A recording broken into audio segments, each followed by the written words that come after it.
Chapter 1. Rebirth as a Cat. Starving. How ravenously hungry I am. My stomach feels as if it is ablaze, accompanied by waves of acidity. I in a haze of consciousness. Lin Fan sensed a profound discomfort from hunger, a gnawing unease within his belly. What has happened to me?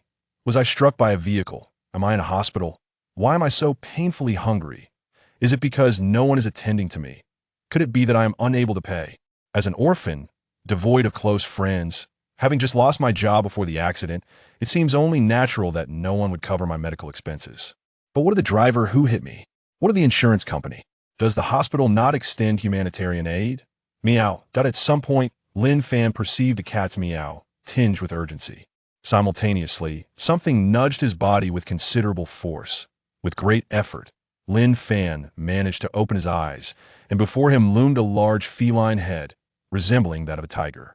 Am I hallucinating? Lin Fan's mind felt disoriented. Yet, he noticed a sizable morsel of meat nearby, and an immediate sense of urgency arose within him. Without a moment's hesitation, he crawled over and devoured it voraciously, disregarding the peculiar sensation it evoked. As he ate, sounds escaped his mouth. With the morsel swallowed, his belly felt somewhat relieved. The sourness lingered, but the dizziness of hunger abated. Only then did Lin Fan realize something profoundly terrifying. He had been reborn. Reborn as a tiny cat. Tears welled in his eyes.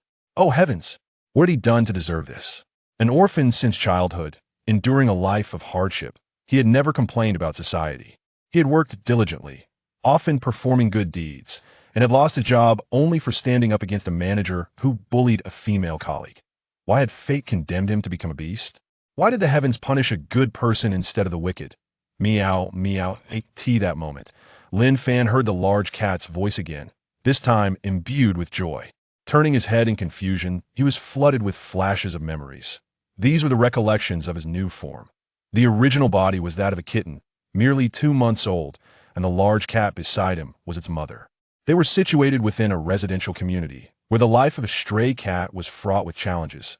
After giving birth, the mother cat had to constantly worry for her kitten's safety, unable to venture far in search of food, which further diminished their quality of life. They often struggled to find nourishment. At this point, the mother cat had ceased nursing, and the kitten was now forced to endure hunger alongside her. When hunger struck severely, the kitten would gnaw on dirt, plastic bags, tree roots, and grass indiscriminately. Not only the kitten, but the mother cat did the same.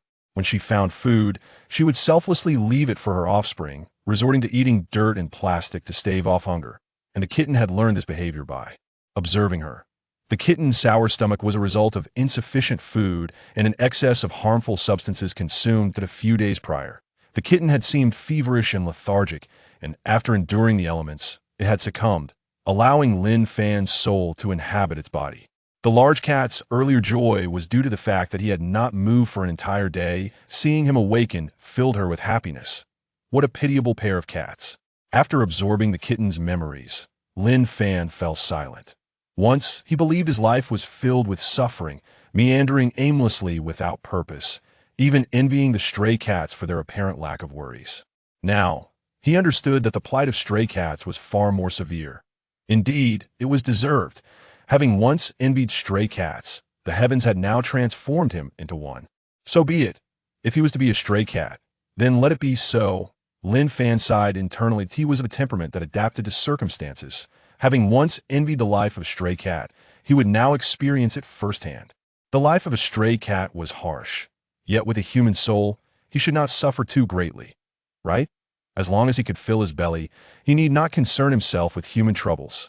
However, the immediate priority was to figure out how to survive. His current body was exceedingly frail. He felt unsteady even while attempting to walk.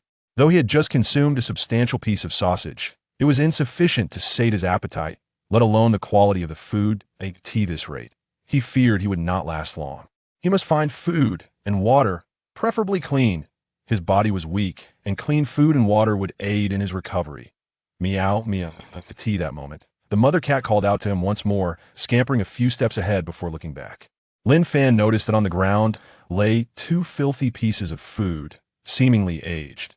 These must have been the mother cat's findings during his unconsciousness, which he had refrained from consuming. A warmth spread through Lin Fan's heart. Once, he had been an orphan, cared for by a grandfather who had looked after him until his passing when Lin Fan was 15. Since then, he had ventured into the world of work, never experiencing such warmth again. Who would have thought he would find it in the embrace of a mother cat? He paused in contemplation, then weakly approached the food and began to eat.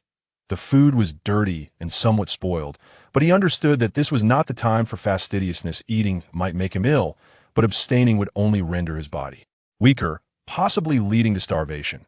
Stray cats often consumed such fare. He hoped his resilience would hold up. Lin Fan thought quietly. As he began to eat, the mother cat meowed joyously, then came over to lick his fur. Initially, Lin Fan felt uncomfortable, but soon he acclimated that he surmised this must be an expression of the mother cat's affection. Once he finished eating, the mother cat cradled him close, preparing to sleep. Lin Fan offered no resistance. His mind still felt hazy, and sleep would benefit his recovery. Due to his frail condition, he quickly succumbed to slumber. Uncertain of how much time had passed, he awoke to the movements of the mother cat, who was preparing to venture outside once more in search of food. Upon seeing him awake, the mother cat called out a few times. In a vague sense, he perceived her intent, as if urging him to hide and refrain from wandering. After a moment's thought, he weakly responded. Only then did the mother cat leave with apparent reassurance. Their location was within a sizable green belt, and after watching the mother cat depart, he nestled deeper into the foliage.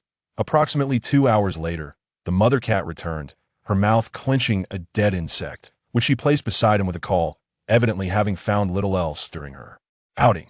While she was away, Lin Fan observed their surroundings, and coupled with fragments of memory, he discerned that the community was relatively well-managed. Garbage was promptly cleared, and there were fewer rodents and cockroaches. Thus, despite the mother cat's hunting prowess, there were often no mice to catch. Additionally, with autumn upon them, other small creatures were scarce. Lin Fan felt a twinge of concern. After autumn would come winter. Judging by the accents and conversations of the community's inhabitants, it seemed they resided in a northern city where temperatures could plummet below freezing, making food even harder to find while necessitating a search for a warm and secure refuge. 2 days later, Lin Fan began to regain some of his strength and vitality. When under the watchful eye of their feline mother, he cannot roam freely, lest he be retrieved by her gentle jaws. Seizing the moment when she momentarily departs, he scampers to a spot near the entrance of the community, tilting his little head to observe the passers-by. Being nearsighted, like most cats, he can only discern individuals clearly within a range of 5 to 6 meters, yet this suffices for his purpose. After a brief interval of approximately 10 minutes, he finally identifies 2 individuals. These are 2 young women in their early 20s, both clad in professional attire. Girls tend to possess a softer disposition, and given their smartly dressed appearance, it is likely they have the means to purchase food. There is a shop conveniently located at the community entrance that in this bustling area. Even if they are reluctant to offer him something to eat, surely they would not resort to harming him. Moreover, as they are 2 girls together, even if their hearts were unkind, they would likely refrain from displaying such malice in public. As long as one of them possesses a kind heart, his endeavor would be deemed successful. Chapter 1. Rebirth as a cat. Starved. I'm terribly hungry. My stomach feels as if it is being scorched by fire, accompanied by waves of acid. In a haze, Lin Fan senses a gnawing discomfort in his belly. What has happened to me? Did I get hit by a car? Am I in a hospital? How could I be so ravenous? Is there no one to tend to me? Is it because I couldn't pay? As an orphan with few friends, it is only natural that no one would cover my expenses, especially after losing my job just before the accident. But what about the driver who struck me? What about the insurance company? Is there no humanitarian assistance from the hospital? Meowed. At some point, Lin Fan hears a cat's urgent cry. Simultaneously, he feels something nudging his body with considerable force. With great effort, Lin Fan manages to open his eyes, only to be met with the sight of an enormous cat head, as large as that of a tiger. Am I hallucinating? Lin Fan's mind is somewhat adrift. Yet he notices a sizable piece of meat nearby, and his stomach immediately stirs with urgency. Without a moment's hesitation, he crawls over and devours the meat, ignoring its peculiar texture. Awoo. As he eats, sounds escape his mouth. With the meat consumed, the discomfort in his stomach dissipates. Significantly, the acidity lingers, but the dizziness from hunger subsides. It is then that Lin Fan realizes something profoundly terrifying. He has been reborn into the body of a small cat. Tears stream down his face as he exclaims, "Heavens! What have I done to deserve this? I have been an orphan, leading a harsh life without complaint, working diligently, performing acts of kindness, that I lost my job only because I stood up for a female colleague against our manager's bullying. Why am I punished by being transformed into a mere animal? Why does the universe not punish the wicked but instead afflict the innocent?" Meow, meow. That moment. The large cat calls out again, its tone imbued with joy. Lin Fan turns his head, bewildered, as images flash through his mind. These are the memories of his new form. He learns that he is a Tillman-Hold kitten, and the large cat beside him is his mother. They reside in a small community, where the life of a stray cat is fraught with difficulties. After giving birth, the mother cat worries for her kitten's safety, unable to venture far to find food, thus diminishing their quality of life. Food is often scarce at this point. The mother cat has stopped nursing, and the kitten must endure hunger alongside her. In their desperation, they eat dirt, plastic bags, tree roots, and grass. The mother cat, having found a morsel of food, selflessly leaves it for her kitten, enduring the same hardships. The kitten, witnessing his mother's sacrifices, learns to imitate her. The kitten's hunger and acidity stem from inadequate nourishment and the consumption of unsuitable substances. Days prior, it seems the kitten had a fever, sapping its energy, and coupled with exposure to the elements, it succumbed to its frailty, allowing Lin Fan's spirit to enter its body. The large cat's earlier joy was due to the kitten awakening after a day of stillness. What a pitiable pair of cats. After absorbing the kitten's memories, Lin Fan falls into silence. Once, he believed his life was unbearably difficult, filled with aimless routine and envy for the carefree existence of stray cats. Now, he realizes that the lives of strays are even harsher. What irony! Having once envied stray cats, fate has now transformed him into one. So be it. If he is to be a stray cat, then let him embrace it. Lin Fan sighs, accepting his circumstances. He has always possessed a disposition of adaptability. Perhaps it is an opportunity to experience life as a stray. Though the life of a stray cat is indeed challenging, he possesses a human soul surely. He will not suffer unduly. As long as he can fill his belly, he need not concern himself with human troubles. However, the immediate priority is to survive. This body is exceedingly frail. He feels unsteady even while walking. Despite having consumed a substantial piece of sausage, it is hardly sufficient to satiate his hunger, especially given its questionable quality. If this continues, he fears his condition will deteriorate further. He must find food and water, preferably clean. His weakened state necessitates nourishment and hydration for recovery. Meow, meow. That moment. The large cat calls out again, then scampers ahead, glancing back at him. Lin Fan observes that on the ground lie two dirty pieces of food, seemingly aged. It must be that the mother cat foraged for sustenance while he was unconscious, unable to eat. A warmth fills his heart.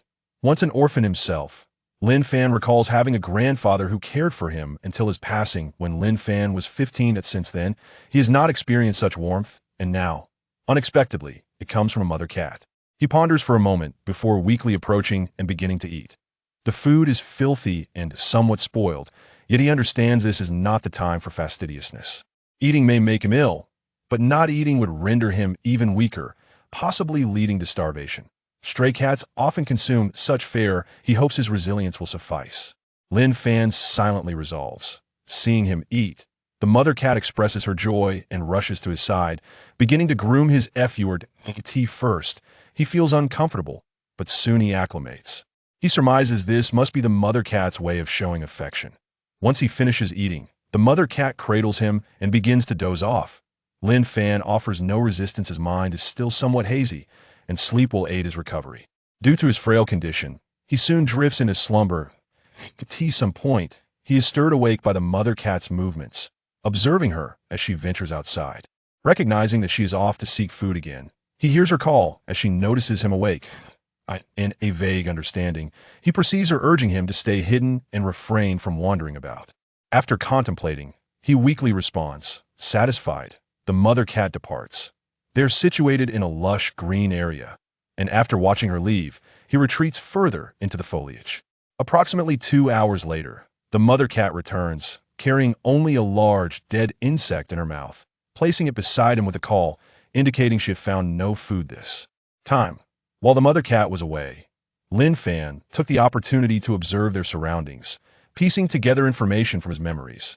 This community appears well managed, with timely garbage collection and a scarcity of rats and cockroaches thus. Despite her hunting skills, the mother cat often finds no prey.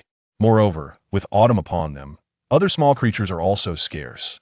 This concerns Lin Fan with winter approaching, and given the accents and conversations of the residents, it seems they are in a somewhat northern city where temperatures may plummet below freezing. Finding food will become even more challenging, and he must seek a warm and safe refuge in advance. After 2 days, Lin Fan finally begins to regain some vitality and strength. When under the watchful eye of its feline mother, it could not venture out freely, otherwise it would be swiftly retrieved by her. Seizing the opportunity during her brief absence, it scampered towards the entrance of the community, tilting its small head to observe the passers-by. Like many cats, it suffered from nearsightedness, only able to discern figures within a range of 5 to 6 meters, yet that sufficed for its purpose. After a brief interval of approximately 10 minutes, it finally settled upon 2 individuals. These were 2 young women in their early 20s, both clad in professional attire. Typically, women tend to possess a softer disposition, and considering their businesslike appearance, they were likely affluent enough to indulge in a snack. With a shop conveniently located at the community's entrance, it reasoned that even if they were reluctant to offer it food, they would hardly resort to violence. Moreover, as 2 young women together, it was unlikely they would reveal any malevolence in the presence of others. If at least one of them possessed a kind heart, it would deem its mission a success. Chapter 2. Begging for food from humans. In the next moment, he trotted over. Meow. He lifted his small head and gazed at the 2 girls, calling out in a sweet, high-pitched voice. Wow, a little kitten. One girl exclaimed with delight. What an adorable little cat. The other girl echoed joyfully. They both crouched down to pet Lin Fan. Seeing this, Lin Fan did not shy away. He allowed them to stroke him, squinting his eyes and purring contentedly, as if reveling in the affection. Wow, it lets us touch it. Look, it's even closing its eyes and purring. It's truly adorable. One girl, dressed in a white top, remarked excitedly. Indeed, this little cat isn't afraid of us. It must be that we appear quite approachable. Hee hee, this kitty is too cute. I must film a video to share online. The girl in the purple top chimed in gleefully. After about 2 or 3 minutes of petting, the 2 girls stood up to leave. Lin Fan felt a pang of urgency. What was happening? How could they just leave without feeding him? There was a store right nearby. With this thought in mind, Lin Fan hurriedly chased after them, continuing to meow. This little cat doesn't want us to go. One girl lamented. What a pity. We live in a dormitory, so it's not convenient to keep a cat. Besides, this cat is completely black, which seems a bit unlucky. The other girl added. As Lin Fan meowed at them, he stepped towards the nearby store, desperately hinting, I want food. I'm so hungry. Please buy me something. You've petted me for so long. Ching ching, this little cat keeps looking at the store. Does it want us to buy something for it? One girl wondered. Could it be? Such a small cat. How could it be that clever? I've heard cat food is quite expensive. Perhaps we should just ask. Finally, Lin Fan's persistent gestures caught the girls' attention, and they hesitated. At last, the 2 girls ventured into the store. Lin Fan waited outside, too afraid to enter. For one, the store might not allow stray cats inside. Moreover, the glass door was too heavy for his small frame to push open. If he followed them in, and the owner were to get angry and chase him, he wouldn't be able to escape. His body was too frail. A single blow could be fatal. After a few minutes filled with anticipation, the girls finally emerged from the store. Lin Fan rushed over, meowing once more. However, to his dismay, he saw nothing in their hands. Just then, one of the girls awkwardly explained, cat food is indeed quite expensive. A box of canned food costs over 10 yuan, and a bag of 5 cat treats is about 10 yuan as well. They don't sell them individually. The larger bags of cat food are even pricier. Our daily wages barely total 100 yuan, and we can hardly make ends meet, so let us forget it. Lin Fan was utterly speechless upon hearing their words. I don't need cat food or canned food. I just want a sausage. Just a regular one. Costing 1 or 2 yuan will do. If not, you could even buy me a bun for 50 cents. Lin Fan wished to voice his thoughts to them, but all that came out was meowing. Ultimately, he felt a growing sense of disappointment as he watched the 2 girls walk away resolutely. It seemed that begging was not an easy task. With a sigh in his heart, Lin Fan did not give up, for this might be his only chance at survival. He had eaten very little over the past couple of days, and his stomach was becoming increasingly uncomfortable. If this continued, he might starve to death. He concealed himself in a nearby greenbelt, continuing to observe the passers-by. This time, he had gained some experience. He assumed that working people were likely to be more generous. However, he was surprised to find that those who worked often earned their money through hard labor and might be reluctant to spend on a stray cat. After waiting several more minutes, he finally chose a girl who appeared to be around 12 or 13 years old. Unfortunately, she had no money on her. Nor did she seem inclined to return home to fetch some. Once again, he was petted without receiving anything in return. Lin Fan felt disheartened and retreated to the greenbelt to wait for the next person. Once more. He waited for over 10 minutes before selecting another target, a girl who seemed to be around 16 or 17 years old, dressed in what appeared to be a high school uniform. High school students typically have some pocket money. Given their youthful innocence, they likely wouldn't be overly concerned with material gains, making this encounter promising. Most importantly, the girl had a delicate appearance that exuded warmth and friendliness. Truly, as the saying goes, one's appearance reflects their heart. Lin Fan felt hopeful. Meow. Lin Fan dashed out, looking up at the high school girl as he called out. Wow, a little kitten. How cute. The girl exclaimed, her eyes sparkling with surprise upon seeing Lin Fan. Unlike the previous girls, she hesitated to immediately crouch down to pet him, as if afraid that her sudden movement might scare him away. This showed that she was far more considerate than the earlier girls, genuinely caring for a stray cat. Indeed, it seemed that the adage held true. Lin Fan thought to himself. The girl cautiously crouched down and gently reached out to touch Lin Fan. Upon making contact, she beamed with joy, albeit a subdued smile, as if she feared that her laughter might frighten him away. Within 2 minutes, without Lin Fan having to hint, she assured him to wait and dashed into the store to buy something. As she hurried, she frequently glanced back at Lin Fan, worried he might run off. Concerned that he might disappear during her brief absence, the girl quickly procured her purchase. She was only inside for 20 to 30 seconds. Lin Fan watched through the glass door as she placed some money on the counter and, without waiting for change, hurried back outside. In her hands, she held a box of canned food. Is that cat food? Lin Fan couldn't help but lick his nose, feeling salivation build up. He had only heard of such things before and had never seen them.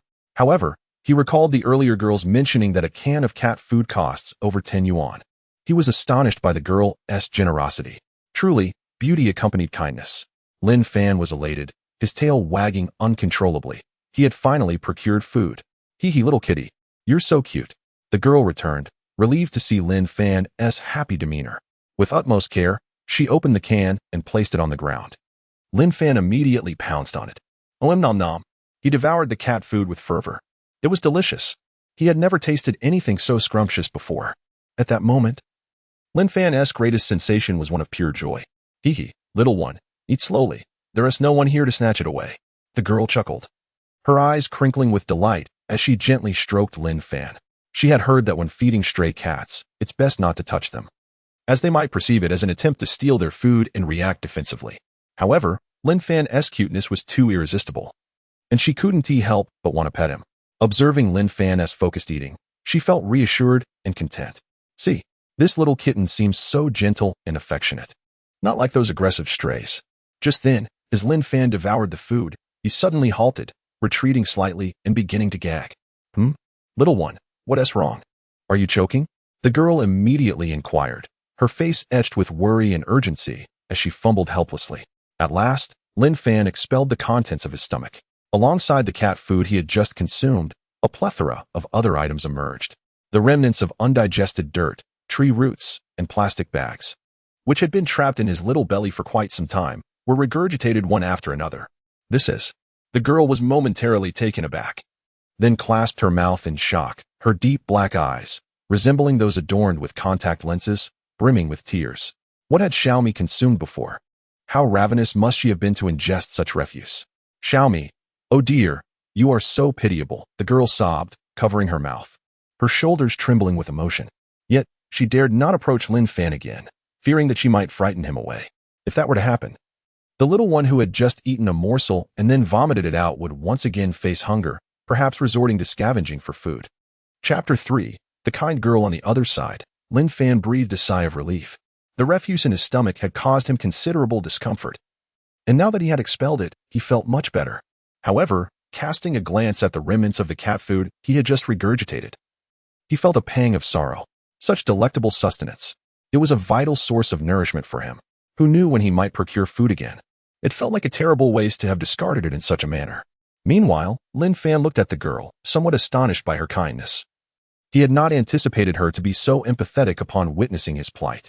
Having been an orphan since childhood and frequently subjected to disdain after entering society, he was seldom treated with gentleness, which had nurtured within him a profound sense of gratitude. If possible, he yearned to repay her kindness. Yet, at that moment, he returned to the cat food, immersing himself in the task of eating once more. With each bite, he emitted sounds of ravenous consumption. The girl, regaining her composure, gently placed a small hand on him, stroking him with utmost care. Just then, Lin Fan heard a distant meow. He recognized it as the call of the mother cat. Coincidentally, he intended to bring the remaining cat food to her. It was well known that during this period, the mother cat had received very little food, often sacrificing what she had found for him, while she herself endured hunger, consuming dirt and plastic bags. Reflecting on this, he paused his meal, looked up at the girl, and called out with a sweet, childish voice, revealing his adorable little fangs. Then, he picked up the can and dashed away. "Where are you going, little one?" The girl exclaimed in concern, surprised by his sudden speed. She had hoped to take him to the veterinary clinic for a checkup. She quickly rose and hurried after him. Perhaps sensing the girl's lack of hostility, Lin Fan did not attempt to evade her, but rather trotted slowly towards the place where the mother cat resided. Such a benevolent girl was a rarity. If she were willing to adopt him and the mother cat, they would no longer have to wander aimlessly, free from the worries of finding food in safety. He had overheard her intention to take him to the clinic, which was precisely why he had run off so decisively. He feared that if she suddenly picked him up, she might whisk him away to the clinic, and if she decided to take him home afterward, it would create a troubling situation. What if the mother cat could not find him? That would be devastating. While he longed for adoption, he wished to be adopted alongside the mother cat. Although she was merely a cat, he felt a maternal love from her that he had never experienced before. Their 2 days together, combined with fragmented memories, had forged a deep attachment to her. If he could not be adopted with her, he would prefer to roam the streets together. He possessed a human soul and believed he could lead a good life with the mother cat. But her fate without him was uncertain. Before long, Lin Fan reached the mother cat. She had returned with a piece of dirty food, and upon seeing him approach with an odd object in his mouth, she regarded him with confusion. However, the enticing aroma of the cat food soon reached her, and she could not resist licking her nose. Lin Fan placed the cat food before her and meowed, his simple feline language conveying the essence of his message for her to eat. The mother cat understood, glancing at Lin Fan's slightly bulging stomach, deducing that he must have eaten already. Unable to withstand the temptation of the delicious cat food, she finally succumbed and approached to feast. Soon, the mother cat was devouring the food greedily, producing similar sounds of voracious consumption. Is this the mother of the little one? Has the little one brought the food for her mother? At that moment, the girl approached nearby, witnessing this heartwarming scene, her hand covering her mouth, tears brimming in her eyes from the touching bond shared between the two cats. The mother cat, a striking black and white beauty, and Lin Fan, a solid black feline, were easily associated with one another, especially as the mother cat was significantly larger, indicating their relationship. However, upon noticing the girl, the mother cat became wary, pausing her meal to emit low growls in her direction. Then, she picked up Lin Fan and swiftly retreated into the greenery, returning once more to retrieve the remaining cat food. Observing this, the girl was left both amused and bemused. She glanced into the depths of the greenery, where it appeared there was a spot frequently occupied by the cats, sheltered by a piece of metal, leading her to speculate that it might be their long-term dwelling. In the depths of the greenery, Lin Fan felt somewhat helpless. He had hoped to see if the girl would consider adopting both him and the mother cat. But the mother cat's fierce protectiveness made it unlikely that the girl would entertain such a notion. However, there was no rush. Adopting 2 pets was no small matter, and it required the right circumstances in reality. If a hasty decision led to abandonment due to unforeseen difficulties, it would cause psychological harm to both parties. Lin Fan reflected quietly, his initial impulses to be adopted gradually calming down.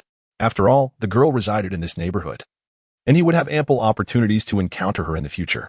After waiting outside the greenery for a while, and noticing that neither the mother cat nor Lin Fan showed signs of emerging, the girl eventually departed. Yet, she could hear the sounds of the mother cat enjoying the food from within, a smile creeping onto her lips. Lin Fan believed the girl had left. But to his surprise, after a short while, she returned, bringing with her a new box of cat food. She opened the can and placed it at the edge of the greenery before retreating slowly.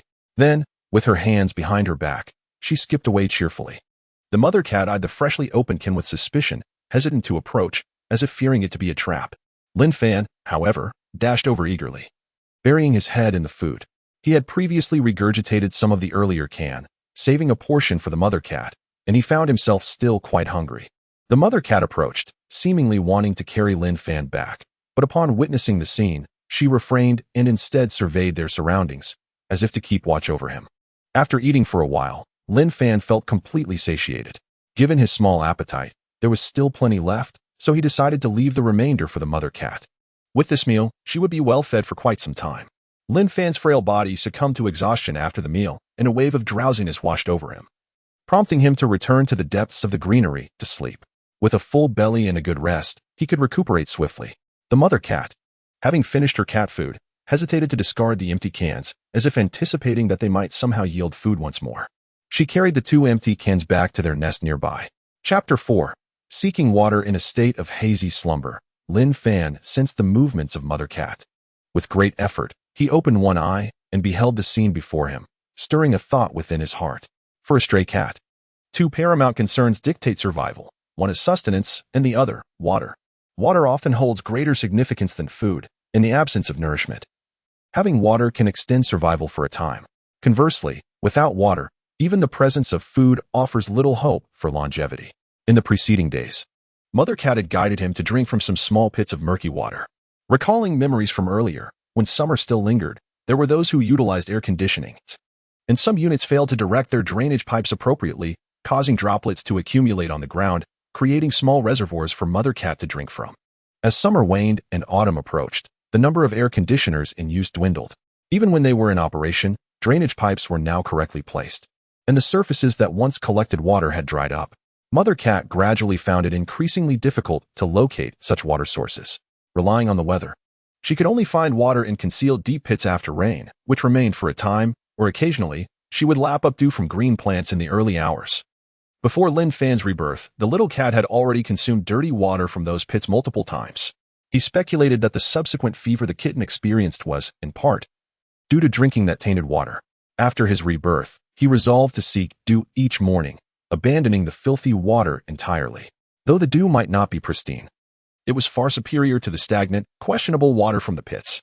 Earlier, while enjoying cat food from a can, he had noted the moisture within, feeling pleased that it would help replenish his bodily fluids. Gazing at the 2 empty cans, a thought struck him. Perhaps during the next rainfall, he could utilize these cans to collect some water. Furthermore, he could scour the neighborhood for similar empty containers, allowing him to gather water after the next rainstorm and alleviating future concerns about finding something to drink. Even now, he could carry the 2 empty cans to collect condensate from air conditioning units. Though that water too was likely unclean, it would still be preferable to the stagnant water he had previously encountered. With this realization, his fatigue began to dissipate, yet his body remained frail. Aware that Mother Cat would not permit him to venture too far, especially while carrying the precious can she had retrieved, he succumbed once more to drowsiness and fell into a deep sleep. Upon awakening again, he found Mother Cat absent. A sense of hunger stirred within him, prompting a sigh. Cats are made of iron, and meals are made of steel. A missed meal can lead to a state of alarm. Why can't one meal suffice for several? However, perhaps due to a previous hearty meal, his hunger was not overwhelming this time. The frantic sensation of hunger that once left him dizzy had subsided. Though a slight acidity lingered in his stomach, Lin Fan surmised that this was likely a remnant of an earlier upset stomach. And given the kitten's frail constitution and poor immunity, it was not unexpected that he still felt unwell. Listening intently to the sounds outside, he detected little commotion. He exited the greenbelt and began to wander through the neighborhood, searching for any lingering air conditioning units that might yield condensate. Cats possess poor distance vision, yet their hearing is acute. He relied on this sense to guide him. The neighborhood was not extensive, comprising only a few dozen buildings. However, before he could traverse more than a few, a sudden chill coursed through his fur, akin to being targeted by a predator. Lifting his gaze, he spotted a large calico cat glaring at him from within a nearby shrubbery. As the imposing calico emerged from the foliage, it advanced towards him while growling lowly. Lin Fan felt a surge of anxiety. He understood that he had encroached upon another cat's territory. Stray cats do establish territories. Previously, When Mother Cat had taken him to drink, they had inadvertently entered the domain of another cat, leading to a confrontation that had forced them to retreat. Since then, Mother Cat had discouraged him from wandering in that direction, always retrieving him should he stray too close. Now he realized he had trespassed once more. The last encounter had been with a tabby, and now he faced a robust and colorful calico. Weighing the strengths of both parties, Lin Fan quietly retreated. Upon witnessing his withdrawal, the calico strutted away, its pride intact. This encounter left Lin Fan somewhat disheartened. Life as a stray cat was difficult enough without having to contend with rival felines. Nevertheless, the quest for water persisted. Armed with his recent experience, he consciously avoided the calico's territory and the area where he had previously encountered the tabby. He meticulously searched between the buildings, and at long last, he discovered a promising location. Overcome with joy, he turned and dashed back. Upon returning to their makeshift home, Lin Fan grasped the empty can once more. Just as he reached the edge of the greenbelt, a melodious voice rang out nearby. Little me? It was a girl's voice, bright and cheerful, akin to the sweet song of a lark. Instantly, Lin Fan perked up, his ears standing erect as he looked toward the sound. Who else could this be but the girl who had once fed him and Mother Cat? Delighted, he dropped the empty can and hurried toward her. Little me, you remember me? Where are you taking that can? As he approached, the girl was enchanted by his actions, her heart melting at the sight of him. Clearly, Little me recognized her. She was aware that cats could remember humans, but it took time, especially for strays, having fed him only once. It brought her joy to see that he had not forgotten her. Meow? Lin Fan called out a few times in greeting, rubbing against her legs, then nudging his head against her outstretched hand, purring softly. That was sufficient. Witnessing Little me's affectionate gestures, the girl was utterly charmed. Eventually, she retrieved a bag from beside her. First, she produced 2 disposable bowls, followed by a bag of cat food, which she tore open to pour into one bowl, then filled the other with water. How thoughtful this girl was. Lin Fan felt a wave of gratitude wash over him. She truly cared for stray cats. Just as he had been fretting over water, she had brought some right to him. He rushed to the bowl filled with water, eagerly lapping it up. For a full minute, he drank, still thirsting for more. Indeed, little me, you were parched. I completely forgot to offer you water last time. I'm so sorry. The girl lamented, watching him with a tinge of guilt. Meow? Lin Fan lifted his head, as if to console her, before resuming his drinking. In his heart, he thought, this girl is truly remarkable. It is one thing to feed stray cats. Providing even a morsel is generous enough. Yet, she had previously offered him and Mother Cat expensive canned food and now apologized for neglecting to provide water. After another half-minute, Lin Fan finally ceased drinking.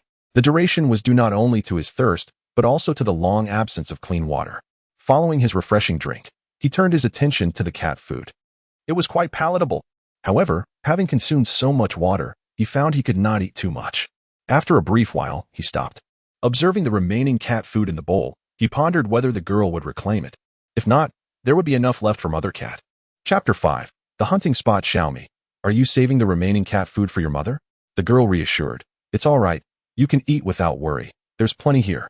At that moment, she seemed to perceive Lin Fan's thoughts and gently inquired, patting the nearby cat food bag and even opening the top for Lin Fan to see. Meow? Lin Fan meowed a few times at the girl, nuzzling her palm.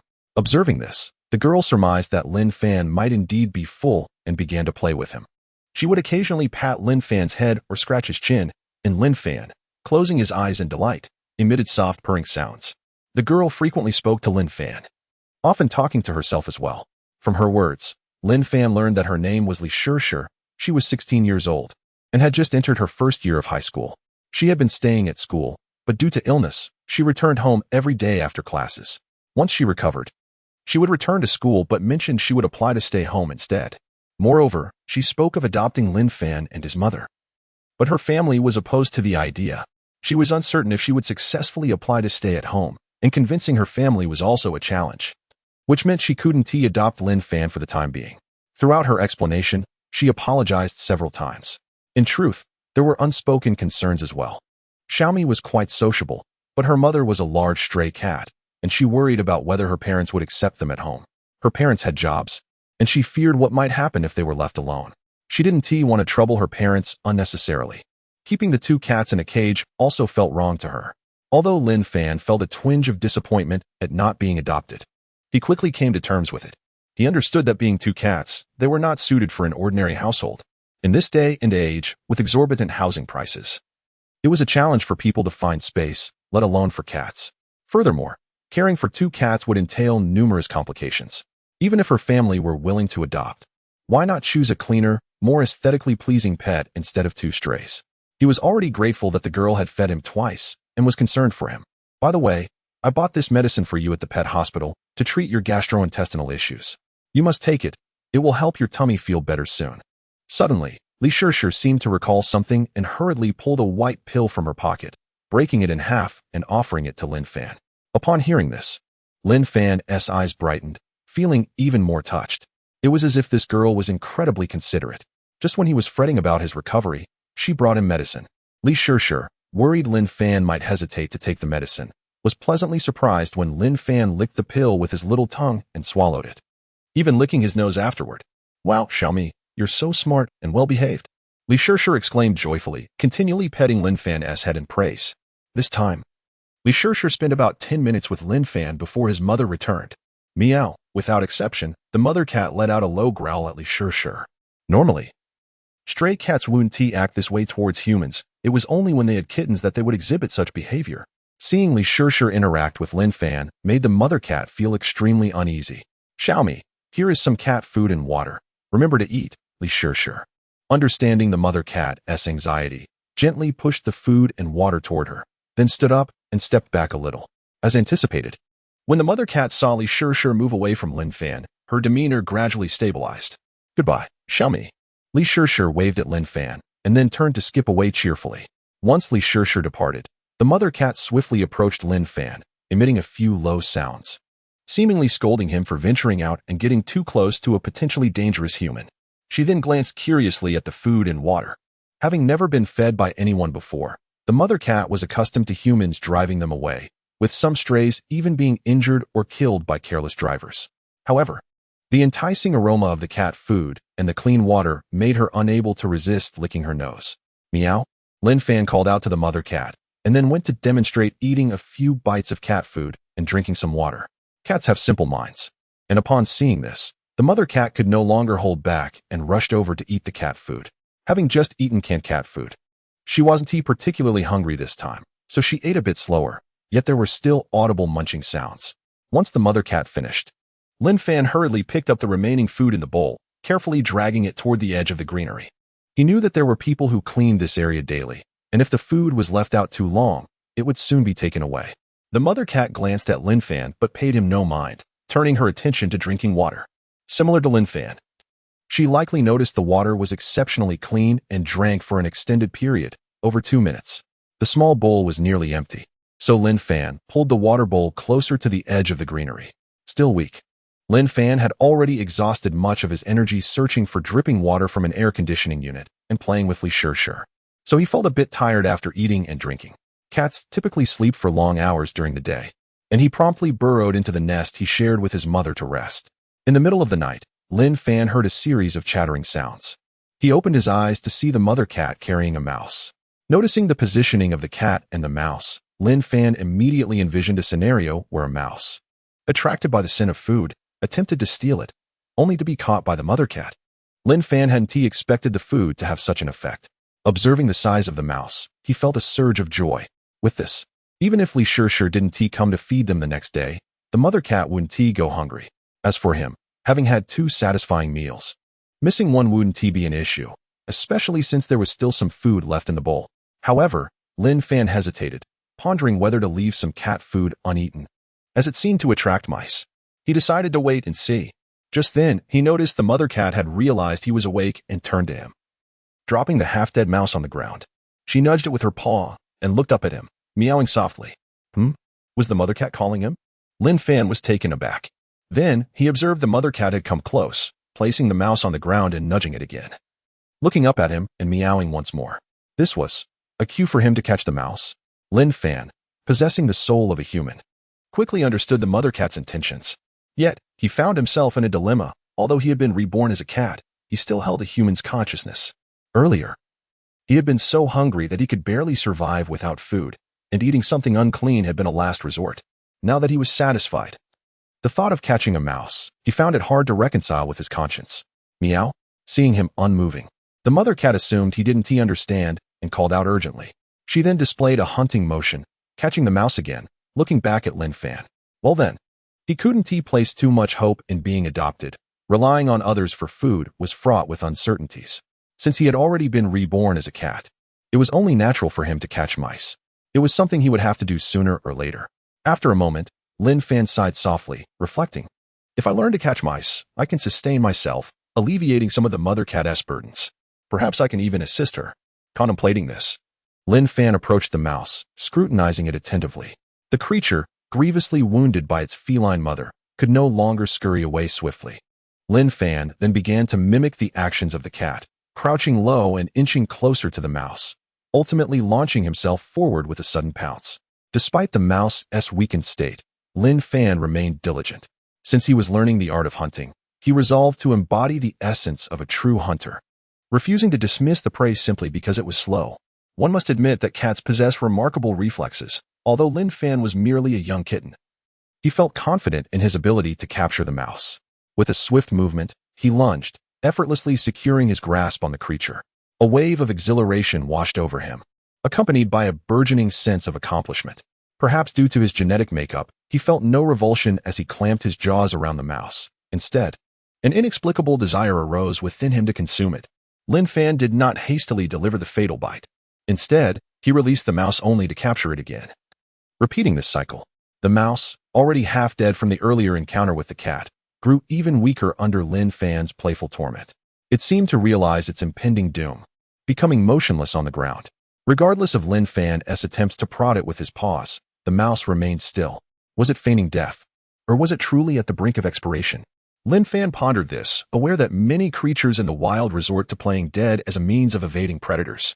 However, after such repeated captures, he felt it was time to fortify his resolve. With that, he stepped forward and decisively delivered a fatal bite to the mouse. Meow. The mother cat, witnessing this scene, was filled with joy. She rushed to Lin Fan, affectionately licking his fur, seemingly praising her offspring for his remarkable prowess. It was indeed a triumphant first lesson in hunting. Yet, Lin Fan felt somewhat disoriented, his attention drifting away from the moment. Just moments ago, he thought he had glimpsed some text. As he concentrated, a virtual panel gradually materialized before him. Name, Lin Fan species, cat strength, 0, 11, 0. 15, speed, 0, 13, 0. 17, constitution, 0, 11, 0. 15, spirit, 3, 3, 3. Hunting points, 1 chapter 6, enhancement.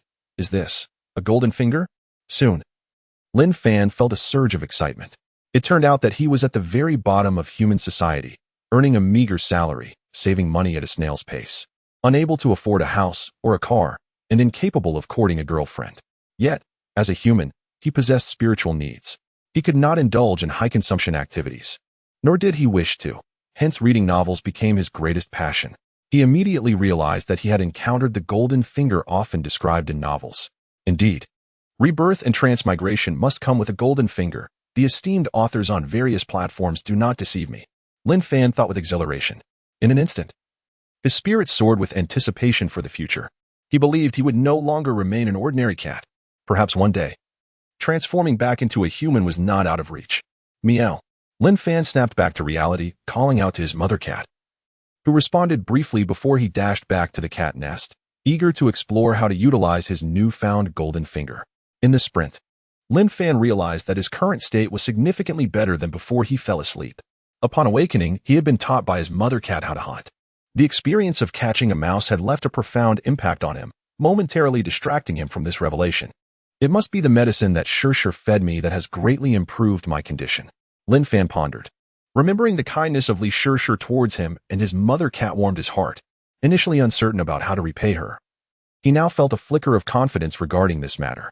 The attributes displayed on the panel were not difficult to comprehend. Hunting points. Did they only appear after a successful hunt? Did I receive one for killing a mouse? Each attribute had a plus sign next to it. Does it imply that I can enhance them? In the cat nest, Lin Fan scrutinized the attribute panel thoughtfully. Determined, he focused on the physique attribute and silently commanded an enhancement. His desire to augment his physique stemmed from the awareness that his current body was rather feeble. After all, a sound body is the foundation of revolution. He reasoned that improving his physique first would be prudent. as he was still young and his strength and speed would naturally increase with growth. If everything unfolded as he envisioned, as long as he could continue catching mice, he would consistently gain hunting points, allowing for future enhancements to other attributes.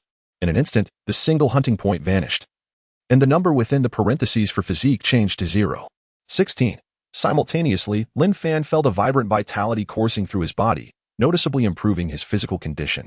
Name: Lin Fan. Race: cat. Strength: 0, 13, 0, 15, speed: 0, 15, 0, 17, physique: 0, 14, 0, 16, spirit: 3, 0, 7, 3. 3. Hunting points: 0. Lin Fan glanced at the panel. Aside from strength, speed, and spirit, the numbers in parentheses had remained unchanged, while all other figures had transformed. Concurrently, a sense of clarity dawned upon him, subtly confirming certain information. The numbers in parentheses represented the maximum physical potential, reflecting the optimal state. The figures preceding the parentheses denoted his current condition. Having added to his physique, Lin Fan's physical state had improved significantly, thus leading to a corresponding increase in the numbers prior to the parentheses. A single hunting point could only enhance the physique by 0. 1. He had a feeling that, regardless of strength, speed, or physique, they were all based on the metrics of an adult cat. Given that he harbored a human soul, his spiritual potential must be capped at 3. 3. Lin Fan mused. This golden finger seems rather weak, he thought with a faint smile. While others soared to great heights upon receiving their golden fingers, his seemed rather lackluster. Calculating it out, to elevate any attribute, aside from spirit, to one would require over 80 hunting points. With only a single point awarded for killing a mouse, how many mice must he slay? There weren't many mice in this neighborhood, and he was not the only stray cat around. He remembered instances when his mother cat struggled for days without catching a single mouse. Even if he were slightly stronger and managed to kill one mouse a day, it would still take over 80 days. 80 days merely to elevate one attribute to 1, without considering spirit. Increasing all 3 remaining attributes to 1 would require over 200 days. Should he aspire to raise all 3 attributes to 2, it would demand over a year. Even achieving 2 would only grant him the strength of 2 cats. What could that accomplish? How brief is a cat's lifespan? Stray cats live even shorter lives. It seems that the distance to soaring to great heights is formidable. Nevertheless, having something is better than nothing. As I naturally grow, I should also enhance my attributes. Furthermore, the scarcity of mice in this neighborhood is a factor. In the future, I can seek out areas with a higher mouse population, perhaps enabling me to kill more than 1 in a day, thus accelerating my progress. Lin Fan contemplated. As his attributes improved, his efficiency in catching mice would also rise. Soon, he would only need to consider the number of mice rather than whether he could catch them. That mouse, Lin Fan thought, choosing not to consume it. Despite his desire to see if it would affect his attribute panel, he was both full and hesitant, wanting to give himself more time to acclimate psychologically. Moreover, he wished to leave it for his mother cat, who required more sustenance to hunt effectively. There would be ample opportunity to taste it later. One mouse was inconsequential, aware that Lin Fan had already eaten. The mother cat did not present the mouse to him forcefully, but instead carried it to the vicinity of the nest, digging a small hole with her paw to bury it, presumably intending to retrieve it later when hunger struck. Perhaps the scarcity of mice in this neighborhood had driven them away, or the sounds and scents of the previous mouse's demise had spread, intimidating the others. That night, Lin Fan felt restless, observing his mother cat intermittently crouching nearby and searching in vain for another mouse. This disappointment weighed on him, as he had hoped she would catch one more mouse, allowing him to gain additional hunting points. Merely enhancing his physique by 0.01 had ignited a fondness for the sensation of improvement. He felt significantly better than before. Alas, fate was unyielding. As he drifted into slumber, he awoke to the dawn of a new day. Lin Fan stretched languidly, rejuvenated. He glanced at the attribute panel. The numbers before the parentheses for all 4 attributes had aligned with those within the parentheses. It seemed his body had fully recovered. However, the figures appeared somewhat low. Lin Fan mused. Seeing him awake, the mother cat called out to him, cautioning him not to wander off before turning to leave. Chapter 7. The disappearance of cat food. Lin Fan could not shake the feeling that ever since he had procured food, the mother cat seemed considerably more at ease around him. Perhaps it was also due to his successful hunt of a half-dead mouse the previous night. He glanced at the spot where the mother cat had buried the mouse. The earth remained undisturbed, with some slight mounds indicating its presence. It seemed the mother cat had chosen not to consume the deceased creature, but that did not deter her from seeking sustenance elsewhere. Many animals possess the instinct to store food, for it is not always feasible to find nourishment. In times of prolonged scarcity, without reserves, they would be left to fend for themselves, often resorting to scavenging refuse, much like the young kittens and the mother cat had done before. But where was my cat food? Where was my water? The food was gone. The water too. Both bowls had vanished. Lin Fan's eyes widened in disbelief as he frantically searched around him. At last, his gaze fell upon the garbage bin not far off. There lay a food bowl and a water bowl, overturned on the ground, accompanied by scattered bits of refuse. Lin Fan could easily envision the scenario. The bowls must have been noticed by the sanitation workers of the community and tossed into the trash. Perhaps during this process, the mother cat had realized what was happening, but was powerless to intervene, forced to wait until they departed before she could leap into the bin to retrieve her bowls. However, the outcome was destined to be disappointing. Both bowls were empty, the cat food had disappeared, and so had the water. Lin Fan trembled with indignation. How could this happen? Those bowls, one for cat food and the other for water, were clearly intended for the stray cats. She had hidden them away in a secluded spot. Why then, oh why? Did the sanitation workers still choose to dispose of them? In such a vast community, how could there be no space for a few stray cats? They were diligently catching mice for the residents. Without their efforts, the rodent population would surely explode. They were timid creatures, never having harmed a human. A wave of sorrow washed over Lin Fan. Little Mew, are you there? Just then, a celestial voice reached his ears. He turned to see Li Shishir calling for him from the verdant area where he and the mother cat often resided. The morning sun bathed everything in golden light, and Li Shishir, standing in its glow, appeared ethereal, clad in a white dress that radiated purity and beauty, as if she were an angel descended from the heavens. Meow? Lin Fan called out in a soft voice, rushing towards her, for in his eyes, she was indeed an angel, his angel. Little Mew, Li Shishir exclaimed in delight upon seeing him. However, her expression swiftly shifted to concern as she noticed he had come from near the garbage bin. She crouched down, stroking Lin Fan's head as he nuzzled against her palm, her heart aching. Little Mew, why did you go over there? Were you searching for food in the trash again? Meow, meow, meow. Lin Fan responded with a few plaintive cries, attempting to reassure her that it was not the case. Yet, to Li Shishir, this was a confirmation of her fears. Tears welled in her beautiful eyes, and her voice trembled as she said, Little Mew, you are so unfortunate. Nevertheless, after a brief moment, Lin Fan managed to convey through simple gestures that he was not rummaging for food in the trash. Rather, the disposable bowls that had contained his food and water had been discarded into the bin. Don't worry, Little Mew. I have new bowls for you, Li Shishir comforted him, ruffling his little head. She then produced 2 fresh disposable bowls, filling them with cat food and water. Ding ding ding. Little Mew, look what I have, she exclaimed, revealing a package of cat treats. I heard that many kittens adore these snacks. As Lin Fan eagerly consumed the food, Li Shishir produced a plastic-wrapped item with a smile. Lin Fan lifted his gaze, his eyes widening in wonder. Was this not the same treat the 2 girls had mentioned? 5 for 10 yuan? He licked his nose, eager to taste its deliciousness. Indeed, a little glutton you are. Let me feed you, Li Shishir chuckled, playfully tapping his forehead with her finger. She tore open the package, squeezed out a bit of the paste, and Lin Fan eagerly licked it up. Before long, his eyes sparkled with delight. It was truly delectable. The flavor was ordinary at first, but with each lick, it grew increasingly delightful. In no time, he had devoured the entire stick of treats, and with the cat food and water he had consumed earlier, he felt completely satiated, his little belly round and full. Meow?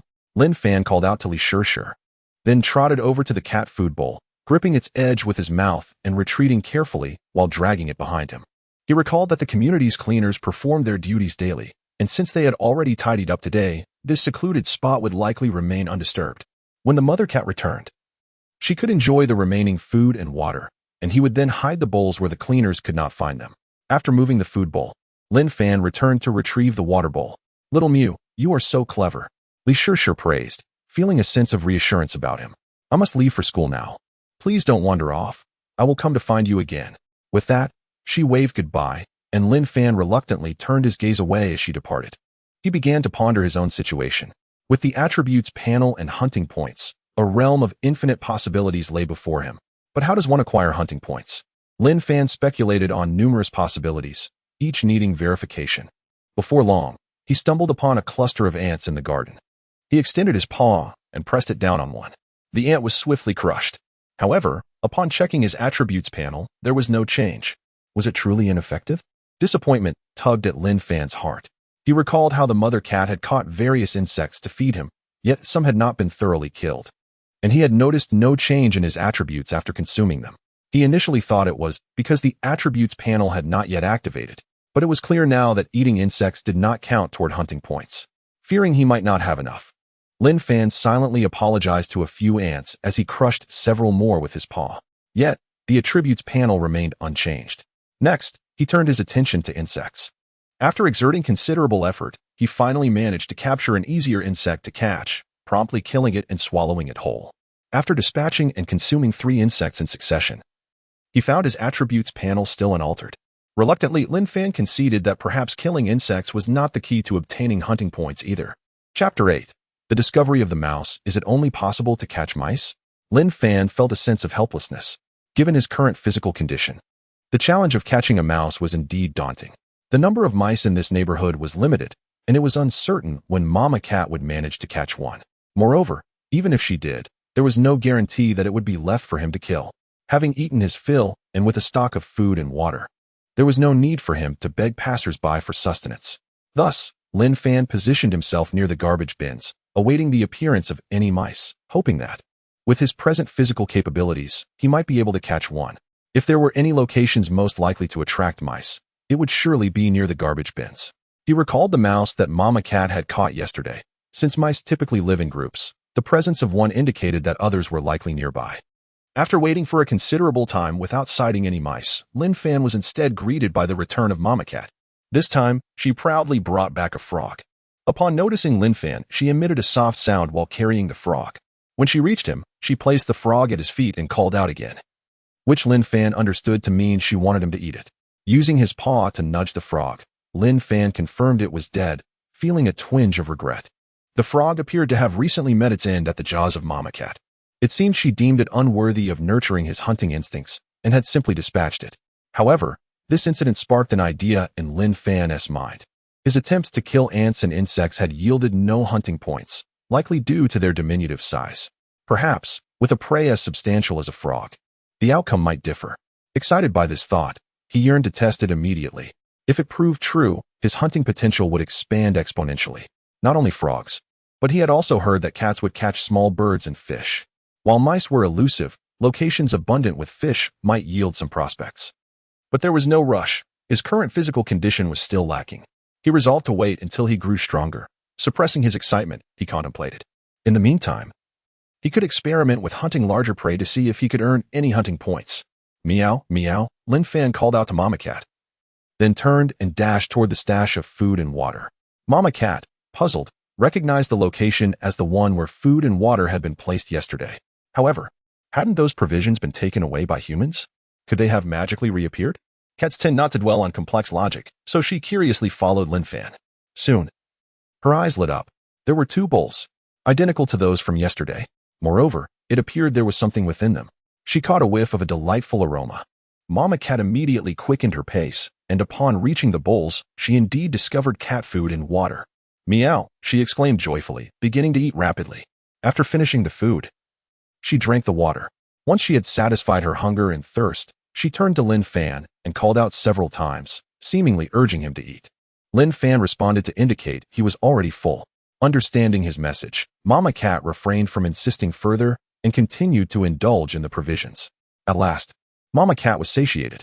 She then returned to the spot where she had left the frog. Despite having consumed better food and water, she showed no disdain for the frog. Picking it up and racing back to the hiding place where she had concealed the mouse, she dug a small hole and buried the frog. Knowing that the food and water were uncertain resources, she had no guarantee of their future availability, so it was wise to store the frog for later. Lin Fan wished to inquire about where Mama Cat had found the frog, but his attempts to call out were unclear, and ultimately, he was led back to their nest where Mama Cat insisted it was time to sleep, leaving him somewhat disheartened. Nevertheless, upon reflecting on Mama Cat's current attitude towards him, he realized that even if he had managed to ask, she might not have permitted him to go. It was better not to ask at all. He could search for frogs himself the next time she ventured out.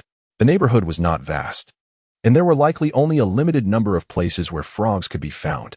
If all else failed, he could secretly follow Mama Cat to observe her hunting grounds. Cats are known for their propensity to sleep, and perhaps due to Lin Fan's youth, He initially planned to feign sleep for a while, but ended up truly dozing off. He lost track of time until he was startled awake by Mama Cat's movements. Upon opening his eyes, he saw Mama Cat leaping through the grass, seemingly in pursuit of something. Upon closer inspection, Lin Fan realized she was attempting to catch a cricket, but after catching it, she would release it only to try again. Lin Fan was unsure if Mama Cat was merely playing or honing her hunting skills, but he took the opportunity to closely observe her movements. Having never truly studied the art of hunting before, he understood he needed to master the skills of capturing prey, whether it be frogs or mice. As he watched, he gleaned significant insights.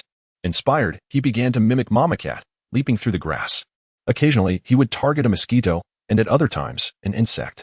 He soon discovered that cats possess remarkable reflexes. In his former life as a human, he had attempted to catch such creatures but had found it difficult, often unable to predict their trajectories. Now, however, the flight patterns of mosquitoes and insects appeared to him as if in slow motion, allowing him to approach them with ease. Yet, perhaps due to his kittenish nature, his movements were somewhat clumsy, and his reactions still a beat too slow, preventing him from securing any catches. Lin Fan remained undeterred, continuing his playful pursuit, viewing it as a form of physical exercise. Before he knew it, midday had arrived.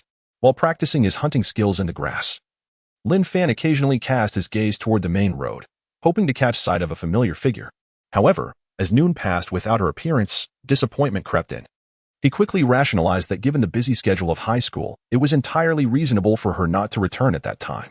As afternoon wore on, the cat food in the bowls was consumed by Lin Fan and Mama Cat, though plenty of water remained.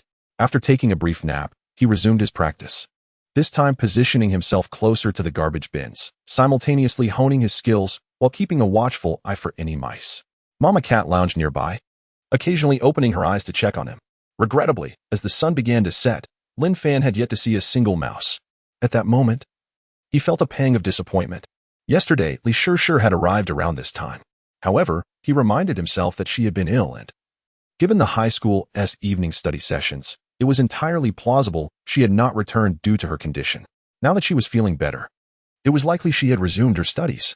Gradually, darkness enveloped the surroundings. Lin Fan then heard a chorus of chirping insects along with rustling sounds. He recognized that it was the time when small creatures thrived. At that moment, Mama Cat had also completed her rest, appearing quite alert as she began to listen intently to the sounds around her, clearly attuned to any signs of prey.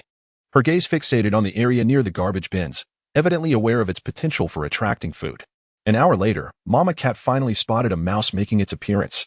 Chapter 9. The reacquisition of hunting points. Lin Fan, concerned about disrupting the cat mother's hunting efforts, decided to rest at a distance. Suddenly, he noticed the cat mother crouching low, inching forward. It dawned upon him that she had likely spotted her prey. He raised his gaze, and indeed, not far from the trash can, he saw a mouse stealthily making its way. Lin Fan, already concealed within the thick grass, promptly crouched down, fearful of being detected by the mouse. What followed was a display of the cat mother's remarkable patience as she gradually approached the mouse, moving at a deliberate pace. Minutes ticked by, and just as the mouse found a morsel to eat, cradling it in its tiny paws, the cat mother was now perilously close. In a flash, she darted towards the mouse like an arrow. Before the mouse could make a significant escape, it was pinned beneath the cat mother's paw, and with a swift bite, it was silenced. The familiar sound of a squeak echoed in Lin Fan's ears, reminiscent of the previous night, and this time it was music to his ears. He understood that the cat mother had succeeded in her hunt. Elation surged within him, and he nearly leaped up, rushing towards her. Mew. The cat mother, clutching the mouse, let out a muffled call towards Lin Fan, her tone revealing her joy, even a hint of pride. Look how impressive I am. Another catch. Without exception, she rendered the mouse nearly lifeless before initiating Lin Fan's training in mouse catching. Lin Fan did not disappoint her. After a day of practice, he honed his skills, adeptly capturing the nearly dead mouse, releasing it, and seizing it again until, after several attempts, he delivered the final bite that ended its life. Simultaneously, Lin Fan observed that his attribute board now reflected a hunting point of 1. Instantly, his spirits lifted. Previously, he had harbored concerns that this hunting point was accumulated over time, and that the mouse he caught the night before was merely a catalyst for activating the attribute board. He realized that amassing hunting points required more than just catching and killing a single mouse. Now he was reassured. It was clear that 1 mouse equated to 1 attribute point. The contemplation then arose. Where should these hunting points be allocated? Little Meow, are you there? As Lin Fan pondered this, a soft voice called out. His ears perked up as he turned towards the source of the sound, discovering Li Shishir returning from school, softly calling for him while glancing around the greenery. The reincarnated Lin Fan was an all-black kitten, nearly invisible at night unless one paid close attention. Mew mew mew. Lin Fan dashed towards Li Shishir, calling out as he ran. The cat mother, sensing the urgency, called out anxiously to Lin Fan, wary of his proximity to humans. Yet she hesitated to approach due to her lingering fear of people. Little Meow, did you wait for me? I'm sorry, I'm feeling a bit better today. I had to stay late at school and couldn't return sooner to see you. Li Shishir exclaimed with delight upon seeing Lin Fan's hurried appearance.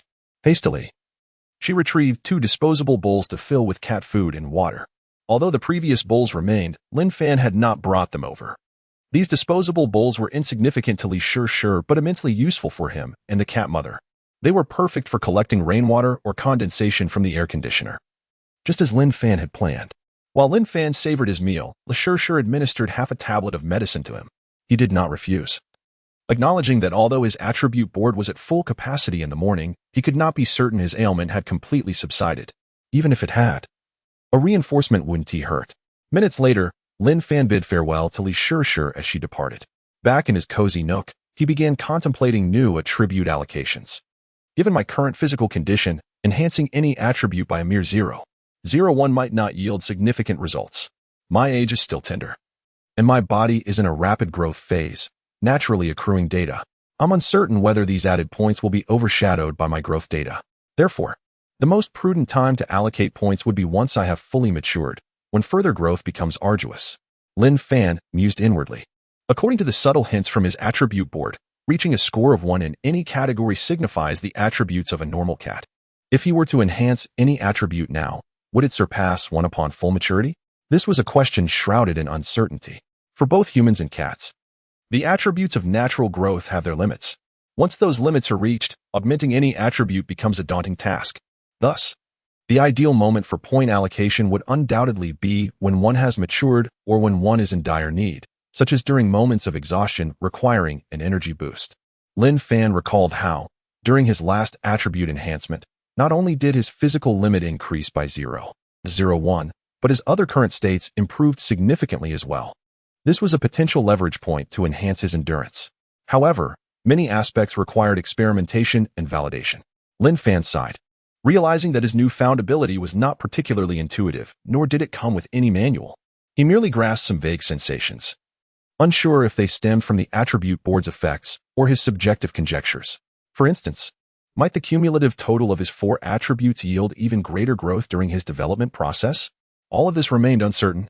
Ultimately, it was but a single mouse providing hunting points. Once I grow stronger, finding areas abundant with mice and capturing one will surely be a trivial task. Why then should I be so miserly now? Lin Fan shook his head. While it would be wise to save some hunting points for later, there was no need for excessive frugality at present. Nonetheless, he desired to experiment with the data point, which he would need to wait until the next day when he felt his best. The following day, Lin Fan awakened and glanced at his attribute board. Name, Lin Fan. Species, cat. Strength, 0, 16, 0, 16, speed, 0, 18, 0, 18, constitution, 0, 17, 0, 17, spirit, 3, 3, 3, 3, hunting points, 1. Lin Fan rejoiced. Aside from the spirit attribute, the strength, speed, and constitution had all increased by 0.01. As expected, with his recovery, his physical condition began to flourish anew. All 4 attributes were at full capacity. It was time to experiment. Point allocation. Lin Fan focused on the plus sign next to his constitution attribute, silently urging it forward. Chapter 10. The parents of Li Shishir. Name, Lin Fan. Race, cat. Strength, 0, 16, 0, 16, speed, 0, 18, 0, 18, constitution, 0, 18, 0, 18, spirit, 3, 3, 3, 3, hunting points, 0. Only the upper limit of constitution in the current constitution increased by 0.01, while the hunting points remained at 0, with no other attributes changing. Was this truly the case? Lin Fan felt a twinge of disappointment. He had anticipated that when he augmented his constitution, the other attributes would also significantly enhance, consuming considerable energy. according to the law of conservation of energy, when all four attribute states were at their peak. Adding to his constitution might yield not just an increase of 0.01, but perhaps 0.02 or even more. The reality, however, proved he had overestimated the outcome. In truth, he had sensed this during the point allocation, and now it was merely confirmed. Nonetheless, the invigorating sensation coursing through his body was quite pleasant.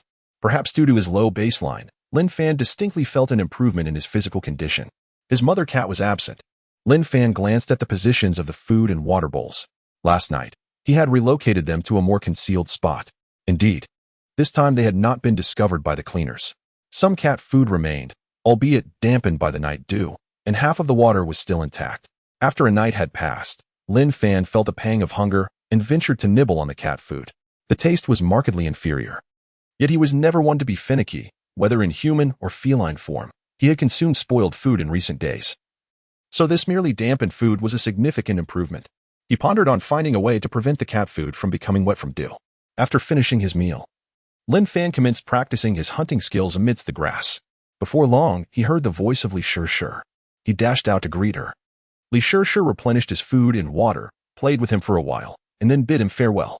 Concurrently, Lin Fan learned that Li Shishir would resume early morning study sessions and would not return at noon. Henceforth, if he wished to see her, it would be very early in the morning or late in the evening. Upon hearing this, Lin Fan felt a twinge of guilt. Li Shishir worked so hard attending school daily, yet she still remembered to return and feed him and his mother cat. The journey home consumed additional time, making it far more troublesome than if she were to board at school. Simultaneously, he couldn't help but worry for her safety, although the current security was commendable. A young girl traversing the streets so early and late could encounter unsavory characters. Even if she did not meet any ill-intentioned individuals, there remained the concern of traffic safety. Lin Fan silently resolved that once he gained sufficient capability, he would repay this young girl as kindness. Lin Fan continued honing his hunting skills. To grow stronger swiftly, he needed ample hunting points, which required a robust hunting ability, whether for the sake of enhancing his strength or for future survival. He was determined to diligently practice his hunting prowess. After approximately half an hour, his mother cat returned, albeit without any prey. Upon noticing the fresh cat food and water, she let out a pleased sound. However, she only took a few bites before stopping, just as Lin Fan began to feel puzzled.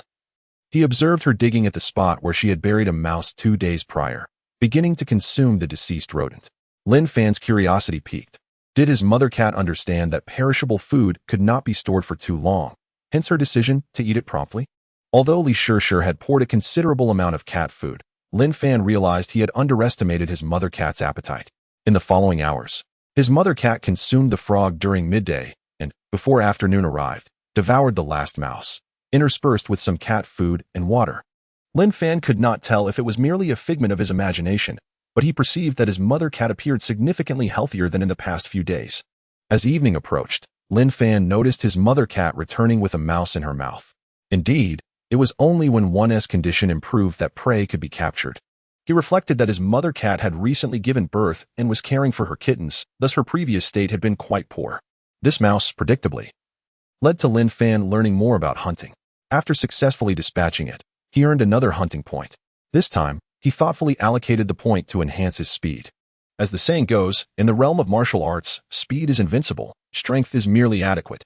As long as he could move swiftly, he would be able to catch any mouse.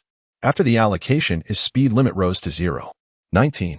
Lin Fan tested it and felt a subtle increase in his speed and reflexes. He practiced his hunting skills for a while, sensing that it was almost time for Li Shishir to return, and he frequently turned his gaze towards the path she often took. The darkness deepened, and the lights in the residential area were dim, rendering even his feline eyes incapable of seeing far. After a while, Lin Fan sensed that he might have surpassed the time Li Shishir returned yesterday, prompting a surge of concern within him. It was quite late. Why hadn't she returned? Was she occupied at school, or had something occurred on her way back? Lin Fan glanced at his mother cat, who was perched by the garbage bin, poised to catch prey, and thus lacked the energy to focus on him. He stealthily made his way to the entrance of the community, navigating the greenery while avoiding pedestrians and vehicles, swiftly arriving at the gate. He craned his neck, scanning the faces of passersby, concealed within the foliage. His pitch-black fur provided him with the utmost camouflage. Unless someone examined closely, they would not detect his presence. Approximately 10 minutes later, his eyes suddenly brightened. He finally spotted Li Shishir's figure, which brought him a sense of relief. At that moment, Li Shishir was accompanied by a middle-aged couple, both appearing to be around 40 years old, engaged in conversation as they walked. They must be Shishir's parents, Lin Fan deduced from their dialogue. After a moment of hesitation, he refrained from approaching her. Children and girls tend to be fond of furry creatures and are easily swayed, whereas adults have often experienced the harsh realities of society, frequently exhibiting a cold indifference towards stray cats and dogs. He feared that his presence might displease Li Shishir's parents, leading them to prevent her from feeding him and his mother cat in the future. As Li Shishir and her parents walked ahead, Lin Fan trailed behind. Observing the direction they were headed, he felt a pang of disappointment. It was not towards the place where he and his mother cat resided. Last night, it seemed that Li Shishir had returned from school to find him and his mother. It appeared that her parents' presence hindered her from seeking them. Or perhaps she intended to forego visiting him and his mother cat today? Feeling somewhat despondent, Lin Fan reflected on how many people began feeding stray cats and dogs out of fleeting interest, only to lose that enthusiasm after a few encounters.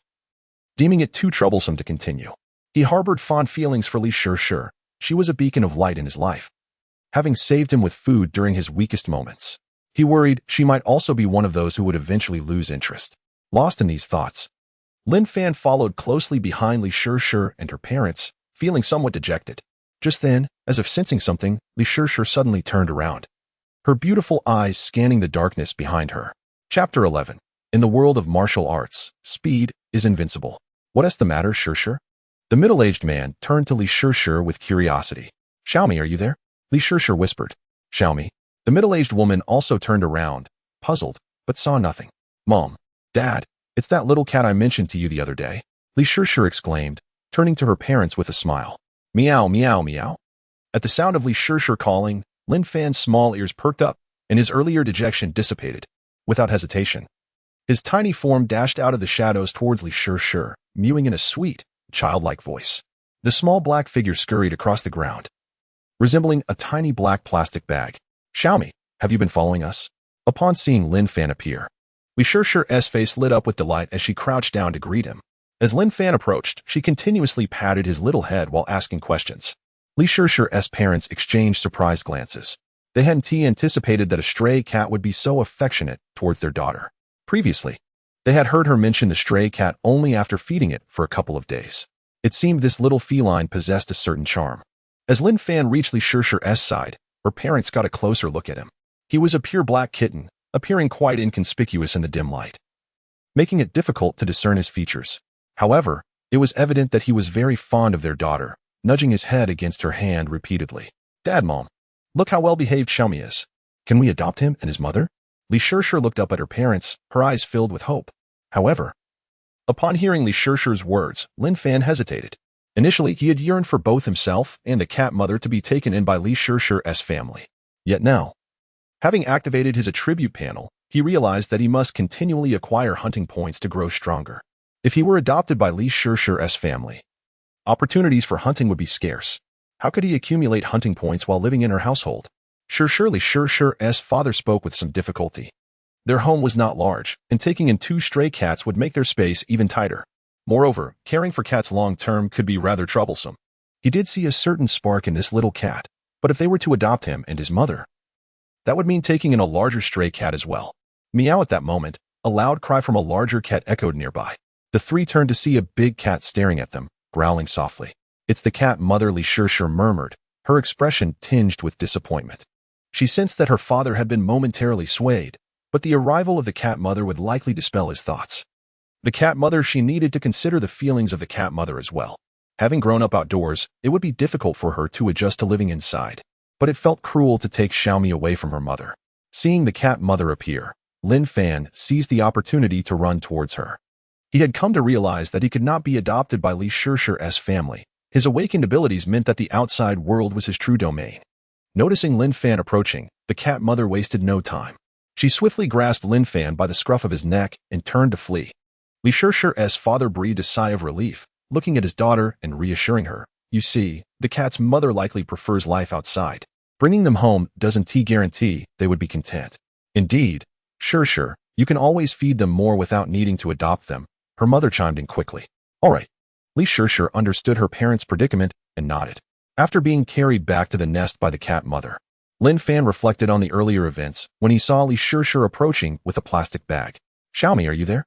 Li Shishir called softly. Lin Fan rushed over. Xiaomi, you came to pick me up from school today. How adorable and clever you are. My parents praised you today, saying you're very smart. Li Shishir exclaimed joyfully upon seeing Lin Fan. As she spoke, Li Shishir retrieved 2 small bowls from the bag, one for food and one for water. Perhaps having witnessed Li Shishir feed them a few times before, the cat mother did not deter Lin Fan from approaching. Instead, she watched Li Shishir closely.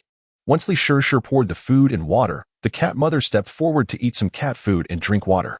During this time, Li Shishir also administered half a tablet for gastrointestinal treatment to Lin Fan. After Li Shishir departed, the cat mother resumed her vigil by the trash can, waiting for prey. That night, she caught a mouse. Lin Fan quickly moved in, seizing the chance to practice his hunting skills under her guidance, successfully earning another hunting point. Meanwhile, Lin Fan spotted another mouse by a different trash can and attempted to catch it in the same manner as the cat mother, but failed when the mouse noticed him and scurried away. It became evident that catching mice was indeed a skill, and Lin Fan had much to learn. The following day, before dawn, Li Shishir tiptoed over, gently setting down fresh cat food and water before leaving. Unbeknownst to her, as she turned to depart, a small black figure watched her from the depths of the greenery. This girl truly knows how to think of others. Was she trying not to disturb me and the cat mother asleep? Lin Fan mused, watching her retreating figure with a sense of longing and amusement. He had intended to greet her but reconsidered. She had such a busy schedule with early mornings and late nights that he did not want to impose further on her time. Glancing at his attribute panel, he noted, name, Lin Fan species, cat strength, 0, 17, 0, 17, speed, 0, 2, 0, 2, constitution, 0, 19, 0, 19, spirit, 3, 3, 3, 3, hunting points. 1 apart from the spirit attribute, the other 3 attributes had each increased by 0, 0, 1. At this rate, in just over 2 months, all 3 attributes would naturally rise to 1, though it was also possible that the growth would slow as time went on. Lin Fan contemplated thoughtfully. Next, he mentally controlled the plus sign behind speed and clicked it. Instantly, both the speed values and parentheses transformed from 0, 2 to 0, 21. He waved his paw, feeling a subtle enhancement in his speed and reaction time. Chapter 12. The territory of the tabby cat with the mother cat absent. Lin Fan consumed some cat food and drank water before concealing the remaining food and water in a more discreet location. He then picked up the empty bowl and covered it to prevent any scent from attracting other cats or mice. Subsequently, Lin Fan began to stroll around the neighborhood, primarily in search of the spot where his mother cat had previously caught a frog, hoping to find one for himself. However, after wandering for more than half an hour, he found no sign of frogs. It wasn't until he heard his mother cat calling him that he returned home. As expected, she scolded him again, reminding him not to wander off. Lin Fan produced the cat food and water for her. Without hesitation, the mother cat, having grown accustomed to this food over the past few days, eagerly devoured it. Following her meal, instead of resting or leaving, she commenced teaching Lin Fan the art of hunting. With no prey available, they practiced pouncing on the grass. Lin Fan diligently absorbed her lessons. After a while, the mother cat picked Lin Fan up and carried him to higher ground to practice jumping. She leapt up first, then turned to Lin Fan, giving a gentle call to encourage him to follow. Lin Fan exerted himself to jump, yet he consistently fell short due to a lack of strength. Undeterred, he persisted in his attempts. Eventually, the mother cat, unable to watch any longer, lifted him up and then shifted to other lessons. Lin Fan began to discern that his mother cat's teaching style was rather spontaneous, covering various topics in a haphazard manner, lacking a structured approach. Nevertheless, he bore no disdain for her methods. He absorbed whatever she taught. During this learning process, he realized that many seemingly simple movements held great significance. While the mother cat executed her actions with effortless grace, akin to an antelope in motion, Lin Fan found himself somewhat stiff and awkward. It was clear that mastery required repeated practice to establish muscle memory, a thought that lingered in his mind. In the afternoon, the mother cat successfully caught a small bird. Seizing the opportunity before she could deliver a fatal bite, Lin Fan swiftly approached and, during a moment of her distraction, delivered the final blow, ensuring the bird's demise. Checking his attributes, he discovered an additional hunting point had been added. Elated, he realized that hunting larger prey, beyond just mice, would also yield hunting points. He promptly allocated this point to enhance his speed, raising it to 0. 22. As night fell, the mother cat caught another mouse, and Lin Fan hurriedly moved in to assist. As anticipated, he earned another hunting point, which he applied to increase his speed to 0. 23. More than an hour later, Li Shishir returned from school, providing Lin Fan with cat food, water, and medicine. This time, she also offered him a cat treat. After her departure, that night, the mother cat failed to catch any mice, and Lin Fan did not spot a single one. It seemed that the recent deaths of several mice had rendered the remaining ones wary of the area, dissuading them from approaching. At that moment, Lin Fan began to understand why his mother cat frequently ventured out in search of food. Hunting in their territory had become increasingly futile. Indeed, the following day, the mother cat failed to catch any prey throughout the day, including the night. Fortunately, Li Shishir's provisions of cat food and water prevented them from going hungry. On this day, Lin Fan experienced a growth of 0.01 points in his 3 non-mental attributes. He distinctly felt that his physical capabilities had improved significantly over the past few days, particularly his speed. This neighborhood was inadequate. There were too few mice, and birds seldom landed on the ground. He contemplated finding a location abundant with both mice and birds. Lin Fan then gazed towards a specific direction, the territory of the tabby cat. He recalled that the last time he encountered the tabby, it appeared quite robust. To his knowledge, the buildings in that area were situated near a street, with shops below. Shops invariably attracted more mice than typical residential buildings, especially considering that several of those shops housed restaurants, which were particularly enticing to rodents. There were ventilation openings behind the shops that connected to the neighborhood, allowing mice to enter and exit freely. Thus, the mouse population in that territory should surpass that of other areas in the neighborhood. However, the presence of the formidable tabby would make it challenging for him and his mother cat to hunt there. Over the past few days, Lin Fan observed that his mother cat had never ventured in that direction. He surmised that she was not oblivious to the abundance of prey, but rather aware of her inability to confront the tabby cat. Much like their previous encounter with the raccoon, after losing that confrontation, his mother cat had rarely returned to that vicinity, and when she did, it was always with great haste. Perhaps his mother cat had once clashed with the tabby, but had not prevailed. He contemplated the possibility of stealthily exploring that area. As a human spirit, he lacked the territorial instinct of a stray cat. He reasoned that in such a vast territory, the tabby couldn't monitor every inch. If he crept in to catch a mouse and was discovered, he could simply retreat. Soon, Lin Fan made a decision. After practicing his mouse-catching skills for a while longer and enhancing his physical abilities, he would venture there to investigate. Otherwise, if his hunting skills were inadequate and he failed to catch any mice, it would be a wasted effort. More critically, if the tabby cat spotted him, it could lead to significant trouble. The thought of facing such a powerful adversary filled him with trepidation. He had heard tales of formidable cats that included weasels and rabbits in their diet, and he was smaller in stature than even some weasels and rabbits. What if the tabby cat decided to attack him? Having resolved to proceed with caution, Lin Fan began to observe the situation in that area. He quickly identified a residential building in close proximity to the row of shops. Although they were aligned differently, the building and shops were nearly adjacent. The hallways of these residences featured windows, and if he entered the building, he could peer down from the hallway windows to observe the activities below.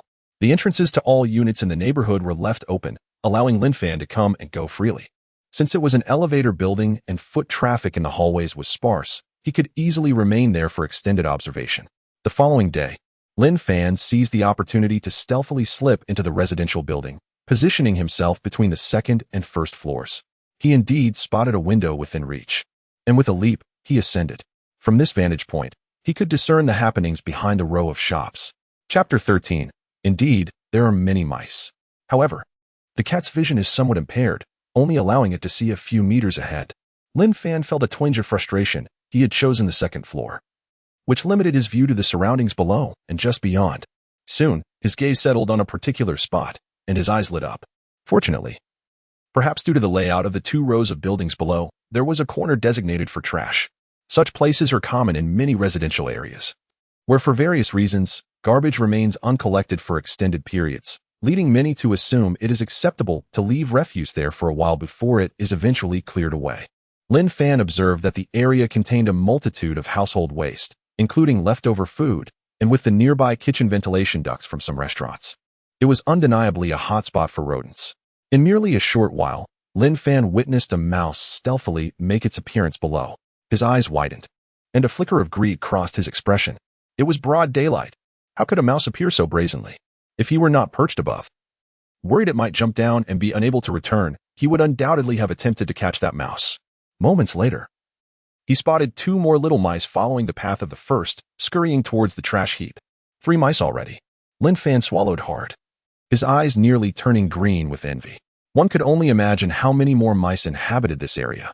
Why was it that among the stray cats in the same neighborhood, some encountered no mice for days and rummaged through trash in hunger, while others feasted on an abundance of them? After observing for about half an hour, sensing that Mama Cat would soon return, he leapt down from the window. In that brief time, he had seen 7 or 8 mice. It was evident that the area was teeming with them. Next, he needed to hone his skills in mouse hunting while avoiding the large tabby cat. Ideally, he would find a time when the tabby was absent and stealthily venture to that area to catch mice. Upon returning, Lin Fan opened his attribute panel and took a glance. Name, Lin Fan. Species, cat. Strength, 0, 18, 0, 19.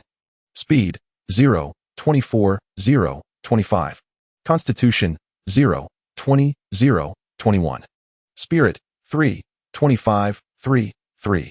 Hunting points, 0. He mused quietly to himself, I have a long way to go. He resolved to strive diligently. As it stood, aside from spirit, the other 3 attributes increased by 0.01 points daily, and the progress was swift. He began practicing his mouse-catching skills in the grass. First by lying in wait, then pouncing suddenly. After a brief period, Mama Cat returned, a piece of raw meat clutched in her mouth, its origin unknown. She placed the meat before Lin Fan and called out to him, urging him to eat.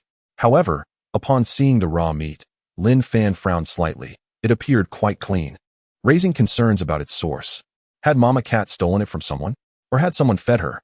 Perhaps she had found it in another trash bin, and it just happened to be so pristine? If Mama Cat had indeed pilfered it, he worried that others might retaliate against her. If someone was feeding her, there were not many who actively offered raw meat to stray cats, and besides, it wasn't that Lin Fan was overthinking. Although he had previously sought food from humans, he had always chosen those who seemed harmless. Yet, this society was not devoid of individuals who disliked stray cats, and he had to be cautious about the food they provided. With these thoughts swirling in his mind, Lin Fan approached the piece of raw meat, sniffing it with his little nose. Aside from the scent of meat, he detected nothing amiss, so he stepped back. He shook his head at Mama Cat and meowed a few times, indicating that he was not hungry and had already eaten. Having communicated with Mama Cat for some time, Lin Fan had learned to express himself through certain unique tones. Afterwards, he turned to consume some of the cat food and water left by Li Shir. Mama Cat understood Lin Fan's intent and was not troubled by it. It was fortuitous that he was not hungry, allowing her to eat instead. Her memory reminded her that the food she had found this time was delicious. Soon, Mama Cat swallowed the piece of raw meat and then approached to drink some water. Li Shir had misjudged Mama Cat's appetite. The cat food she provided daily was insufficient for both Lin Fan and Mama Cat. Primarily, cats have a habit of storing food, leaving some cat food uneaten each day, which led Li Shir to believe that her offerings were adequate. Previously, Lin Fan had not realized that Mama Cat's appetite was so substantial. Alternatively, perhaps a cat's appetite is elastic. When food is abundant, they can eat more, while in scarcity, they consume less. In truth, Lin Fan could have demonstrated that the cat food was inadequate by cleaning the bowl, but he refrained from doing so. He worried that Mama Cat might become reliant on it, which would not bode well for her survival in the wild. What if Li Shir stopped feeding him and Mama Cat one day? Even if he found someone new to provide food, they might not be inclined to feed Mama Cat. Thus, combining cat food with Mama Cat's hunting was presently the best approach. In the days that followed, as Mama Cat grew strong and well-fed, her hunting efficiency significantly improved, primarily due to the lack of sufficient prey for her to hunt. With this thought, Lin Fan once again considered the territory of the large tabby cat. However, he did not contemplate bringing Mama Cat to that area to catch mice. Firstly, Mama Cat might harbor a psychological fear of the tabby's territory and might not wish to venture there. Secondly, if they encountered that large tabby, a confrontation could ensue, and Mama Cat could be injured, which would be unfortunate. Lin Fan weighed the size of Mama Cat against that of the large tabby and concluded that she was likely not a match for the formidable opponent. That territory would eventually belong to him and Mama Cat. Lin Fan's eyes narrowed slightly. Each day, his 3 attributes could increase by 0.01. At this rate, in less than 3 months, he would possess the complete physical prowess of an adult cat. Coupled with some hunting points, his attributes would likely rival those of the large tabby. As long as he could catch enough mice in that territory, his physical capabilities would elevate swiftly. creating a virtuous cycle that would ultimately enable him to overpower the large tabby and seize that territory entirely. Lin Fan spent the entire day immersed in honing his hunting skills. During this time, Mama Cat caught a small bird, allowing Lin Fan to gain a hunting point. As night fell, Li Shishir returned from school, bearing unfortunate news. Little me, I'm truly sorry. Our school has strict regulations, and I cannot come back every day for the time being. I have prepared an automatic feeder and water dispenser for you and your mother, which I will bring over shortly, Li Shishir said apologetically while gently stroking Lin Fan's little head. Chapter 14. All set, only awaiting the favorable wind. Upon hearing those words, Lin Fan felt a twinge of disappointment. However, he soon found solace in the thought that Li Shishir ventured to school before dawn and returned home late at night, leaving him somewhat uneasy about her safety. Perhaps it was for the best, he mused quietly. He could not afford to be selfish. Moreover, Li Shishir had mentioned preparing an automatic feeder for him and Mama Cat, likely stocked with ample cat food and water, which would sustain them for a while. By then, his physical condition would naturally improve, and coupled with some enhancements from hunting experience, he might just be able to fend for himself. After saying this, Li Shishir produced a can of cat food, opened the lid, and fed Lin Fan. He noticed that this can was identical to the first one he had ever tasted, presumably purchased by Li Shishir at the entrance of their community. Priced at over 12 yuan, such luxuries were often deemed extravagant for the average working-class family, including Li Shishir's. On their first encounter, she had bought 2 cans for him and Mama Cat, and later switched to cat kibble, which suggested that the canned food represented a significant expense for her. Now, as she gifted him another can, it was evident she wished to treat him to something special before their parting. The single can of cat food stirred a bittersweet emotion within Lin Fan. Nevertheless, he did not finish it. Instead, he picked up the remaining portion and offered it to Mama Cat nearby before scurrying back to Li Shishir's side. Little me is still so well behaved, Li Shishir exclaimed with a smile, gently ruffling Lin Fan's small head in praise. After her departure, it wasn't too long before she reappeared, cradling a large transparent box. Inside, one half was filled with cat food, and the other half with water, featuring a feeder and water dispenser below. Although Lin Fan had never seen such a contraption before, he could deduce its purpose. However, once outside, Li Shishir faced a dilemma regarding where to place it. Leaving it out in the open would undoubtedly lead to its removal by others, and even placing it on the edge of the greenbelt would be unwise, unless it could be hidden deep within the greenery.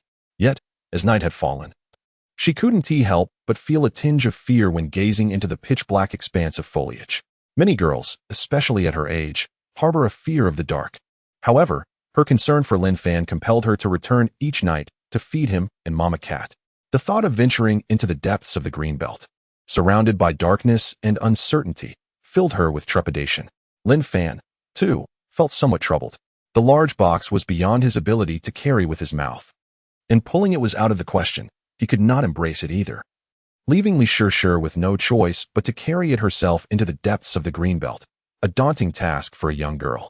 Fortunately, summoning her courage, Li Shishir crouched down and began to tread deeper into the thicket with the food box. Meow. Lin Fan hurriedly led the way, his tiny voice calling out to dispel her fears.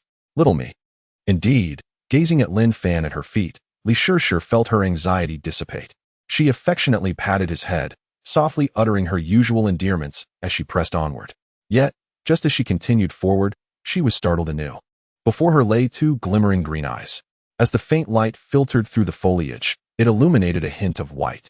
Realizing it was Mama Cat, she breathed a sigh of relief when the cat merely retreated without a sound. Once deep within the greenbelt, Li Shishir adjusted the position of the food box, ensuring it was stable on the ground, then activated the mechanism so that both food and water appeared in their respective troughs. With that, she slowly made her way back out of the greenery. By this time, her once pristine clothes had become soiled, yet she wore a joyful smile. Now, little me, I need not worry about your meals or your mother's, she said, affectionately ruffling Lin Fan's head. She lingered not much longer before departing, for she had evening classes and had already spent a considerable amount of time here. The following day, Lin Fan, a small, dark figure, lay concealed within the greenbelt, watching Li Shishir's silhouette gradually fade into the distance. The cat food and water she had provided would last him and Mama Cat for roughly 10 days. Based on their previous consumption, although Mama Cat's appetite was substantial, leaving their exact duration uncertain. Upon awakening that day, Lin Fan found his 3 attributes had each increased by 0.01 points. He allocated the hunting points he had earned yesterday to his speed, resulting in a strength cap of 0, 2, a speed cap of 0, 27, and a constitution cap of 0, 22. In the days that followed, Lin Fan devoted himself to eating and drinking, interspersed with sleeping and honing his hunting skills, occasionally observing the territory of the big spotted cat. During this time, he discovered a mouse in his and Mama Cat's domain, but, as before, it scurried away before he could approach. Catching mice was no simple task. It required immense patience and the ability to seize the opportune moment. Otherwise, even if he was swifter than other cats, success was not guaranteed. Yet, Lin Fan was not without his insights. He pondered, I must wait until the mouse lets its guard down. If the mouse is alert, it can escape in the blink of an eye. However, if it is relaxed, the delay in its reaction, even if just for a second or half a second, could provide enough time for a cat to close the gap. His impatience often led to the mouse detecting him too soon, resulting in its swift retreat. With such hunting techniques, even entering the domain of the big spotted cat would yield no success. Days later, Lin Fan observed that the big spotted cat frequently roamed his territory, likely wary of other cats attempting to hunt. Nonetheless, it had specific times it preferred to bask in the sun and nap at a particular spot, which was not too far from where Lin Fan had seen the mouse. He could surely take advantage of that window to stealthily catch a mouse. Everything was in place. He merely needed to refine his mouse-catching skills. In the ensuing days, he encountered another mouse, and this time, he had improved significantly. However, just as his paw grazed the mouse, it managed to escape. If only my speed were a touch faster, perhaps I would have succeeded. Lin Fan mused quietly. He remained tethered to human reasoning, dedicating this time to diligently practicing his hunting skills, reflecting on his shortcomings and addressing them, an endeavor that many cats would find insurmountable, resulting in considerable progress for him. Lin Fan had also attempted to catch birds, but he soon realized the difficulty of this pursuit. He decided to refrain from being overly ambitious and focus on perfecting his mouse-catching technique first. After all, hunting birds was inherently unpredictable. As autumn deepened and the weather grew colder, the small birds in the community dwindled in number, leaving uncertainty about how many would remain for him to catch. However, the multitude of mice within the territory of the big spotted cat remained ever present. Chapter 15. The cat food is depleted in recent days. Lin Fan acquired 2 hunting points through the cat mother. His initial speculation proved accurate, upon discovering an ample supply of cat food and water. The cat mother had become rather complacent regarding her hunting endeavors. Laziness is a trait inherent not only to humans, but also to many creatures. If one can afford to be idle, who would choose to toil incessantly?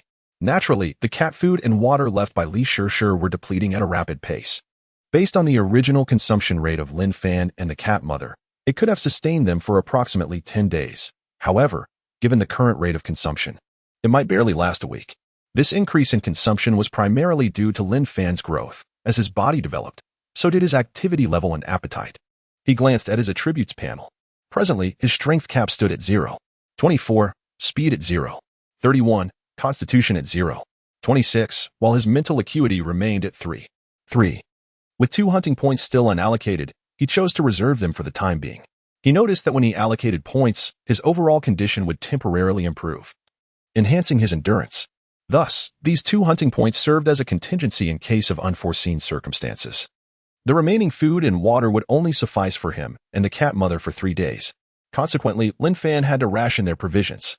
To this end, he stationed himself at the entrance of the community, hoping to discover a new long-term source of sustenance.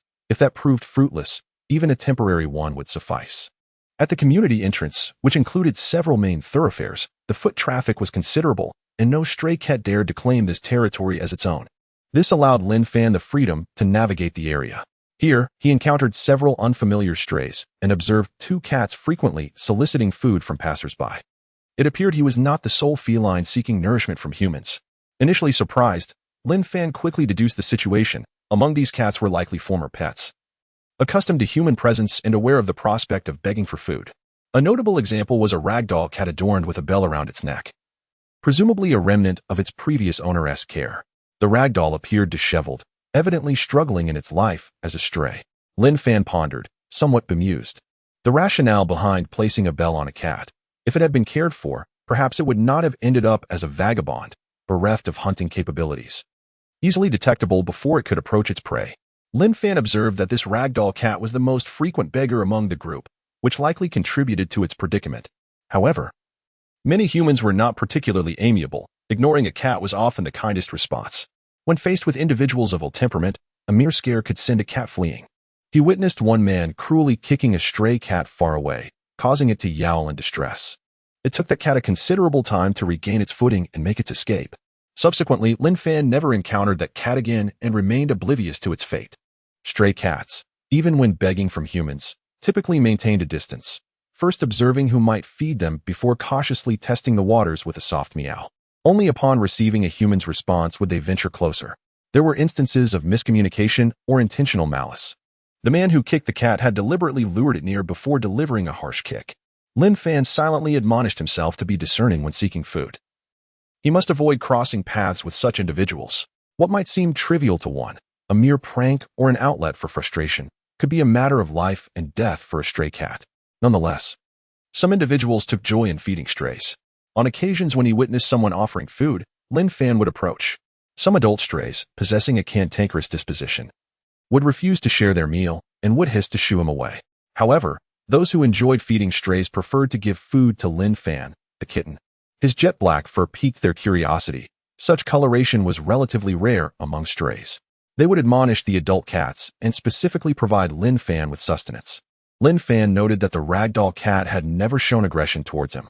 This could be attributed to its previous environment or perhaps its lowly status among strays, leaving it devoid of the confidence to confront others, even a mere kitten like him. Thus, whenever he spotted someone feeding strays, he gravitated towards the ragdoll cat to share in the meal, as he feared the possibility of an adult cat unexpectedly striking him. As the cat food left by Li Shishir dwindled, the cat mother gradually reduced her consumption frequency, while her hunting attempts increased. Ultimately, the cat food was completely consumed by the 10th day following Li Shishir's departure, though some water remained, albeit in insufficient quantity. Regrettably, during this period, Lin Fan failed to secure a new long-term source of sustenance. Over the days following the cat mother, he managed to gather 5 additional hunting points, bringing his total to 7. During this time, the growth of his 3 main attributes became irregular. Some days saw increases of 0.01 points across the board, while on others, one attribute would stagnate or increase by 0.02 points. To his surprise, Lin Fan's mental attribute had risen by 0.01 points, now totaling 3.31. Previously, he had believed that unless he actively allocated points, his mental attribute would not improve. Given his understanding that a data threshold of 1 signifies a cat's maturity, his mental acuity had already surpassed that of an adult cat. His physical condition remained subpar, lacking a foundation for further mental growth. It became evident that his comprehension of these attributes required further deepening. He examined his current attributes panel. Name, Lin Fan species, cat strength, 0.29, 0.3, speed, 0.36, 0.38, constitution, 0.31, 0.32, mental, 3.3, 31, hunting points, 7 aside from his mental attribute. The other 3 still fell significantly short of adult cat levels. Lin Fan had become quite adept at his rodent catching skills through practice. However, due to his relatively low physical attributes, his success rate in catching mice remained modest. In recent days, he encountered 2 mice again. He failed to catch the first, and 2 days prior, he had managed to pin down a larger rat. Unfortunately, he underestimated its strength, leading to its escape. With 2 days having passed, and his physical attributes having slightly improved, he still possessed 7 unallocated hunting points. Should he apply them to his attributes? He estimated he might finally attain the ability to catch a mouse. Chapter 16. Entering the territory of the spotted cat tomorrow, I shall make an attempt. In a short while, Lin Fan resolved to act. By the morrow, 3 attribute points could potentially increase. With 7 hunting points at his disposal, he decided to allocate 5 to speed, 1 to strength, and keep the remaining point in reserve. After a night of rest, the following morning, Lin Fan stretched lazily, filled with vigor. Overnight, his 3 attributes each increased by 0.01 points. Excellent. Lin Fan did not seek any particular attribute to search, but merely wished for none to remain stagnant. Next, he allocated 5 hunting points to speed and 1 to strength.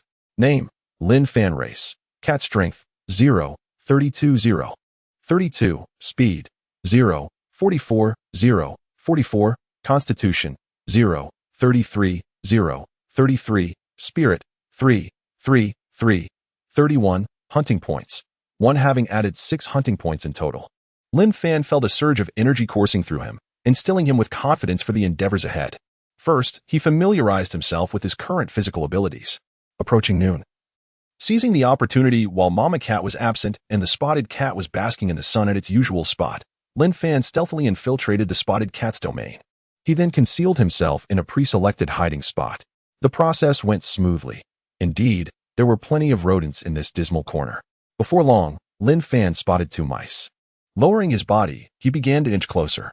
Just as he approached the 2 mice, another rodent appeared. Lin Fan furrowed his brow, realizing he had overlooked a crucial detail. The dynamics of confronting a single mouse differ vastly from those of several.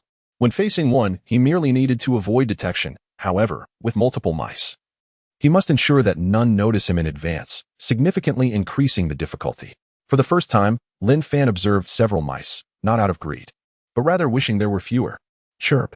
As expected, before Lin Fan could fully close the distance, one mouse spotted him, immediately sounding the alarm and scurrying away. Hearing the commotion, the other mice followed suit. Witnessing this, Lin Fan felt a pang of frustration. He had been so eager to catch one, yet had lost his chance. His speed was no match for that of an adult cat. How could he hope to catch up now? Before long, all 3 mice disappeared into a nearby sewer. Lin Fan could only return to his previous hiding place and wait anew. However, perhaps due to the rodents exchanging information amongst themselves, he waited for nearly half an hour without sighting any new arrivals. Lin Fan felt a twinge of anxiety. This was the spotted cat's territory, and he was uncertain when it might return. After a while, when a new mouse finally appeared, Lin Fan felt torn. On one hand, he feared the emergence of other mice might recreate the earlier predicament, and on the other, he worried the spotted cat could appear at any moment. Thus, he hastened towards the new mouse. The timing was not right. The mouse was on high alert, and with Lin Fan's inferior physical attributes, he naturally failed. The mouse quickly detected him and fled. Seeing this unfold, Lin Fan was incensed. After 2 consecutive failures in catching a mouse, who knew when another might appear? Furthermore, if it were one of the previous mice, they would be all the more vigilant. Lin Fan resolved to change his location. Unfamiliar with the territory, just as he was contemplating a new spot, suddenly, he sensed a significant decrease in the sounds of insects around him and instinctively turned his gaze in a certain direction. Indeed, he spotted the spotted cat lurking in a patch of grass, adopting a stance of concealment, as if regarding him as prey. Alas! Lin Fan was startled and immediately turned to flee. As he dashed away, the spotted cat sprang into pursuit, letting out a sharp cry. Though Lin Fan could not comprehend the spotted cat's words, he could sense the anger in its tone, as if infuriated by his audacity to intrude upon its hunting grounds. Lin Fan lamented his misfortune. He had approached with high hopes, yet not only did he fail to catch a mouse, but he also attracted the attention of the spotted cat. Future attempts to infiltrate this territory would surely be more challenging. At that moment, Lin Fan was terrified of being caught by the spotted cat, fearing it might deliver a swift bite. Yet, the disparity in their speeds was too great. The 2 cats rapidly closed the distance, and Lin Fan found himself on the verge of capture. Regret washed over him. He thought that perhaps he should not have run at all. Had he remained still, the spotted cat might not have pursued him, allowing him to retreat slowly. However, it was too late for such reflections. He dared not halt, nor could he abruptly change direction. He had envisioned this scenario, yet when faced with it, he realized his thoughts had been overly simplistic. He could distinctly sense the spotted cat's strength and superior attributes. It was undoubtedly a battle-hardened feline, well acquainted with hunting. Were he to attempt such a thing, he had no doubt he would be captured in no time. Add Constitution. Lin Fan quickly chanted internally. Instantly, his condition improved significantly, enhancing his speed. However, in comparison to the spotted cat, he remained woefully slow. Suddenly, Lin Fan lunged forward, his small frame darting through a narrow gap in the greenery. This was a location he had scouted earlier, one of his escape routes from the spotted cat. But he had underestimated its reflexes and speed, nearly failing to reach safety. With this obstacle, the spotted cat's pace finally diminished. Lin Fan continued to burrow into the dense foliage, and after a brief moment, he succeeded in evading the spotted cat, finding himself near the entrance of a residential area. Bustling with people, surely the spotted cat would not dare to unleash its fury here. Turning to glance back, Lin Fan saw that the spotted cat had ceased its pursuit, instead standing by the greenery, baring its teeth and growling at him. Lin Fan finally breathed a sigh of relief. He had escaped peril at last. However, The frantic dash through the underbrush left him feeling sore all over, and he wondered if he had sustained any injuries. A bitter taste filled Lin Fan's heart. Overall, this hunting expedition had been a dismal failure. Having not eaten since morning, he had first familiarized himself with his physical condition, then. After the exertion of infiltrating the spotted cat's territory at noon, he now felt his stomach growling with hunger. Looking at the entrance of the residential area, while there were some passers-by, most seemed hurried and preoccupied. From his experiences over these past days, Lin Fan understood that even those who fed stray cats typically did so in the evening. Mornings and afternoons were dominated by busyness, and few would be inclined to offer sustenance. Thus, he could only return to the dwelling he shared with Mama Cat. Upon his return, Mama Cat was already home, perhaps due to having seen Lin Fan venture out alone and return without incident on several occasions. She had grown somewhat accustomed to his solitary excursions and refrained from vocalizing her disapproval. Upon seeing Lin Fan, she merely mewed softly, approached him, and began to groom his fur. Subsequently, Mama Cat sauntered over to the water bowl for a drink. The cat food had run out, and Lin Fan also took a sip of water, which provided some relief to his aching stomach. Yet, it was but a temporary remedy, addressing only the surface of his hunger. Chapter 17. Sense of security in the afternoon and evening. Lin Fan pondered whether anyone would be at the entrance of the community to feed the stray cats. He was acutely aware that the mother cat had been unsuccessful in catching prey over the past few days, and the meager supply of cat food had run out completely by yesterday, leaving her likely to be hungry. When a cat goes without food, its physical condition deteriorates, leading to further difficulties in hunting, thus entering a vicious cycle, one that reminded him of his own struggles upon being reborn into the body of a kitten. He could not afford to hinder the mother cat any longer. After a lengthy nap, Lin Fan felt somewhat revitalized. However, the mother cat was nowhere to be found. Without delay, he dashed toward the community entrance. A cat thrives on food. A missed meal can lead to desperation. Having only consumed some water throughout the day, he felt his little legs growing weak. Under these circumstances, he feared that by the next day, his physical condition might not improve. At the entrance, Lin Fan spotted a ragdoll cat along with another stray, both evidently waiting for someone to provide sustenance. People tended to have a rough schedule for feeding strays, and those who fed them regularly were often recognized by the cats. If those familiar faces appeared, the cats would surely take notice. With this in mind, Lin Fan concealed himself among the greenery, opting to wait and see if someone would feed the two strays before he made his move to solicit food. Half an hour passed, an hour passed. Not a single soul appeared to feed the strays. Starving, Lin Fan felt compelled to take matters into his own paws, seeking out individuals who might show compassion. Yet, as fate would have it, he encountered 4 groups of people, none of whom offered him anything. After all this exertion, his hunger intensified. The other stray, unable to wait any longer, departed, while the ragdoll cat remained, like Lin Fan, fixated on passers-by, occasionally sprinting toward them in hopes of being fed. Alas, just like Lin Fan, no one extended a helping hand. As nearly 3 hours slipped by without a morsel, darkness enveloped the surroundings. The mother cat's distant calls echoed, prompting Lin Fan to abandon his fruitless efforts with pedestrians. As he trudged back, a sigh escaped his lips. Having secured no food that evening, thoughts of the next morning and noon filled him with dread. He feared he might have to endure hunger until the following evening, coupled with the meager rations from the previous days. He shuddered to think of how starved he might become. Life for stray cats was undeniably harsh. In contemplation, he recalled the large calico cat he had encountered earlier that day. Curse that calico cat. Once I grow stronger, I shall exact my revenge, Lin Fan vowed silently, clenching his teeth in determination. Upon returning to his earthen nest, Lin Fan lay limply, sprawled in a star shape, lost in thought.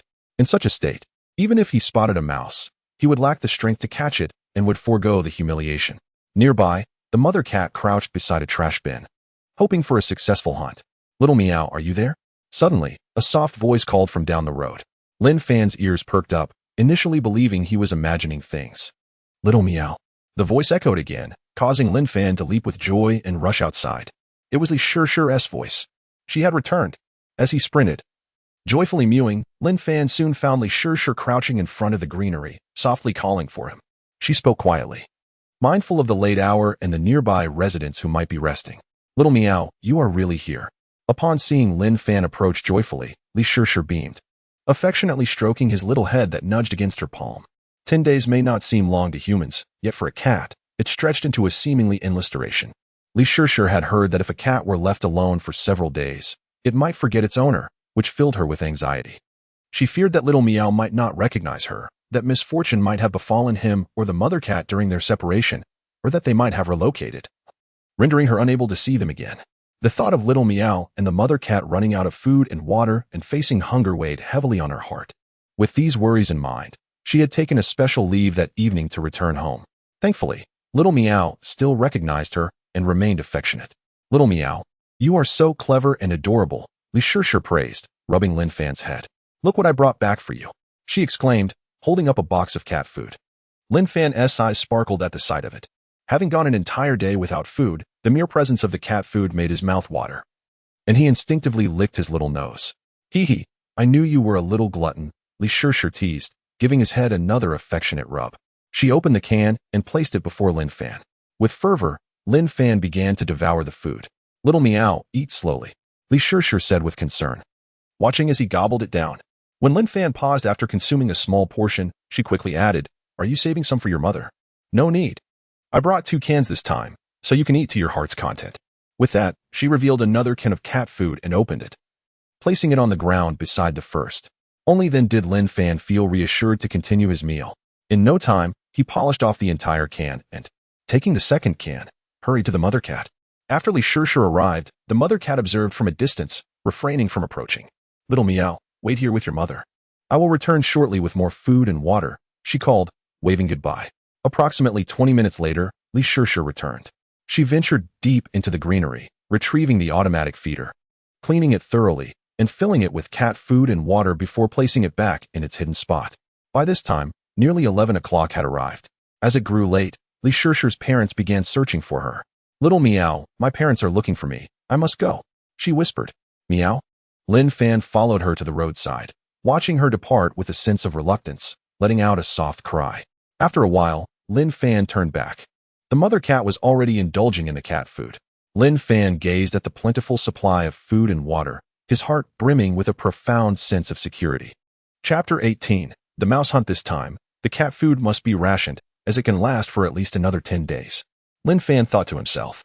After 10 days, his physical prowess would undoubtedly improve significantly, if he could also acquire some hunting points during this period. His ability to catch mice would likely be assured. Drawing from his previous experiences, Lin Fan resolved to be even more frugal with the cat food provided by Li Shishir this time. He would scavenge for food outside and refrain from consuming the cat food. However, he found it difficult to control the behavior of the mother cat. Her thoughts were simple, her language rudimentary, and even if she understood his words, she might not heed them. Her own instincts would dictate her actions. The following day, before dawn, Lin Fan bid farewell to Li Shishir as she headed to school. In the days that followed, Lin Fan returned to his former routine, sleeping, practicing his hunting skills, soliciting food from residents at the community entrance, and observing the mother cat's hunting activities.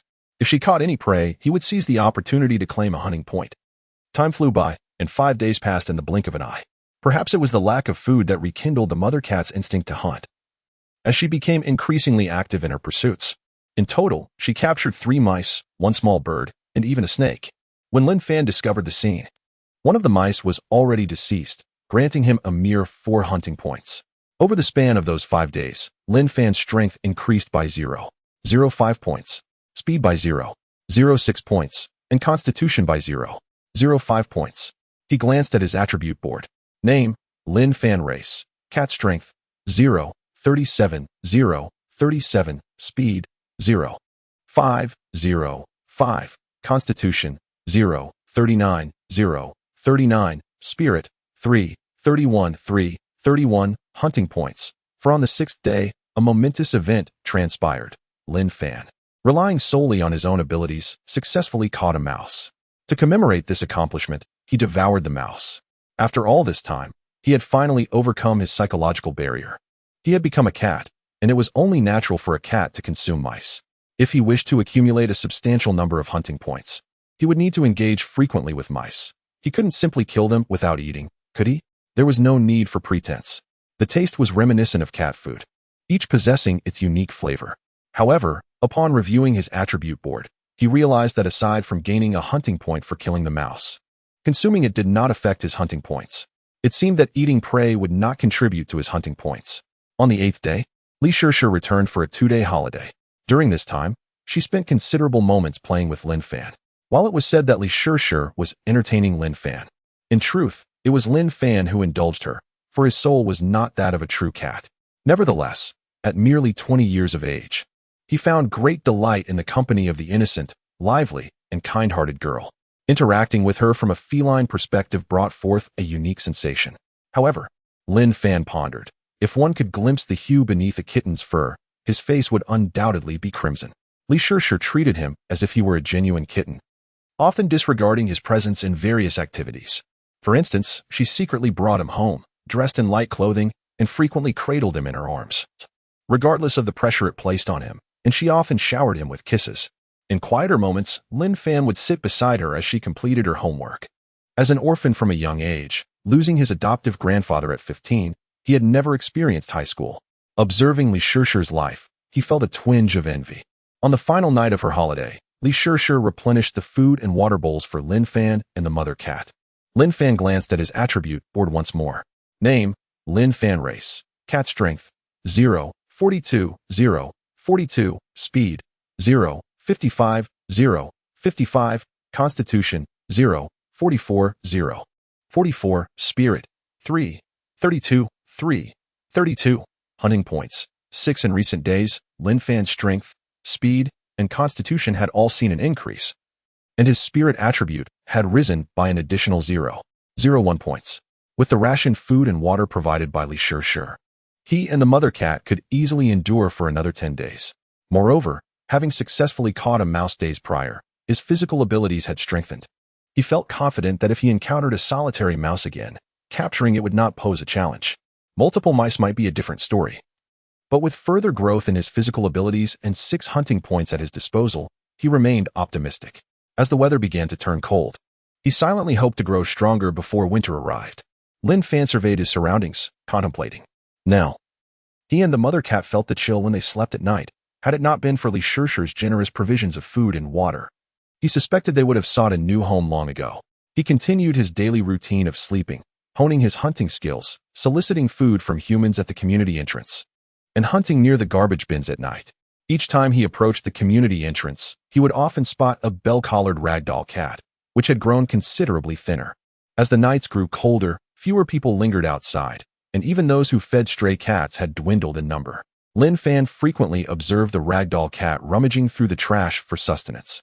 Sharing a common plight, Lin Fan felt a deep empathy for the ragdoll cat's predicament. He had contemplated aiding the cat by removing the bell from its neck, yet they were not well acquainted, and the ragdoll might not permit such an act. Moreover, he was uncertain how the bell was secured. Given his current strength and claws, he doubted he could remove it swiftly. Lin Fan continued to monitor the territory of the tabby cat. As the weather cooled, the tabby cat spent less time basking in the sun at its usual spot. Often, Lin Fan could not spot it at all, but as soon as he approached its territory, he would be swiftly detected. On several occasions, the tabby had bared its teeth and growled at him. Fortunately, it appeared to be a cat of considerable decorum, unwilling to stray far from its domain. Lin Fan altered his strategy, shifting from merely observing the tabby cat's territory to exploring the territories of other stray cats. Perhaps there were places with an abundance of mice elsewhere. The strength of the other strays might not rival that of the tabby, nor would they possess such fervent territorial instincts. In any case, the number of mice in the community was limited. By stealthily capturing some from other strays' territories, he could leave the mice in his and the mother cat's domain for gradual hunting. One evening, Lin Fan darted out from the tabby cat's territory with a mouse clamped in his mouth. After days of observation, he had finally made a successful catch. This marked the second mouse he had independently captured, and to celebrate, he devoured it. Successfully catching 2 mice had bolstered Lin Fan's confidence immensely. Perhaps, in a few more days, he could venture back into the tabby's territory to hunt once more. Lin Fan mused. In the days that followed, Lin Fan managed to catch a mouse almost every day, all from the tabby cat's territory. That spot was quite concealed, and the tabby seemed oblivious to the plentiful mice there. Chapter 19. The Fallen Ragdoll Cat. Name, Lin Fan. Species, cat. Strength, 0, 5, 0, 5, speed, 0, 63, 0, 63, constitution, 0, 51, 0, 51, spirit, 3, 33, 3, 33, hunting points, 16. Upon awakening in the morning, Lin Fan instinctively glanced at his attribute board. It had been 8 days since Li Shirshi's departure. His spirit attribute had risen by 0.01 points, while the other 3 attributes had seen considerable increases, along with an addition of 10 hunting points. 6 of those points had been earned through his own successful catches, while the remaining 4 were acquired from the prey that his mother cat had hunted, which he had opportunistically finished off. It was not that the mother cat had captured fewer prey than he had.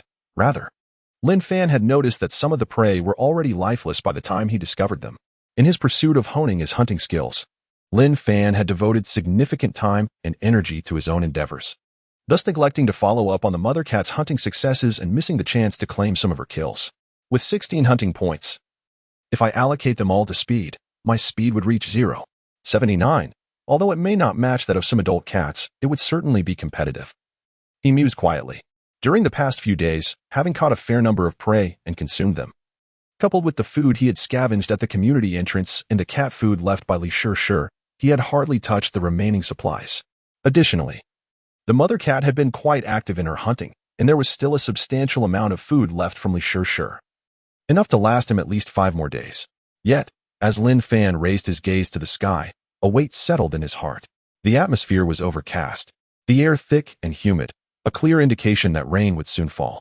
The automatic feeder left by Li Shirshi was rather large and cumbersome. Neither he nor the mother cat could transport it. Even if they could manage to carry it away, they would inevitably spill the food and water contained within. If it rained, the food would become waterlogged, and even if it remained edible, it wouldn't last long. Not long ago, he had wished for rain, hoping to secure a cleaner source of water for himself and the mother cat. Now, however, he found himself dreading the impending downpour. Such is the unpredictability of life. Yet, he reassured himself, I am now capable of catching mice independently. With the advantage of my human soul, surviving without the cat food should not prove too difficult. A glimmer of determination flashed in Lin Fan's eyes. He had already navigated through the most challenging phase. Now, it merely felt regrettable to waste the cat food, especially since he and his previous self had both faced the brink of starvation. Moreover, the cat food had been purchased with Li Shirshi's hard-earned pocket money, and he was subconsciously reluctant to squander it. In an effort to minimize waste, he decided to indulge a bit more in the cat food today. After finishing his meal, he promptly set out to hunt. Hunting could not cease. It was crucial to his growth. Furthermore, any mice he caught, but could not consume immediately, could be stashed away, providing sustenance should the cat food spoil, or should he find himself unable to catch anything. He resolved to return to the territory of the tabby cat. 2 hours later, Lin Fan dashed outside, a mouse clutched in his mouth. As he passed the entrance of his community, his pace did not falter. His 4 small paws scampered rapidly. However, as he neared a nearby trash bin, his heart was suddenly struck. There lay the ragdoll cat he knew so well, sprawled near the trash bin. Its once pristine white fur now soiled, surrounded by a swarm of mosquitoes feasting upon it. Had that ragdoll cat perished? For reasons unknown. The thought of having once shared moments with this cat, begging for food from passers-by and enjoying meals side by side, now filled him with an inexplicable sorrow. The sight of its lifeless form brought an overwhelming wave of melancholy as he realized he would never see it again. Among the many stray cats, this particular one had always shown him kindness, even yielding space for him during mealtimes. It possessed a gentle disposition, and the bell around its neck suggested it had once been cherished by an owner, only to ultimately find itself abandoned, forsaken, and left to perish beside a trash bin. Lin Fan, having once been an orphan, felt a profound resonance with this ragdoll cat. He had witnessed the deaths of other strays before, one tragically struck by a vehicle, but none had evoked such deep sorrow within him. Lost in thought, Lin Fan slowed his pace, a weight in his heart as he approached the fallen cat. As he drew near, the swarm of mosquitoes dispersed slightly. Suddenly, a flicker of hope ignited within him. He noticed the ragdoll's body rising and falling ever so slightly. It was still breathing. Lin Fan's eyes brightened, and he hurried closer to inspect the cat's face. The ragdoll cat appeared emaciated, its coat dull and lifeless, its face gaunt. Its eyes were tightly shut, but after a moment, Lin Fan noticed the eyelids tremble. Eventually, the cat managed to open its eyes, albeit with a vacant gaze fixed upon Lin Fan. Meow. Suppressing his sorrow, Lin Fan softly called out to the cat. Yet, it merely blinked, showing no further signs of awareness, its body remaining motionless. Lin Fan placed the mouse he had caught before the ragdoll, but it did not rise to eat. After a moment, he had an idea and dashed back to the shelter he shared with the mother cat. Before long, Lin Fan returned, carrying a can of water. He was not one to place all his eggs in one basket. This was a reserve he had prepared, collected from the condensation of air conditioning units, ensuring that he and the mother cat would have clean water in case of emergencies. He set the can of water at the ragdoll's lips and called to it once more, but the cat remained unresponsive. Realizing this approach was futile, Lin Fan dipped the paw into the water, then brought it to the ragdoll's mouth, allowing droplets to trickle in. With swift movements, he angled the cat's mouth upward, encouraging it to drink. 1 drop, 2 drops, several drops, until finally, the ragdoll's eyes regained a flicker of life, and it began to slowly lap at the water by its mouth. Chapter 20. Rescuing the ragdoll cat. Lin Fan repeated this process continuously. After a few minutes, the ragdoll cat stirred, and moments later, it wobbly stood up. Lin Fan understood that the water not only revived the cat but also instilled a glimmer of hope, awakening its innate will to survive. Animals often act on instinct, and their desire to live can sometimes surpass that of higher beings. After rising, the ragdoll cat lowered its head to the water Lin Fan had placed, eagerly licking and drinking. The cat food can was small, and since Lin Fan had previously wasted some water with his paws, it did not take long for the remaining water to be consumed by the cat. Although Lin Fan had more water stored, he refrained from fetching it again. He knew that mere water would not suffice for the cat's recovery. Thus, he retrieved the mouse he had set aside and placed it next to the ragdoll cat.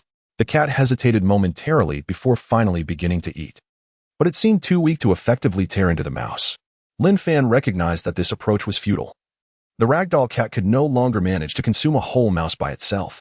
Even if it managed to swallow it, it risked choking, potentially leading to dire consequences. After contemplating, Lin Fan picked up the empty cat food can and dashed toward the location where he and the mother cat resided. He reached the automatic feeding box prepared by Li Shishir, placing the empty can beside the food compartment. With a small paw, he dug into the food and managed to dislodge some cat food, scattering it on the ground and into the empty can. At that moment, Lin Fan disregarded the waste, repeatedly performing the action. After all, rain was imminent, and if he did not relocate the cat food, it would be squandered. If he could save the ragdoll cat's life, it would indeed be a noble deed. Lin Fan worked swiftly, and before long, the empty can was filled with cat food. He turned again, racing back to the ragdoll cat. When he returned, the cat was still laboriously attempting to eat the mouse, but with little progress. Lin Fan placed the food can beside the cat and called out to it a few times. Upon seeing the cat food, the ragdoll cat's eyes flickered with renewed interest. It immediately abandoned the mouse and leaned toward the can. In truth, it was far more familiar with the cat food than the mouse. Having once been cared for by humans, it had found itself abandoned and left to scavenge, only able to seek out food from people or rummage through garbage. Unable to catch mice. The concept of a mouse existed only in the memories of other cats it had witnessed or was ingrained in its genes. It had never consumed a mouse itself, which partially explained its struggle with the one it had just attempted to eat. However, it was adept at consuming cat food. Indeed, when the ragdoll cat began to eat the cat food, it did so with much more proficiency. With each lick of its tongue, the kibble disappeared into its belly. Before long, the food Lin Fan had collected was entirely consumed. He did not return for more, not out of reluctance, but because he knew that once it rained, most of the cat food would spoil. He felt no sorrow over this. After all, the cat had been near death from starvation. He suspected that overeating could be detrimental to its recovery, especially since he could not definitively ascertain the cause of its near demise. Regardless, if the ragdoll cat had been that starved, the water and food it had just ingested should suffice to restore some of its strength. Lin Fan chose to remain with the ragdoll cat for a while. Once it regained some vitality, he called out to it a few times before picking up the mouse and moving forward. As he walked, he glanced back at the ragdoll cat. He noticed it hesitated for a moment before unsteadily following him. At least it listens well, Lin Fan thought to himself. This ragdoll cat was evidently more understanding than other stray cats. Had it reacted with hostility like them, his attempts to save it would have proven challenging. He did not take the ragdoll cat back to his and the mother cat's dwelling. Typically, cats are solitary creatures, preferring solitude and often exhibiting aggression towards other felines. Among strays, competition for food exacerbated this behavior. If he brought the ragdoll cat back, the mother cat would likely regard it with animosity. Instead, Lin Fan led the ragdoll cat to a small building resembling a cottage, situated beneath an air conditioning unit of an unoccupied home, devoid of inhabitants and furnishings, thus left vacant. Above it was a roof, shielding it from rain unless it poured heavily, and the ground below would not collect water. This spot had originally been designated as a refuge from the cold and rain for him and the mother cat. During this time, Lin Fan had gathered some paper blankets and old cotton to place inside. Allowing the ragdoll cat to recuperate here was indeed appropriate. Lin Fan was unperturbed by yielding this space to the ragdoll cat, knowing that when it rained, he and the mother cat would have nowhere to go. There were several such locations within the community, and he had prepared more than one. The area before the small building was fenced off with gray barriers, some of which Lin Fan had damaged, creating a gap just high enough for entry. Meow, Lin Fan called to the ragdoll cat, then jumped through the breach in the fence. Fortunately, the ragdoll cat was quite intelligent. After Lin Fan repeated the action once, the cat followed suit. However, due to its weakness, it struggled to leap through the low gap, eventually clawing its way in after some effort. Inside was spacious enough, and Lin Fan jumped in again, placing the mouse within. He then called out to the ragdoll cat a few more times. During this time, he had learned enough of the cat's language, echoing the phrases the mother cat often used, conveying the message for the ragdoll cat to stay put and not wander off. He feared that when he departed, the ragdoll cat might follow him, given that this was not its usual resting place, and it seemed to have developed a slight dependence on him. Meow, the ragdoll cat responded, its voice somewhat hoarse yet tinged with a hint of clarity. Lin Fan recalled having heard this cat vocalizing toward humans when seeking food, and he couldn't help but steal another glance at it, pondering that the sound it made seemed rather unremarkable. Nevertheless, from the tone, Lin Fan discerned that the ragdoll cat understood his intent and acquiesced. With this assurance, Lin Fan turned and left, feeling at ease. Chapter 21. Moving to a new home as Lin Fan departed, he held an empty canister delicately in his mouth. Upon returning to his abode with the mother cat, he swiftly acquired a tin of cat food from the automatic feeder and hurried towards the designated area for the ragdoll cat. Upon his arrival, the ragdoll cat emitted a few calls, its voice tinged with a sense of relief, seemingly pleased by Lin Fan's return. After placing the cat food down, he turned and dashed back. Before long, he returned with a canister of fresh water, followed by yet another can of cat food. The tin was not particularly large, and given the considerable size of the ragdoll cat, Lin Fan surmised that 2 cans of cat food, combined with the mouse he had caught, would suffice for 2 days. The cat's recovery would ultimately depend on its own physical resilience. When Lin Fan returned for the last time, the ragdoll cat no longer called out. It merely lay in its nest, quietly observing every movement he made. Upon returning to his dwelling with the mother cat, Lin Fan discovered a mouse stealthily nibbling at the scattered cat food outside. Previously, under Lin Fan's careful management, the cat food within the automatic feeder was not left outside for extended periods to prevent it from becoming damp, released in quantities just sufficient for immediate consumption, thereby deterring other stray cats from discovering it. As for the mouse pilfering the food, Lin Fan had contemplated it, but after several attempts, he had rarely encountered such audacious rodents. Moreover, since he often ventured out while the mother cat was absent, leaving the food unattended, he seldom employed such tactics to lure mice. To his surprise, today, a particularly bold mouse had indeed appeared. Without hesitation, Lin Fan crouched low and cautiously approached. After 2 minutes of stealth, he sprang forth, successfully pinning the mouse beneath his paw. Having captured several mice, Lin Fan had now honed his hunting skills to a remarkable degree. Delighted by his catch of 2 mice today, he felt he had compensated for the one he had previously given to the ragdoll cat. Lin Fan felt a surge of joy, while food was secondary. The acquisition of hunting points would allow him to elevate one of his attributes by 0.01 points. Choosing not to consume the mouse, Lin Fan opted for some cat food instead. When the mother cat returned home, he urged her to eat more. Animals are often more perceptive to changes in weather than humans, and the mother cat exhibited a hint of unease, particularly when gazing at the cat food, occasionally vocalizing in anxiety. Clearly, she suspected that the food might be compromised by impending rain. After all, neither she nor Lin Fan would be present here at that time, leaving the cat food vulnerable. Thus, when Lin Fan encouraged her to eat, she did not refuse and actually consumed more than usual. That night was colder than usual, with winds stronger than before. Even with the cotton Lin Fan had collected a few days prior, the chill permeated their makeshift bed. He could no longer afford to wait. Suddenly, he sprang to his feet and rushed to the cat food container, swiftly transferring the food into a box he had scavenged. This task had been postponed. During the transfer, much food would inevitably fall to the ground, making it difficult to retrieve, and Lin Fan had no desire to eat food tainted by dirt, which would result in considerable waste. Additionally, Li Shishir had placed several packets of desiccant in the food container to prevent moisture from spoiling the contents over time, an astute move from the thoughtful young girl. Had he removed the food earlier, it would have quickly become damp, rendering it unappetizing and prone to spoilage. Thus, he had chosen to delay the task as long as possible. However, sensing that rain was imminent, he could no longer postpone the action. Given that he had already dispensed 3 cans of food for the ragdoll cat during the day, and with much of it now scattered outside, there was little left. Using a larger box than the typical cat food tin, he quickly finished transferring the remaining food. With the new cat food box in his mouth, Lin Fan turned and dashed towards a location identical to where he had previously settled the ragdoll cat. Carefully, he leaped into the opening and entered the area designated for the air conditioning unit, placing the new food box within.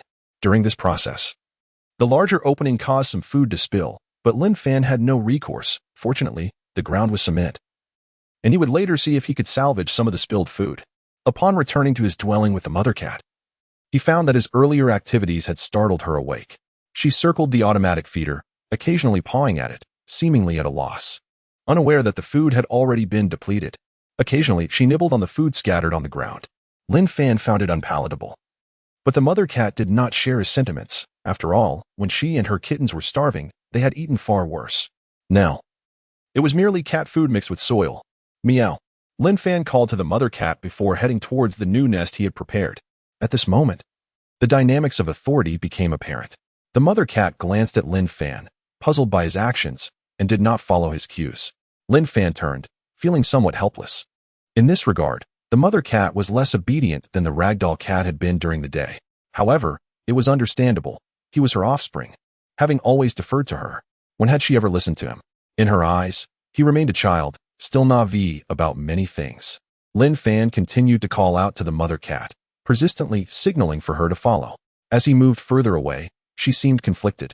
Perhaps she was uneasy about his distance, or perhaps she finally grasped his intention, leading her to follow him. Seizing the opportunity, Lin Fan dashed to the new location, leaping into the new nest. The mother cat circled the area multiple times, glancing inside at Lin Fan, before ultimately deciding to join him. This place offered shelter on 3 sides. No, with the back and below included, it was effectively shielded on 5 sides, leaving only the front exposed. Yet even there, the lower portion was shielded by a dense lattice, significantly diminishing the biting wind and ushering in warmth. Moreover, Lin Fan had provided a paper blanket and cotton here, and lying atop it felt like a world apart compared to their previous spot in the greenery. The mother cat, not lacking in intelligence, quickly adapted to this new environment and settled down comfortably. The wind outside intensified, and after an indeterminate passage of time, rain finally began to fall. Autumn rains are rarely fierce, but when combined with the chill of the wind, they impart a bone-deep cold. Fortunately, Lin Fan and the mother cat had transitioned to a more sheltered location just in time. He felt a wave of relief had they been caught in the rain. The experience would likely have been quite unpleasant. Lying in the new nest, Lin Fan gazed through the slats at the outside world, listening to the patter of rain. Lost in thought, in his past life as a human, he had relished the sound of rain, finding solace in its rhythmic cadence. He pondered the fate of his original body.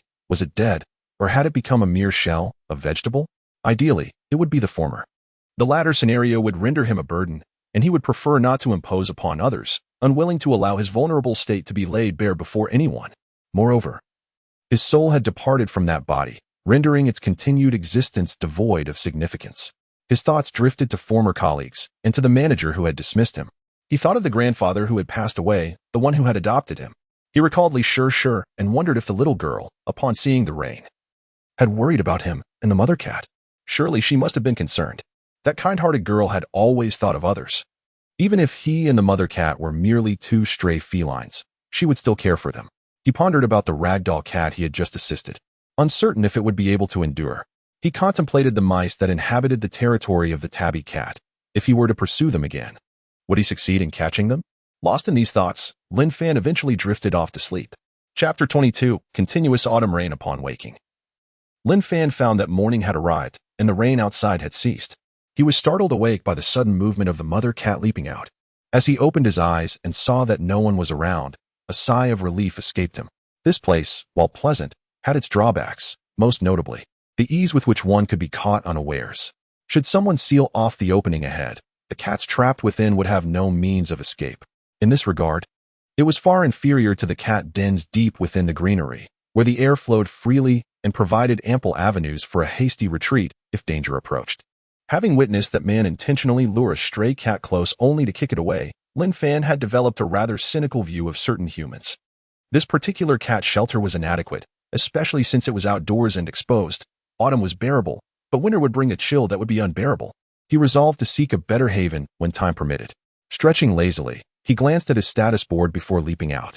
Name, Lin Fan. Species, cat. Strength, 0, 51, 0.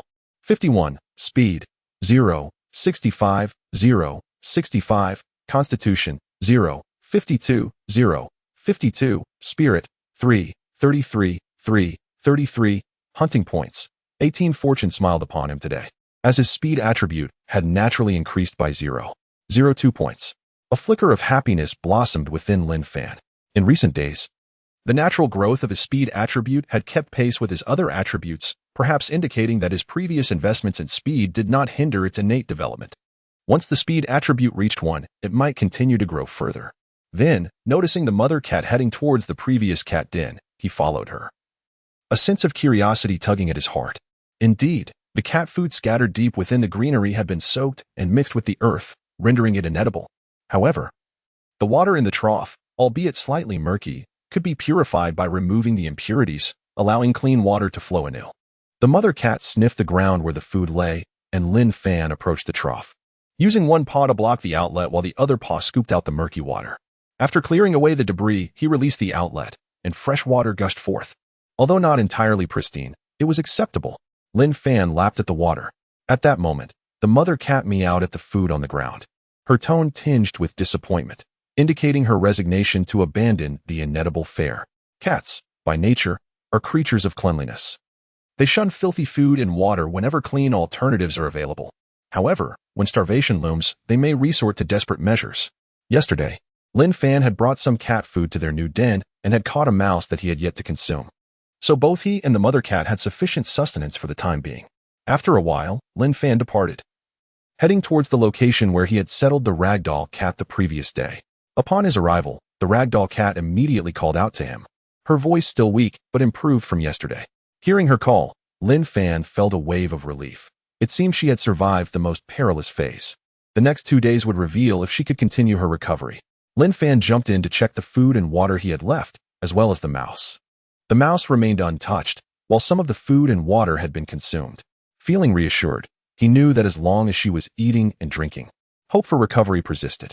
Perhaps sensing Lin Fan's role in her rescue, the ragdoll cat grew increasingly affectionate, meowing gently at him. Lin Fan did not linger, leaping out to commence a new day of activities: eating, drinking, practicing hunting, and foraging. Perhaps due to the recent rain, the ground was wet, and many small creatures were reluctant to emerge. Lin Fan failed to spot any mice and by evening, had still not captured any prey. He couldn't help but reminisce about the territory of the tabby cat, which likely teemed with mice. Yet, glancing at the sky, he chose not to venture forth. The autumn rain lacked the decisiveness of summer storms, and today had seen intermittent drizzles with the promise of heavier rain to come. It was not an opportune moment for a foray into tabby territory. Sighing inwardly, Lin Fan made his way back to check on the ragdoll cat, finding her spirits lifted further. Clearly, she had been famished when she collapsed beside the trash can. Returning to their new dwelling with the mother cat, Lin Fan found her resting in the den. He ate some food, drank water, and found a comfortable spot to settle. Soon, the rain began to fall once more. The following day, the rain persisted, drenching the entire day. Lin Fan chose not to venture outside, instead taking the opportunity to check on the ragdoll cat. After another night of rest, she appeared to be in better spirits, her calls more robust, even attempting to follow him outside, though he gently dissuaded her. The food he had left would suffice for her to finish today, and he wanted her to rest another night. As for tomorrow, Lin Fan felt a pang of anxiety regarding their food supply. Since the onset of the rain, neither he nor the mother cat had captured any prey. The cat food left by Li Shir had been partially wasted and shared with the ragdoll cat. What remained would barely sustain him and the mother cat through another day. Now, with the addition of the ragdoll cat, who wore a bell around her neck, it seemed she had never hunted before. Given her current condition, even removing the bell would not grant her the ability to fend for herself. It was unrealistic to expect her to beg for food from humans. Had food been readily available, she wouldn't have collapsed from hunger beside the trash can. In the rain, few people lingered outside, making it even less likely for her to find someone to feed her. I am indeed too kind-hearted, Lin Fan sighed. In his human days, He had once defended a female colleague from their manager's bullying, only to be dismissed from his job. Now, he couldn't bear to see the ragdoll cat starve. Rescuing her had consumed precious resources, and now he found himself burdened with an additional responsibility. Regarding the bell around the ragdoll cat's neck, he noted that it was tied with a thick knot, difficult to untie without the right tools. He would have to address it later. It would be best to find food tomorrow, Lin Fan thought as he gazed at the overcast sky. I hope the heavens grant us a reprieve from the rain. Alas, the skies did not heed the wishes of a cat. The next day, the fine rain continued to fall. It cannot wait any longer, Lin Fan mused. On rainy days, the tabby cat likely prefers to stay sheltered, presenting a potential opportunity. He glanced skyward, contemplating his next move. Chapter 23. Capturing 3 mice in succession. One must not wait until food is completely depleted before embarking on the hunt. Such a strategy is far too passive. Moreover, he certainly could not deplete the reserves he shared with his mother cat to assist that ragdoll cat. After some activity, Lin Fan began to make his way toward the territory of the tabby cat, carefully navigating along more concealed paths while simultaneously increasing his speed. 0, 68. 0, 69. 0, 7. 0, 71. In no time, Lin Fan escalated his speed to 0, 78. He could distinctly feel the swiftness of his movement enhance. With 10 points added and 8 points remaining in reserve for hunting, he felt sufficiently prepared. Before long, Lin Fan entered the domain of the tabby cat, arriving at the familiar spot. He concealed himself deep within the greenery, intently watching the heap of refuse. Perhaps due to the drizzling rain, he waited over 20 minutes without the sight of a single mouse. After a while, Lin Fan suddenly crouched low. Not far away, a mouse cautiously appeared and made its way toward the garbage pile. Lin Fan remained utterly still, only beginning to advance slowly when the mouse let down its guard.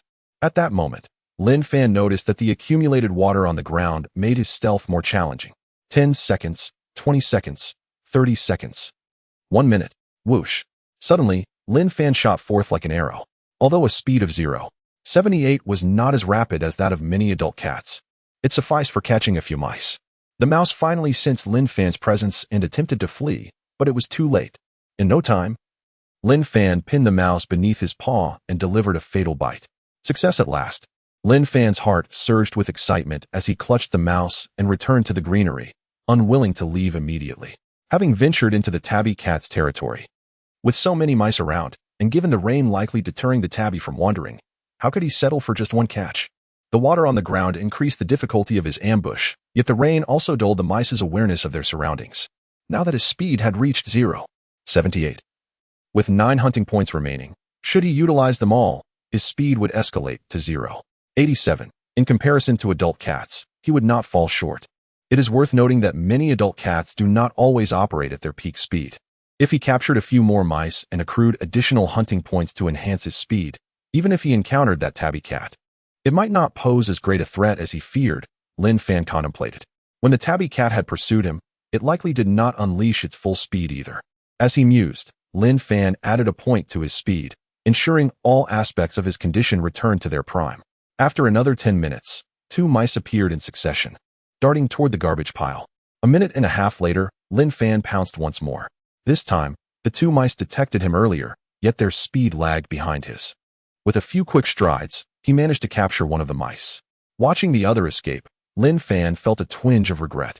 He had initially intended to injure one mouse before seizing the other, but it seemed he had overestimated his strategy.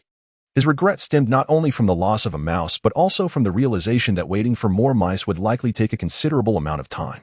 Indeed, Lin Fan waited for an entire hour without sighting another mouse. Just as disappointment began to settle in and he contemplated relocating, his gaze suddenly caught sight of movement. 2 more mice appeared. A minute later, Lin Fan successfully captured one, yet the other scurried away. This time, he refrained from waiting, dashing back to the greenery, clutching the tails of 3 mice, and swiftly making his way out of the tabby cat's territory. As he passed by the entrance of the community, he overheard some pedestrians exclaim, "What? That little black cat caught several mice. Is that 3? That little black cat is impressive." Indeed, it had demonstrated remarkable prowess in catching mice. He had seen it carrying a large mouse on several occasions. How could such a small cat be so adept?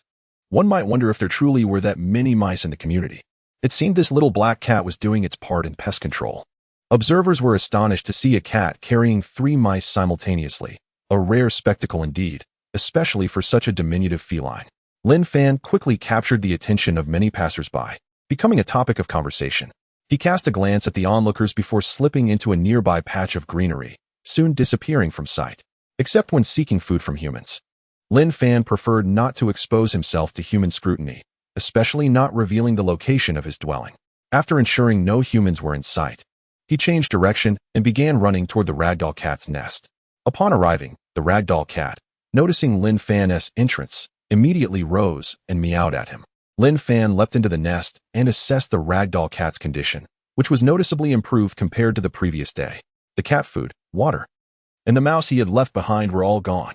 He placed the 3 mice down, called out to the ragdoll cat to remain where she was, then picked up 2 remaining mice and exited the nest.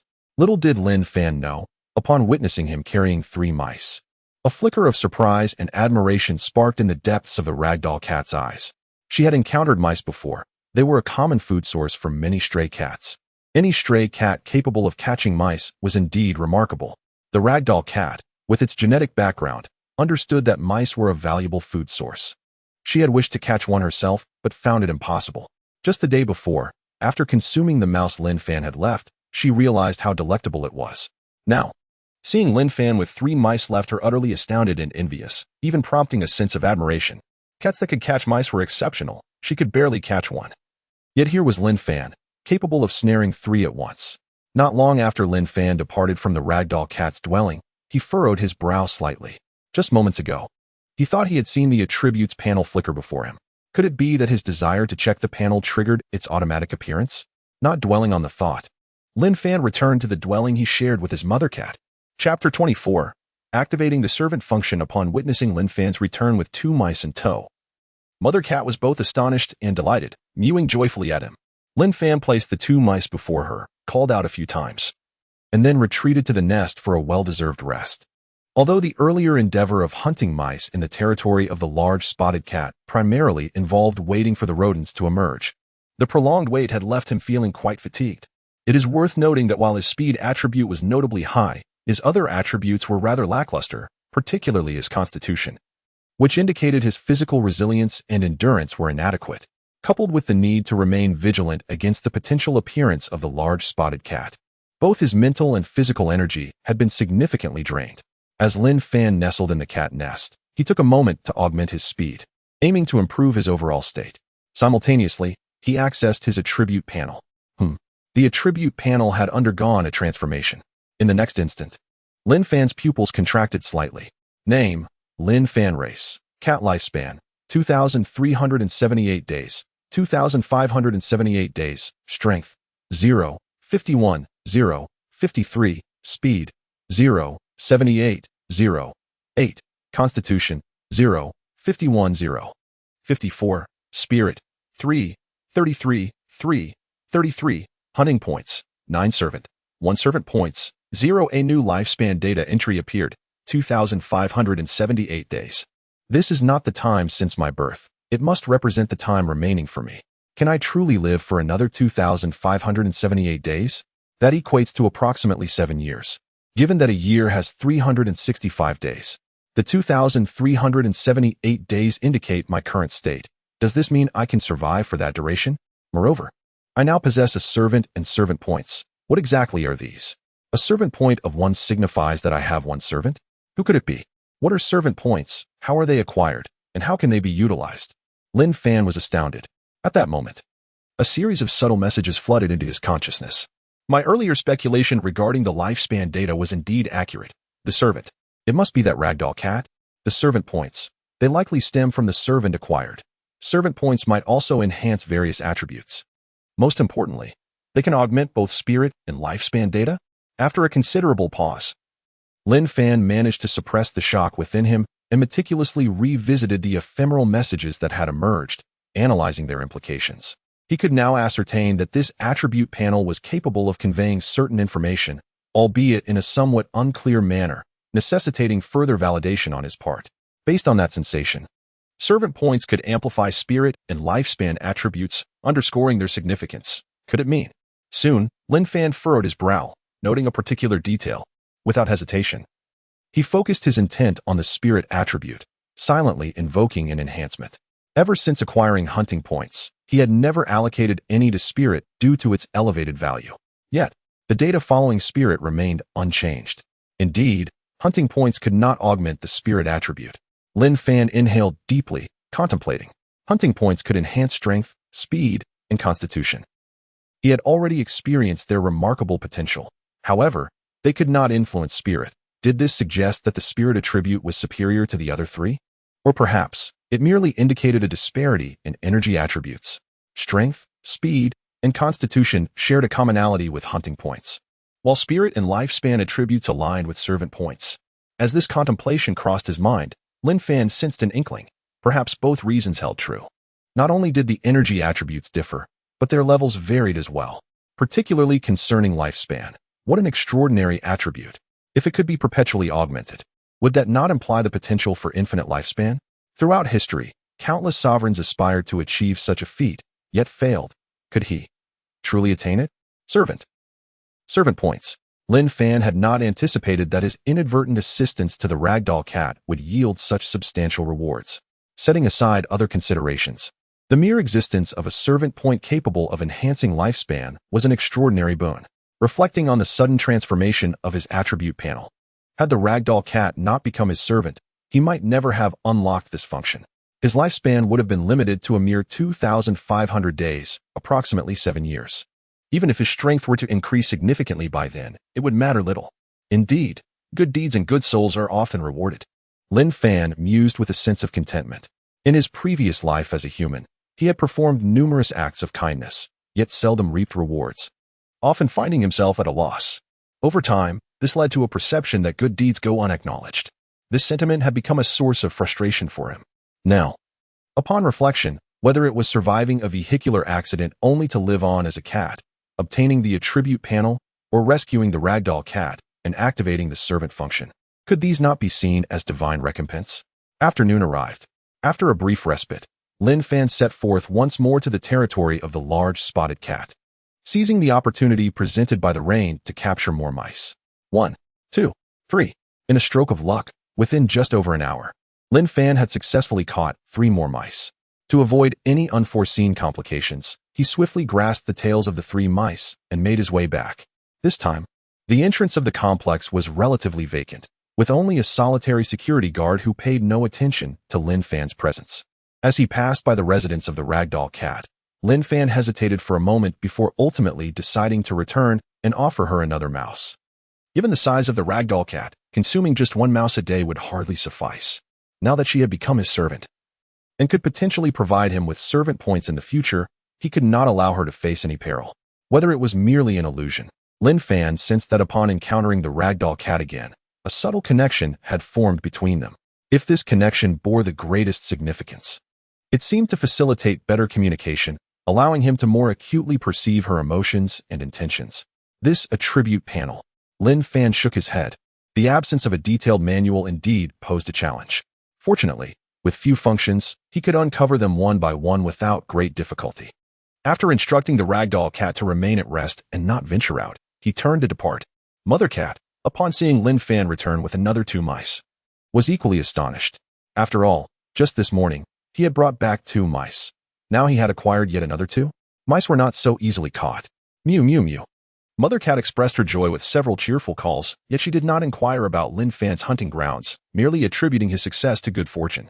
With food secured, Mother cat felt a sense of reassurance, especially with the rain making it inconvenient to venture outside. She languidly settled into the nest, grooming Lin Fan, who also closed his eyes to rest. Having captured 6 mice in 2 consecutive outings had left him somewhat weary, given his constitution was only a meager 0.5. He pondered whether to enhance it. Perhaps it would be wiser to prioritize speed. With a deficient constitution, he could always rest more or temporarily allocate points to bolster his endurance. However, if his speed were to falter, his efficiency in catching mice would decline. And should he encounter that large spotted cat, escape would become increasingly difficult. After a moment's contemplation, Lin Fan arrived at this conclusion. Chapter 25. Discovery. In the stillness of the night, Lin Fan awoke to a tranquil silence, the rain having temporarily ceased. Although nighttime was an opportune moment for hunting mice, which would not hinder a cat's vision, Lin Fan reflected and decided against venturing into the territory of the large calico cat. The surrounding stillness felt too pronounced. The risk of being detected by the calico cat was not worth it. Relishing a rare moment of leisure, he stretched and returned to slumber. Upon awakening the next day, Lin Fan glanced at his attributes panel. To his astonishment, he noted an increase of 0.01 points in strength, speed, and constitution, and surprisingly, his servant points had risen by 1. Had the ragdoll cat accomplished something? Or perhaps it was a daily increment. As he pondered this, a vague understanding began to surface in his mind. He leapt from his nest and made his way to the ragdoll cat's abode. Upon arrival, just as he approached, the ragdoll cat leaped from its nest, meowing joyfully at the sight of Lin Fan. After several days of recuperation, the ragdoll cat had nearly fully restored its health. Name, Xiao Hua species. Cat lifespan, 137 days, 1,756 days. Strength, 0, 67, 0, 88. Speed, 0, 74, 0, 89. Constitution, 0, 56, 0, 85. Spirit, 1, 09, 1. 15. An attributes panel materialized before Lin Fan, momentarily leaving him in awe. He quickly realized it belonged to the ragdoll cat, eliciting a sense of surprise. Could it be that he was now able to view the attributes of other cats? However, at that very moment, an inkling of information dawned upon him, suggesting that perhaps he could only perceive the attributes of his own servants, not those of all felines. Xiaohua. Was this the name of the ragdoll cat? Lin Fan mused. It appeared that this cat had once been adopted by humans, and this name likely stemmed from its previous life, just as he had once been called Lin Fan, which persisted even after transforming into a cat. Noticing the several plus signs next to the ragdoll cat's attributes, Lin Fan felt a stirring in his heart. He focused his thoughts and clicked on the plus sign adjacent to the cat's constitution attribute. In an instant, the ragdoll cat's attributes shifted. Its current state showed several improvements, while its limit remained unchanged. Strength and speed were steady, yet constitution rose from 0.85 to 0.86. Glancing at his own attributes panel, he noticed a decrease in his hunting points. My hunting points can be used to enhance my servant's attributes. Lin Fan inhaled deeply. The implications of this were significant, yet they also brought him a modicum of joy. With the attributes panel as his golden key, he was destined to grow increasingly powerful. However, what would becoming stronger entail? The mere thought conjured a sense of solitude within him. Especially considering that servant points could extend his lifespan, his existence might stretch on indefinitely. The other cats around him remained ordinary felines. If throughout his cat life, he witnessed the passing of the cats he had come to know, including his mother and the stray cats with their brief lifespans, how profoundly lonely would he be when left as the sole cat in this world? Now, with the ability to enhance other cats' attributes and even extend their lifespans, everything could change. He could nurture other cats, transforming them into his companions, ensuring that he would not have to endure such isolation in the future. Lin Fan dismissed the ragdoll cat's attributes panel. Presently, his hunting points were limited, preventing him from imparting substantial enhancements. Yet, he discerned that not every adult cat's attributes could reach the benchmark of 1. The ragdoll cat's limits in strength, speed, and constitution were merely in the low 80s. It likely stemmed from its previous life as a pet cat, lacking sufficient exercise, compounded by its time as a stray where it struggled to find adequate nourishment, leaving its attributes consistently low. Interestingly, its spirit attribute was notably high at 1.15, perhaps explaining why Lin Fan found it more intelligent and communicative than other cats. In contrast, the large calico cat, Lin Fan surmised, likely boasted strength, speed, and constitution reaching at least 1, if not exceeding it. Today, the drizzle continued. Seizing the opportunity, Lin Fan ventured once more into the realm of the calico cat. He could not help but notice the abundance of mice in its territory. Within an hour, he emerged with 3 mice in his mouth. Perhaps the continuous rain had driven the mice from their hiding places, leaving them desperate for food. He successfully captured 3 out of 4 attempts, leaving 1 mouse for Xiao Hua, the ragdoll cat. With the 2 mice he had caught, Lin Fan returned to his and his mother's dwelling. The previous day, he had brought back 4 mice, of which his mother had consumed 2, leaving 2 remaining. With the addition of the 2 new captures, he now had a total of 4 mice in reserve. He had finished the remaining cat food that morning. It had become damp and would spoil if not consumed soon. Thus, for the next day or 2, Lin Fan and his mother need not worry about food. A healthy cycle seemed to be emerging. Lin Fan glanced at his attributes panel once more. Name, Lin Fan species. Cat lifespan. 2,377 days. 2,577 days. Strength. 0. 52. 0. 54. Speed. 0. 79. 0. 83. Constitution. 0. 53. 0. 55. Spirit. 3. 33. 3. 33. Hunting points. 12 servants. 1 servant points.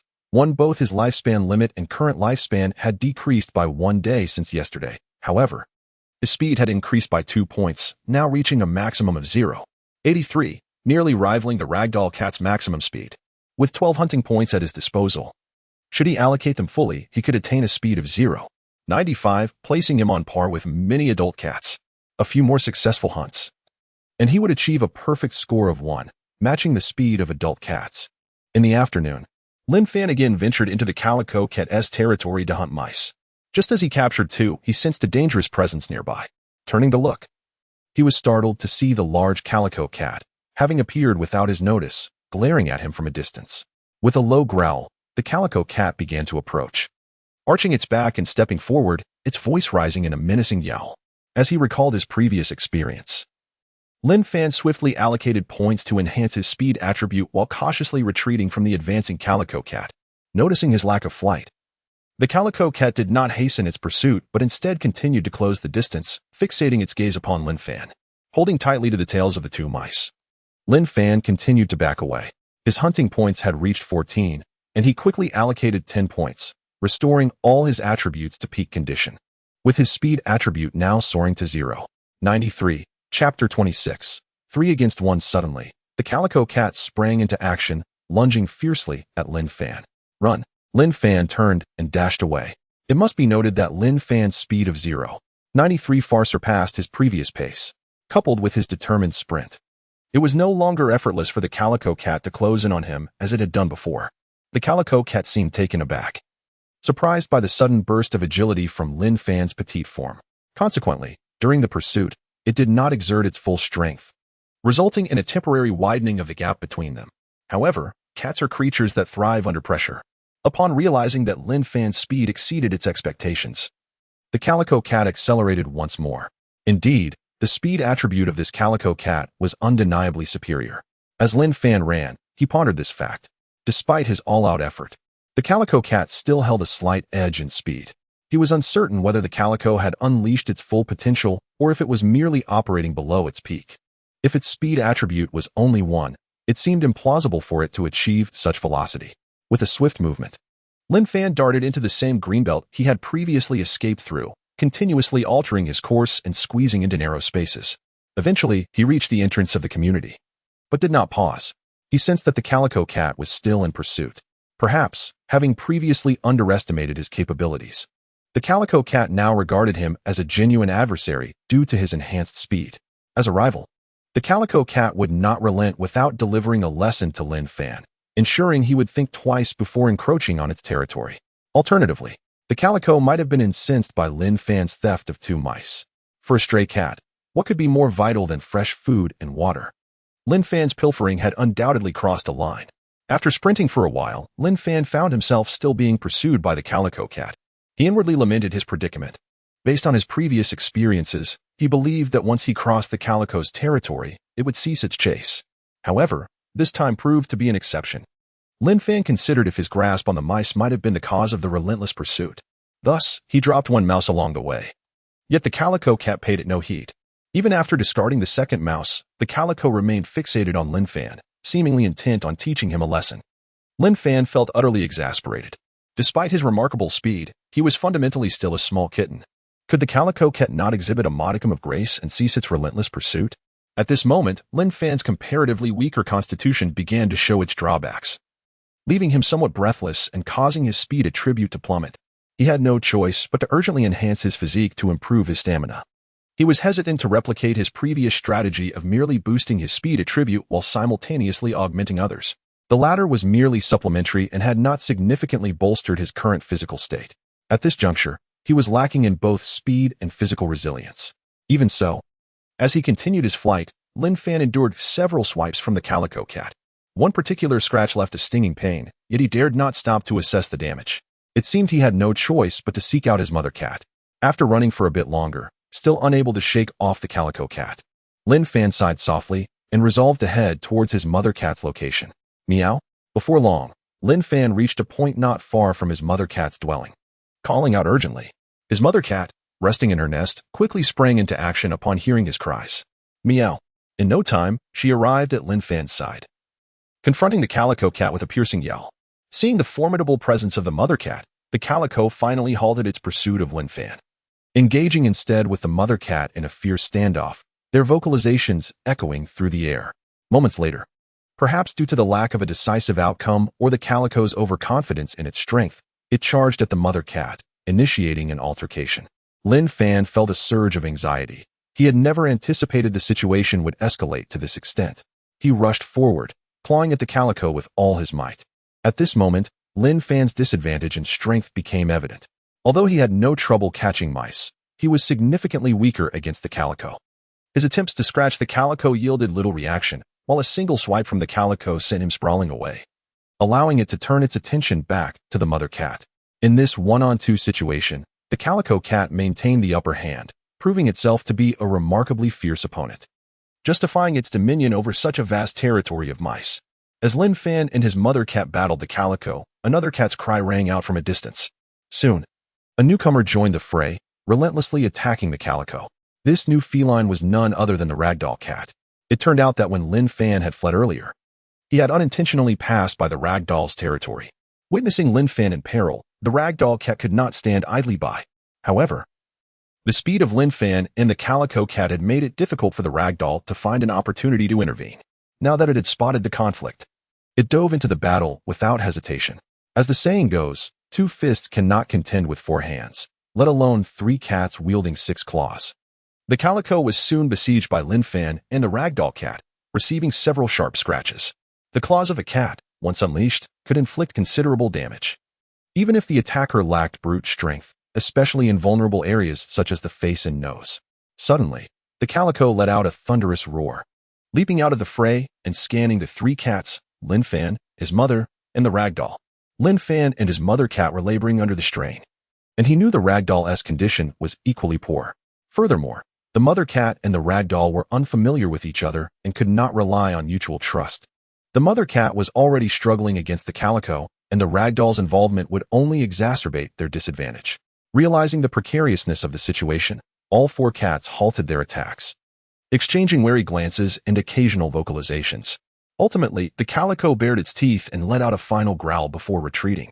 Seeing this, Lin Fan allowed himself a sigh of relief. The calico had finally departed. At that moment, the mother cat and the ragdoll exchanged wary glances, each harboring a hint of animosity. Meow meow. Lin Fan called out to the ragdoll. The ragdoll seemed to understand, promptly turning and making its exit. Lin Fan then looked at his mother cat, timidly mewing, apprehensive that she might blame him for the trouble. To his surprise, his mother cat did not scold him. Instead, she approached him, meowing softly while circling around him, occasionally grooming his fur as if to assess his well-being. From her tone, Lin Fan sensed genuine concern, warming his heart. He responded in kind. Before long, Lin Fan and his mother cat made their way back to their dwelling. Lin Fan had intended to return to the spot where he had discarded the mice, curious to see if they remained. However, considering the recent skirmish with the calico, he surmised that his mother would be uneasy about him leaving alone, so he refrained from going back. Truth be told, he was also somewhat apprehensive about the calico potentially lying in wait for him. One should not underestimate the cunning of cats. He had witnessed his mother cat employing a clever tactic while hunting. When a mouse detected her presence, she often feigned retreat, leading the mouse to believe she had abandoned the chase. Only when the mouse ventured into an open area would she reappear to seize the opportunity. Chapter 27. The increase of servant points and return to the cat nest. Lin Fan opened his attributes panel. Name, Lin Fan. Race, cat. Lifespan, 2,377 days, 2,577 days. Strength, 0. 41, 0. 54. Speed, 0. 78, 0. 93. Constitution, 0. 43, 0. 59. Spirit, 3. 13, 3. 33. Hunting points, 0. Servants, 1 servant points. 1 moments ago, during the confrontation with the tabby cat, he had completely allocated all his hunting points to his constitution. resulting in his current attributes. It was evident that, aside from his speed reaching 0.93, which was comparable to that of an adult cat, his strength and constitution were still significantly lacking. Particularly now, after intense activity, his current state had diminished considerably.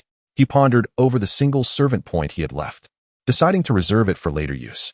In his current condition, attempting to catch mice was not feasible. He estimated that for the foreseeable future, venturing into the tabby cat's territory for hunting would be unrealistic. Rest was in order. Casting a glance at his mother cat, Lin Fan felt a pang of guilt. The recent skirmish with the tabby cat had left her with several wounds, and she was now licking them. Exhausted from the exertion, Lin Fan soon fell asleep. When he awoke, it was already night. He moved his body, feeling a marked improvement in his physical condition. Observing his mother cat resting, he leapt outside. Meow. The mother cat stirred, calling out to him with concern, anxious that he might venture into dangerous territory again, as he had done during the day. Meow. Lin Fan replied, not waiting for further response, and dashed toward the ragdoll cat's abode. To his surprise, he discovered that the ragdoll had also participated in the earlier battle. Knowing the ragdoll's frail physique, Lin Fan worried for its well-being. Soon, he arrived at the ragdoll's dwelling. Meow. The ragdoll greeted him with delight, calling out several times. After acknowledging its greeting, Lin Fan silently summoned the ragdoll's attributes panel. Name, Xiao Hua race. Cat lifespan, 127 days, 1,756 days. Strength, 0, 63, 0, 88. Speed, 0, 69, 0, 89. Constitution, 0, 47, 0, 85. Spirit, 0, 97, 1, 15. Indeed, the attributes of this ragdoll were considerably weaker, with its remaining lifespan having diminished slightly as well. It was apparent that the confrontation with the tabby cat had adversely affected the ragdoll's condition. However, based on the remaining lifespan, it seemed that the ragdoll would not suffer any severe repercussions in the short term.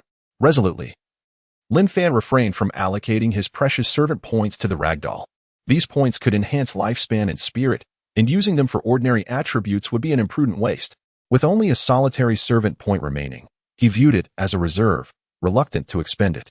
He contemplated that his attributes still required improvement to achieve a self-sustaining cycle. Every single attribute point held immense significance. He resolved to enhance his own attributes first, postponing any compensation for the ragdoll. Taking a deep breath, he reflected that only by elevating his own attributes could he acquire more hunting points. After reassuring the ragdoll with a few gentle words, Lin Fan turned and sprinted back to the location where he had discarded the 2 mice earlier that day. Predictably, the mice were nowhere to be found, evoking a sense of regret within him. Had he concealed the mice better at that time, perhaps they would still be there now.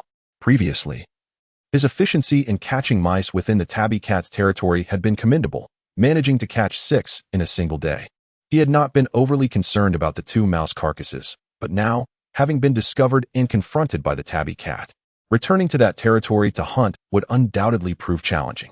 If he could not catch a sufficient number of mice soon, it would pose a problem for both him and his mother cat, as well as the ragdoll. The sky continued to drizzle. Lin Fan roamed outside for a while, even venturing into the territory of the tabby cat, but after over 2 hours, he had not encountered any mice. At that moment, he heard the distant call of his mother cat, compelling him to abandon his hunting plans. In truth, while hunting provided food, they still had a few mouse carcasses stored, and they could manage for a day by rationing. However, if he failed to catch mice tomorrow, the ragdoll would likely go hungry. But that was a concern for another day. Lin Fan longed to acquire additional hunting points. Currently, he had none, which left him feeling insecure. The inability to temporarily enhance his endurance diminished his capacity to withstand risks significantly. Moreover, if he could accumulate more hunting points to further increase his speed, he would be able to match that of an adult cat, enabling him to navigate other cats' territories with greater ease, avoiding situations like being chased by the tabby cat.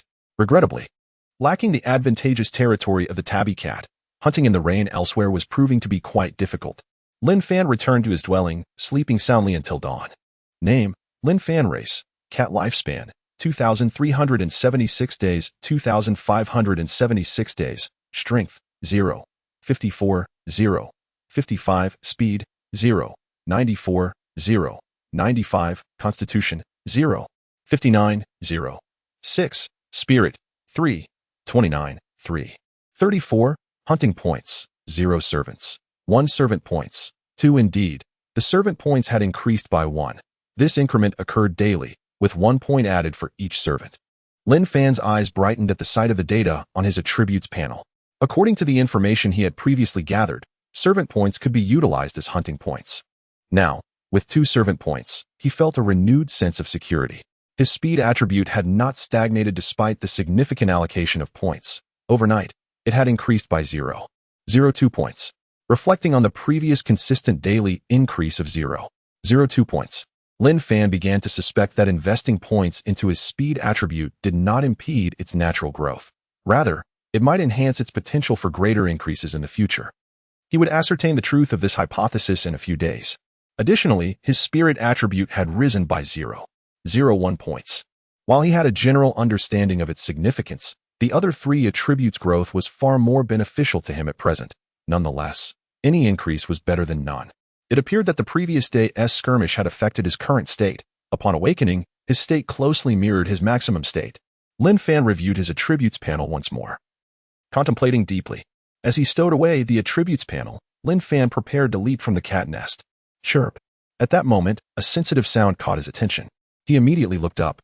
To his astonishment, his mother cat was returning, a live mouse struggling in her mouth, its cries echoing. Finally, after several days, his mother cat had caught another live mouse. Chapter 28. A fortunate day. Lin Fan hastened to deliver the final blow. At the moment he dispatched the mouse, his hunting points finally increased from 0 to 1. With an additional 2 points from his subservient companions, he now possessed a total of 3 points to utilize. Greatly enhancing his sense of security, Cat Mother managed to catch another mouse, providing them with an extra meal. Initially, they had 4 mouse carcasses in reserve. However, Cat Mother consumed 2 yesterday, and last night, Lin Fan, unable to resist, devoured 1. With the addition of this new mouse, they now had 2. After a moment's hesitation, Lin Fan decided to leave the freshly killed mouse for Cat Mother, taking the remaining 1 to venture outside. Having eaten late the previous night, he was still not hungry. While the ragdoll cat had only consumed 1 mouse and was in a recuperative state, necessitating more energy, it was only right to ensure that the ragdoll cat received another mouse, especially considering its assistance in their skirmish against the big cat and the daily provision of a subservient point. Before long, Lin Fan delivered the mouse to the ragdoll cat. Leaving its vicinity, he inhaled deeply, wishing fervently for a day of good fortune. He then proceeded towards the territory of the tabby cat. As he passed through the domain of the calico cat, envy stirred within him, and he silently vowed to claim that territory one day. The rain continued to fall lightly. Lin Fan remained in the tabby cat's territory for 2 hours before a mouse finally appeared. He crouched low, moving with utmost caution.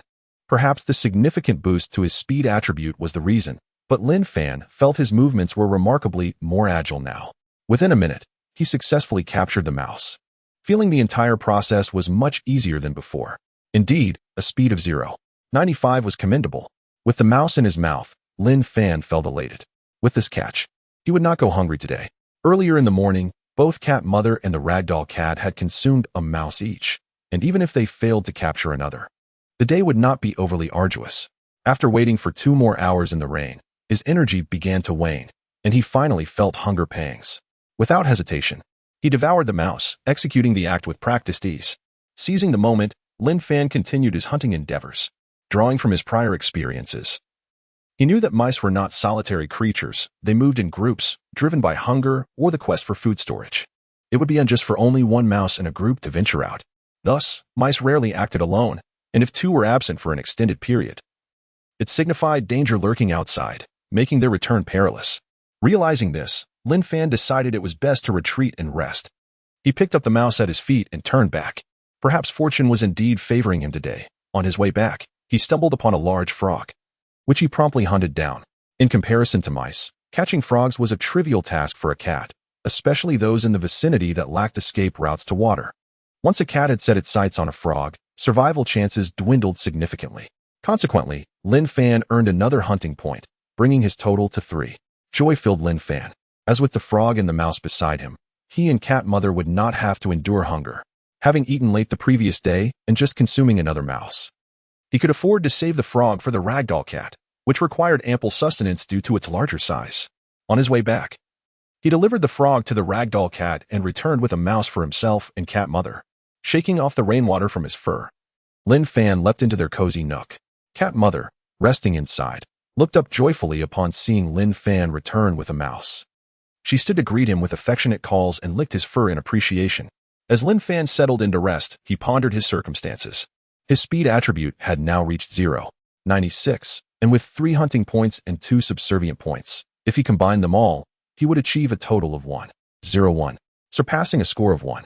He mused about whether this speed would allow him to outpace the calico cat. Truthfully, uncertainty gnawed at him. Observing the ragdoll cat's spirit attribute, which stood at 115, made him realize that not all adult cats were limited to a score of 1. 1 was merely the average. And there were indeed exceptional cats with attributes exceeding 1 significantly. Moreover, his physical constitution was a glaring weakness, should the calico cat pursue him relentlessly as it had before. His stamina would dwindle rapidly, affecting his other attributes and ultimately leading to his capture, unless he amassed a substantial reserve of hunting points to temporarily bolster his endurance. He knew he had to bide his time. Soon enough, his growth would yield results. Presently, he was in a developmental phase, with his attributes increasing by 0.01 daily, along with an additional subservient point to allocate freely. Over several days, this would accumulate to a notable enhancement in his physical capabilities. If he focused solely on speed, he could elevate it beyond 1 swiftly. He believed that, by that time, his speed would rival that of the calico cat. Furthermore, if he managed to catch a few more prey in the coming days, he could expedite this process. Chapter 29, Hunting Frogs Afternoon. Lin Fan ventured outside. The frogs he had previously captured had sparked an inspiration within him, prompting him to explore whether he could discover more frogs within the community. Perhaps due to a recent rainfall, he recalled that he seldom heard the croaks of frogs in the area. However, upon closer listening, he could discern their calls resonating through the air. With the keen hearing of a feline, Lin Fan attentively listened while embarking on a search. To his delight, his efforts bore fruit. Throughout the afternoon, he managed to find 3 frogs. After dispatching them, Lin Fan earned 3 hunting points. Though frogs are generally considered beneficial creatures, he could only offer a silent apology to them in his heart for their fate. With these 3 frogs, he need not worry about food for the following morning. Lin Fan carried the frog legs back home. Evening. The rain continued to pour outside, intensifying as time passed. Lin Fan decided to remain nestled in his den, content with the provisions he had secured. The next day, upon awakening, Lin Fan promptly accessed his attributes panel. Name, Lin Fan. Race, cat. Lifespan, 2,375 days, 2,575 days. Strength, 0. 56, 0. 56. Speed, 0. 97, 0. 97. Constitution, 0. 61, 0. 61. Spirit, 3. 33, 3. 34. Hunting points, 6 servants. 1 servant points. 3. The number of servant points had increased slightly, and his speed attribute had reached 0.97. It was indeed a splendid day. Most importantly, his total of hunting points combined with servant points had reached 9, enabling him to elevate his speed to 1.06 at will, a velocity that surpassed many adult cats, instilling him with newfound confidence when encountering other strays. Off he went. Lin Fan picked up a frog, not to consume it, but to present it to the ragdoll cat.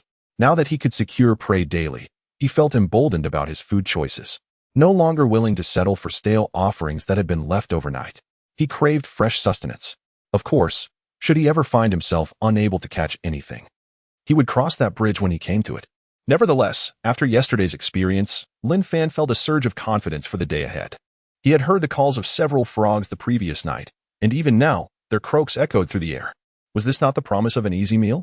Upon encountering the ragdoll cat, Lin Fan examined its attributes panel. Perhaps due to a recovery in its condition, the remaining lifespan had slightly increased, albeit not significantly. The limits of its strength, speed, constitution, and spirit attributes remained unchanged, but its current state had improved considerably. The ragdoll cat could now move about outside with relative ease. Lin Fan placed the frog down, issuing a few admonishing sounds to instruct the ragdoll cat not to wander off, before turning to leave. In the morning, Lin Fan captured 4 frogs. In the afternoon, he caught 3 more.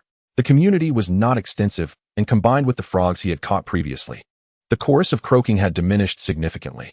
The remaining frogs were largely situated within the territories of other stray cats. Upon approaching, Lin Fan was met with hostile growls, prompting him to retreat.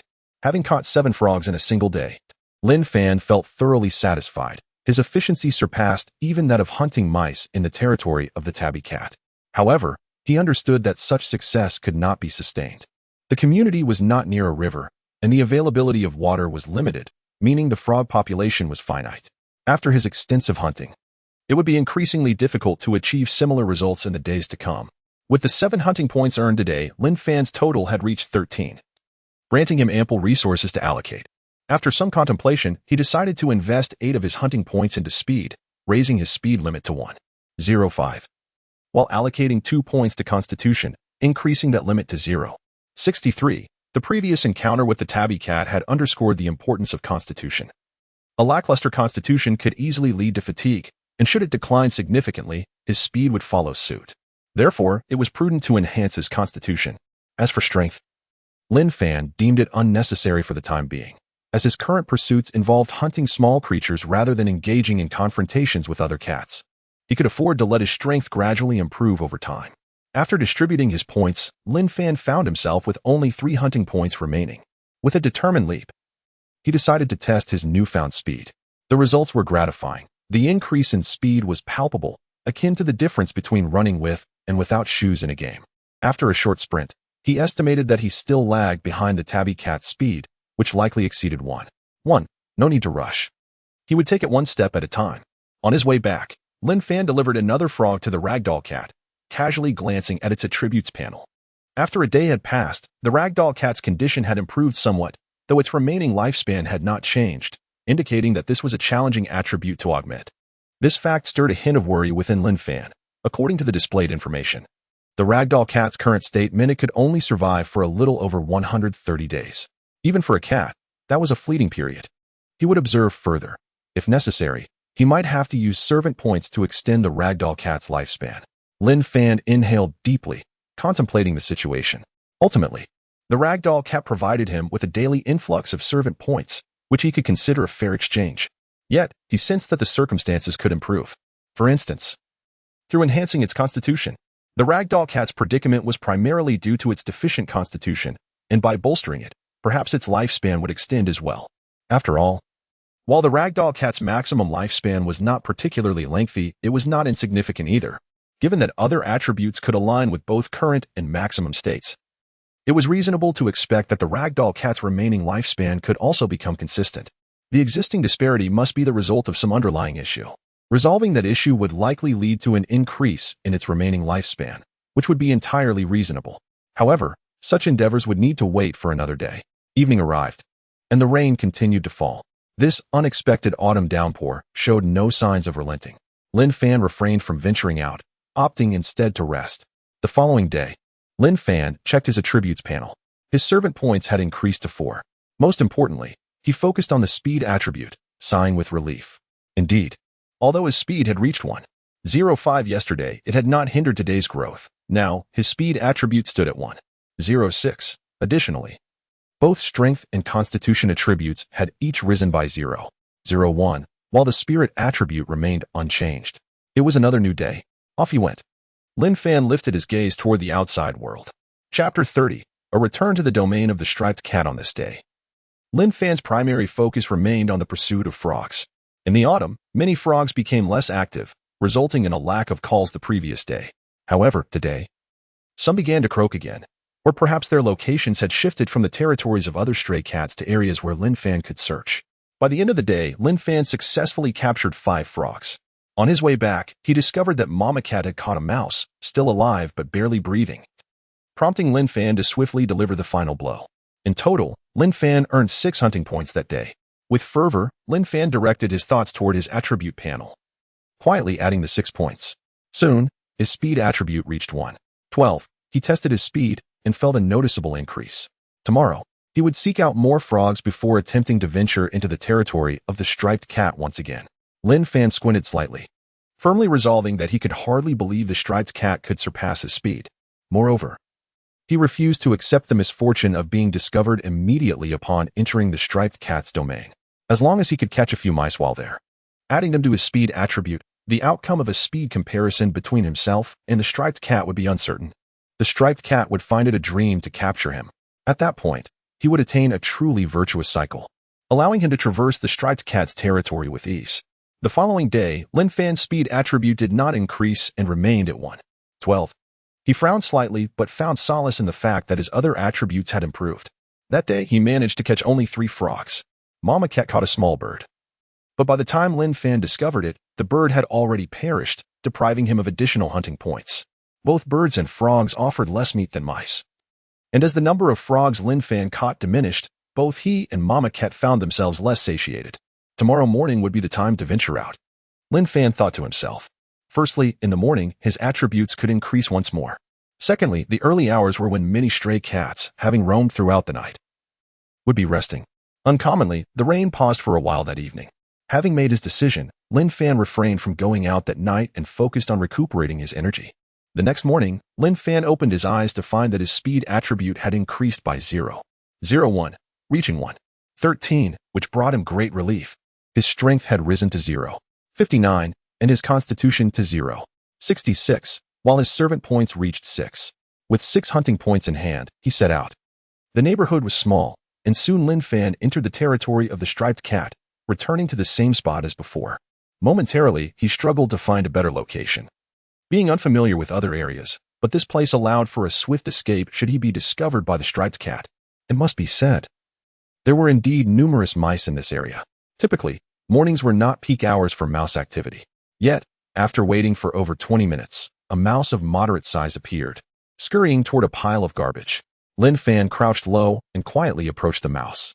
Once again hunting mice, Lin Fan felt his movements becoming increasingly skilled and agile. In less than a minute, he pounced on the mouse. This time, he distinctly sensed his speed had improved, allowing him to capture the mouse with remarkable precision. Fearful that the mouse's cries might alert the striped cat, Lin Fan swiftly silenced it. 1 hunting point was promptly added to his tally. He returned to the greenery, continuing his watch. After another 10 minutes, a second mouse appeared. A minute later, Lin Fan secured this mouse as well, gaining another hunting point. With 2 hunting points now credited to him, Lin Fan felt a growing sense of ease. His hunting points had reached 8, enabling him to elevate his speed to above 1.2 at any moment.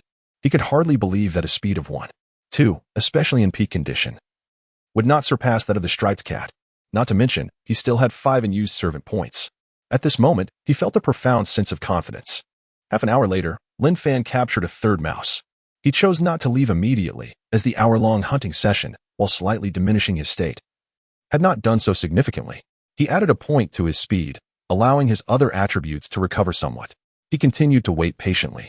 After another half hour, Lin Fan caught yet another mouse. With 4 mice in tow, he finally departed from the striped cat's territory. The reason for leaving was not fatigue, but rather a fear of being detected by the striped cat. If pursued, he could potentially lose the 4 mice, which would be a tremendous waste. He intended to return with these 4 mice before resuming his hunt, even if discovered by the striped cat. He could make a quick escape without concern for the mice he had caught. He first delivered 1 mouse to the ragdoll cat before returning with 3. Upon witnessing Lin Fan's achievements, Mama Cat's eyes widened in disbelief. 3 mice. How could her child be so capable? It was worth noting that in recent days, she had scarcely caught any prey, often relying on Lin Fan's returns to stave off hunger. Mama Cat joyously rushed to Lin Fan, grooming him affectionately. Lin Fan placed the 3 mice down, let out a call to Mama Cat, and then turned to leave. While the striped cat might currently be resting, he aimed to catch as many mice as possible. Each mouse captured would grant him a hunting point, bolstering his confidence. This exhilarating feeling of continual growth was addictive. He had no desire to pause. Before long, Lin Fan returned to the striped cat's territory. This time, he selected a different spot. He sensed that the remaining mice from his previous location might now be aware of the danger, making further captures difficult. After a brief search, he quickly identified a new area. The reason he chose this place was that he had spotted a mouse there. Lin Fan approached slowly. Moments later, he lunged forward and captured the mouse. It must be said, Lin Fan's speed now surpassed that of many adult cats, and with human intellect. Mastering the technique of mouse catching became exceedingly simple. After dispatching this mouse, Lin Fan concealed himself in the adjacent greenery. After a brief wait of 10 minutes, Lin Fan noticed 2 mice emerging one after the other. He crouched low once more. 2 minutes later, he sprang into action, swiftly targeting 1 mouse. With a quick bite, he secured the mouse, but as he turned to pursue the fleeing second mouse, it dashed into a hole. Lin Fan felt a pang of regret. It seemed that he still had some distance to cover in mastering the simultaneous capture of 2 mice. Losing 1 mouse made it challenging to wait for another to appear. Indeed, after waiting for over half an hour, Lin Fan finally spotted another mouse. As expected, he captured this one as well. At this point, Lin Fan found it nearly effortless to deal with individual mice, though he still struggled to catch multiple at once. By now, Lin Fan had captured 7 mice, earning 7 hunting points, using 1, and leaving him with 6 points. Along with his previous tally, his total hunting points had soared to an impressive 12. Chapter 31. A surge in speed. After over 2 hours of continuous hunting, Lin Fan had yet to be discovered by the calico cat. Reflecting on the situation, he resolved to terminate the day's hunt, adhering to the principle that patience is paramount. Many creatures exhibit time patterns in their movements, and since the calico cat had not ventured to this area that morning, it was highly probable it would not return at the same time the following day. He could attempt once more at that hour tomorrow, then the day after, and so forth, until the calico cat finally caught wind of his presence. Previously, he had been detected because he lingered too long in the calico's domain. With that thought in mind, Lin Fan promptly grabbed the 3 mice he had just caught and departed from the calico's territory. Having secured such a bounty, it was ample sustenance for both himself and his mother cat for the day. Rather than waste time on further hunting, Lin Fan dedicated himself to practicing his hunting skills on a patch of grass, envisioning himself catching mice, frogs, birds, and a variety of prey. Once a mere lowly figure in human society, he had toiled tirelessly, repeating tedious tasks day after day, a life he had deemed utterly normal. The autumn rain fell in intermittent bursts, sometimes a drizzle, other times a downpour. On clear days, Lin Fan practiced on the grass. On rainy days, he rested in his nest. Whenever he felt fatigued, he would increase his speed slightly to restore his stamina. By the day's end, he had enhanced his speed by 2 points, bringing it to 116, with 10 hunting points remaining. As night fell, Lin Fan, having exhausted himself from practice, succumbed to slumber, awakening at around 5 or 6 in the morning. He felt invigorated and checked his status board. Name: Lin Fan. Race: cat. Lifespan: 2,372 days, 2,572 days. Strength: 0. 6, 0. 6. Speed: 1. 18, 1. 18. Constitution: 0. 67, 0. 67. Spirit: 3. 34, 3. 34. Hunting points: 10 servants, 1 servant points. 7. His speed had risen by another 0. 2 points. Affirming that his initial enhancements would not hinder the natural growth of his attributes during development, but rather augment it. Lin Fan's eyes sparkled with determination. He could now confidently allocate points as he saw fit. Raising his gaze to the sky, Lin Fan made his way toward the calico cat's territory once more. After over 2 hours, he had captured 7 mice again. Not succumbing to greed, he turned and left immediately. In the ensuing hours, Lin Fan continued to hone his hunting skills. That day, his mother cat also returned with a mouse, which he dispatched, earning additional hunting points. During his practice, he caught a small bird as well. By day's end, he had amassed 9 hunting points. Recognizing that early point allocation would not hinder the natural enhancement of his attributes, Lin Fan ceased his frugality. He invested a total of 15 hunting points into his speed attribute, elevating its cap to 133. At that moment, Lin Fan acutely felt the lightness in his movements. His running speed had greatly surpassed that of his mother cat. He found himself contemplating a challenge against the calico cat to test their speeds. However, he suppressed the urge, pondering the futility of competing with a stray cat. Moreover, his constitution and strength remained significant weaknesses. Even with a speed advantage, he was uncertain of his overall effectiveness. It was wiser to wait until he could thoroughly overpower her. With 4 hunting points still in reserve, Lin Fan chose not to expend them, saving them for future use. He was equally reluctant to utilize his servant points. There was no pressing need to augment his lifespan, and while his spirit seemed less impactful at present, he decided to hold off on that enhancement until he had a greater surplus. Should an urgent situation arise where his hunting points were exhausted, these reserves would serve as a reliable backup. On the 3rd day of hunting within the calico cat's territory, Lin Fan captured 7 mice. On the 4th day, he secured 6. At this juncture, Lin Fan sensed a decline in the local mouse population. He had spent an additional half-hour hunting and, on one occasion, managed to catch 2 mice simultaneously to reach his goal of 6. Indeed, Lin Fan had finally developed the ability to catch 2 mice in one go.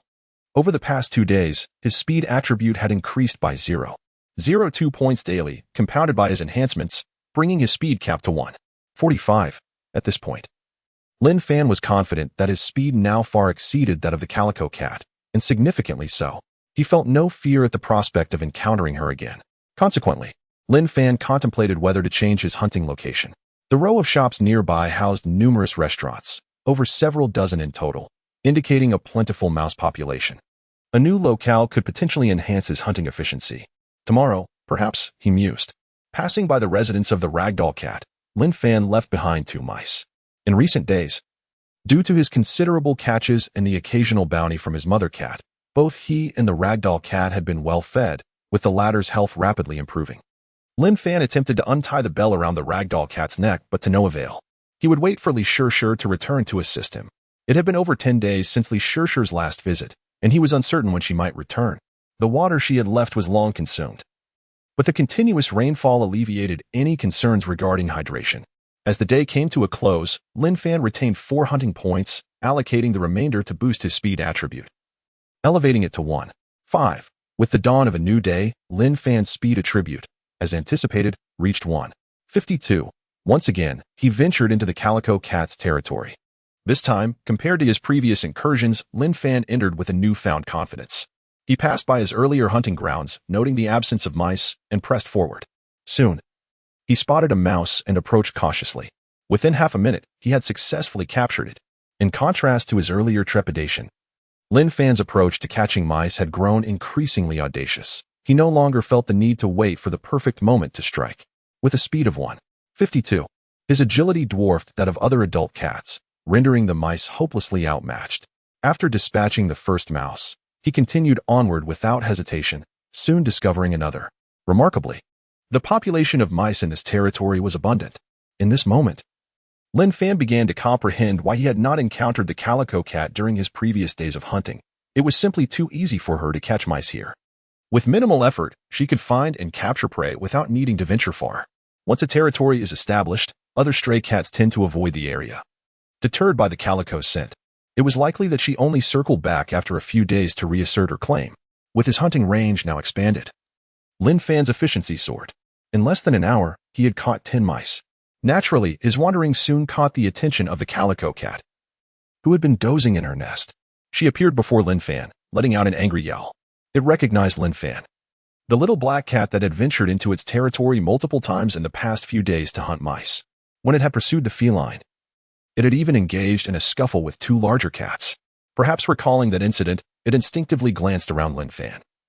And upon noticing the absence of both the mother cat and the ragdoll, it breathed a sigh of relief, seizing the opportunity while the 2 larger cats were away. The calico cat did not hesitate and darted towards Lin Fan like an arrow. Chapter 32. Entering a positive cycle. Perfect timing. Lin Fan cast a glance at the approaching tabby cat, a cold smirk curling on his lips. After a few days apart, did it truly believe he was still the Navi creature it once knew? Whoosh! In the next moment, Lin Fan spun around and fled, leaving even the nearby mice behind. He possessed the confidence to effortlessly evade the tabby cat and return to retrieve the mice later. Seeing Lin Fan dart away at such speed, the tabby cat momentarily hesitated, eyes wide with disbelief. Could this little black cat truly be one of its kind? Or merely a juvenile? How could it run faster than it? Rarely had the tabby encountered any feline, even adult ones, that could outpace it, leaving it momentarily disoriented. As Lin Fan took off, the distance between the 2 cats quickly widened, as if Lin Fan were a swift giant cat, while the tabby was but a kitten. Especially after it paused, the gap surged to over 20 meters, instilling in the tabby a sense of insurmountable distance. Soon, the tabby regained its senses and resumed the chase. But the more it pursued, the further Lin Fan seemed to vanish from view. Furious, the tabby let out a series of furious yowls, its frustration mounting as it scurried aimlessly in search of Lin Fan, yet without success. Unbeknownst to it, Lin Fan had already circled back, returning to the spot where he had previously left the mice. With several mouse tails clenched in his mouth and his little head held high, he strutted away triumphantly, reminiscent of a victorious general adorned with spoils of war. Due to the sheer number of mice captured, Lin Fan could not carry them all at once. So he made 2 trips to transport them back, 2 for the ragdoll cat and 8 for the mother cat. Upon witnessing Lin Fan's impressive haul, the mother cat was astounded, her face a mask of disbelief. Could all these mice truly have been caught by her little one? How could such a small kitten capture so many? With such an abundance of prey, could she finally indulge without fear of hunger? It was at this moment that Lin Fan realized he had once again underestimated the mother cat's appetite. Earlier that morning, she had already consumed 1 mouse. And upon seeing Lin Fan return with so many, she devoured another. Had she refrained from eating more previously due to scarcity? Lin Fan pondered thoughtfully. Upon reflection, it seemed plausible. Being just a kitten, weighing only a fraction of the mother cat, he could scarcely claim to be satiated on a single mouse each day. He had assumed it was due to the system's influence, coupled with his rapidly improving physique, that he felt the need to eat more. Now, it appeared that the mother cat had likely been moderating her consumption. It made sense. Otherwise, how could that robust tabby possess such remarkable physical prowess? Was it simply due to superior genetics? The mother cat, being a domestic feline, surely had battled genes of her own. Perhaps her modest intake of food had hindered her from competing with others in terms of strength and vitality. Lin Fan speculated. However, from this moment on, the mother cat need no longer restrain her appetite. A glimmer of determination sparkled in Lin Fan's eyes. To acquire numerous hunting points, he needed to capture abundant prey. Henceforth, their concerns would shift from scarcity to abundance. And indeed, that afternoon, Lin Fan returned to the tabby's territory, quickly capturing 7 more mice. This time, the tabby spotted him anew. Initially, it attempted to ambush Lin Fan stealthily, but he sensed its presence early on. With a loud shout, the tabby chased after Lin Fan, only to be easily outpaced once again. By the end of the day, Lin Fan had caught 17 mice. Coupled with those left uneaten from before, the 3 cats the mother cat, and the ragdoll, would undoubtedly be unable to consume it all. Lin Fan did not rush to catch more mice. Firstly, instinctively, he despised wasting the prey he had caught. With autumn upon them and the weather turning colder, leaving the mice for too long might result in spoilage. Would they continue to eat them or discard them? Secondly, as long as the mice in the tabby's territory remained, they would eventually belong to him. There was no need to hastily deplete that supply. He needed to consider whether to practice sustainable hunting and regulate his daily catch. Otherwise, no matter how many mice were present, they would not suffice for his needs. In the afternoon, the mother cat consumed yet another mouse. By evening, she had devoured her 4th. Lin Fan was thoroughly impressed by her true appetite. He observed her belly, relieved to see it not overly distended. He had worried she might overindulge upon seeing such a bounty, which would be detrimental to her health. However, seeing the ragdoll cat consume 3 mice that day eased his mind. It seemed he had indeed underestimated the appetites of these stray cats. With the positive cycle established, Lin Fan no longer hesitated to invest in the ragdoll cat's health, granting her an additional 10 points in physique, allowing her to recover swiftly. Even her previously diminished lifespan showed significant improvement. This reaffirmed his earlier conjecture. As he enhanced the ragdoll cat's physical attributes, her earlier life force depletion would recover rapidly, even raising her lifespan ceiling slightly. Name, Xiaohua species. Cat lifespan, 357 days, 1,767 days. Strength, 0, 78, 0, 88. Speed, 0, 79, 0, 89. Physique, 0, 83, 0, 95. Spirit, 1, 09, 1. 15. Lin Fan reviewed the attributes of the ragdoll cat, noting they had returned to a near-normal state. It appeared that aside from her lifespan as previously diminished aspect, the other attributes were on the verge of a complete recovery. Next, Lin Fan allocated 7 points to his own physique. Previously, he had focused on enhancing his speed, aiming to outpace the tabby and other cats to hunt freely in their territories. Should he encounter hostile strays or unforeseen circumstances, he wanted to ensure his speed kept him safe. Now, having significantly surpassed the tabby in speed, he could traverse its territory with ease, making the acquisition of hunting points a trivial endeavor. He began to shift his focus to other attributes. As for strength, he chose not to engage in combat with other cats or larger animals for the time being. Instead, he prioritized attributes related to overall health, endurance, and vitality, which greatly appealed to him. Name, Lin Fan species. Cat lifespan, 2,392 days, 2,582 days. Strength, 0, 63, 0, 63. Speed, 1, 52, 1, 52. Physique, 0, 77, 0, 77. Spirit, 3, 34, 3, 34. Hunting points. For followers, 1 follower points. 10. Having added 7 points to his physique, Lin Fan's attributes surged to their peak, and his maximum lifespan and remaining lifespan also saw an increase. Enhancing one's physique can indeed prolong life, potentially exceeding the benefits of merely allocating points to subordinate attributes, which seems rather advantageous. However, this is likely applicable only in the initial stages. The typical lifespan of a cat can reach between 10 to 20 years. whereas my previous lifespan limit was merely around 8 years, clearly abnormal. It must be due to the earlier depletion of my physical condition, adversely affecting my lifespan.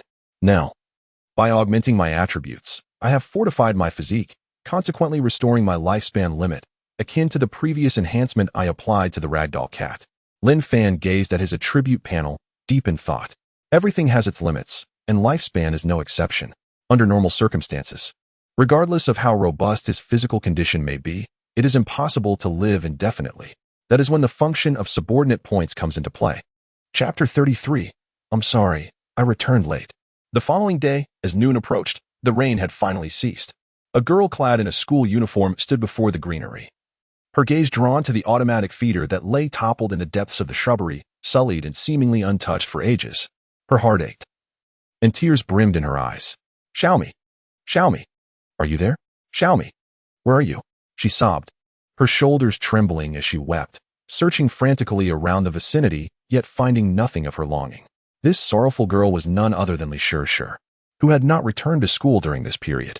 Ever since the rain began, she had been engulfed by anxiety. Fearing that the cat food she had left for Xiaomi and Mama Cat had been soaked, and that they might be struggling to find sustenance. In dry spells, Xiaomi and Mama Cat scavenged for scraps, but how would they survive during the relentless downpour? The longer the rain persisted, the more her worry intensified. Unfortunately, the strict regulations at school, coupled with impending examinations, had prevented her from taking leave. Today marked the final day of their tests, and upon submitting her paper, she immediately requested a leave of absence to return home. She entered the community but did not head straight home. Instead, she went directly to the patch of greenery, only to be confronted with a scene that shattered her heart. Xiaomi and Mama Cat were nowhere to be seen. The automatic feeder lay long abandoned, and the once recognizable cat bed had succumbed to neglect, a testament to their prolonged absence. How had Xiaomi and Mama Cat fared during this time? She recalled the last occasion she had left ample cat food. By the time she returned, the feeder had been emptied, indicating their reliance on her provisions. Without food, how would they endure? Would they resort to rummaging through trash once more? The chilling weather gnawed at her thoughts. Had Xiaomi and Mama Cat departed from this world? I'm sorry, Xiaomi, she whimpered. Meanwhile, Lin Fan, clutching several mice in his mouth, was making his way back when he suddenly heard a familiar voice that made his ears perk up. After a moment of listening, he confirmed it was not an illusion. Meow, meow, meow. He promptly dropped the mice and sprinted towards the source of the sound. As he rounded a corner, a familiar figure came into view. Meow, meow, meow. Lin Fan exclaimed joyfully, racing toward the girl with exuberant cries. Hearing her voice and witnessing her reaction filled him with profound emotion. Indeed, Li Shishir had been thinking of him and Mama Cat all along. Since he had become an orphan, genuine affection had been scarce. His grandfather, who had adopted him, was one such person, as was Mama Cat. And now, Li Shishir held a special place in his heart. Xiaomi? Is that you? Xiaomi, you're here. You still recognize me. Oh. Where have you and your mother been all this time? Are you hungry? I brought you cat food. Li Shishir's heart swelled with relief as she heard the faint meows. She turned around to see a small black bundle racing toward her, joyfully calling out. Tears streamed down her face uncontrollably, each drop like a pearl falling from a broken string. Xiaomi is alive. Xiaomi is still here. She crouched down, and Lin Fan rushed to her side, gazing up at her with wide, clear eyes, mewing incessantly. Lin Fan had grown noticeably during their time apart, his round face reflecting the good nourishment he had received. And his big, bright eyes sparkled with innocence as he called out to Li Shishir, fearing Lin Fan might be famished. She quickly pulled out a can of cat food from her pocket, opened it, and placed it on the ground. Without hesitation, Lin Fan dove in, savoring the meal. He had feasted on frogs and mice recently, but nothing compared to the delightful taste of cat food, meticulously crafted to entice. Xiaomi, you must be starving. Take your time eating. I have plenty more cans here, not just for you but for your mother as well. Seeing Lin Fan relish his meal, Li Shishir spoke with a tinge of concern, retrieving several more cans from her pocket. Lin Fan looked up at her, meowed appreciatively, and continued to eat. As she began to recount her recent experiences, Lin Fan listened intently, his heart warmed by their shared moments. He reveled in the time spent with Li Shishir, absorbing her words with genuine joy. Eventually, Lin Fan finished the can of cat food. Before she could open another, he turned and dashed away. After a while, Lin Fan returned with the mice he had discarded earlier, proudly bringing them back to Li Shishir. He understood that during his absence, she had been worried about their well-being. particularly concerning their food supply. By presenting her with the mice, he intended to alleviate her concerns, showcasing his ability to fend for himself and Mama Cat, thus ensuring her mind would be at ease while at school. Li Shishir, startled by Lin Fan's swift departure, was taken aback when he returned, his mouth full of large mice. Her face paled as she was unaccustomed to such sights. While she adored fluffy creatures like cats, mice were an exception. They were often feared by many girls. Xiao me, she stammered, her body stiffening in trepidation. Yet, Lin Fan, oblivious to her reaction, continued to regard her with curiosity, seemingly seeking her approval for his catch. Chapter 34. Misunderstanding. Lin Fan was not a true cat. As he tilted his small head and observed Li Shishir's expression, a pang of anxiety struck him. He suddenly recalled that many girls harbor a fear of mice. And judging by Li Shishir's reaction, she was evidently one of them. This thought filled him with trepidation. Given Li Shishir's great fear of mice, would she also come to fear him upon witnessing his act of catching and consuming them? Having grown up an orphan with few friends, Li Shishir had brought him new life during his darkest days, becoming a beacon of hope in his existence. He was immensely grateful to her and cherished the time spent with this beautiful, kind-hearted girl who always considered others. In his heart, he regarded Li Shishir as a friend and wished to preserve this bond. Little me, is this a gift from you? I truly appreciate it, but I don't really need it. Perhaps you should take it back and enjoy it with your mother? At that moment, however, Li Shishir had managed to compose herself, forcing herself to crouch down, ignoring the mice, and gently stroking Lin Fan's small head. She bit her lip and smiled, striving to soften her tone. Yet, Lin Fan could detect a tremor in her voice. It was clear that Li Shishir was genuinely terrified of the mice. Initially, she had been frightened, and even now, fear lingered within her. Nonetheless, she recalled a notion she'd heard. Many cats catch mice as gifts for their owners, a sign of affection and closeness. Perhaps Little Me was acting in such a manner because of her fondness for Li Shishir. Little Me was indeed a cat, filled with gratitude. However, the thought struck her. How could Little Me and her mother have caught so many mice when they had been starving? Could it be that they had caught these mice but refrained from eating them, saving them as a gift for her? The more she pondered, the more plausible it seemed. Given that Little Me's mother was presumably not an exceptional hunter, it was likely that their recent hunger was due to the difficulty of catching mice in the rain. Little Me, being just a kitten, must have struggled even more. This realization stirred deep emotions within Li Shishir. For some time, Little Me and her mother had lacked cat food, yet they still thought to gather mice for her.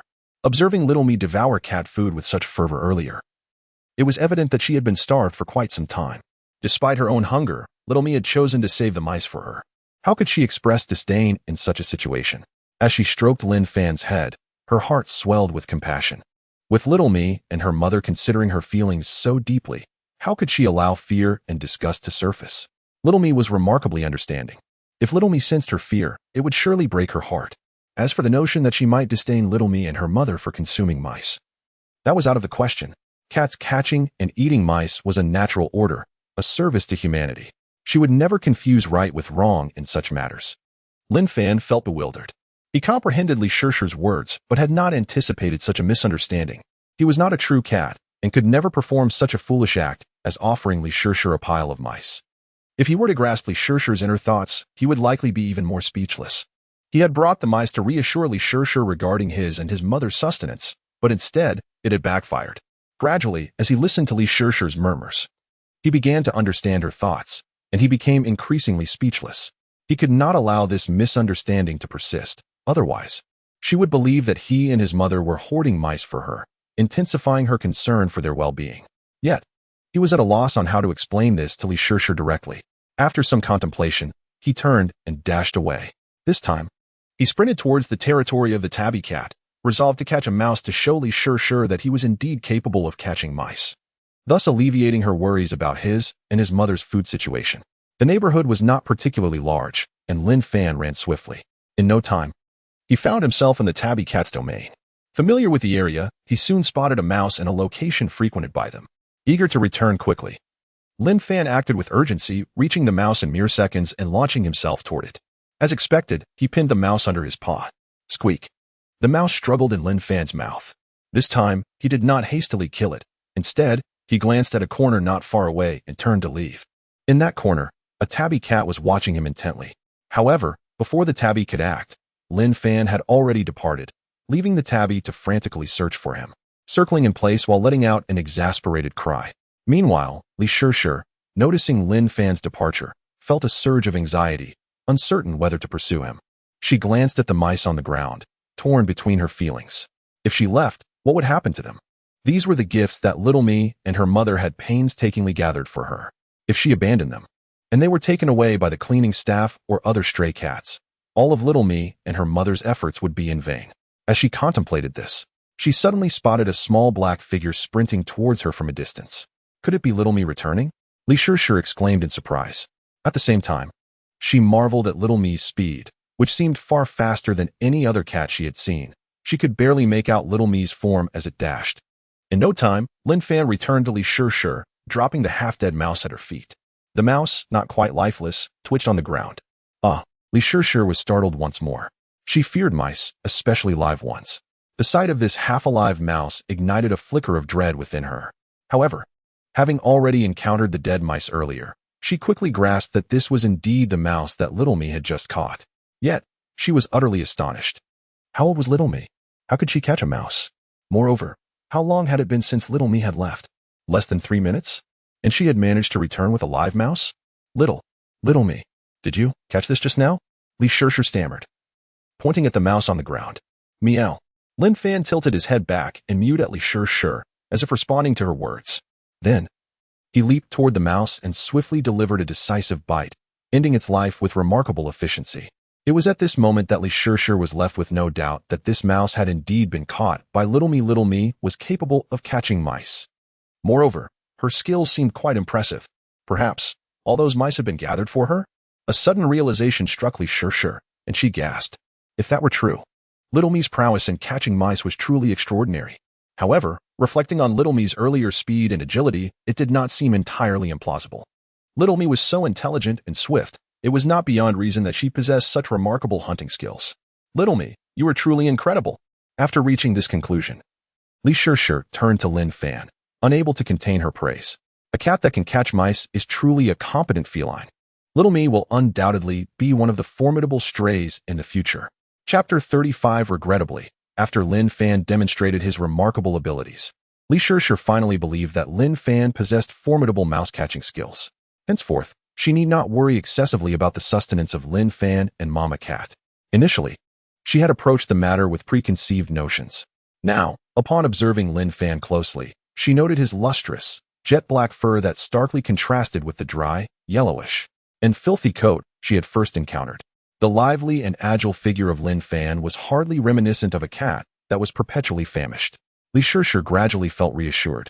Subsequently, Lin Fan led Li Shishir to inspect their current abode with Mama Cat. The enhanced safety and warmth of their new dwelling further allayed her concerns. Mama Cat lounged comfortably in her nest, and upon noticing Lin Fan and Li Shishir together, she merely lifted herself briefly before settling back down, clearly recognizing that Li Shishir posed no threat. Eventually, Lin Fan brought Li Shishir to meet the ragdoll cat, reminding her to assist in removing the bell from around its neck. Despite his current success in catching numerous mice daily, thereby eliminating any worry about the ragdoll's food supply, the bell presented a practical inconvenience for life outdoors, warranting its early removal. Upon seeing Lin Fan approach, the ragdoll cat joyfully leapt from its nest, only to hesitate momentarily upon noticing Li Shishir, displaying a hint of timidity. Although it had often solicited food from passers-by at the community entrance, it was discerning, never approaching humans unless it sensed an offer of food. Aware that some humans could be perilous, it was wary of Li Shishir, having never encountered her before. It was only after Lin Fan called out to the ragdoll a few times that it lowered its guard. Trusting Lin Fan's judgment, the ragdoll concluded that this human must be trustworthy. Moreover, having previously been cared for by humans, it slowly approached Li Shishir, lifting its head to greet her with a soft meow. Little Me, is this your friend? Li Shishir inquired, astonished as she gazed at the ragdoll that had just emerged from the nest, then turning to Lin Fan for confirmation. The ragdoll was slightly larger than the average domestic cat, even surpassing Mama Cat in size, leading Li Shishir to ponder how such a large feline could possibly befriend the petite Little Me. Yet, the demeanor of both cats suggested an unexpected camaraderie. Meow. Lin Fan called out to Li Shishir. He then approached the ragdoll, gently biting the string around its neck. After a moment, he turned to Li Shishir, communicating silently. Do you want me to help her remove the bell from her neck? Li Shishir, perceptive as ever, initially failed to recognize the issue with the bell. However, observing Lin Fan's reaction, enlightenment dawned upon her. Indeed, how could a stray cat with a bell around its neck thrive outdoors or catch mice? She stepped forward to assist, albeit with a tinge of apprehension.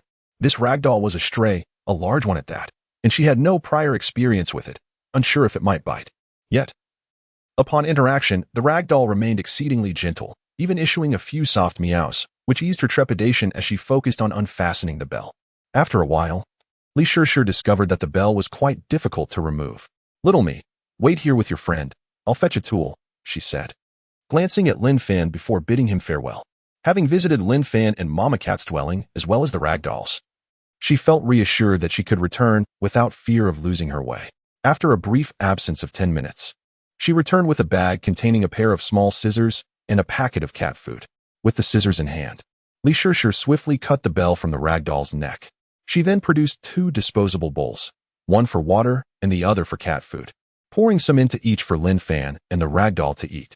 However, Lin Fan had already dined on mice and a can of cat food earlier, leaving him less hungry. He was also keen to avoid giving Li Shishir the impression that he was lacking in food, which would cause her unnecessary worry about him and Mama Cat. Nonetheless, appreciating her kind gesture, he approached and took a few symbolic bites before stopping. The ragdoll mirrored his behavior. Having feasted on a bounty of mice caught by Lin Fan, it was not particularly interested in the cat food. In terms of taste and nutrition, the cat food paled in comparison to the mice. Nevertheless, recognizing the familiar food, the ragdoll approached and took a few token bites. At that moment, Li Shishir realized that Little Me truly did not require her food offerings any longer. Both Little Me and her companion were thriving in their outdoor existence. For some inexplicable reason, a sense of melancholy washed over her. Yet, this fleeting thought dissipated quickly, replaced by a renewed sense of optimism. The fact that Little Me, her friend, and Mama Cat were not lacking in sustenance was a blessing, alleviating her worries about their well-being while she attended school. Indeed, she had to focus on her studies and could not afford to feed Little Me and Mama Cat daily. Moreover, she discovered that Little Me seemed to have a fondness for canned cat food, allowing her to save money on dry food and instead purchase more canned options for her feline friends. With this realization, Li Shishir's spirits lifted once more. After spending some time playing with Lin Fan, she returned home. At Li Shishir's residence, her parents, who typically did not return home for lunch, chose to be present today, preparing a meal for her in the kitchen. "Shishir, how did your exam go?" her father inquired casually while cooking. It went all right," Li Shishir replied softly, feeling a twinge of guilt. She had rushed to finish her final exam early, neglecting to thoroughly review many of her answers, a rather irresponsible choice. When she returned home to request leave from her teacher, she had feared that her teacher might disclose this to her parents. "Did you go to feed that little black cat again?" Not long after, her father placed a dish on the table, feigning casualness as he asked. Given Li Shishir's hasty return and subsequent departure with a bag of cat food, her parents, well acquainted with their daughter, could easily deduce her actions. "Yes, Dad. You won't believe what happened today. Little Me prepared a plethora of mice to gift me." Li Shishir's excitement bubbled forth as she recounted her adventure. Her admiration for Little Me swelled, viewing the little cat as exceptionally clever, obedient, and impressive, worthy of sharing with others. Her father's brows furrowed slightly. He was surprised that after a week or two, his daughter had still managed to locate the little black cat. Truth be told, it had rained almost every day, and with the cold weather, it was not unfathomable that the little black cat could have succumbed to hunger or exposure. To his astonishment, not only had his daughter found the little black cat, but the cat also appeared to be quite affectionate towards her, even offering a few mice as gifts, which filled him with unexpected delight. "Such a remarkable occurrence," he exclaimed after listening to his daughter's tale. Even if he is not fond of cats, one cannot help but marvel at the little black cat, which indeed possesses a remarkable spirit. It is truly a pity for such a feline to be wandering the streets as a stray. Chapter 36. Speed attribute exceeds 2. The little cat has prepared an abundance of mice for you, demonstrating its adeptness in hunting and its strong survival skills in the wild. With such capabilities, you need not worry constantly about its life outdoors alongside its mother. Just then, Li Shishir's mother brought over another dish, wiping her hands as she spoke. "Well, indeed." Li Shishir's expression faltered momentarily, and she responded softly. "I heard from your homeroom teacher that you finished your last exam quite early today?" Li Shishir's mother inquired while bringing a platter of fruit. I answered all the questions. Li Shishir replied weakly. Sure. If you wish to feed that little cat and its mother, your father and I have no objections. However, you must not let this interfere with your studies, understood? You are a student, and your education should take precedence. Li Shishir's mother sat down, gazing at her daughter with earnestness. Mom and Dad, I understand. I can manage. Li Shishir nodded vigorously. Well, this time it's just a regular exam, so the results aren't overly critical. How about this? As long as you do not regress in your monthly exams, your father and I will permit you to take a leave each month to return home. How does that sound? Li Shishir's mother nodded in agreement. Having been children themselves, they understood that sometimes it is better to allow than to restrict. If their daughter can guarantee her academic performance, even showing improvement, then what harm is there in allowing her to return home once a month to care for that little cat? She had just begun high school, experiencing dormitory life for the first time, and this would help her adapt gradually. Moreover, it would allow them to see their daughter more frequently. And perhaps, her desire to feed that little stray cat might merely be a fleeting whim. She might abandon it in due time.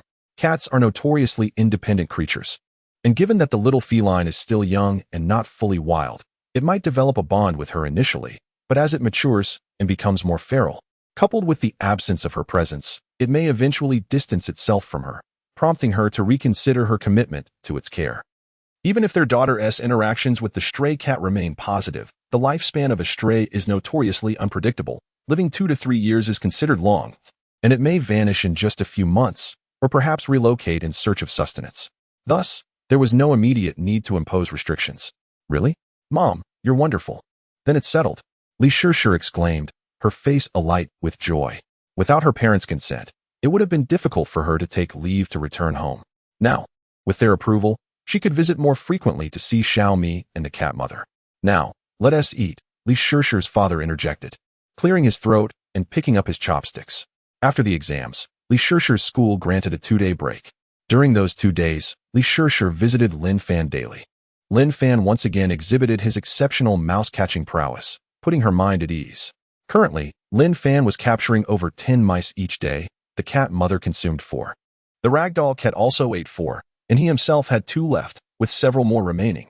He decided to feed the surplus mice to the stray cats loitering at the entrance of the community, hoping to attract more followers. 2 days later, Lin Fan watched as Li Shishir departed. He was aware of her agreement with her parents and understood their perspective, finding it quite reasonable. In fact, such enlightened parents were a rarity.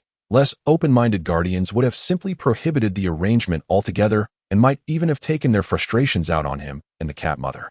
Reflecting on this possibility made Lin Fan somewhat uneasy. Surely, Li Shishir's parents were not those types? They certainly did not appear to be. Moreover, they had raised such a kind-hearted daughter like Li Shishir and made such an agreement, which indicated otherwise. Once Li Shishir left, Lin Fan resumed his hunting routine. He realized that he need not overly concern himself with depleting resources. Mice are considered pests to humanity, and as he was originally human in spirit, he found it difficult to confine them as one would in a controlled environment. He resolved to let things unfold naturally. There are countless mice in this world, and his prey is not limited to just them. Even if he decimated the mouse population within the territory of the big flower cat, he could always relocate to another area teeming with mice. In a city of this size, he could never exhaust the supply, even if he changed locations continuously. With this decision made, Lin Fan caught over 20 mice that very day. He could sense a noticeable decrease in the mouse population within the big flower cat's territory. Previously, he would see several mice scurrying about, but now he often found himself waiting or circling multiple times before spotting any. Consequently, he frequently encountered the big flower cat, having to evade it several times to continue his hunting. The big flower cat was undoubtedly frustrated, realizing that it was competing for food with him. Yet it was powerless to act against him. The speed attribute has exceeded 2 on this particular day. Lin Fan narrowed his eyes. His recent surge in mouse captures had granted him a substantial amount of hunting points, allowing him to enhance his physical attributes, ultimately raising his speed attribute beyond 2. I feel that my speed does not seem to be twice that of other adult cats. Lin Fan pondered. While it was difficult to ascertain the abilities of other cats, he could observe the ragdoll cat's attributes. Though its speed was below 1, it was quite close to 0. 9. Coupled with the physical enhancements he had provided, the ragdoll cat's current speed was gradually approaching its limits. He had tested the ragdoll cat's maximum running speed and felt that his own limit was not even double that of the ragdoll cat. It appears that achieving a speed attribute of 2 does not equate to doubling one's speed. but rather signifies a certain energy threshold. Just as a high-speed train requires significantly more energy to double its speed after reaching a certain point. However, I believe my speed should surpass that of an adult cat by about 1.5 times, perhaps reaching 1.7 times. Lin Fan mused thoughtfully. A speed of 1.7 times is already formidable. Having achieved a speed attribute of 1 signifies reaching a certain limit. To increase that limit by an additional 0.7 times is indeed remarkable. It is akin to humans, where many can only sprint at a maximum speed of 10 meters per second. Even slight increments become increasingly challenging. Conversely, some individuals can reach speeds of 17 meters per second. What an astonishing feat. And this is merely with a speed attribute of 2. As his speed attribute continues to rise, his velocity will only increase. Lin Fan could scarcely fathom how fast he would become. Surpassing tigers and leopards would likely be a trivial endeavor. At that point, augmenting his strength would allow him to exceed even those formidable creatures with ease. Soon, tigers and leopards would seem like mere younger siblings, and he might even find himself capable of hunting them. With enhancements to his physical attributes, he could bolster his endurance, resilience, and more. Eventually, he could evolve into a being capable of dominating all beasts on Earth. A creature that appears as a cat, yet embodies the essence of a terrifying urban legend. Uncertain, Lin Fan contemplated the points he would acquire from hunting large game when the time came. If it were still merely 1 point, he feared it might be somewhat disadvantageous. Chapter 37. Exploring the map. New hunting grounds. Once Lin Fan's speed attribute exceeded 2, his gaze finally ventured beyond the confines of the community. Unlike true stray cats, he was acutely aware of the vastness of the world. Merely roaming within this neighborhood, or even confining himself to this city, seemed a disservice to his potential. However, his prior physical condition had been abysmal, leaving him apprehensive about encountering unforeseen circumstances beyond the community's safety. Now, with his speed attribute surpassing 2 and his physique exceeding 1, he possessed the requisite resilience to embark on an exploration beyond familiar territory. Rumor had it that a park nearby housed a lake, and Lin Fan resolved to investigate what lay within the lake. Fish. He recalled visiting various parks, many of which featured lakes teeming with ornamental fish, drawn to the surface by the promise of food. Should he deplete the mouse population within the community, he could redirect his efforts toward the fish inhabiting those lakes. Alternatively, he could vary his hunting locations, granting the local mice and other prey time to recover. While he had no intention of domesticating them, shifting his hunting grounds did not contravene his principles. With the streets bustling during the day, Lin Fan opted for nocturnal excursions. Before long, he departed the community, selecting a direction to run toward. According to his gathered intelligence, several individuals had mentioned heading toward that park, leading him to surmise its location lay in that direction. As he traversed the road, he planned to observe any available signage pointing to the park. Should he fail to locate it, he would consider it a reconnaissance mission. Given his intention to reside in the city for an extended period, familiarizing himself with the layout was essential. At the very least, he needed to identify where prey was plentiful. Around midnight, the streets were nearly deserted, and Lin Fan sprinted along the sidewalk. To avoid potential encounters with reckless drivers, he steered clear of the roadway. At each intersection, he noted the surrounding environment, marking his path to prevent getting lost. He continued his journey from one intersection to the next, prepared with numerous backup hunting sites to ensure a successful exploration. Whenever fatigue set in, he replenished his stamina by enhancing his physical attributes. Lin Fan refrained from exerting himself to the fullest, as such intensity would lead to exhaustion and hinder his endurance. Yet, at his current speed, even when moderated, he maintained a pace comparable to that of an adult cat, facilitating rapid exploration of his surroundings. After 3 to 4 hours, he had thoroughly surveyed the area within a 5-kilometer radius, successfully pinpointing the park's location. Not only that, he stumbled upon another park, albeit smaller in size than the first. The larger park was named Emerald Park, while the smaller one was called Greenplant Park. Upon reaching the lakes at both parks, Lin Fan confirmed the presence of numerous fish, which alleviated his concerns. As he departed Greenplant Park, he decided to conclude his exploration. Before leaving, he captured a fish from the lake to bring back to Cat Mama and the ragdoll cat, as they had been dining on mice daily and could use a change of flavor. As a young kitten of the smaller farm cat breed, Lin Fan weighed just over 3 pounds.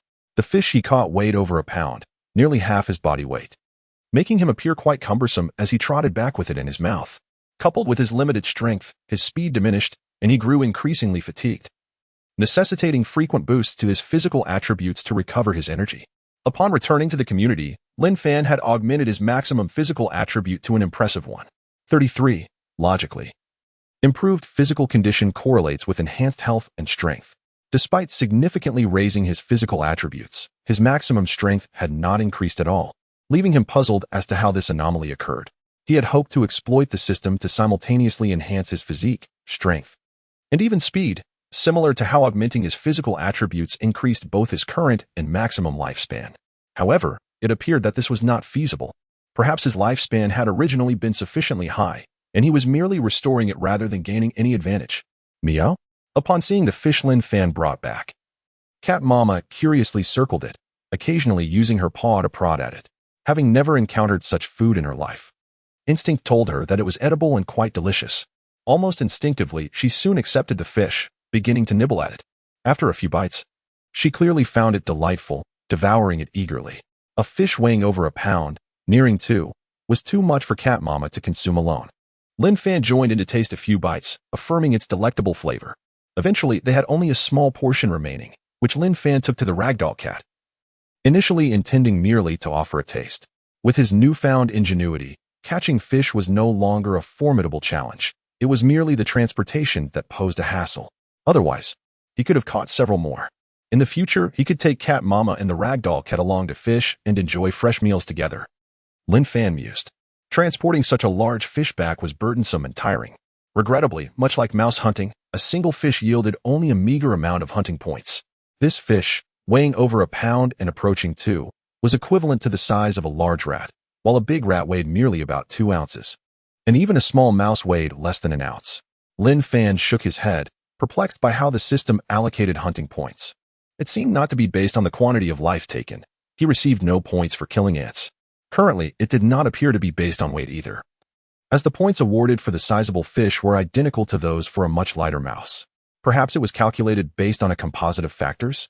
Nevertheless, discovering 2 promising hunting grounds was indeed fortuitous. In the future, he could alternate his hunting between the 2 lakes in the territory of the large spotted cat, thereby reducing the rate at which prey would be depleted across all 3 locations.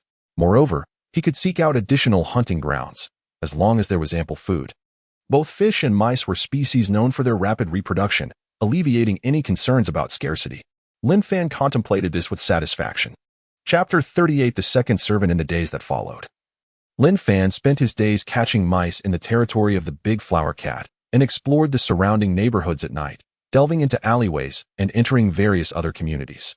With the essence of a human soul, he could effortlessly discern areas where mice were likely to abound, leading him to discover several hotspots teeming with rodents, one of which rivaled the numbers found in the big flower cat's domain.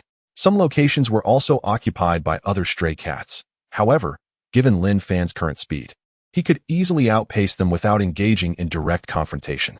After several days, Lin Fan made an unexpected acquisition. He gained a second servant, an orange cat, which he recognized as the stray that had been cruelly kicked by a human. At that time, the orange cat had taken a while to recover from the shock and had staggered away. For days afterward, Lin Fan had not seen the orange cat and had begun to fear it had succumbed to its injuries in some hidden corner.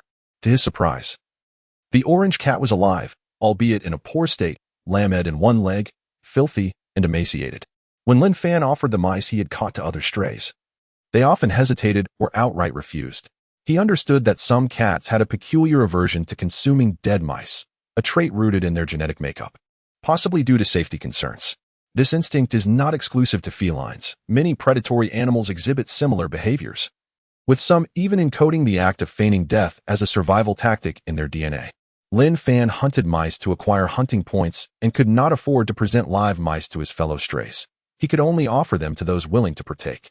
Over time, the strays became accustomed to this arrangement. The orange cat, perhaps driven by hunger, initially devoured the offerings without a moment's hesitation. It often followed Lin Fan, not solely for food. Sometimes, when well fed, it would still keep its distance. Lin Fan was taken aback by how quickly this orange cat had become his servant. It seems that those who can become my servants are those who feel a certain affinity or trust towards me, he pondered. Upon becoming his servant, Lin Fan could indeed observe the orange cat's attributes. Name: undetermined species. Cat lifespan: 257 days, 767 days. Strength: 0, 76, 0, 93. Speed: 0, 81, 0, 94, Constitution, 0, 73, 0, 91, Spirit, 0, 93, 1, 03. An undetermined name? I wonder if I can bestow one upon it. Its orange hue suggests a fitting name, perhaps Little Orange? Lin Fan mused. Despite the orange cat being older and larger than his current form, he, as a human soul who had lived to 20, regarded these strays as little creatures. Indeed, as Lin Fan entertained this thought, the name field in the attributes panel of the orange cat transformed to Little Orange. To his astonishment, it truly worked. He found the prospect of managing an increasing number of servants more feasible. Yet, an unsettling feeling lingered. It seemed there might be a limit to the number of servants he could possess. Lin Fan wished to reserve a place for the cat mother, but she had yet to become his servant. He wondered if this was due to her status. After all, the cat mother was, in a sense, his mother in this life. While a servant implied subservience, if his quota for servants was indeed finite and filled prematurely, it would pose a dilemma. He mused that there must be some restrictions, though not absolute, and he would have to wait and see. Lin Fan focused his thoughts on the orange cat's attributes, particularly the Constitution section, in mentally allocated points. With only a little over 200 days remaining in its lifespan and a rather poor constitution, it was evident the cat was in dire condition. Since they were now bound by fate, he was eager to nurture it, at least to improve its physical state. Before long, Lin Fan added 5 points to the orange cat's constitution, and as before, its other attributes improved significantly alongside the constitution increase. Lin Fan could visibly perceive a boost in the orange cat's vitality. The cat seemed to sense this transformation as well, raising its head to look at Lin Fan and letting out a curious, yet stronger meow than usual. Lin Fan had confirmed that he shared a subtle connection with his servants, facilitating communication. Meow? Lin Fan called to the orange cat, suggesting it follow him. The orange cat appeared to comprehend, responding joyfully and drawing closer, circling around him excitedly. In the days that followed, Lin Fan frequently ventured out with his 2 feline companions. After catching a substantial haul, it became challenging to carry all the prey alone, while he could manage food for himself and the cat mother. Transporting provisions for 2 servants alongside was impractical. Hence, having both cats assist in carrying the food improved efficiency significantly. Lin Fan had yet to amplify his strength significantly, as he was not stronger than the 2 cats. Moreover, since each cat could consume a portion of the food immediately, they could carry more than he could, easing his burden considerably, provided he did not catch an overwhelming number of mice at once. He could even allow the 2 cats to carry the food while he simply led the way. It was a delightful sight, a small black cat leading the way, followed by 2 feline companions toting their bounty. With an additional pair of helpers, Lin Fan was now catching at least 20 mice daily, and on occasion, he could surpass 30. He also ventured to the lakes and local parks to catch a few fish for variety. The fish were generally substantial, each weighing significantly more than a mouse. The hunting points gained from catching a fish were equivalent to those from a mouse, but handling and transporting dead fish posed greater challenges. He certainly could not afford to waste them by discarding the catch, as that would attract unwarranted attention. Consequently, he prioritized mouse hunting over fishing. Another reason for this was the nature of human society. Mice were considered pests, and even if he were spotted, humans would commend him for his prowess as a cat. In contrast, the fish in the parks were ornamental, and if he were discovered mercilessly slaughtering them, it could provoke hostility from humans. There was no rush. The city, and beyond it, teemed with prey awaiting his pursuit. Lin Fan reassured himself. After acquiring his second servant, he confirmed another matter. Each servant could provide him with a point of servant currency daily, bringing his total to 2 points per day, which he chose to save for potential future needs. He sensed that these points might hold significant value later, and he was cautious not to squander them recklessly. Chapter 39. The cafeteria of Li Shishir's school. Lin Fan's explorations widened significantly, leading him to discover the location of Li Shishir's school. It was a prestigious high school situated approximately 7 kilometers from the residential community where Li Shishir's family lived. He stealthily entered the premises to observe. On one hand, he sought to find Li Shishir. On the other, he had heard that the school cafeteria was notorious for its rodent population, and he wished to identify a prime hunting ground. Additionally, he was inherently curious about the high school environment. As an orphan, he had lost his only guardian, his grandfather, at the age of 15 and had never had the opportunity to attend high school. Thus, he harbored a deep yearning for such an environment. During his middle school years, he had achieved commendable grades and aspired to continue his education, but the constraints of reality thwarted his ambitions. Upon entering society, he had worked as a delivery person, often envying the students who entered and exited the aesthetically pleasing school grounds. Regrettably, many schools prohibited his entry, and even when permitted, he felt constrained and hesitant to observe too closely. Now, having been reincarnated as a cat, he found himself able to freely explore the school and observe its surroundings, evoking a sense of elation within him.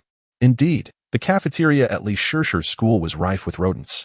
This esteemed high school catered to more than 5,000 students, not including staff, teachers, and administrators, bringing the total to over 6,000 individuals. With such a large population, the presence of numerous mice in the cafeteria was inevitable. During this time, Lin Fan had uncovered many areas teeming with rodents and was acutely aware of the prevalence of this issue. He contemplated capturing a significant number of mice in the cafeteria, ensuring that Schercher would never consume unclean food. In the school, he also located Lee Schercher. Cats possess a broad field of vision, yet their sight is limited in distance. However, as Lin Fan enhanced his physical attributes, he realized his eyesight improved remarkably, allowing him to discern a greater range of colors. Initially, he could only perceive objects within a few meters. Now, he could clearly see objects up to 10 meters away. The first-year high school comprised over 20 classes. Taking advantage of the students leaving their evening study sessions, Lin Fan crouched nearby, observing those emerging from the classrooms. After just 2 evenings of watching, he successfully identified Lee Schercher's class. However, he refrained from approaching her, instead trailing her back to the dormitory entrance before discreetly departing. Akin to a guardian spirit, he did not enter the girls' dormitory, as he was a cat of decorum, fully aware of the boundaries he must respect. Intent on eradicating the mice from the cafeteria, Lin Fan's hunting endeavors escalated.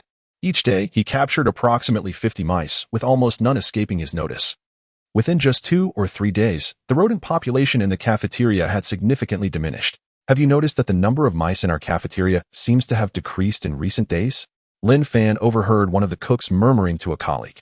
Due to safety regulations, the school cafeteria could not use any rodenticides. However, the prevalence of mice necessitated some form of control. Thus, they frequently employed physical methods to eliminate them, such as traps and glue boards. Normally, they would see mice captured daily, yet in recent days, sightings had plummeted. Could the mice be getting smarter? One colleague speculated. Surely not. I just replaced the glue boards and traps. But then again, maybe I should look for more discreet options next time, the cook whispered. Discussions of such matters require discretion, for the mice would surely be alert to their chatter. They remained uncertain of the truth behind the matter, yet the prevailing sentiment seemed plausible enough. Amused by the situation, Lin Fan had enlisted 2 small companions to assist in transporting the captured mice away. The accumulation of deceased rodents could deter others from emerging, prompting caution. Given the substantial number of mice caught daily, it was impractical to return them to the community to feed the local stray cats. Thus, Lin Fan opted to locate nearby strays and feed them instead.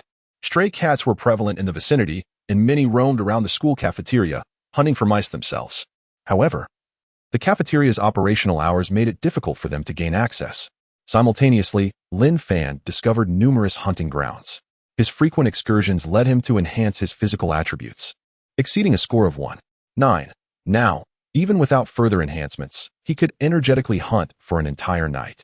If it weren't for his swift pace, he could easily dash back to Lee Schercher's community without breaking a sweat. In addition to improving his own abilities, Lin Fan ensured the 2 small companions were well taken care of. To enhance their physical prowess for work, he afforded them significant attribute boosts, bringing their scores above 1.2. Whenever their stamina waned, he would provide them with additional enhancements, ensuring they remained lively during their tasks. Whether it was mere perception or reality, Lin Fan sensed a deepening bond with his 2 feline companions, facilitating smoother communication. Now, a simple call followed by gestures would convey most of his intentions. Even for repetitive tasks, a single call sufficed. Sure, do you eat so little for dinner and breakfast to save money for your little cat's canned food? One evening, while following Lee Schercher as she returned to her dormitory after class, Lin Fan overheard her friend exclaim this, causing his ears to perk up. The thought that Lee Schercher was eating less to save for him was both touching and concerning. He had mostly come in the evenings and only accompanied her back, unaware of her eating habits. Realizing this, he felt a pang of worry. At her age, Schercher needed proper nourishment for her growth. She must not skimp on her meals. Chapter 40. Enhancement of hunting efficiency. No, I'm just on a diet. But speaking of Xiaomi, she is truly clever and well-behaved. Lee Schercher playfully shook her best friend's arm, her tone slightly exaggerated in a feigned pout. Upon hearing her friend mention Xiaomi, she felt a rush of excitement. If it were daytime, Lin Fan was certain he could see Li Shirshi's ears blush faintly. For, based on his understanding of her, he could ascertain that she was lying. Yes, her tone was not one of embarrassment, but rather deceit. Whenever Li Shirshi fibbed, her ears would betray her with a subtle flush. Was she really saving on her meals just to feed us cat food? Indeed, those cans are quite expensive. Each time she returned, she would feed both me and Mama Cat several cans, and last time, she even fed the ragdoll 2 cans, which must have cost a considerable sum. Just based on her pocket money, it surely wasn't enough. Even if her parents permitted her to feed us, secretly providing her with more funds, they could not have anticipated how much she was spending on us. Given her considerate nature, it was unlikely she would ask for extra money from them. So it was quite normal for her to economize on her own meals. Lin Fan thought, feeling a pang of guilt. He and Mama Cat were already well fed. Having consumed so many of Shirshi's cans merely for a change of taste, and he couldn't bear the thought of disappointing Li Shirshi, who might feel unnecessary. Yet, he hadn't realized that the money she spent on those cans was saved from her own meals. Should I go out and tell Shirshi that we have enough food? With this thought, Lin Fan hesitated. But how could he convey that to Li Shirshi? He couldn't just write it down, could he? That would surely startle her. Subconsciously, Lin Fan was reluctant to reveal his identity as a human soul. On one hand, it was a matter of self-preservation, and on the other, he had already embraced his life as a cat. What significance would it hold to proclaim himself a human soul? He preferred to continue living as a cat. He feared that if he spoke out, their interactions might change forever. I want to see that adorable little kitty too. How about this? Count me in for feeding Xiaomi, and you, stop dieting.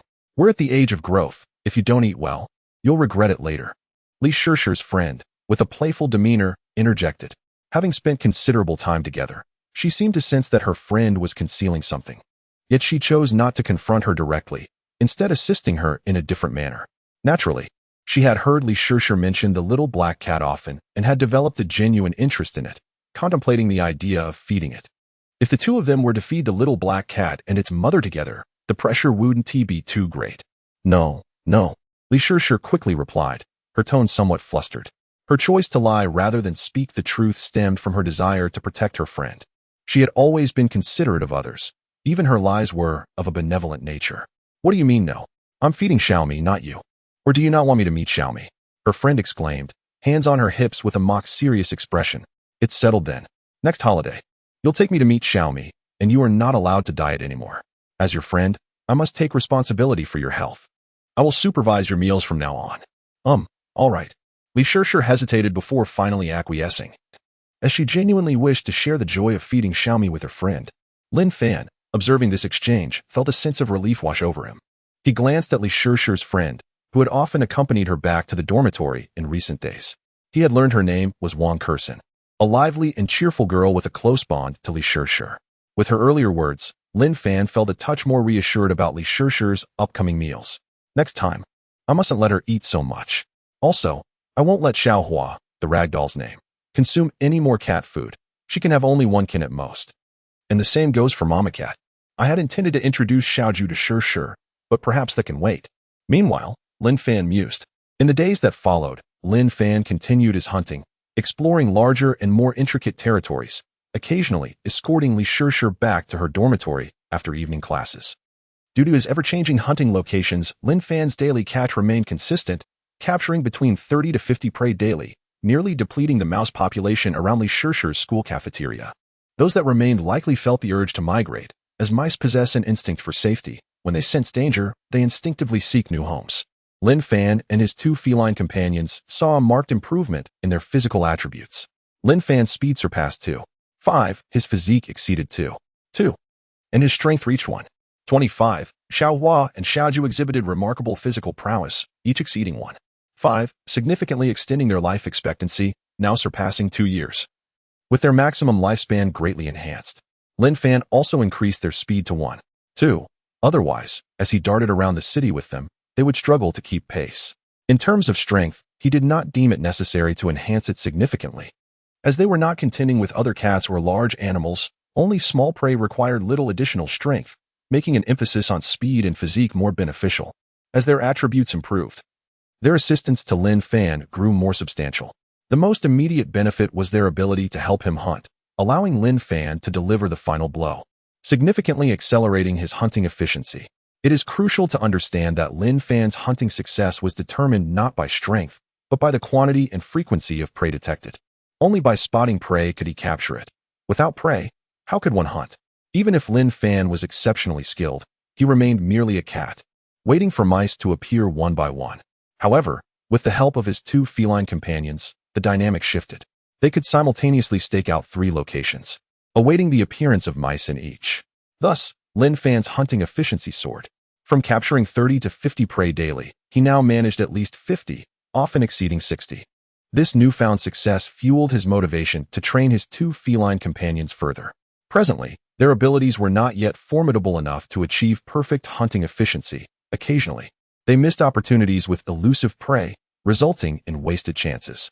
However, as the hunting efficiency of his companions improved, so too would his own rate of acquiring prey, an investment that promised mutual benefits. Moreover, having 2 companions was a significant advantage. Should either of them encounter trouble due to their lack of strength, it would be a considerable loss for him, thus reinforcing the need for a stronger self-defense capability. Sure. Are you there? If you are, hurry out and come home. Don't worry your parents. One day, as Lin Fan lay sleeping in his cozy nook, he suddenly heard an urgent voice from outside. Startled, he sprang to his feet. It was the voice of Li Shishir's parents, filled with concern.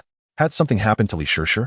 Chapter 41. Encountering danger today, Shishir's school organized an autumn outing.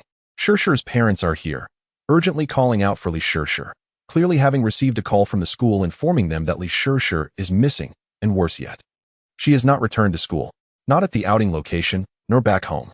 Where could Shishir possibly be? The destination for the school's autumn outing appears to be atop a mountain. Lin Fan's worry intensifies. The mountainous terrain is complex, and various mishaps could occur. He begins to feel guilty, realizing that he should not have let the distance deter him from accompanying her. After all, he had often escorted Li Shishir at school, where the likelihood of danger is minimal, yet now, with her venturing afar, he regrets not being there this time. Without hesitation, Lin Fan rushes over to Li Shishir's parents, calling out to them. The little black cat that Shishir cared for is here, but in her absence, where could she have gone? Shishir has always been sensible and would not leave school without a word. Now, as the clock approaches 7 in the evening, her absence raises concerns. Li Shishir's parents, upon seeing Lin Fan, are filled with disappointment, their anxious tones revealing further distressing news. Indeed, Li Shishir is missing. Lin Fan immediately turns and sprints away, his small black figure quickly disappearing into the darkness. Akina Mountain. This is the site of Li Shishir's school outing. Lin Fan has already familiarized himself with the city's layout, including the surrounding details, and he heads towards Akina Mountain with determination. He exerts all his strength, his small silhouette darting through the streets like a flash of dark lightning. This time, in his haste to reach Akina Mountain, he avoids the crowded sidewalks. As a result, many bystanders catch glimpses of him. But due to his diminutive size and pure black fur, coupled with the encroaching night, they fail to discern what kind of creature he is. Is that a cat? Impossible. What cat could run so swiftly? Perhaps it's a rabbit? A black rabbit? Such a rarity. Domestic rabbits do not run this fast. It must be a wild one. The environment in our city is truly improving, allowing wild rabbits to roam. Many express their astonishment. Most people fail to catch a clear sight of Lin Fan, only noticing him occasionally when he halts to change direction or when he runs alongside some attentive drivers. Due to his extreme sprinting, Lin Fan's stamina depletes rapidly. Even though his physical capabilities have surpassed ordinary limits, he can only sustain this pace for about a minute. Fortunately, he has maintained a habit of saving hunting points, which allows him to continuously enhance his physique, sustaining his maximum speed. Lin Fan has not specifically calculated his current top speed, but he estimates it exceeds that of a vehicle by 100 yards. Li Shishir's neighborhood is over 30 kilometers from Akina Mountain, and he needs to run for approximately 20 minutes. Along the way, Lin Fan gasps for breath, his mouth agape and tongue lolling out. Despite his efforts to bolster his stamina, his energy is consumed even more rapidly. After all, each enhancement only adds a mere 0.01 to his physical limit while restoring a fraction of his attributes. In just a few minutes, he exhausts around 10 hunting points. Even with a substantial reserve, he must be frugal in their usage. The demand for extreme speed is taxing. Slowing down even slightly would significantly improve his endurance. Let it be a false alarm. He silently prays. This is his first encounter with such a situation, and he continually adjusts his state. 20 minutes later, Lin Fan arrives at the base of Akina Mountain. The darkness has deepened, and he can see several school teachers and search personnel shining their flashlights, calling out for Li Shishir and Wang Kersen. Clearly, it is not only Li Shishir who is missing, her dear friend Wang Kersen has also vanished. The sheer number of searchers yet to find them weighs heavily on Lin Fan's heart. He has only heard of this mountain but has never been here. So he swiftly begins his ascent. The mountain is not steep, and compared to his previous sprint along the road, he easily reaches the higher elevations. His advantage over many humans lies in his ability to access places that cannot, as well as his acute sense of smell and hearing, allowing him to detect sounds beyond human perception. However, during the day, the mountain is frequented by many visitors, and the strong winds hinder his ability to catch the specific scents of Li Shishir and Wang Kersen. As he leaps to various heights, he quickly gains an overview of the mountain's layout. The paths are few, and dense forests abound, with numerous ravines that humans cannot easily navigate, complicating the search. But Lin Fan is different. He gazes up at a towering tree, leaps, and swiftly climbs to the topmost branches. Surveying the area, his enhanced physical attributes grant him improved vision, and the darkness scarcely impedes his sight, allowing him to discern objects within a 20-meter radius, quite sufficient for this environment. Certainly surpassing human capabilities. No. After a brief scan of the surroundings, Lin Fan confirms that there are no traces of Li Shishir or Wang Kersen nearby. He does not descend, but rather leaps from one branch to another, continuing his pursuit. This is another advantage humans lack. Lin Fan primarily focuses on enhancing his speed attributes, which encompass not only running speed but also agility. His small size, merely 3 to 4 pounds, enables him to traverse even the slenderest branches with ease, moving between the trees with an agility that rivals the most nimble of squirrels. One location, another. As he searches, Lin Fan occasionally calls out, hoping for a response from Li Shishir and Wang Kersen. He avoids wide roads and open spaces, where their teachers and search teams are likely to have already scoured numerous times, as these areas pose lower risks. Instead, he seeks out the more elusive spots. With each narrow path he encounters, he dashes forward, listening intently and sniffing around. 1 minute, 2 minutes. Before long, more than 10 minutes have passed. What? Suddenly, Lin Fan's instincts kick in. He catches the scent of Li Shishir and Wang Kersen. Not only theirs, but also the presence of an adult male. The three scents mingling together, indicating that they are together. Indeed, Shishir and Kersen have encountered peril. Lin Fan's heart races with urgency. They have ventured deep into Akina Mountain, in such a secluded area where the paths are intermittent. The presence of an adult male with 2 female students is decidedly suspicious. Chapter 42. Confronting humanity within the confines of a small cave, Li Shishir and Wang Kersen found themselves bound, their mouths gagged with strips of fabric. A man entered from outside, casting a glance at the terrified girls who were shrinking away from him. Your school certainly is a hassle, he scoffed. Just 2 missing students. And such a commotion ensues. The man sneered, reflecting on how delicate today's students had become.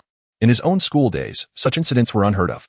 Had he known it would come to this, he would have opted to abduct an ordinary female tourist instead. Yet, he mused, a typical tourist would likely not be as naive or easy to deceive as these 2 young girls. Initially, he contemplated demanding ransom from their parents.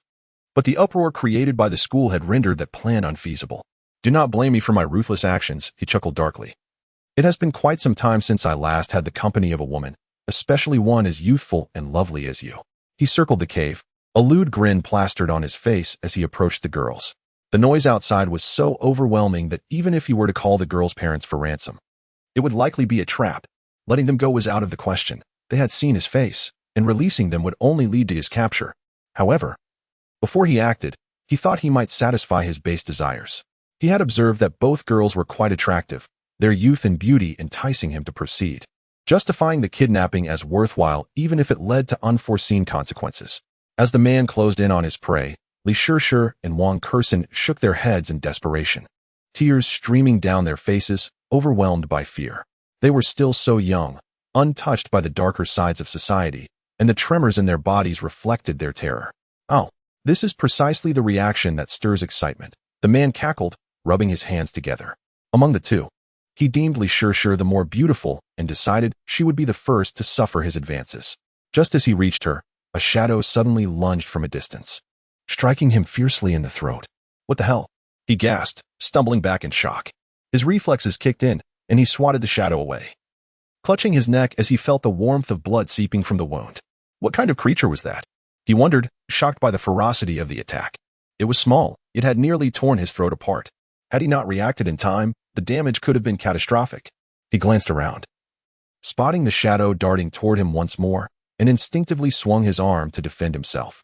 Li Shirshi's eyes widened in disbelief. At such a perilous moment, her little cat, Me, had come to her rescue.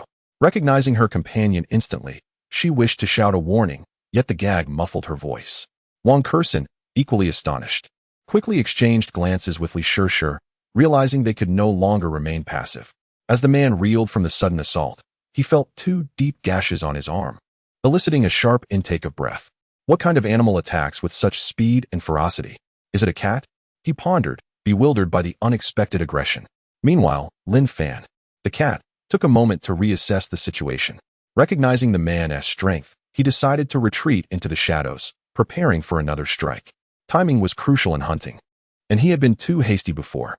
This was his first encounter with a human, and he realized how significantly weaker he was in comparison. Had he possessed greater strength, he could have swiftly dispatched the man.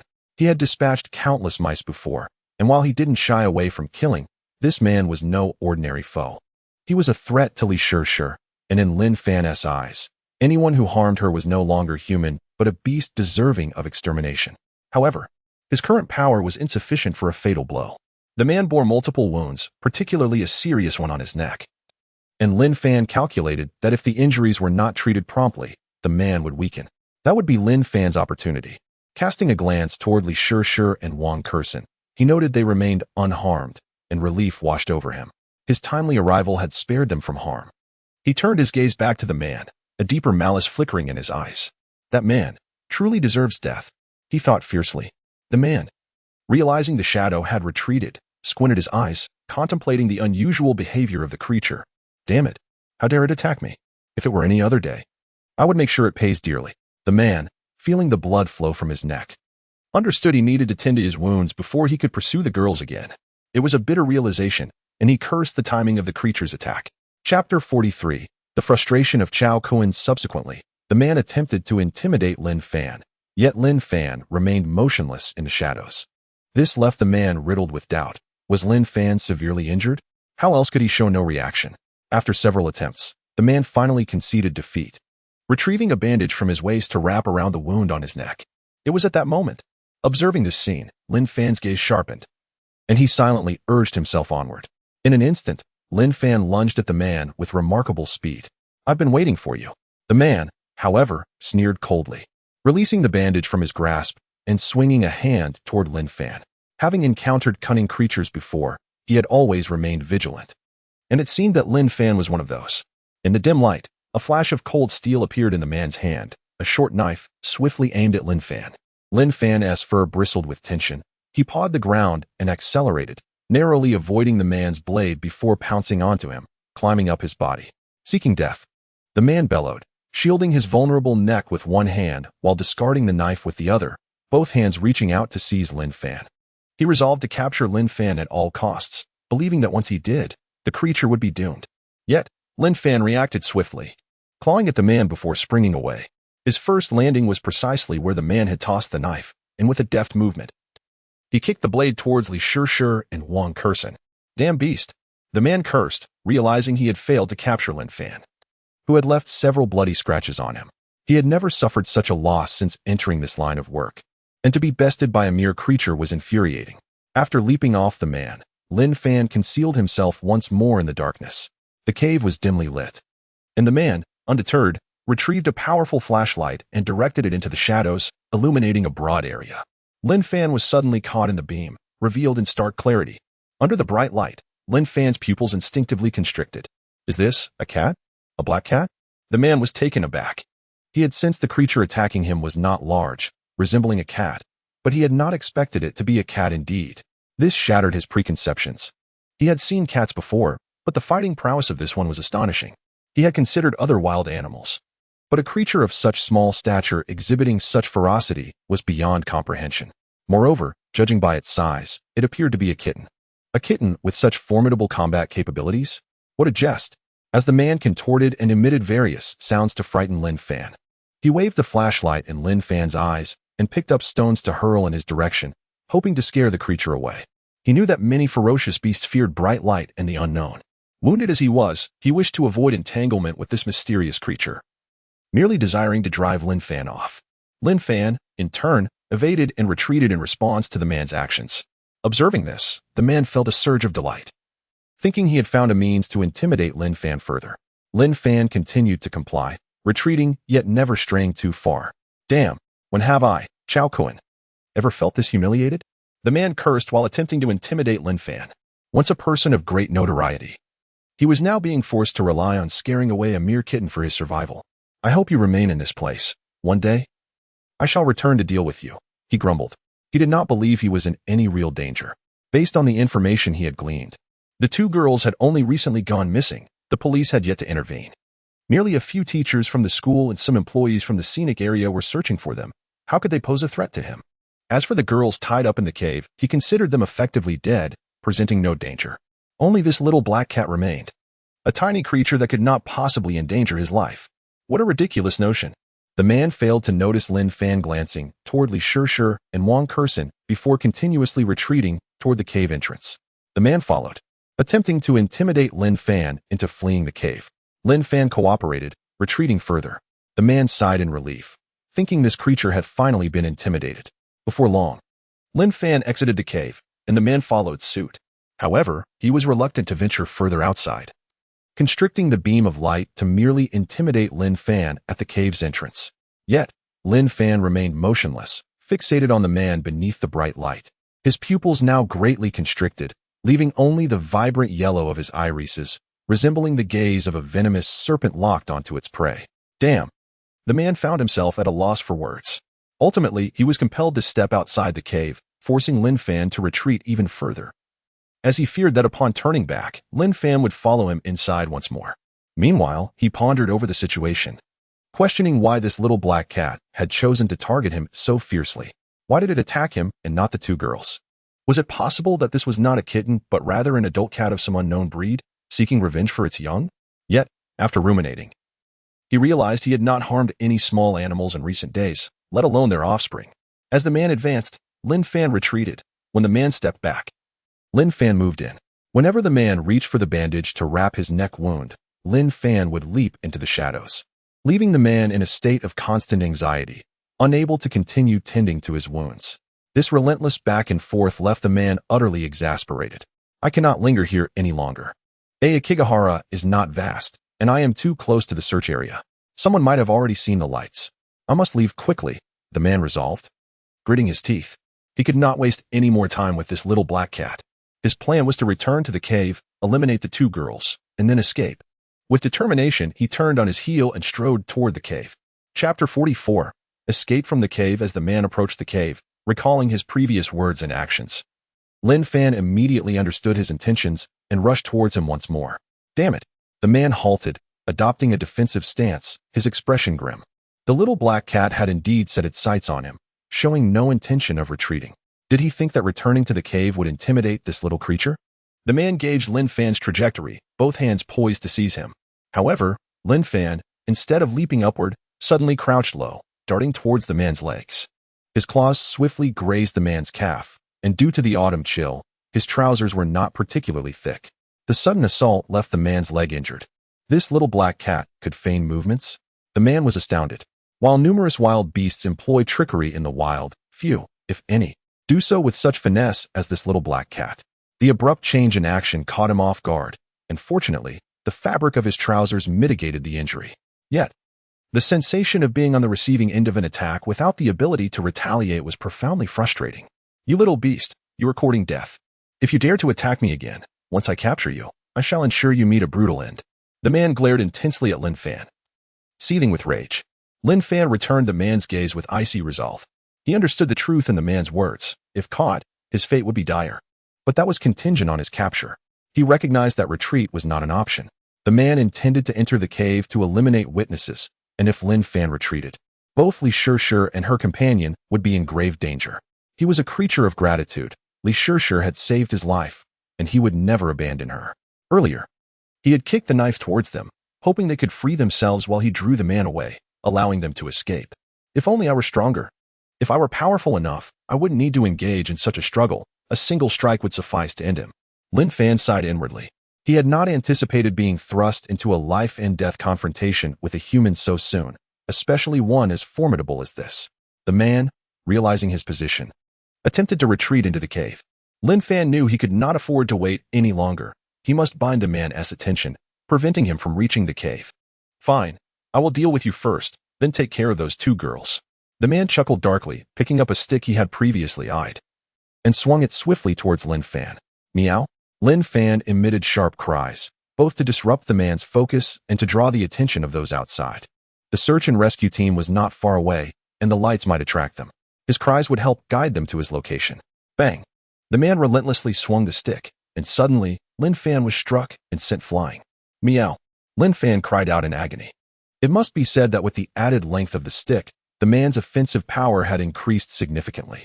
Despite Lin Fan's speed, each attack failed to inflict substantial harm, and he feared lingering too long in the man's reach, aware that capture would mean certain death. A misstep was unacceptable. In this constrained situation, Lin Fan made a small error.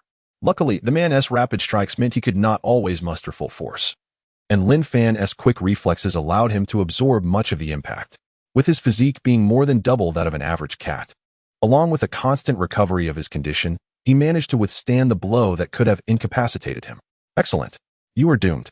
Seeing the stick connect with Lin Fan, the man felt elated and hurried forward to capitalize on his advantage. Given his strength and the size of the little black cat, if he continued to strike, the cat would surely perish. Just then, a tremulous, piercing voice emerged from the cave. Huh? The man was startled, instinctively turning to look. To his astonishment, the two girls he had previously bound in the cave had emerged, one of them clutching a knife, albeit trembling. At that moment, realization dawned upon him. The knife had somehow fallen near them, allowing the girls to retrieve it and sever their bindings. Given his method of restraint and the fixed position he had placed them in, it would not have been easy for them to free themselves or to reach the knife. Whoosh! Seizing the opportunity, Lin Fan leaped into the shadows and, in the same breath, urged Li Shishir with a few cries to hasten their escape. With a speed, as long as Li Shishir and her companion were safe, he could depart at any moment. Seeing Lin Fan vanish from his original position, the man felt a twinge of regret and abandoned the pursuit. He understood how troublesome this little black cat could be, now that it had regained its composure. Confronting it again would not guarantee success. Better to seize this opportunity to eliminate the two girls. Once he silenced them, he could leave without a trace. He was unconvinced that this little black cat would continue its relentless assault. Moreover, he suspected that the sight of his own blood might have roused the inherent ferocity within the cat. If he killed the two girls, their blood would flow even more freely, perhaps diverting the cat's attention and allowing him to escape. At present, his condition was deteriorating, and he recognized that killing the cat was not his primary objective. His foremost goal was to vacate the premises. Why should a mere human contend with a small beast? Once he had recovered and equipped himself with the necessary tools, he could return for vengeance at a later time. Meow? Observing the man advancing toward Li Shishir and Wang Kursen, Lin Fan was compelled to burst forth from the shadows, first letting out a scream to capture the man's attention, then darting towards him at speed. Damn it! Is this a cat afflicted with madness? The man cursed as he swung the stick again. Yet, before it could strike Lin Fan, the cat deftly retreated, evading the blow. No. As the stick neared Lin Fan, Li Shishir cried out in dismay, her concern for Lin Fan palpable. It was not that she wished to hinder him. She understood that this was merely a cat, a small one at that. What kind of damage could it inflict? If struck by that stick, it could be gravely injured. How could she not worry for Lin Fan's safety when it had risked its life to save her? This was her instinctive response. This little creature is far too cunning. The man fumed internally, having never encountered such a tenacious feline. He resolved to disregard Lin Fan for now and focus on eliminating the two girls first. By silencing them, he could ensure his escape. Secondly, after eliminating those two young women, that wretched creature might shift its focus. Otherwise, if those two managed to distance themselves, it would become increasingly difficult for him to pursue them once he finds himself entangled with that vile beast. With this thought in mind, he ceased to walk and instead broke into a run, heading towards Li Shishir and Wang Kursen. Chapter 45. The search is on Meow. Lin Fan, in a state of urgency, lunged once more at his adversary. This time, however, the opponent merely brushed him aside, intent on eliminating Li Shishir and Wang Kursen. Meow. With no other choice, Lin Fan transformed his feigned assault into a genuine attack, darting towards the adversary like an arrow. He could not allow the foe to reach Li Shishir and Wang Kursen, for they would stand no chance against him and would swiftly meet their demise. The blades clutched by the two girls would offer little assistance and could very well become instruments of harm in the hands of this formidable man. Finding himself in peril, Lin Fan pounced onto the man, his claws sinking into flesh as the man, enraged, turned his attention back to the feline. He recognized that this was no ordinary cat. Its attacks were potent, and a moment's carelessness could lead to dire consequences. With remarkable agility, Lin Fan danced around the man, occasionally leaping to the ground beside him, emitting fierce cries that demanded attention. Little Meow. Li Shishir could not suppress her worry, her voice breaking the tension. Lin Fan's earlier actions had been perilously reckless. A single misstep could lead to capture. Shishir, stop. Little Meow seems quite intelligent. It appears to be deliberately engaging our enemy to allow us to escape. We must not interfere. We should flee quickly. Little Meow is swift, and once we are gone, it can easily elude him. Moreover, we can seek help to rescue Little Meow. Wang Kursen trembled as she grasped Li Shishir's arm, stammering out her thoughts. But we have knives. Can't we use them against him? Little Meow is in grave danger. Li Shishir's face paled, her grip on the knife shaking violently. Trust me, Shishir. Leaving now is the best way to help it. This man is not ordinary. We have never wielded a knife before. If he seizes it from us, both we and Little Meow will be in even greater peril. Wang Kursen took a deep breath, her resolve firm. All right, let us hasten to find help. Though inherently kind-hearted, Li Shishir was also astute and decisive. She clenched her teeth and declared, before turning resolutely with Wang Kursen to leave. Meanwhile, a flicker of realization struck the man, and a spark of insight illuminated his mind. Initially, he had dismissed the girl's cry as a natural instinct to warn the little black cat. But now, reflecting upon it, he pondered whether the two girls knew this little black cat, or if it belonged to one of them. Was Little Meow the name of this feline? Was that why it was so fixated on him, refusing to depart even when injured? As he engaged in combat with the little black cat, one of the girls had expressed concern. Consequently, as he charged towards them, the cat had recklessly lunged at him. All the pieces began to fall into place. So that's how it is, the man muttered under his breath. If his suspicions proved accurate, it was truly astonishing that such a young girl could raise such a remarkable cat. This feline was astute and fiercely loyal, defying the conventional wisdom that cats are treacherous while dogs are faithful. If a dog exhibited such loyalty, it would be understandable, but a cat. He had never encountered anything like this before. Who could he even turn to for validation? Perhaps a test would yield answers. With a glint of determination in his eyes, he disengaged from Lin Fan and sprinted once more towards Li Shishir and Wang Kursen. Whether to verify his hypothesis or to silence them, he was determined to pursue. Meow. Indeed, as the man charged at Li Shishir and Wang Kursen, Lin Fan, who had just retreated, launched himself at the man once more. Just as I thought, the man halted, inhaling deeply as he swung his weapon at Lin Fan. From his previous encounters with the little black cat, he surmised that if it were not for the two girls, it would not be so quick to attack him. At that moment, the man felt an urge to curse. He had merely intended to abduct two girls. If he were caught by the authorities, he could accept the consequences. Yet, here he was, being thwarted by a mere cat, and it filled him with exasperation. How diligent in protecting its master. Otherwise, dealing with you would be quite the hassle. The man sneered, realizing that understanding the cat's motivations would make things simpler. Previously, the little black cat had been troublesome primarily due to its speed, often striking and retreating, evading capture.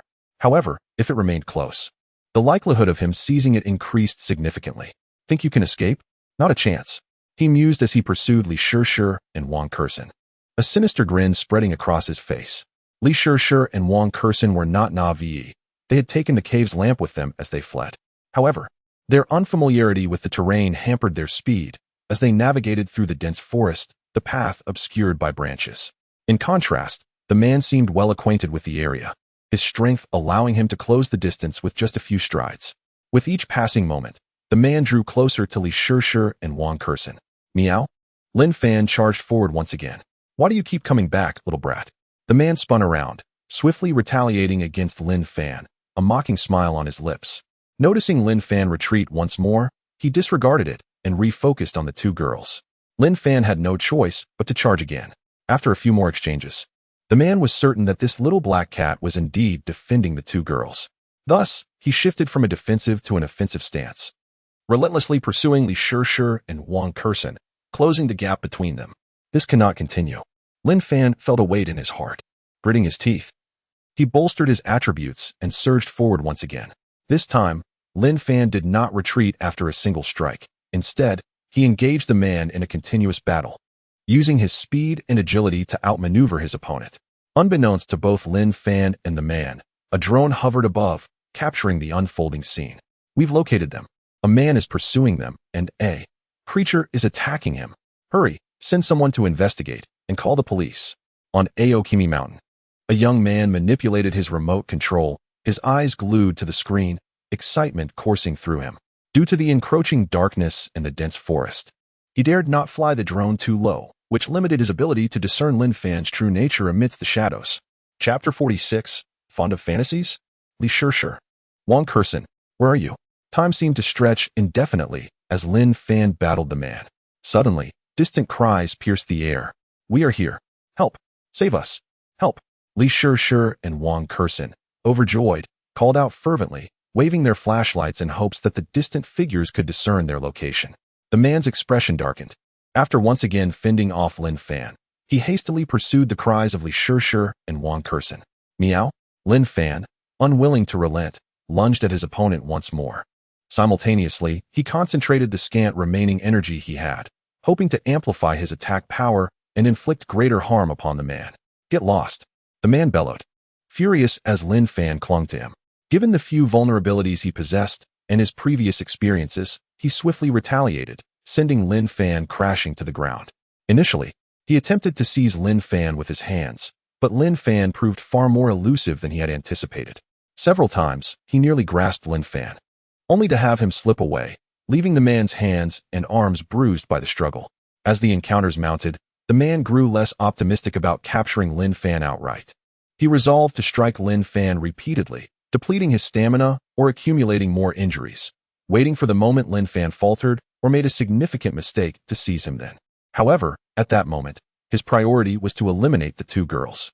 Searchers had already begun to close in, and it was only a matter of time before they arrived.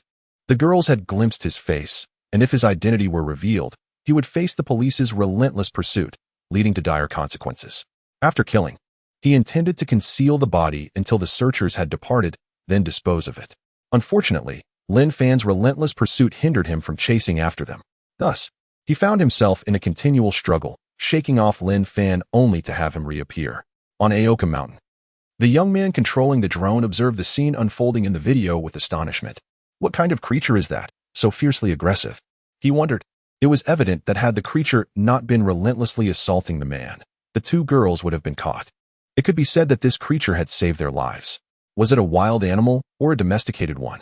If it were wild, it was an uncanny stroke of luck for the girls. If it were domesticated, could one of the girls be its owner? This creature was fiercely protective. What kind of domesticated animal could exhibit such loyalty? Surely, it must be a dog, he mused. Under normal circumstances, he would have magnified the video to scrutinize the details.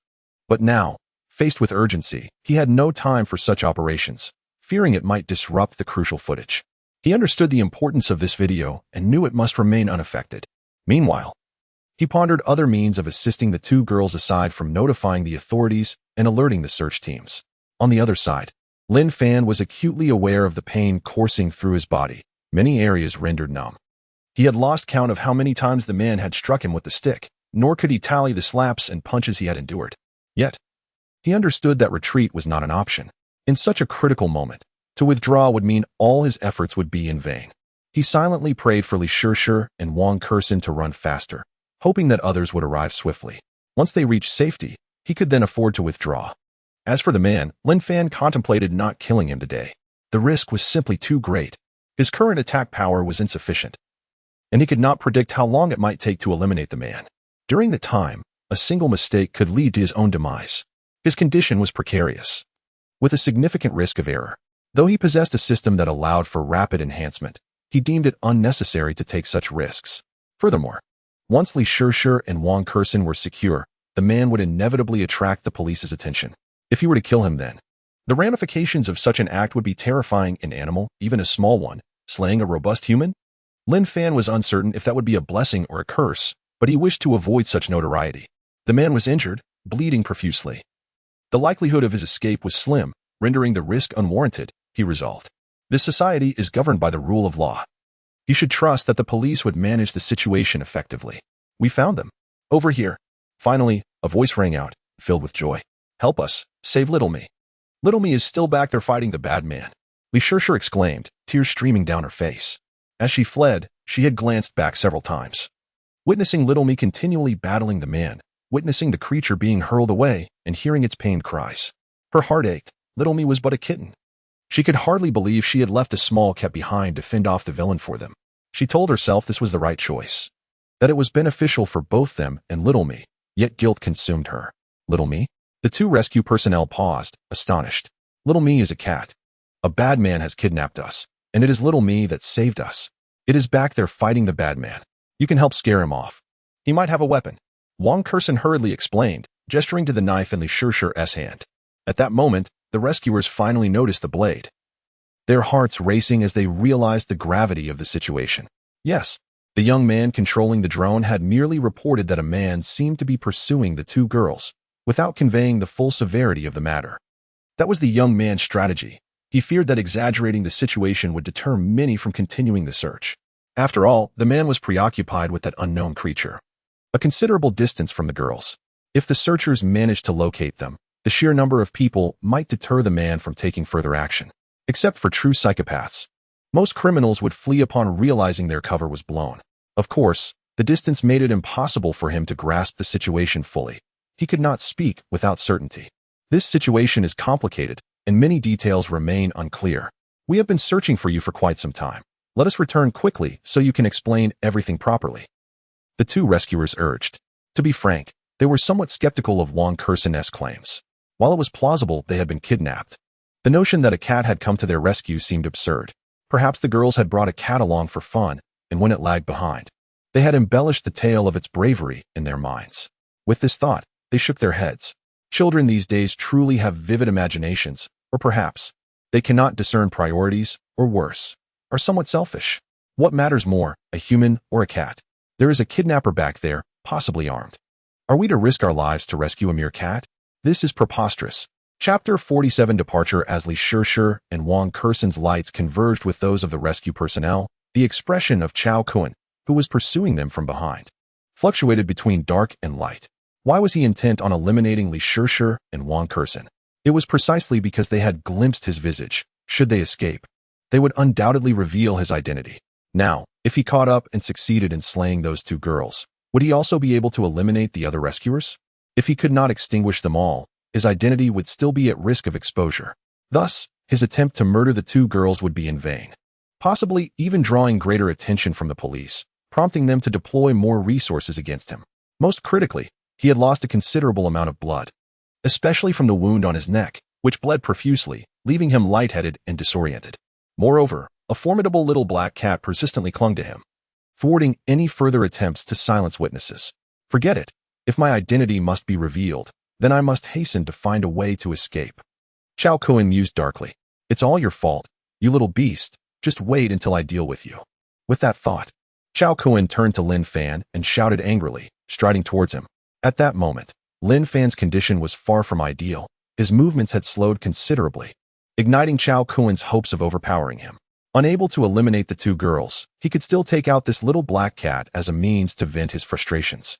Seeing that Chao Kun had ceased his pursuit of Li Shishir and Wang Kersen, and with the two girls now joined by the rescue personnel, Lin Fan felt a slight sense of relief. He glanced back at Chao Kun before turning to flee. He was no fool, unwilling to engage in a futile standoff. Damn it! Seeing Lin Fan's cunning evasion, Chao Kun couldn't help but curse. Indeed, Lin Fan was remarkably swift. Once he took off, especially in this dense forest, there was little hope for pursuit. However, Chao Kun soon wore a cold smile and feigned another chase towards Li Shishir and Wang Kersen. In his eyes, a beast was merely a beast. Now that he had discerned its weakness, was it not within his grasp? Previously, he had only to pretend to chase after Li Shishir and Wang Kersen to provoke the little black cat into attacking him. He felt confident that this time would be no different. Yet, this time, Lin Fan crouched quietly in the underbrush, watching the spectacle unfold without a hint of movement. He was the spirit of humanity. How could he not perceive the charade? Chao Kun furrowed his brow. He continued to feign pursuit of Li Shishir and Wang Kursen, taking several steps forward. Yet, Lin Fan remained utterly still. You cunning mutt. Chao Kun cursed under his breath, hearing the increasing chatter of nearby voices. He realized he could linger no longer. He pivoted and ran in the opposite direction of where Li Shishir and Wang Kursen had fled. Lin Fan hesitated for a moment but ultimately chose not to pursue. His condition was indeed dire, and he had few hunting points left. Even if he expended all his energy, it would hardly suffice to heal his wounds. Continuing to exert himself in such a state would only be detrimental. This person would be left to the police. Furthermore, he needed to check on Li Shishir. He feared that the foolish girl might return out of worry for him. With that thought, Lin Fan cast a deep glance in the direction of Chao Kun's flight before turning to pursue Li Shishir and Wang Kursen. There was no need for confrontation. Even with his injuries, Lin Fan moved with remarkable speed. Soon, he reached the vicinity of Li Shishir and Wang Kursen. Li Shishir and Wang Kursen were still pleading with the two rescuers for assistance. They did not need to engage the kidnapper directly. A few loud shouts from a distance would suffice. The two rescuers, however, continued to urge Li Shishir and Wang Kursen to return promptly. Doubting their claims and believing the girls were merely experiencing heightened anxiety and hallucinations. They did not think a cat could possibly intervene against a kidnapper. And even if it did so by chance, it would soon abandon the attack, likely having already left the scene. Their approach was thus deemed futile and potentially perilous. Meow. At that moment, Lin Fan called out to Li Shishir from afar. On the first call, Li Shishir, caught in a state of agitation, did not hear him. After a second call, it was Wang Kursen who first noticed the sound. She turned her head toward the darkness and caught a glimpse of two glowing eyes. Recalling the earlier call, her eyes sparkled with recognition. Shishir, look. Is that our little me? Wang Kursen exclaimed, shaking Li Shishir's arm and pointing in Lin Fan's direction. Huh? Li Shishir paused, immediately turning to follow Wang Kursen's gesture. The two rescuers instinctively glanced in the same direction. Meow meow. Lin Fan called out again. No longer in combat. His voice returned to its normal state, raspy yet youthful. Is there really a cat? The two rescuers exchanged incredulous looks. Little sister, look. Your cat has returned. Call it over. And let us hurry back. One of the rescuers urged Li Shishir, still skeptical of her and Wang Kursen's earlier claims, but eager to persuade them to leave. Upon hearing that Li Shishir and Wang Kursen had encountered a kidnapper who had just pursued them, the rescuers felt a twinge of anxiety themselves. Had others not been rushing towards them, and some already close by, they might have forcibly led Li Shishir and Wang Kursen away. Little me? Li Shishir recognized Lin Fan's voice, her face lighting up with joy. Meow? Lin Fan took a few steps forward, calling out to Li Shishir once more before turning to leave. At this moment, he was reluctant to engage with too many individuals, fearing exposure to prying eyes. His acute hearing had picked up on something in the sky during his confrontation with Chao Kun. After Chao Kun departed, he looked up and spotted an object descending, an unmanned aerial vehicle. This meant that the struggle between him and Chao Kun had likely been witnessed, perhaps even recorded. Aware of his own peculiar state, he was even less inclined to make contact with others. Moreover, his injuries were significant, making it ill-advised to accompany Li Shishir. In such a scenario, utilizing his hunting points to recover would be inconvenient, as would acquiring more points. Little me. Seeing this, Li Shishir grew anxious and prepared to approach. Shishir, little me might be shy. We've confirmed that little me is safe. Let us leave here first. Remember, the kidnapper is still lurking in these woods. Staying here is perilous. Wang Kursen grasped Li Shishir's arm urgently. You're right, we should leave. Li Shishir's heart tightened, and she nodded immediately. She feared not only encountering the kidnapper again, but also that little me might again come to their aid, which would place the cat in danger. Having made this decision, they quickly departed with the two rescuers. Before long, they rejoined other rescue personnel. In the darkness of the forest, Lin Fan observed this scene, feeling a profound sense of relief. That creature. Could it be a cat? Hey, black cat. Simultaneously, atop Xiaoming Mountain, the young man operating the drone stared in astonishment at the final captured footage. The screen before him froze on an image of a small black cat, standing firm, its head raised, gazing directly at him, its eyes radiating an eerie green glow, exuding an air of mystery and eeriness. Chapter 48. Incredulity. Shishir. Kursen, are you all right? Li Shishir and Wang Kursen's parents had already arrived at Xiaoming Mountain. Upon seeing their daughters, they rushed forward, embracing them with overwhelming emotion.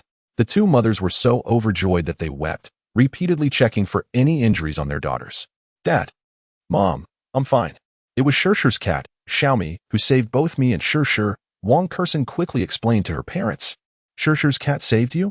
Wang Kersen's parents were taken aback, seemingly unable to fathom how a cat could rescue their daughter. Wang Kersen's father even placed his hand on her forehead, checking for fever, questioning how she could utter such nonsensical claims. On the other side, Li Shirshir was recounting the same story to her parents. You mean Xiaomi saved you? Unlike Wang Kersen's parents, Li Shirshir's parents had met Xiaomi before, making them even more incredulous. Most importantly, before heading to Choming Mountain, they had frantically searched for Li Shirshir in their neighborhood and had seen that little black cat. How could that little black cat, which had remained in the neighborhood, possibly appear at Choming Mountain and save their daughter and her friend? Yes, Mom and Dad. At that moment, that person was about to harm us. But Xiaomi appeared and scratched him. Xiaomi also kicked the knife from his hand to where Kersen and I were tied, allowing us to cut the ropes. In the end, it was Xiaomi who blocked him, enabling our escape. Li Shirshir hurriedly detailed the events of that day. She had always wanted to adopt Xiaomi and her mother, but her family's circumstances did not permit it. Her parents were also reluctant to take on 2 additional burdens, which led her to harbor a desire to commend Xiaomi's bravery. Surely, if she spoke well of Xiaomi, her parents would be less opposed to her future endeavors for the cat. As her parents listened, they found her story increasingly absurd. Once Li Shirshir finished, her father cast a doubtful glance at her, wondering if she had staged this entire scenario to persuade them to adopt Xiaomi. But upon reflection, given their understanding of their daughter, they deemed it unlikely she would go to such lengths for such a cause. The marks and injuries on her body did not appear to be fabricated. Meanwhile, Wang Kersen was sharing a similar narrative with her parents. Sure. Did you and Kersen perhaps misinterpret what you saw?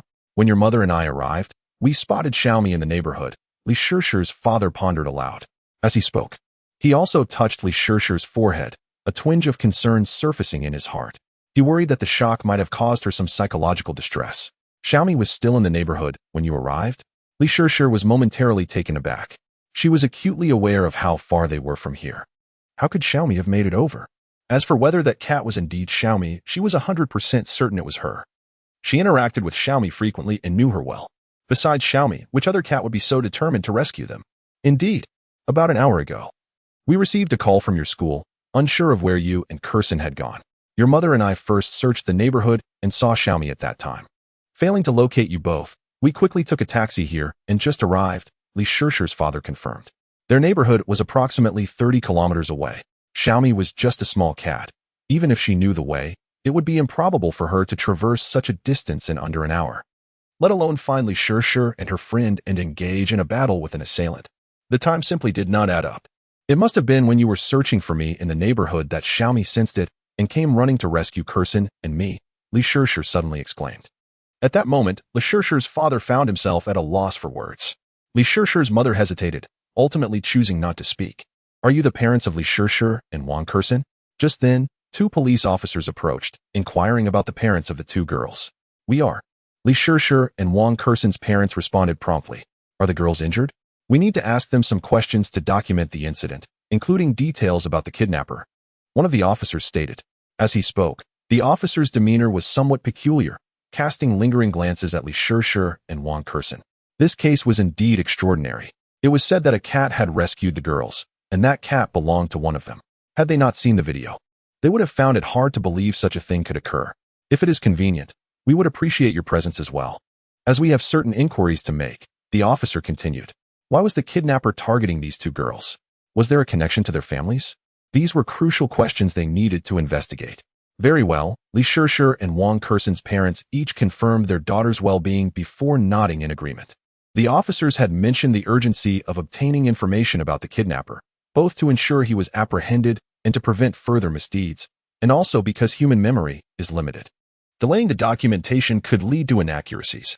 While they wished for their daughters to rest, they could not refuse. Moreover, the fact that the kidnapper had not yet been caught left them concerned for their daughter's safety. Soon, they arrived at the police station. On the way, Li Shirshir and Wang Kersen's parents began to gather some information. Is it truly a cat that saved our daughter? Li Shirshir's father expressed disbelief. Just moments ago, he had worried that this incident might have been fabricated by his daughter to persuade them to adopt Xiaomi. Although he deemed that possibility unlikely, he still felt a twinge of apprehension as they approached the police station, fearing it might be true. However, after hearing the officers' accounts, he realized his worries were unfounded. Yet, he remained incredulous, struggling to comprehend the situation. Unlike Wang Kerson's parents, they were familiar with Xiaomi's circumstances, a stray cat that had nearly starved to death not long ago. Nurtured by their daughter. Just an hour prior to their taxi ride to Qiuming Mountain, they had seen that little cat in their neighborhood. How could such a small creature possibly reach Qiuming Mountain in such a short span and rescue their daughter and her friend? Or perhaps, it was not the same cat? A thought flickered in Li Shishir's father's mind, suggesting a possibility. Perhaps it was only in his daughter's imagination that she had mistaken another cat for Xiaomi, due to a resemblance in color. As for Wang Kerson, having never seen Xiaomi, she would only recognize the cat as the stray from their neighborhood based on Li Shishir's description.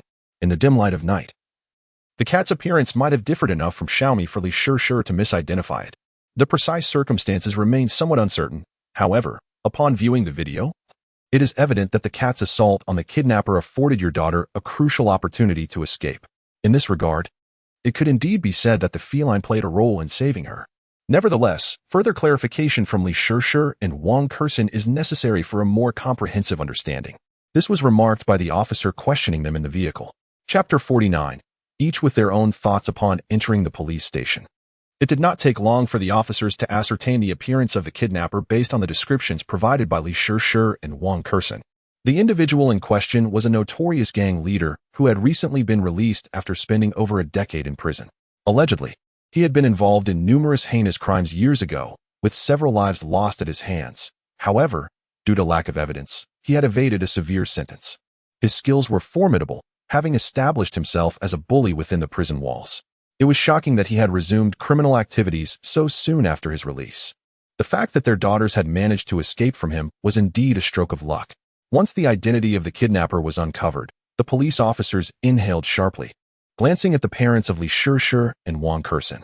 They had collected a significant amount of blood left by the kidnapper at the scene and were in the process of matching the DNA with the database. Upon discovering a match with a suspect fitting the description, they felt almost certain of his identity.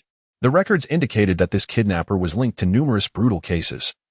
And given his physical prowess, the likelihood of two girls escaping from him, once captured, was exceedingly slim. Listening to the police recount these events, the parents of Li Shishir and Wang Kerson felt a wave of dread wash over them. They recalled how their daughters had described the moment when the kidnapper was about to strike, only to be miraculously saved by a cat's intervention. Turning to Li Shishir's parents, Wang Kerson's parents expressed their gratitude. "Thank you for your family's cat that saved our Kerson." Li Shishir's father quickly interjected. "That is not our cat. It is a stray that my daughter has been feeding. Moreover, we cannot be certain." Though he had seen the video, the darkness made it unclear, and while they were familiar with the small black cat, they had never observed it closely or in good lighting. The last time they had seen it was before heading to Qiuming Mountain, which left them uncertain about its identity. Naturally, they hesitated to accept gratitude on behalf of their daughter. "Mr. Li, many animals possess a certain intuition. It is not unheard of for a cat to come to the aid of its owner." The rescue workers noted the interactions between that cat and your daughter, along with the accounts from Li Shishir and Wang Kerson. It is highly probable that the cat shared a bond with your daughter. If true, such an intuitive creature is rare. You might consider treating it with more kindness upon your return, one of the officers remarked. "This will also aid in Li Shishir's psychological recovery," he added thoughtfully. Typically, individuals encountering such traumatic events may experience psychological distress.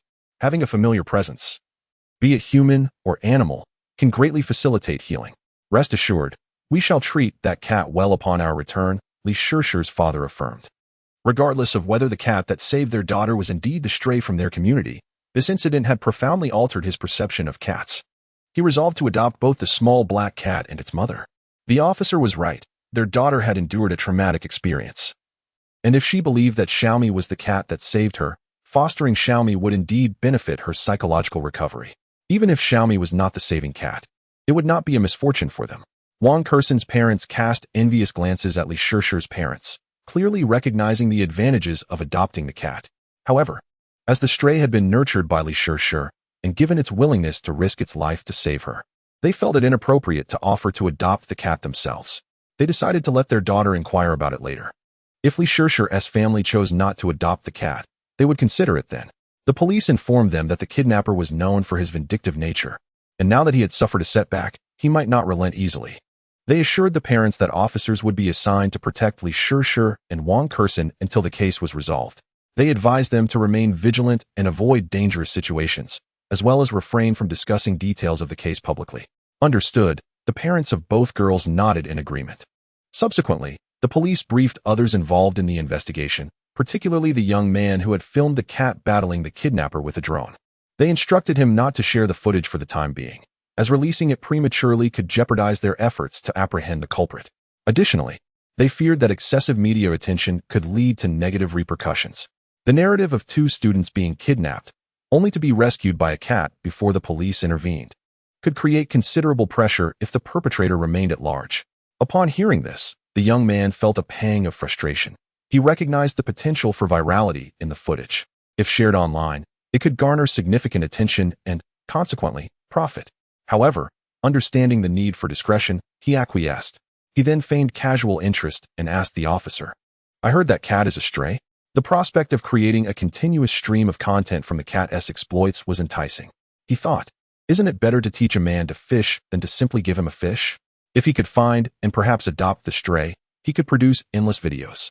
For now, holding back the footage was fortuitous. He intended to locate that cat before the story spread further. You would do well not to underestimate that cat.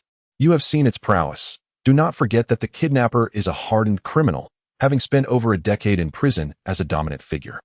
He is more than capable of taking on multiple adversaries, yet he could not subdue that cat. Should it turn its aggression towards you, there would be no recourse. The officer cautioned, casting a discerning glance at the young man, seemingly aware of his intentions. While the cat had demonstrated protective behavior, it did not discount the possibility of aggression towards others.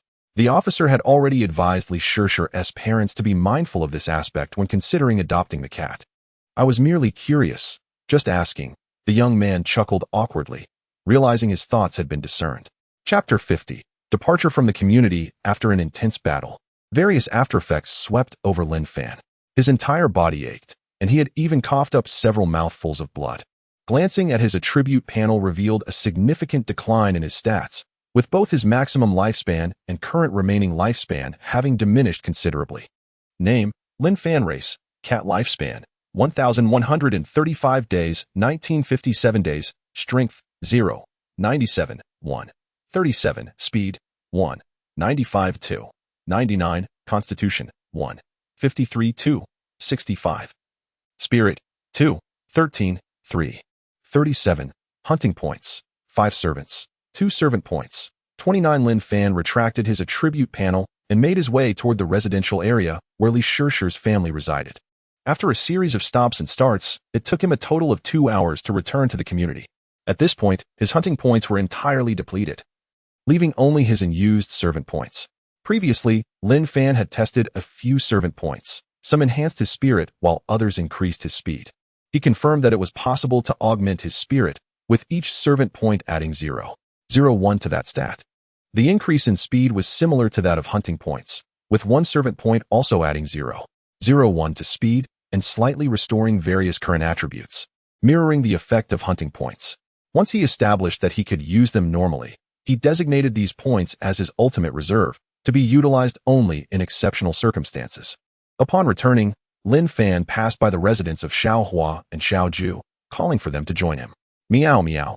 Sensing Lin Fan's injuries, they circled around him, expressing their concern through anxious meows. Eventually, he quieted them, finding their cries to be a headache, especially in his current state. Next, Lin Fan summoned Cat Mother, and the 4 felines left the community together. As Lin Fan communicated more frequently with Cat Mother, she began to grasp his general intentions better. Furthermore, Lin Fan often returned with a bounty of prey, and his occasional displays of formidable strength encouraged Cat Mother to heed his words. Animals are inherently drawn to strength, and Cat Mother was no exception, despite being Lin Fan's mother. When Lin Fan concluded his battle with the kidnapper, he glanced upward, noticing a drone descending slowly. Coupled with his earlier instincts, he surmised that the altercation had likely been recorded. In this digital age, it was difficult to predict where such footage might end up or how many would witness it. Seizing the opportunity before the situation escalated, he hurriedly departed from the community where Li Shishir's family resided, accompanied by Cat Mother, Xiaohua, and and Xiaoju. He knew that if someone traced the clues back to this community, unforeseen consequences could arise. As for Li Shishir's safety, he trusted the police would handle it effectively. The kidnapper had sustained serious injuries, making it highly probable he would be apprehended. Even if he weren't caught, he would find it difficult to roam freely for a while. Thus, Lin Fan need not worry about Li Shishir's safety. Before long, they arrived at a nearby area abundant with mice. This was one of the advantages of his prior explorations of the surrounding terrain. Otherwise, finding such a place in a short time would have proven challenging. At this moment, Lin Fan's injuries had worsened, causing his current attributes to decline further. Finding a secluded spot, Lin Fan wearily looked at Xiao Hua and Xiao Ju, instructing them to hunt for mice in the vicinity. He then closed his eyes, allowing himself to rest. Cat Mother, sensing Lin Fan's serious injuries, was anxious and flitted about. Upon hearing Lin Fan's instructions to Xiao Hua and Xiao Ju, she hesitated briefly before joining them in their hunt. Time passed, and Lin Fan awoke to find Xiao Hua returning with a mouse still alive. He quickly dispatched it, earning himself another hunting point. Without hesitation, he allocated this point to his constitution. Instantly, a warm flow surged within him, bringing a sense of comfort. Upon checking his attribute panel, he saw that while his constitution limit had increased by 0.01, all other current attributes had also recovered somewhat. Lin Fan closed his eyes once more to continue resting. Before long, Xiao Ju returned with another mouse in its mouth. Lin Fan approached and finished it off, gaining yet another hunting point, which he again added to his constitution. After receiving enhancements from Lin Fan, both Xiao Hua and Xiao Ju boasted speed and constitution attributes far exceeding those of ordinary adult cats, coupled with Lin Fan's regular training. Their efficiency in catching mice was remarkable. Within an hour, they had captured 8 mice. At that moment, Cat Mother returned as well, presenting Lin Fan with another mouse. He looked at her with a hint of regret. If only Cat Mother could become his servant, he could also enhance her attributes. He suspected her stats were likely weaker than those of other adult cats, which hindered her efficiency in hunting compared to Xiao Hua and Xiao Ju. During his battle with the kidnapper, he had considered Cat Mother.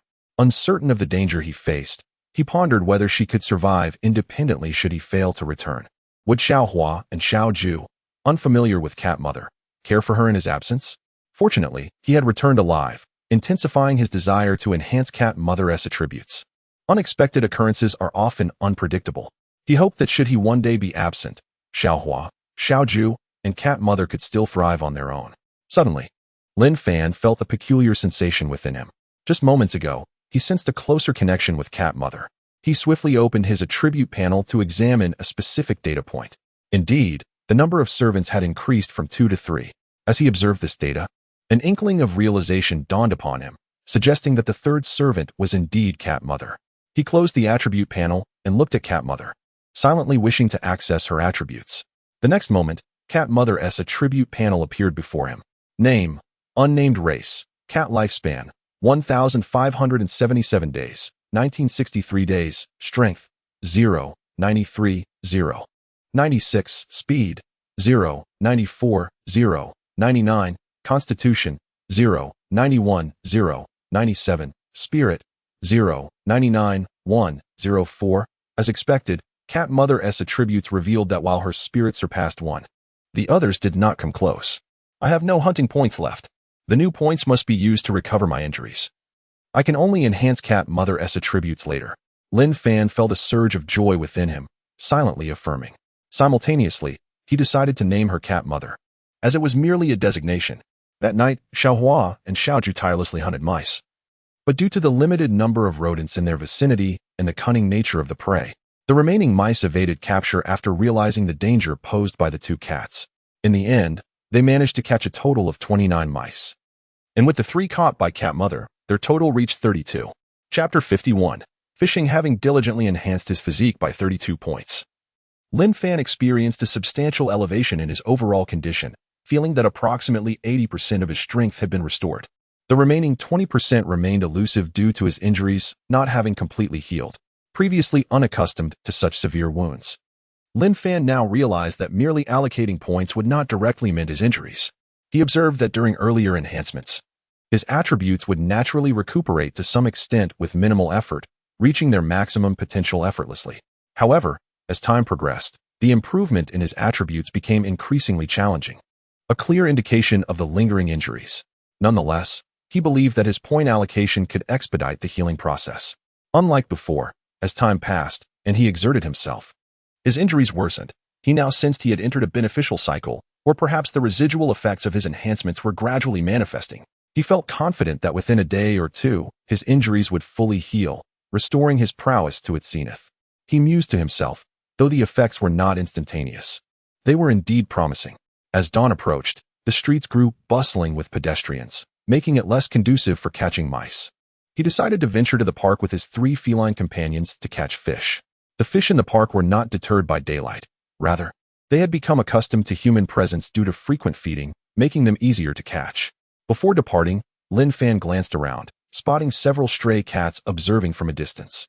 This area, previously abundant with mice, had been claimed by stray cats until Lin Fan effortlessly defeated them upon his arrival, thus establishing his dominion. At least while he was present, those stray cats dared not encroach upon his territory. However, he often left behind some mice and occasionally fed the strays, who gradually adapted to Lin Fan and his 2 companions' offerings, albeit still wary of them. Stray cats are inherently solitary creatures, typically avoiding social groups except during the breeding and nurturing phases. Lin Fan speculated that this behavior was likely due to the limited availability of food within a specific range. Observing the 4 of them together, the other strays kept their distance, intimidated by their collective presence.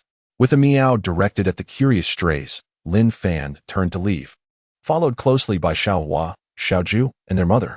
He left behind over 20 mice, prompting the previously fed strays to hastily scavenge for their meal.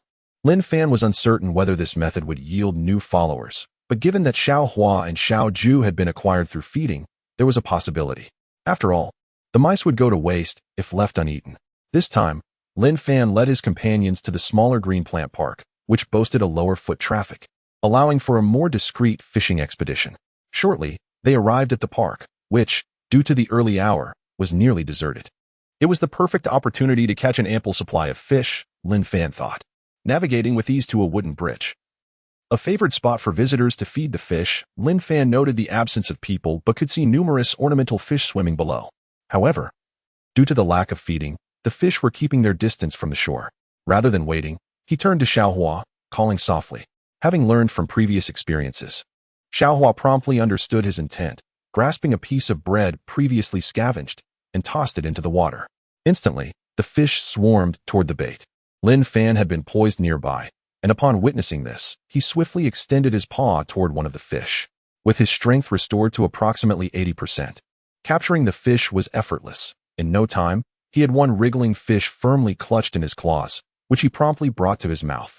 He retreated, placing the fish on the shore and expertly locating its vital spot, swiftly dispatching it. Next, Lin Fan turned to Xiao Ju, signaling him with a soft call. Understanding immediately, Xiao Ju hurried to seize the fish and scurried away to transport it elsewhere. It was crucial to relocate the fish, otherwise, the sight of multiple dead fish by the lakeside would undoubtedly attract unwanted attention, should a park attendant notice him. Even if they initially intended to overlook a single cat's behavior, scrutiny would inevitably follow. After Xiao Ju departed, Lin Fan returned to the lakeshore, where the piece of bread remained uneaten. His earlier fishing actions had not disturbed the fish below, demonstrating their acclimatization to human feeding and their diminished sense of threat. Lin Fan repeated his earlier actions and soon caught another fish. After dispatching it, he handed it to Xiao Hua to carry away, without allowing Xiao Hua to stray far. Lin Fan quickly caught yet another fish, which he passed to their mother. After a brief hesitation, she seized the fish and darted off in the direction of Xiao Hua and Xiao Ju. Thus, the trio of cats transported the fish while Lin Fan continued to catch, ultimately securing 6 fish before the bread was consumed, causing the fish to disperse. Following this, Lin Fan stationed himself by the lake. Although the bread was gone, the fish, accustomed to being fed, continued to swim near the shore, albeit at a slower rate for catching. Lin Fan maintained an average pace of 1 fish every 5 minutes. Meanwhile, Xiao Hua, Xiao Ju, and their mother attempted to fish but struggled, as they lacked the know-how, resulting in minimal success until Xiao Hua finally caught a fish after Lin Fan had caught several more. Xiao Ju and their mother remained empty-pawed. As the park began to fill with visitors, a few individuals took notice of Lin Fan and the 3 cats by the lake. Are those cats actually fishing? One person inquired, intrigued. How are they even managing that? Another added, chuckling, that little flower cat just caught one. The little black cat is impressive. I've seen it catch 2 or 3 already, though it seems to be giving them all to the other 3 cats, a more observant passerby commented. How could they catch so many? Those fish are sizable. Will they manage to eat them all? Why are they still catching more? The first speaker expressed amazement. I can't say. I just saw the cats carrying the fish away. Perhaps they intend to finish them elsewhere? Replied another. At the lakeside. Lin Fan overheard their chatter and silently concluded. It was time to depart. Having caught 23 fish consecutively, even the most oblivious fish would now be wary, and their numbers near the shore had significantly dwindled. Chapter 52. Return. Lin Fan did not depart directly from the park. Instead, he relocated to another spot and caught 6 more fish before leaving with the 3 cats. Consequently, Lin Fan acquired an additional 29 hunting points. He allocated 10 points to enhance his physique, feeling a significant improvement in his overall health and recovery speed. The remaining 19 points were generously distributed among Xiaohua, Xiaojun, and Mama Cat, bestowing 5 points each. With 4 hunting points left, Lin Fan decided to keep them in reserve.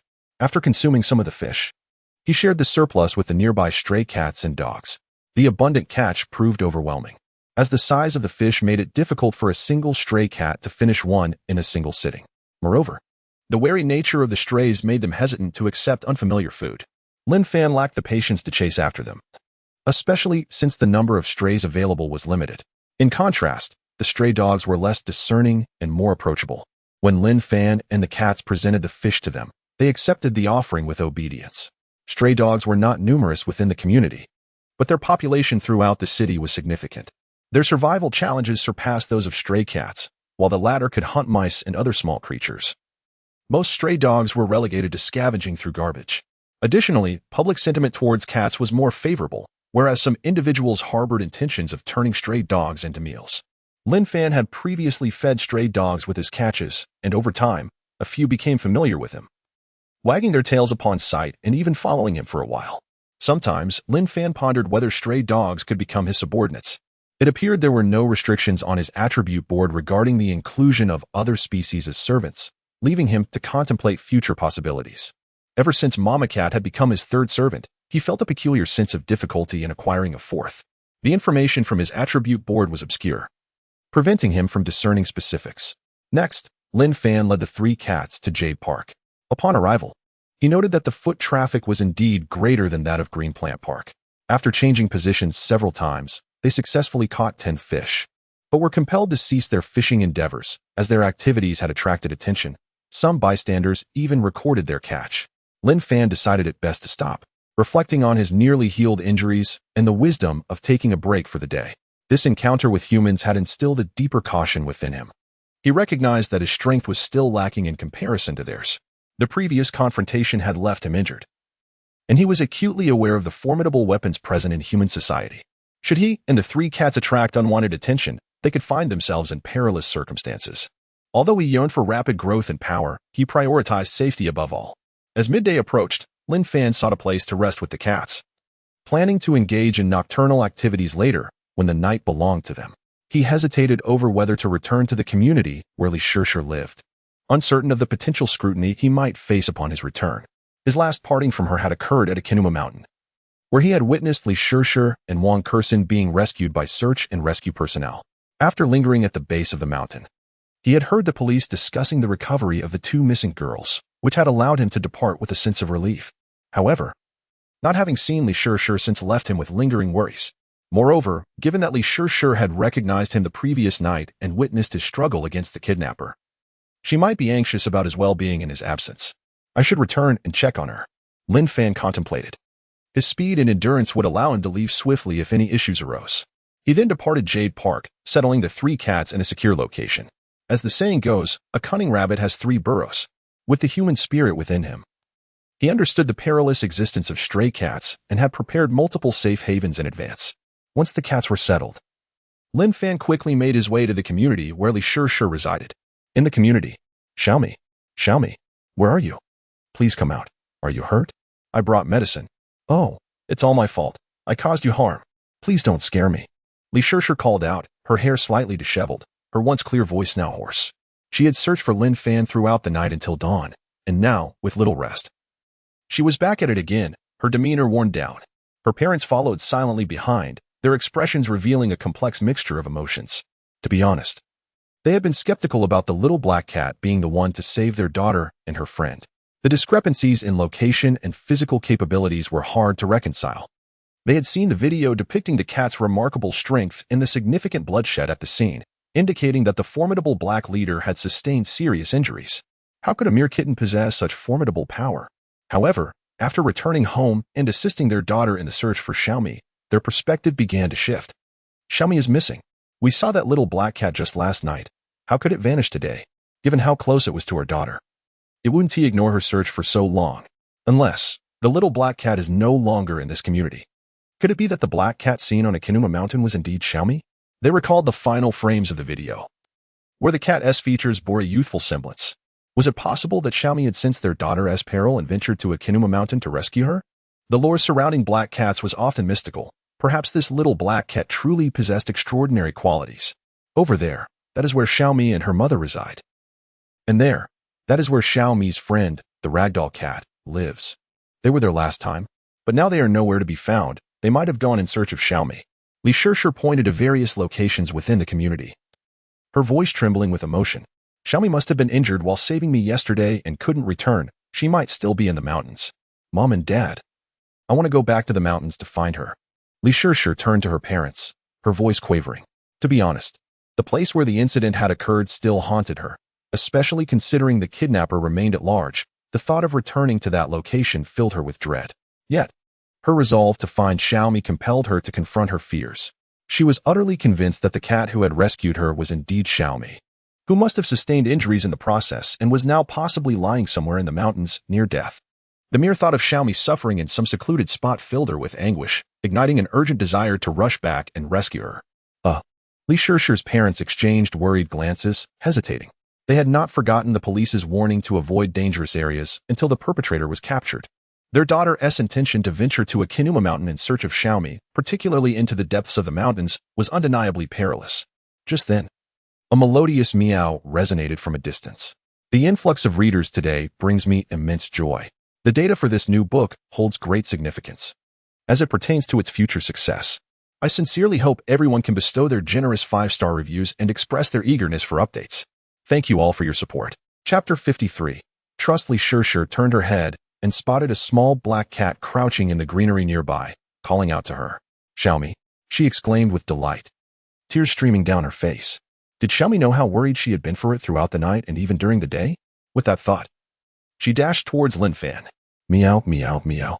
Lin Fan hesitated for a moment but ultimately ran towards Li Shishir, his voice now more mature yet still retaining the crispness of a kitten's call. In truth, he had arrived long ago. However, his acute senses had detected that someone was watching Li Shishir and her family. He discreetly circled around and discovered 3 individuals, eavesdropping on their conversation. It soon became clear that these individuals were police officers tasked with protecting Li Shishir's family.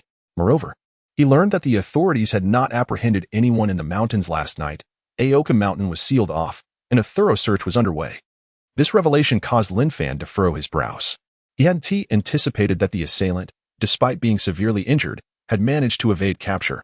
Given the police's implications, it seemed that Li Shishir's family might still be in danger. A pang of regret struck him. Had he followed the perpetrator last night, he might have discerned their whereabouts.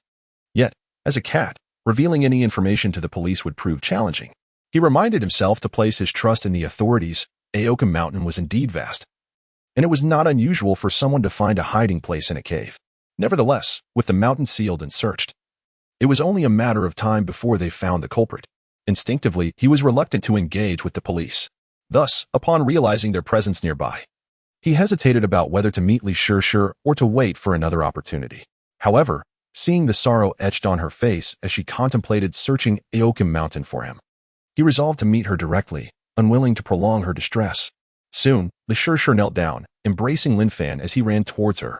Xiaomi, are you hurt? Did that person harm you? I'm so sorry. It's all my fault for leaving you in the mountains. As she stroked Lin Fan's little head, tears continued to fall. She had no doubt that Xiaomi was the one who had saved her and her friend yesterday.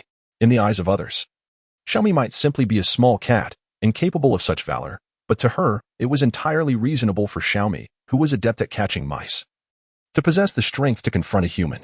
The innocence of a child's perspective is often imbued with a touch of romanticism, unclouded by the complexities of rational thought. Meanwhile, Li Shishir's parents exchanged glances, their expressions laden with disbelief. Frankly, before the arrival of this small black cat, they had entertained the notion that it might indeed be this very cat that had rescued their daughter and her friend. However, upon seeing the cat in person, doubts crept in. Was it possible that this little black cat had merely been lurking in their neighborhood without revealing itself? If so, who had truly saved their daughter and her friend? Xiaomi, you have so many injuries. Did that person hurt you? I brought medicine. Let me tend to your wounds. Li Shishir's voice quivered with anxiety as she anxiously brushed Lin Fan's fur. Although Lin Fan had significantly enhanced his physical attributes, healing most of his injuries, the process was gradual and left visible scars. Thus, to the untrained eye, his wounds still appeared quite alarming. Xiaomi is injured? Li Shishir's parents gasped in astonishment, rushing forward to examine him. Indeed, as Li Shishir brushed Lin Fan's fur, numerous superficial wounds became evident, gory marks that were shocking to behold. Could it be that Xiaomi had truly saved Shishir and her friend? The realization struck Li Shishir's parents with a profound sense of awe. The nature of these injuries was clearly not the result of a typical cat fight or an altercation with another animal. They bore the unmistakable marks of human intervention. Fresh and recent, they were astounded by the loyalty and spirit of this little black cat, having only fed it a few times. It had risked its life to save their daughter and her friend. Li Shishir's mother couldn't help but voice her thoughts. She had witnessed the footage of the cat bravely hindering the kidnappers' pursuit of their daughter and her friend, repeatedly throwing itself at the assailant, enduring countless blows. Initially, she had speculated whether it was mere coincidence that the cat had become entangled with the kidnapper, inadvertently aiding Shishir and Kursin. Yet now, it was evident that this was no coincidence. It was gratitude that compelled this little black cat to rescue them. Reflecting on their earlier doubts about whether the cat that saved Shishir was indeed this little black one, she felt a pang of guilt for underestimating its worth, nearly dismissing its valiant act of heroism towards their daughter.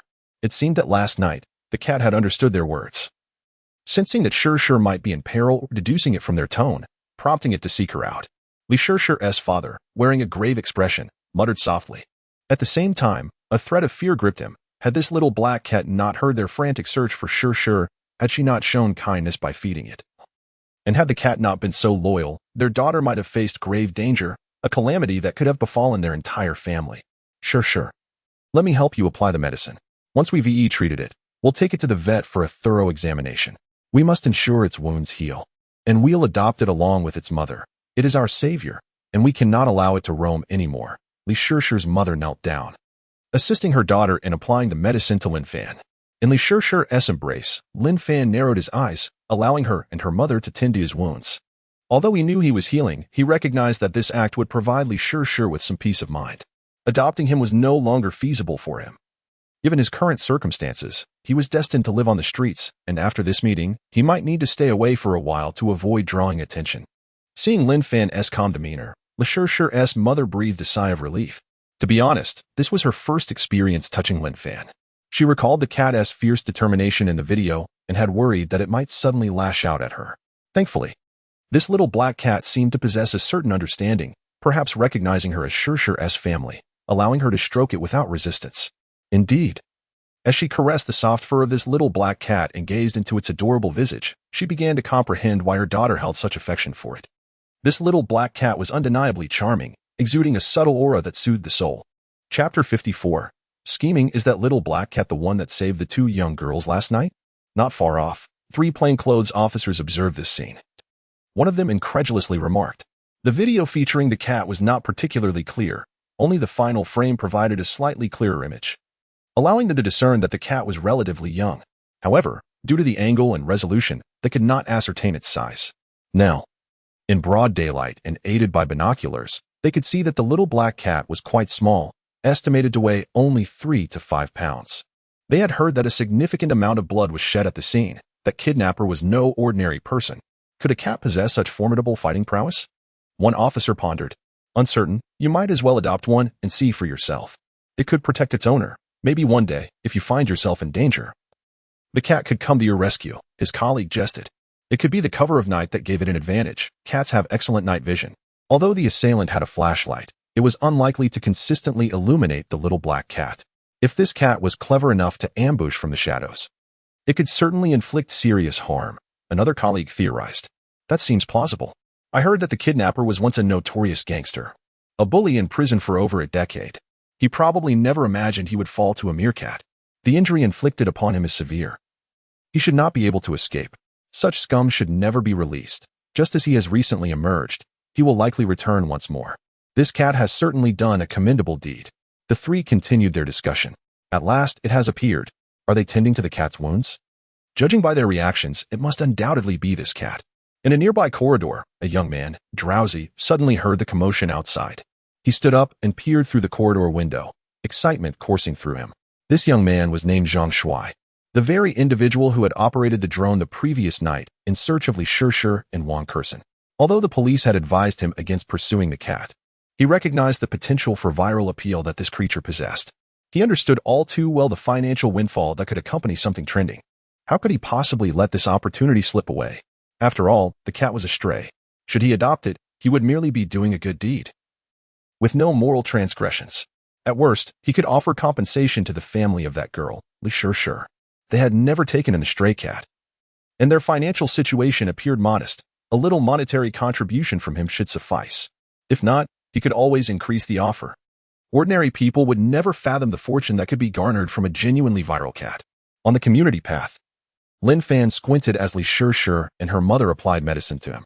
Suddenly, he sensed something and instinctively looked up. There, hovering above them, was a drone. A drone? How could there be a drone in the neighborhood, particularly positioned directly above them? Could it be controlled by those plainclothes officers? But why would they be operating a drone at this moment? Lin Fan's heart raced with anxiety. Could it be that they were observing him? Or perhaps, these officers were merely feigning protection for Li Shishir's family while secretly seeking him? Had the police discerned his peculiarities? The thought intensified Lin Fan's unease.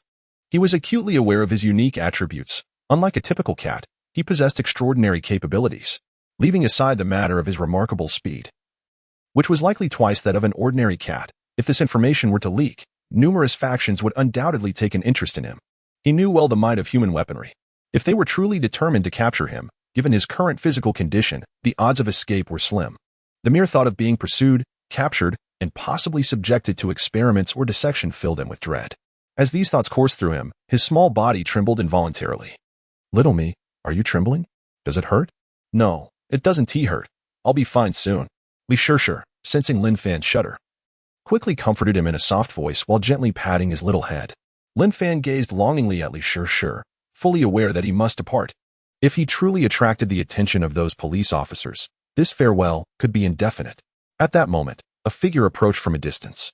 Unable to discern clearly due to the distance, Lin Fan's body tensed, contemplating when to leave and how to bid farewell to Li Shishir. Wait, this person seems somewhat familiar? Just as Lin Fan contemplated fleeing, he suddenly recognized the approaching figure. He had seen this person on a Kinema mountain. They didn't appear to be law enforcement. At that time, the individual had been operating a drone, perhaps. Yes. It was the young man who had piloted the drone to search for Li Shishir and Wang Kersen. Realization struck Lin Fan. Could it be that the drone above them belonged to him? Given the circumstances of his appearance, it seemed highly probable. Thus, he was not being pursued by the police? Lin Fan felt a wave of relief wash over him. He widened his eyes, regarding the young man intently. The stranger was clearly approaching them. Lin Fan was curious about his intentions. Hello, sir. Hello, ma'am. Zhang Shuai greeted Li Shishir's family, forcing a warm smile and sweetly addressing them. You are? Li Shishir's father furrowed his brow, inquiring. Simultaneously, a flicker of wariness ignited within him. He was acutely aware that their family was in a precarious situation. The kidnapper might retaliate against them. At this moment, a stranger initiating conversation would naturally raise his suspicions. While speaking, he feigned casualness, glancing toward the location of the three plainclothes officers. He was aware of their positions. Yet, inexplicably, he felt that this young man seemed somewhat familiar. Uncle, we met at the police station last night. I am the one who operated the drone to search for Shishir and Kersen, Zhang Shuai hastily explained, eager to leave a favorable impression on Li Shishir's father. As he spoke, his gaze inadvertently drifted toward Lin Fan nestled in Li Shishir's arms, a glimmer of surprise flickering in his eyes. He realized that this black cat was unexpectedly charming, with a round face and wide, inquisitive eyes that were utterly adorable. Moreover, was this a kitten? Not merely small in stature, but genuinely a kitten. He marveled inwardly. The video had been captured by him.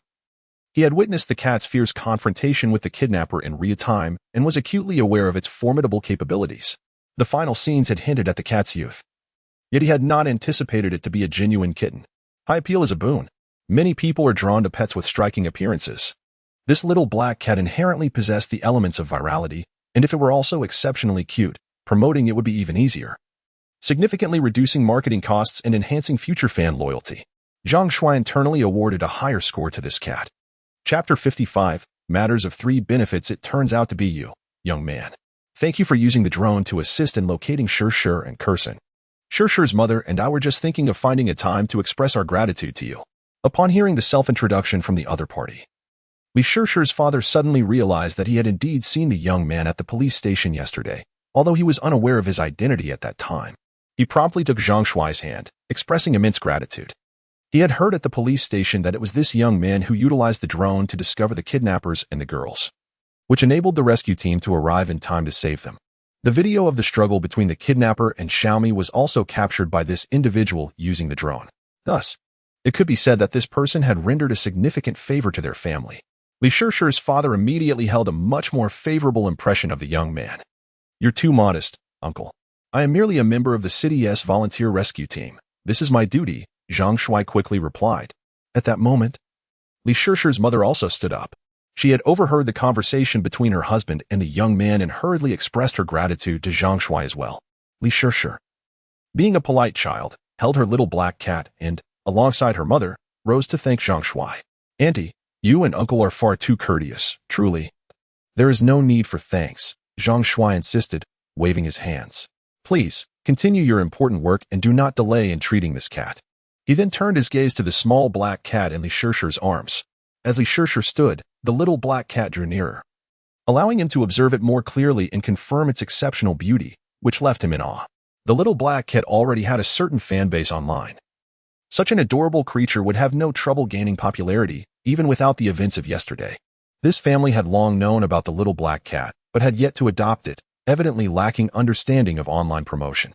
Of course, success in such endeavors relied heavily on luck. Should things not take off, the considerable effort and resources invested would be wasted. Li Shirshir's parents, being middle-aged, bore the pressures associated with their age and likely could not afford such risks. Nevertheless, this only bolstered Zhang Shuai's confidence in acquiring the little black cat from them. Thank you, big brother. My mom and I have already treated Xiaomi's wounds, Li Shirshir said sweetly, her voice ringing clear and pleasant. This sound compelled Zhang Shuai to take a second glance at her. Earlier, he had been preoccupied with the cat and had not paid much attention to Li Shirshir. Although he had encountered her and Wang Kursin the night before, the darkness and distance had prevented him from seeing her clearly. What a delicate girl. At 16, Li Shirshir appeared exceptionally pure. It must be said that Zhang Shuai was somewhat taken aback by her beauty. She wasn't the type to strike one as immediately stunning, but she possessed an endearing aura, reminiscent of a first love or a neighbor's little sister. He instinctively thought, no wonder the kidnapper had set his sights on this girl. She is undeniably attractive to many men. If she were to pursue a career as a streamer, paired with this little black cat, it would be a perfect match, perhaps even making it easier for her to achieve fame. Zhang Shuai's occupational instincts kicked in, his mind racing. In fact, when he had introduced himself earlier, he had not mentioned his profession. Besides being a member of the city's volunteer rescue team, he was also an outdoor streamer. However, these days, many people held a rather negative perception of streamers. Additionally, being a minor streamer with only average popularity, he barely made ends meet, making it awkward to introduce himself in that manner. As for any feelings towards Li Shirshir, he had not entertained such thoughts. She was still in school. Having just entered her first year of high school, what was he thinking? Compared to such an innocent girl, he preferred more mature women. His primary purpose for this visit was to acquire the little black cat and, ideally, gather some content to generate income. Once he had money, what kind of girlfriend would he not be able to find? Moreover, to be candid, he felt a twinge of guilt in front of Li Shirshir's family after this transaction. He doubted he would want to see them again. After all, if he were to make a fortune from the cat, it would feel as if he were robbing them. Do not overthink. Do not overthink, he reassured himself. This girl is in school, her parents have jobs. Even if they were to adopt this little black cat, they would surely lack the time to keep it company. How lonely would the little cat be? He considered that he was different, his profession allowed for freedom. And if he could make the cat famous, he would be able to spend every day with it, playing and feeding it delicious food. It was a win-win situation, a matter of three benefits. He could even provide Li Shishir's family with some financial support. After a few polite exchanges, Zhang Shuai finally articulated his intent, smiling as he said, "Uncle, I came here today to check on Shishir and see if she is all right." Noticing the smile on Li Shishir's father's face gradually stiffen, Zhang Shuai realized the misunderstanding and quickly added, "The second reason is to see the cat." "See the cat?" Li Shishir's father turned to glance at Lin Fan, slightly furrowing his brow. However, his tone had softened. Their daughter was still in school and naturally, they did not wish for a young man from society to disturb her. If this young man were to harbor any inappropriate intentions towards their daughter, they would go to great lengths to distance themselves from him, even at the risk of being labeled as ungrateful. "Yes, uncle, auntie. The cat that fought with the kidnapper last night at Xiaoming Mountain is this one, right? I found it particularly endearing, and I heard it's a stray cat. I wonder if I might be able to adopt it?" Zhang Shuai hurriedly explained. Upon hearing Zhang Shuai's clarification, Li Shishir's father completely lowered his guard. This cat was indeed charming and showed loyalty. It was entirely normal for someone to take an interest in it. No. Our family has already decided to adopt Xiaomi." Li Shishir interjected, her tone earnest and resolute as she tightly hugged Lin Fan, clearly anxious at the thought of someone attempting to take Xiaomi away. The little cat was so well-behaved and loving. Her parents had finally agreed to adopt her, and she could not bear the thought of being separated from Xiaomi. More importantly, she did not trust anyone else with Xiaomi. What if someone was merely momentarily interested and later abandoned Xiaomi? How heartbroken would Xiaomi be, having grown accustomed to family life? How could she survive outside? She recalled Xiaomi's friend, the ragdoll cat, which had been abandoned, as well as some stray cats at the entrance of their community, many of whom were former pets that had been discarded, living pitiful lives. She did not want Xiaomi to end up like that. Or worse, what if Xiaomi fell into the hands of a cruel owner who mistreated her or neglected to feed her? Only by keeping Xiaomi within their family could she feel at ease. Chapter 56. Unleashing ferocity. It was not that we were unwilling. Rather, Shishir had developed a deep affection for this little cat. You must have seen the video. The cat adored Shishir in return and even came to her rescue. We cannot simply disregard this, so I must apologize for the situation. Li Shishir's father gazed at Zhang Shuai, his expression fraught with difficulty. "I understand, I truly do. However, I worry that you may lack the time and energy to care for it. My profession allows me the freedom to be with it every day. I know you might fear for its well-being in my care, but I can provide a deposit," Zhang Shuai asserted, nodding repeatedly. The term deposit was merely a euphemism, intended to spare the other party's feelings. Many people cherish money, yet most have their moral boundaries. At this juncture, a compelling reason might persuade them to transcend those limits. "A deposit?" Li Shishir's father inquired, puzzled. What kind of deposit could they be speaking of? Moreover, was this truly a matter of a deposit? That little black cat had saved their daughter. How could they 30,000?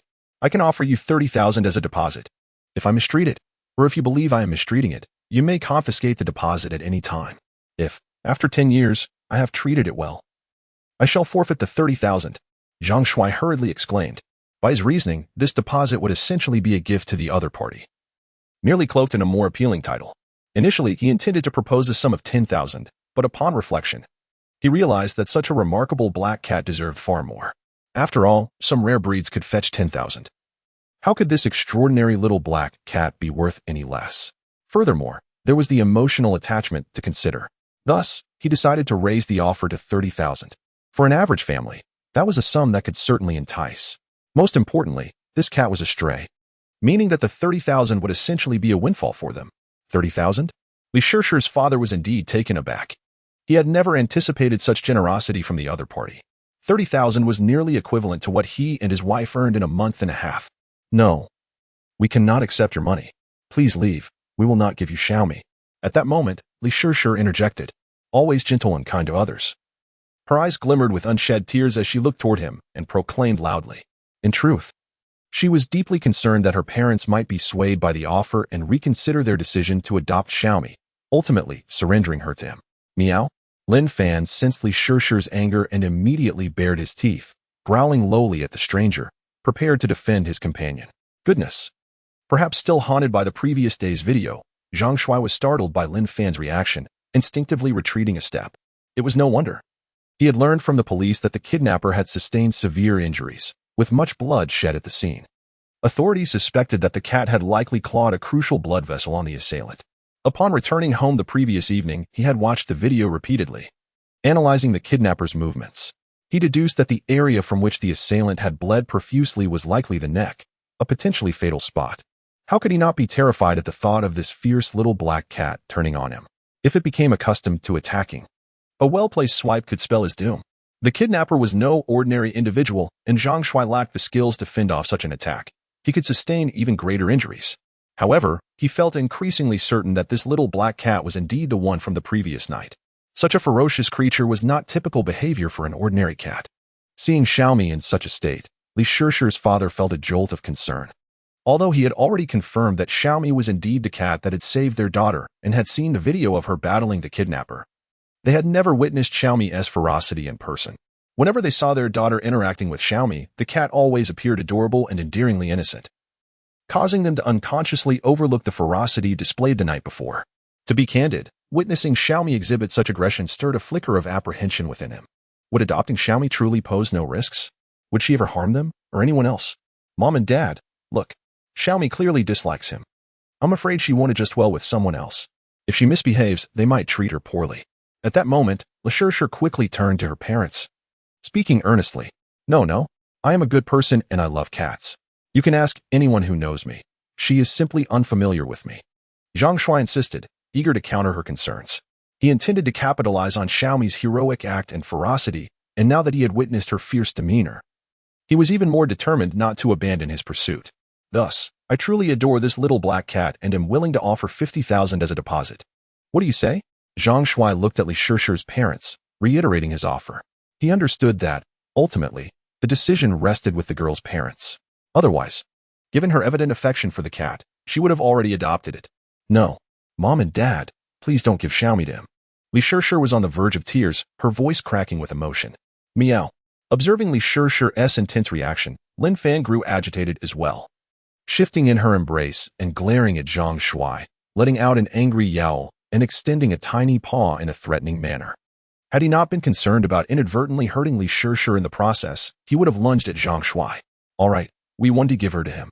Witnessing Xiaomi's response, Li Shishir's father was again taken aback.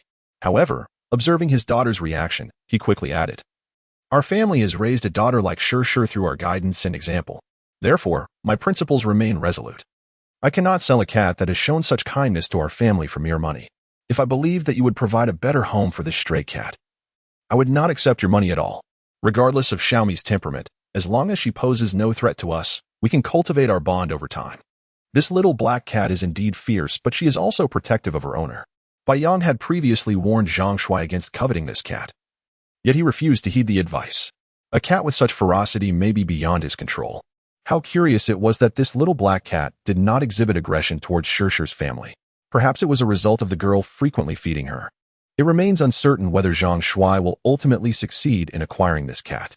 Given his demeanor, he is unlikely to relinquish his pursuit easily. These internet celebrities, he likely intends to exploit this little cat for some sensational story. What kind of cat is worth such an extravagant sum? Not far away, 3 plainclothes officers observed the scene, shaking their heads and chuckling. They had outfitted Li Shishir's family with listening devices, a fact that the family was aware of. Yet they could decide when to activate them. Just moments ago, when Zhang Shuai approached, they had switched on the devices, allowing them to overhear the conversation. Zhang Shuai, a modest internet celebrity and live-streaming host, has garnered a considerable following online. As a member of the city's volunteer rescue team, he frequently participates in various rescue operations within the municipality. He is well acquainted with his peers, having collaborated with them on several occasions. Chapter 57. Farewell, Shishir. 80,000. I am willing to offer 80,000. Zhang Shuai, unwilling to concede, hastily exclaimed. Young man, you should leave. We will not sell this cat. Li Shishir's father shook his head and replied, 100,000. This is the highest price I can offer. Uncle, Auntie, Shishir, I truly love this cat and sincerely wish to adopt it. Please, let me take her home. Zhang Shuai gritted his teeth and insisted. Let me put it this way. Young man, the higher the price you offer, the less inclined we are to part with Xiaomi. Do you understand? Li Shishir's father sighed and stated. Zhang Shuai fell silent. At that moment, he realized he had underestimated this family's resolve. He had thought their refusal stemmed from a desire for a higher bid, but it seemed he had misjudged. This family genuinely cared for the cat and would not be swayed by material offerings. Since they had made their position clear, he felt it inappropriate to persist further. He could only hope for another opportunity or perhaps seek alternative means, Zhang Shuai pondered quietly. After this incident, he sought Xiaomi once more. Li Shishir's family, not wishing to linger outdoors any longer, bid farewell to Zhang Shuai and began their journey home. I can't believe someone is willing to pay so much for Xiaomi. Li Shishir's mother could not help but remark on the way back. 100,000. That is no small sum for any ordinary family. Many families may not have such savings. Had they known earlier that the little black cat was worth so much, they might have considered bringing her home only to sell her to that man. Mom, Dad, you must promise not to sell Xiaomi while I'm away. Li Shishir tightened her grip on Lin Fan, her tone anxious. Shishir, do you not know what kind of people your parents are? Rest assured, we would never do such a thing, Li Shishir's father chuckled. By the way, what about Xiaomi's mother? Li Shishir's mother hesitated. That man is uncertain if he has left. We shall discuss this later. For now, let's head home, tidy up, and take Xiaomi to the vet for a thorough checkup, Li Shishir's father suggested after some thought. As they neared Li Shishir's building, Lin Fan suddenly began to struggle. Xiaomi, are you trying to get down? Worried about Lin Fan's safety. Li Shishir quickly placed him on the ground and inquired with concern. Meow. Once on the ground, Lin Fan called out to Li Shishir a few times, then nudged her hand with his forehead. He gazed deeply into her eyes, as if trying to imprint her image in his memory, before retreating step by step. He understood it was time for him to go. A person willing to pay 100,000 for him clearly valued him highly. Now that the buyer had left, it was uncertain whether he had truly given up. Aware of his unusual nature, he feared that remaining would only bring trouble to Li Shishir's family. Xiaomi, what are you doing? Li Shishir's heart skipped a beat, a sense of foreboding creeping in. Meow. Lin Fan called out to Li Shishir once more before turning away. Perhaps in an effort to reassure her family of his well-being, he did not scurry through the greenery as usual, but instead leapt onto a large tree. Climbing several branches before glancing back at Li Shishir and then bounding onto another tree, he ran effortlessly among the branches, distancing himself further away. Xiaomi, Li Shishir cried out, her voice laced with sorrow. Yet this time, Lin Fan continued running, not looking back. Mom, Dad? Xiaomi is gone. Xiaomi is gone. Li Shishir trembled as tears streamed down her cheeks. For reasons she could not fathom, she felt an unsettling certainty that Xiaomi would not return for a long time, perhaps never again. She speculated that Xiaomi might not wish to be adopted and perhaps lived a better life outside. Yet, she could not suppress her tears. Meanwhile, Li Shishir's parents remained in shock. Their community boasted commendable greenery, but the distances between the trees were considerable. How could that little black cat leap such vast spaces? Moreover, its agility was astonishing. If they had harbored even a sliver of doubt that Xiaomi was the cat who saved their daughter the previous night, it had now completely vanished, replaced by absolute certainty. Xiaomi's remarkable agility and presumed combat prowess mirrored that of the cat from the night before. Who else could it be but Xiaomi? Such extraordinary jumping ability. They marveled at how the cat moved with such grace among the towering trees.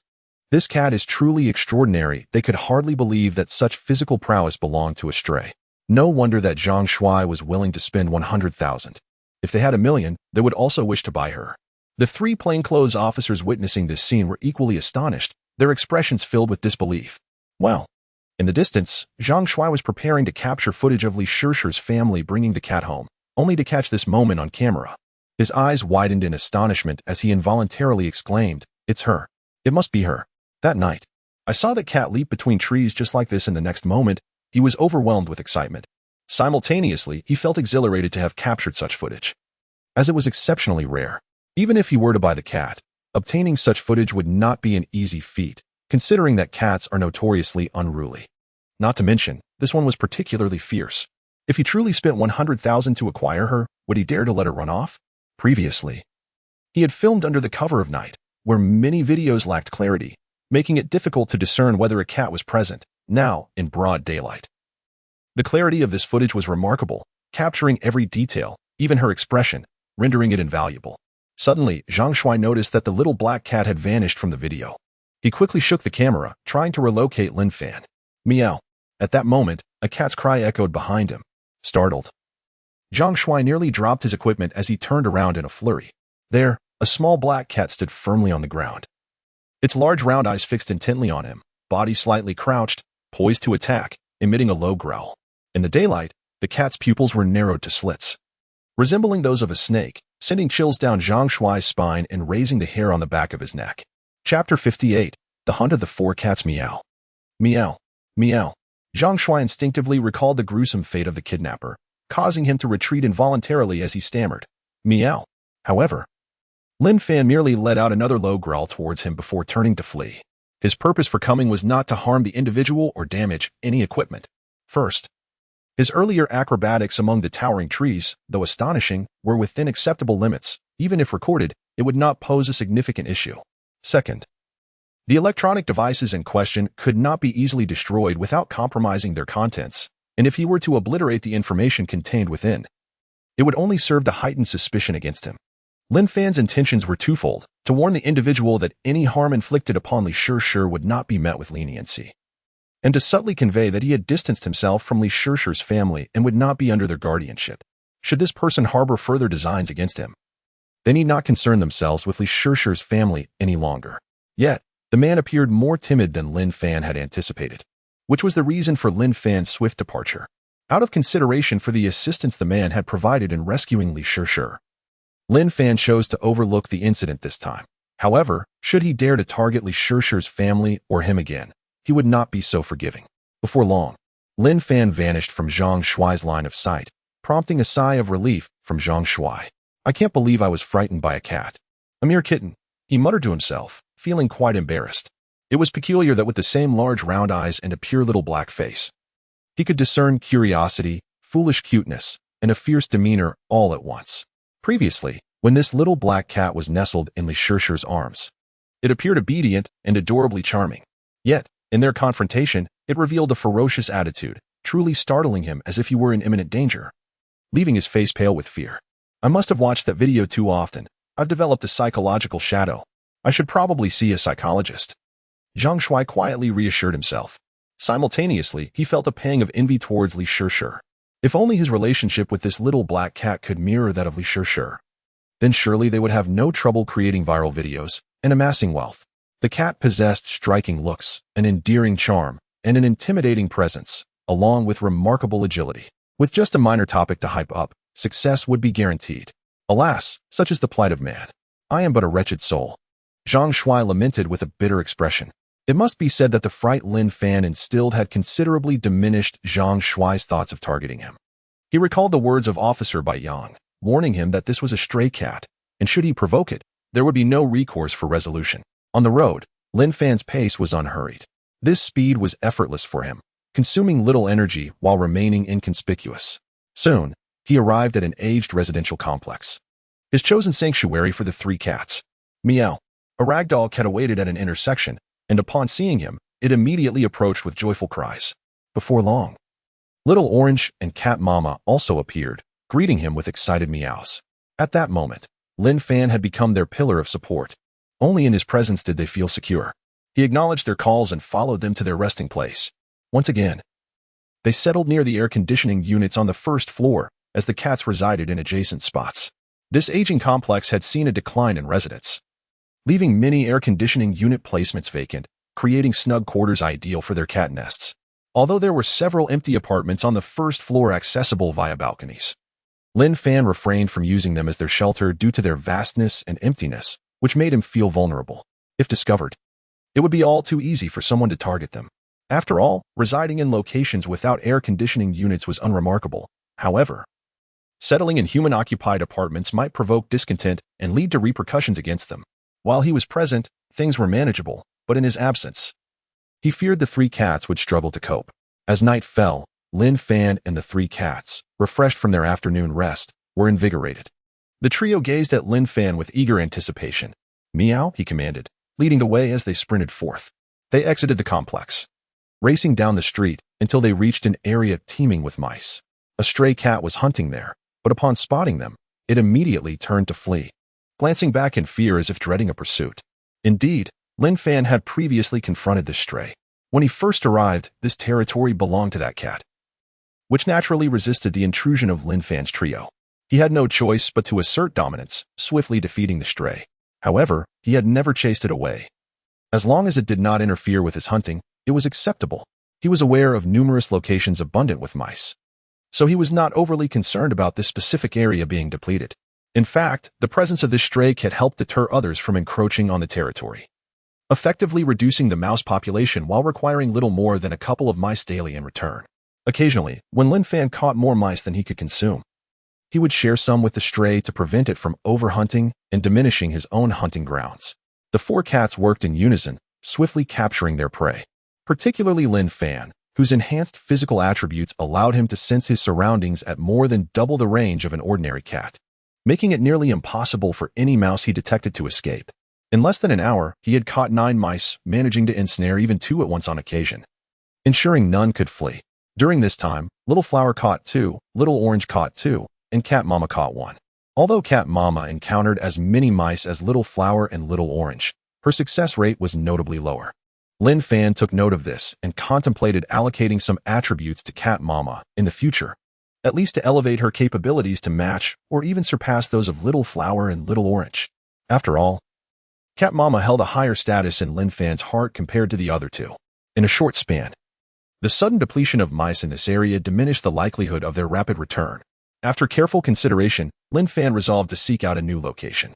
Chapter 59. The overwhelming desire to kill. Subsequently, Lin Fan and the 4 cats dashed swiftly down the street. Whenever the 3 cats showed signs of fatigue, Lin Fan would enhance their vitality, restoring their overall condition. Previously, in pursuit of hunting efficiency, he had focused on his own speed due to the kitten's sluggishness, only augmenting his speed attribute. However, the 3 cats possessed commendable strength and speed, particularly Xiao Hua and Xiao Ju, whose speed attributes had been enhanced by Lin Fan, surpassing that of the large tabby cat. They had no trouble catching mice with those attributes. Among the 3 attributes, Lin Fan believed vitality to be the most significant. Vitality represented health, stamina, and endurance. It was essential to recognize that once stamina and endurance diminished, speed and strength would inevitably follow suit. Thus, augmenting the 3 cats' vitality was the most cost-effective choice. Furthermore, the 3 cats had lived a life of wandering, often experiencing hunger and injury, which severely impacted their potential lifespan. Particularly for Xiao Hua and Xiao Ju, their remaining lifespans were considerably shorter than that of their mother cat. By enhancing their vitality, Lin Fan could also help restore some of the lifespan they had previously overdrawn, thereby extending their overall longevity. Perhaps due to his past as an orphan, Lin Fan had always harbored a sense of insecurity. He worried that if something were to happen to him, the 3 cats, with their limited lifespans, would struggle to survive on their own, becoming more susceptible to illness and injury due to their frail conditions. If the 3 cats were robust, with ample strength and speed, they could lead a better life even in his absence. Before long, they arrived at another locale teeming with mice. Here, too, stray cats were engaged in hunting. For stray cats, areas abundant with mice represented a vital resource, fiercely contested and rarely unoccupied. Upon noticing Lin Fan and the 4 cats, a stray cat vacated the area at a distance. Lin Fan and the others proceeded to hunt mice. An hour later, they departed, leaving behind a dozen mouse carcasses. The encounter with the kidnapper had illuminated Lin Fan's own frailty. His inherent lack of security had intensified, engendering a profound desire to hunt extensively. To avoid drawing attention during the day, he resolved to hunt throughout the night, resting only when dawn broke. Throughout that night, Lin Fan and the 4 cats moved from place to place, striving for efficiency, capturing dozens of mice at each stop before relocating to continue their hunt. By 4 or 5 in the morning, they had amassed over 100 mice. Learning from the previous confrontation, Lin Fan significantly enhanced his strength this time, raising his strength attribute to 195. The most immediate effect was a newfound vigor in his movements. Previously, while he was fast, he often felt somewhat weightless. Now, every step, sit, and leap felt robust, allowing him to dispatch fragile creatures with ease. For instance, where he once required his sharp teeth to kill a mouse, he could now do so with just his claws. Under the influence of the augmented attributes, his injuries healed at a remarkable pace. By the night's end, save for some scabs on the surface, he had nearly fully recovered. The various attribute enhancements he had applied before, during, and after the battle had yielded their intended effects. If he were to confront that kidnapper again, even in a similar scenario, it would be substantially easier, perhaps even within his capacity to eliminate the adversary. A glint of ferocity flickered in Lin Fan's eyes as he contemplated the kidnapper's influence on the safety of Li Shishir's family. Otherwise, the plainclothes officers would not be stationed around them. This realization birthed a fierce desire for vengeance within him. He pondered the situation. If the police apprehended the individual, it would be satisfactory. If not, perhaps he could take matters into his own paws. At this moment, he was fully integrated into his feline form. The order of human society no longer constrained him, having claimed the lives of approximately 1,000 small beings. The thought of taking one more, a piece of filth from human society, caused him no psychological burden. He merely remained wary of the police among humanity. Otherwise, he would have sought out that kidnapper immediately. During this period, he could accumulate more hunting points, augment his attributes, and bolster his confidence. Lin Fan mused. Recognizing that the kidnapper was no ordinary foe, he might be prepared for Lin Fan, perhaps laying traps in anticipation. With that thought, Lin Fan suppressed the urge to confront the adversary. Meow. Lin Fan turned and called to the 3 cats behind him. Meow, meow, meow. They responded in unison. In the next moment, they set off towards Emerald Park. Seizing the opportunity while the area was relatively deserted, they planned to catch some fish in 2 parks. Yesterday's experience had taught him that while mice could still be caught during the day, fishing in large quantities would attract undue attention. The ragdoll cat wore a small plastic bag around its neck, filled with breadcrumbs and other morsels. This time, Lin Fan had made thorough preparations for fishing. The night breeze tousled their fur as they sped along, undeterred by its chill. Soon, they arrived at Emerald Park. The ragdoll cat crouched down, and Lin Fan deftly removed the small plastic bag from its neck, retrieving a piece of breadcrumb and tossing it beneath the wooden bridge. Though the nighttime fish were somewhat lethargic, the scent of food drew many to compete for a bite. Unbeknownst to them, this bait was a harbinger of death. Lin Fan lowered his petite body, one pole raised in anticipation. As a fish swam into striking range, he swiftly extended his claws. His enhanced strength became evident. The ornamental fish in this park were generally substantial, and while he had once struggled to catch such fish, he now found it considerably easier. His claws pierced the fish's body effortlessly, and he nimbly leapt onto the shore. With a swift clamp of his sharp teeth, he easily penetrated the fish's head, securing another hunting point. In this manner, it became clear that the added strength had indeed improved his hunting efficiency. In truth, once his speed reached a certain threshold, the enhancement to his mouse-catching efficiency had diminished significantly. After all, as long as he spotted a mouse, he could catch it. The difference between a speed attribute of 2 and 3 was negligible, with the real challenge lying in detecting the mice. By focusing on enhancing his vitality, he could expand his perception and even his field of vision, yielding greater benefits than merely augmenting his speed. Subsequently, he adopted this strategy, primarily boosting his vitality rather than his speed.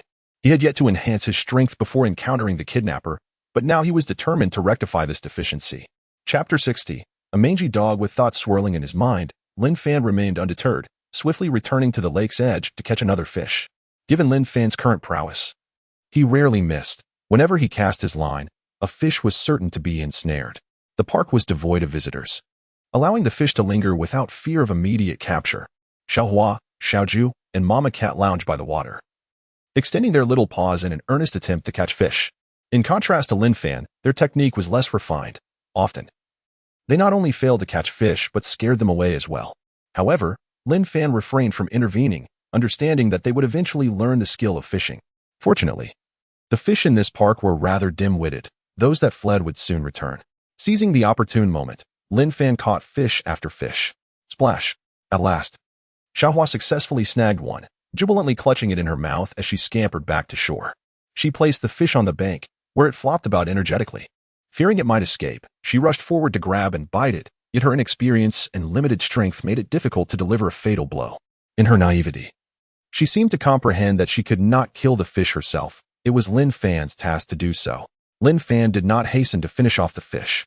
A creature of such size would not succumb easily. A lethal strike to the head was imperative for him to gain hunting points. However, the fish's head was well defended, rendering it challenging for a cat to bite. Moreover, after several coordinated efforts with the 3 cats, they had come to understand that living prey must be presented to him for dispatch. Now, with a plethora of fish swimming beneath the surface, he had ample opportunity to either deliver a final blow or catch another. Soon, Lin Fan caught yet another fish. As he made his way ashore, he also dispatched the fish that Xiaohua had caught, thus accruing 2 hunting points in one stroke. In this manner, while tossing bait into the water to attract fish, Lin Fan, Xiaohua, Xiaoju, and Mama Cat occasionally managed to catch a fish. Their efficiency was remarkable. In merely half an hour, they had caught over 40 fish. At this point, the feeding area of the park, teeming with fish, had been thoroughly exploited. Lin Fan glanced at the bank, where a multitude of fish lay piled up. Although many had been deemed dead by the system, their bodies still twitched occasionally. Allowing these fish to remain here was unacceptable. Tossing them back into the lake was also not an option. The fish in this lake were primarily ornamental, lacking any carnivorous varieties. Even if there were some, they could not consume such a large quantity.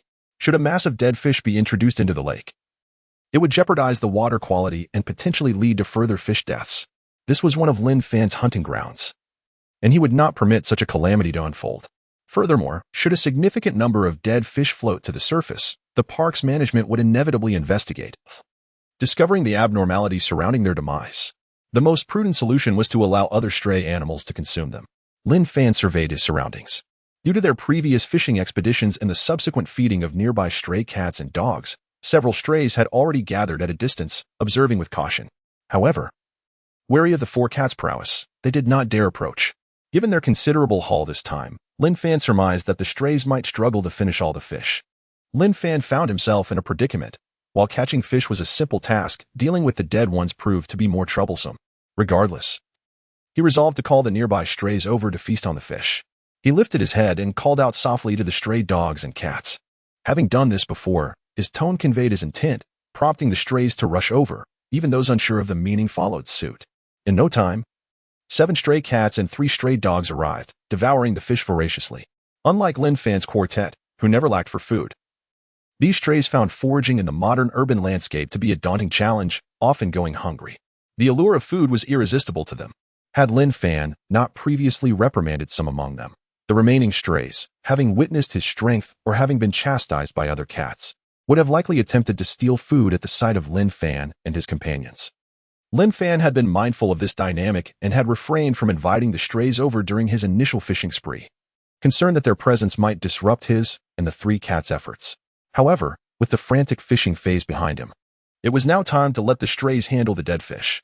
Next, Lin Fan turned to the 3 cats, instructing them to carry the fish to several locations they had previously used. Xiaohua and Xiaoju were familiar with those spots, and as for Mama Cat, she merely needed to follow their lead. Through their interactions, Lin Fan realized that Mama Cat was not dim-witted. She integrated seamlessly into their actions. Perhaps her servitude to Lin Fan enhanced her understanding of his directives. As the stray cats and dogs consumed the dead fish, the 3 cats transported the remaining carcasses to various locations, while Lin Fan returned to the lakeside in search of more fish. The initial feeding spot he had exploited was once again attracting fish, albeit in lesser numbers. With food still available, Lin Fan tossed a piece into the lake, soon luring several fish to the shore. With deft precision, he caught another fish.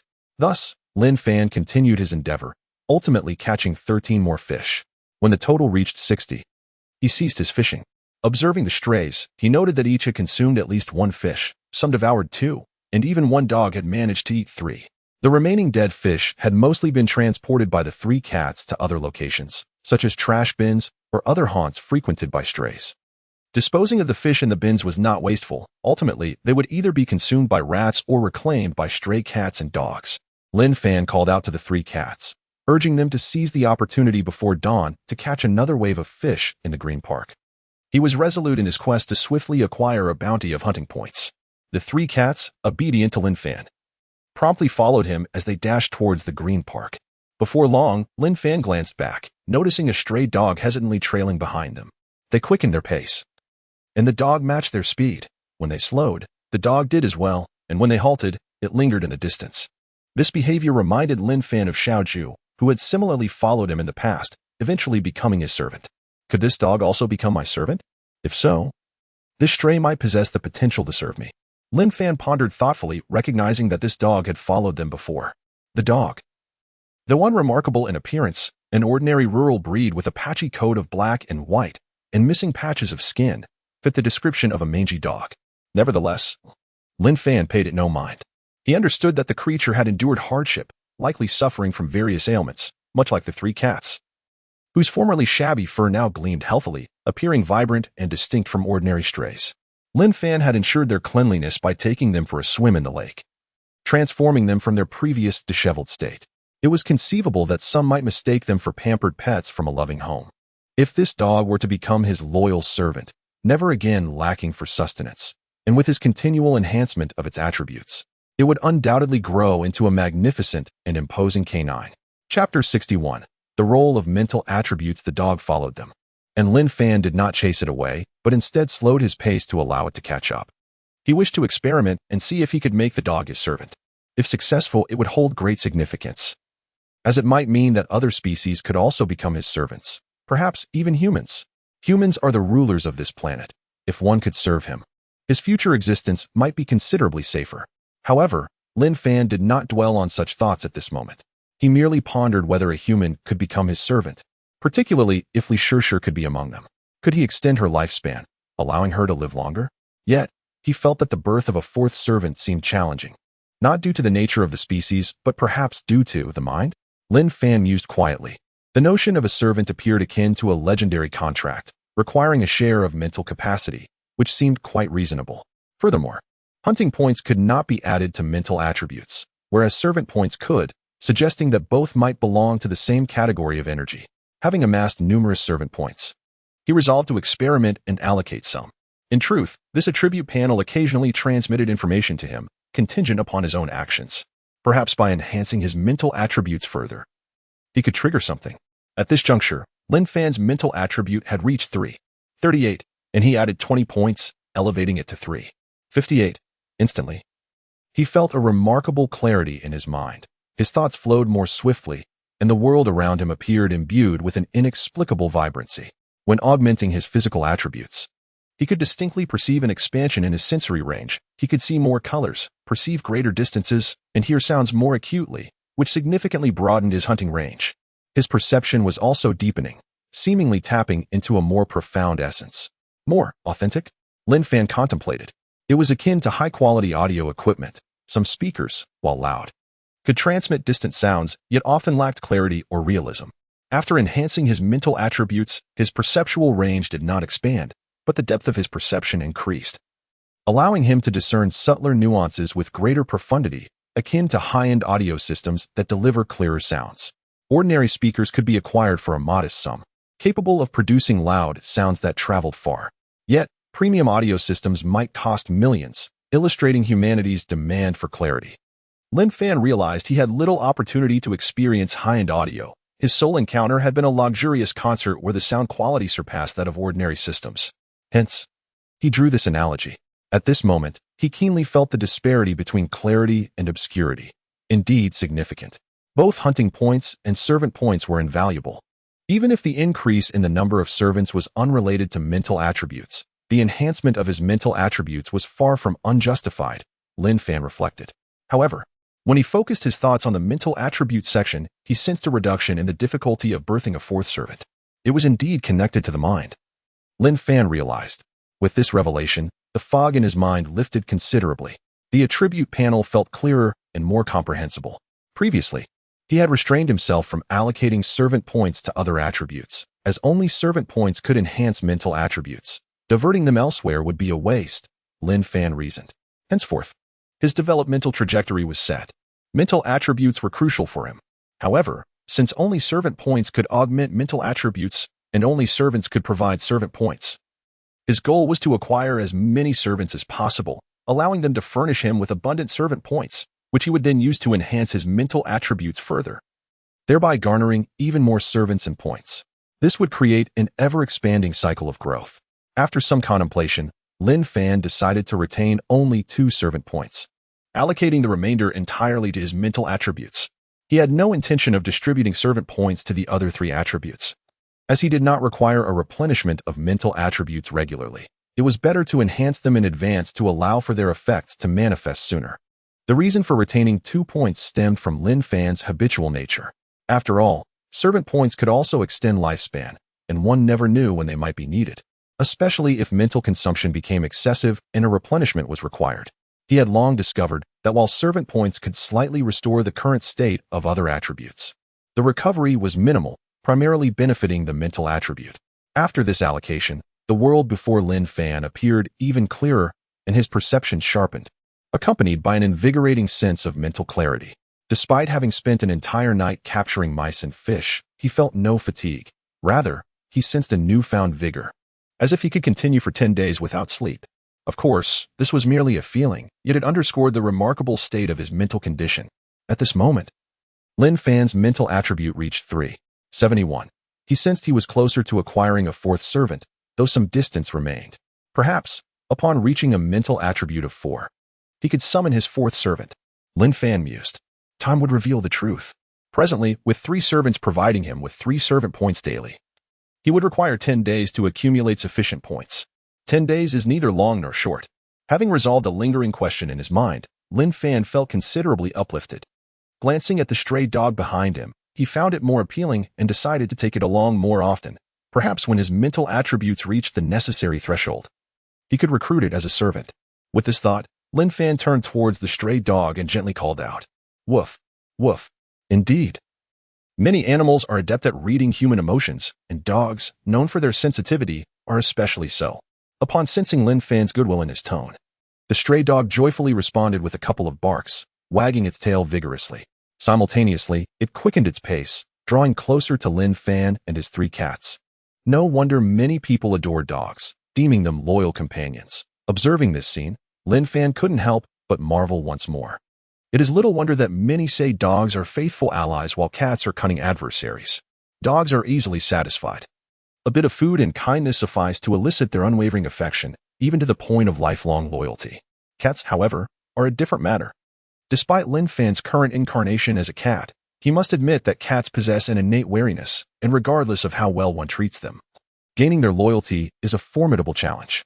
Of course, exceptions exist, such as Xiaohua, Xiaoju, and Mama Cat, but Lin Fan believed this might be linked to his current form as a cat and the fact that the 3 cats have become his servants.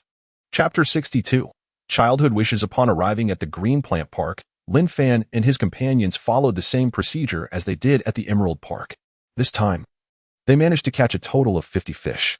Unlike the larger specimens from Emerald Park, the fish here were somewhat smaller. Lin Fan first fed some to the nearby stray dogs and cats before processing the remainder in the usual manner. Throughout the entire process, a scruffy dog followed them silently, occasionally lying down to observe their fishing efforts or wandering to the lake's edge to watch the fish, wagging its tail as if it wished to catch one but was unsure how to proceed. Due to the lack of food thrown in, no fish ventured near its position, and it did not dare to approach Lin Fan and the cats. Having already feasted on fish at Emerald Park, the scruffy dog abstained from eating this time. After processing the fish, they found that many people were already exercising in the Green Plant Park. Their discreet actions had spared them from attracting attention. Lin Fan silently resolved that they would arrive earlier in the future, after a night spent catching mice and fish and running through the streets. Even with Lin Fan periodically enhancing the 3 cats' physical attributes, they appeared quite fatigued. Cats are notoriously lazy and fond of sleep, spending most of their day napping.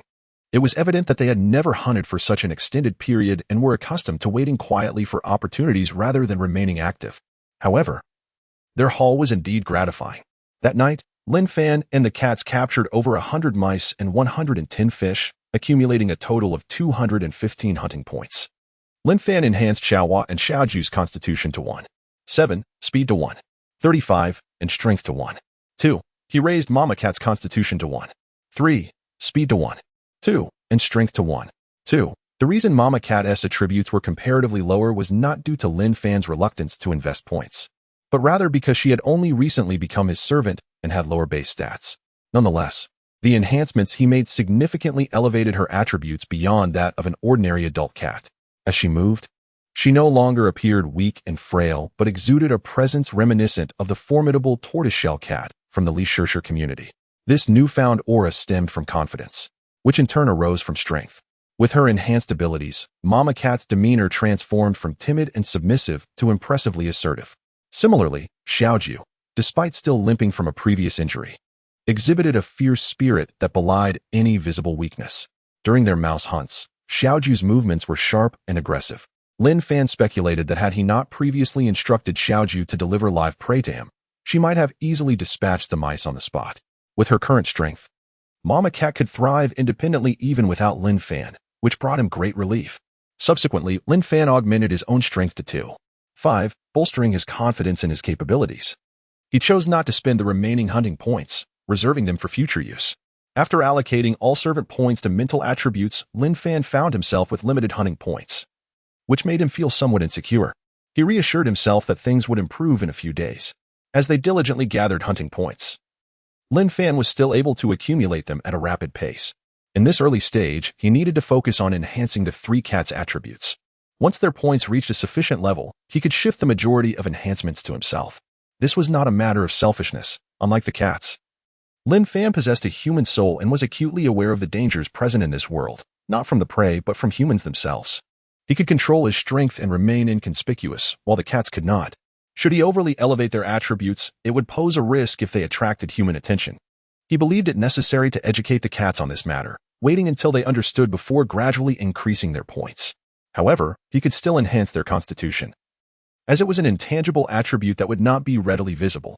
He could restore their physical state each time they grew weary, achieving two objectives at once. Lin Fan led the three cats back to their resting place, skillfully avoiding crowds. The scruffy dog trailed closely behind. Soon, they returned to the old community where they had stayed the previous night. The three cats jumped into their respective beds, ready to rest. As Lin Fan pondered how to accommodate the dog that had been following them, it seemed to sense the cat's return home and promptly found a nearby spot to lie down. The weather was still mild, making this arrangement acceptable. Lin Fan reflected on the fact that he had never owned a dog. He had merely observed others with pets. Many dogs slept outside their homes in similar fashion. In his childhood, he had yearned for a dog, as he was an orphan and, due to his personality, lacked playmates at school, feeling profoundly lonely. He longed for a companion but never voiced this wish, as his adoptive grandfather had limited means. And he did not wish to burden him further. Now, transformed into a cat, it seemed that this dream might finally be attainable. After jumping into his bed, Lin Fan began to rest. Following a busy day at the Green Plant Park, the exhilaration from enhancing his mental attributes faded, and the fatigue from a night of hunting washed over him. He quickly fell into a deep slumber. Cats typically sleep lightly, but Lin Fan found himself in a profound sleep. Approximately 2 hours later, he awakened, stretching and feeling revitalized. The three cats, perhaps too weary, remained in their slumber. Mama Cat opened her eyes briefly before drifting back to sleep. Lin Fan leaped from his bed and moved around a bit. Not far away, the scruffy dog noticed his presence and immediately rose, wagging its tail from a distance but remaining silent. As Lin Fan approached, the dog instinctively backed away, displaying a hint of hesitation in its demeanor. Perhaps it could not ascertain Lin Fan's intentions. It was said that dogs thrive on human presence, without an owner. A stray dog lacks confidence, developing a sensitive disposition, as was the case with this scruffy dog. Lin Fan had fed it on several occasions, creating a bond. Yet it was torn between wanting to follow him and fearing rejection, much like the humans who had occasionally fed it only to shoo it away shortly thereafter. Chapter 63, A Surge in Strength Meow. Lin Fan approached the scruffy dog, tilting his small head to gaze at it, calling out in a clear and gentle tone. Indeed. Upon hearing his voice, the dog appeared considerably more at ease, no longer retreating anxiously. Lin Fan did not advance further. Instead, he repeated his soft call, hoping to instill greater confidence in the scruffy creature. After a while, the dog lay down on the ground, its eyes fixed intently on Lin Fan. This position made it much easier for Lin Fan to observe the dog without having to crane his neck. Subsequently, Lin Fan attempted to communicate with the scruffy dog, occasionally inching closer. However, their communication proved less than ideal, for the gap between feline and canine languages was significant. Additionally, the dog likely had little exposure to cat language, rendering it unable to grasp Lin Fan's intentions as seamlessly as he communicated with the three cats. Nevertheless, Lin Fan remained patient, focusing on conveying his goodwill to the dog. He believed that with time and additional interactions, perhaps supplemented with gestures, the dog would eventually comprehend some of his meanings. For instance, when he had previously called the stray cats and dogs in the park to eat fish, they had understood him instinctively, including this very stray dog. Speaking of food, Lin Fan felt a pang of hunger. In truth, he had already consumed a small fish earlier while dealing with the fish at Green Plant Park. He had been quite satisfied then, yet here he was, merely 2 hours later, feeling unexpectedly famished. Since augmenting his attributes significantly, he had noticed an increase in his appetite. Initially, he assumed it was due to his body growing or increased activity levels, but he later realized it was not the case. His appetite had surpassed that of the mother cat's previous normal intake. The mother cat, when allowed to feast, could consume 4 ordinary-sized mice daily, while Lin Fan now required 5 to feel satiated, despite still being a small kitten, with a physique and weight considerably less than the mother cat. Lin Fan speculated that this might be related to his elevated attribute levels. It was understandable. His overall capabilities now exceeded those of an ordinary cat by a factor of 2, in terms of speed, strength, and constitution. Both speed and strength were energy-consuming attributes, and a robust constitution facilitated digestion. Thus, it was only natural that his increased consumption correlated with his enhanced physical condition. Had he been larger, he feared he might require even more sustenance. Not that he minded, for he hunted numerous prey daily, unperturbed by a hearty appetite, but rather concerned about the possibility of surplus. After calling out to the scruffy dog once more, Lin Fan turned to exit the community. He surmised that the most effective method to forge a bond with a stray dog would be through feeding. The scruffy dog, initially uncertain about Lin Fan's intentions, sprang to its feet and followed him after observing him leave. Soon, Lin Fan led the dog to a location abundant with mice and relatively devoid of human presence. He did not instruct the dog to wait but boldly brought it along to survey the area. With his current physical prowess, any mouse he spotted, as long as it was not too close to its burrow or sewer, was within his grasp, requiring minimal patience. This marked Lin Fan's first mouse hunt since augmenting his mental attributes, and he once again experienced the advantages of heightened perception, as he could now sense his surroundings with remarkable clarity. He could even detect the small movements of mice within the sewer and their burrows, allowing him to prepare in advance. Before long, Lin Fan halted at a sewer entrance, sensing a mouse preparing to emerge. Sure enough, moments later, a mouse peeked out, cautiously surveying its surroundings. However, before it could fully comprehend the world outside, a swift black paw ensnared it. Lin Fan captured the mouse effortlessly. He tossed the mouse to the scruffy dog, signaling it to eat. Simultaneously, he observed the dog, pondering whether dogs indeed consumed mice, as he had only heard the phrase dogs catch mice without knowing the truth behind it. Perhaps they did eat them? Otherwise, why would they catch them? Or perhaps they did not eat them, hence the saying about dogs meddling in affairs not concerning them? The reality proved that dogs did indeed eat mice. While Lin Fan was uncertain about the eating habits of other dogs, this stray dog exhibited a natural ease in devouring the mouse. Lin Fan nodded discreetly. This dog seemed easy to care for, thriving on fish and mice alike. However, a sudden thought struck him, causing him to pause. Once communication became smoother, he must advise the dog to refrain from eating feces. As long as it avoided that, it could consume anything else. Lin Fan continued to catch 3 more mice in that spot, giving one to the dog and consuming the other to himself. Whether it was an illusion or not, he felt his appetite had grown even more. Perhaps 5 mice a day might soon prove insufficient. This could be attributed to the substantial attribute points he had accumulated over the past couple of days. After feeding the dog 2 more mice, and doing so exclusively for it, Lin Fan sensed a significant improvement in their bond. The dog now dared to approach him closer. He could even extend his paw to stroke the dog, which not only remained still but leaned down, facilitating Lin Fan's gentle touch.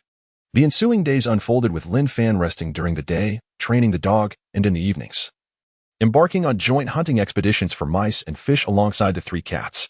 This city boasted numerous areas teeming with mice, and with the mother cat's physical condition improving, their daily catches exceeded 100, all within a shorter time frame than before.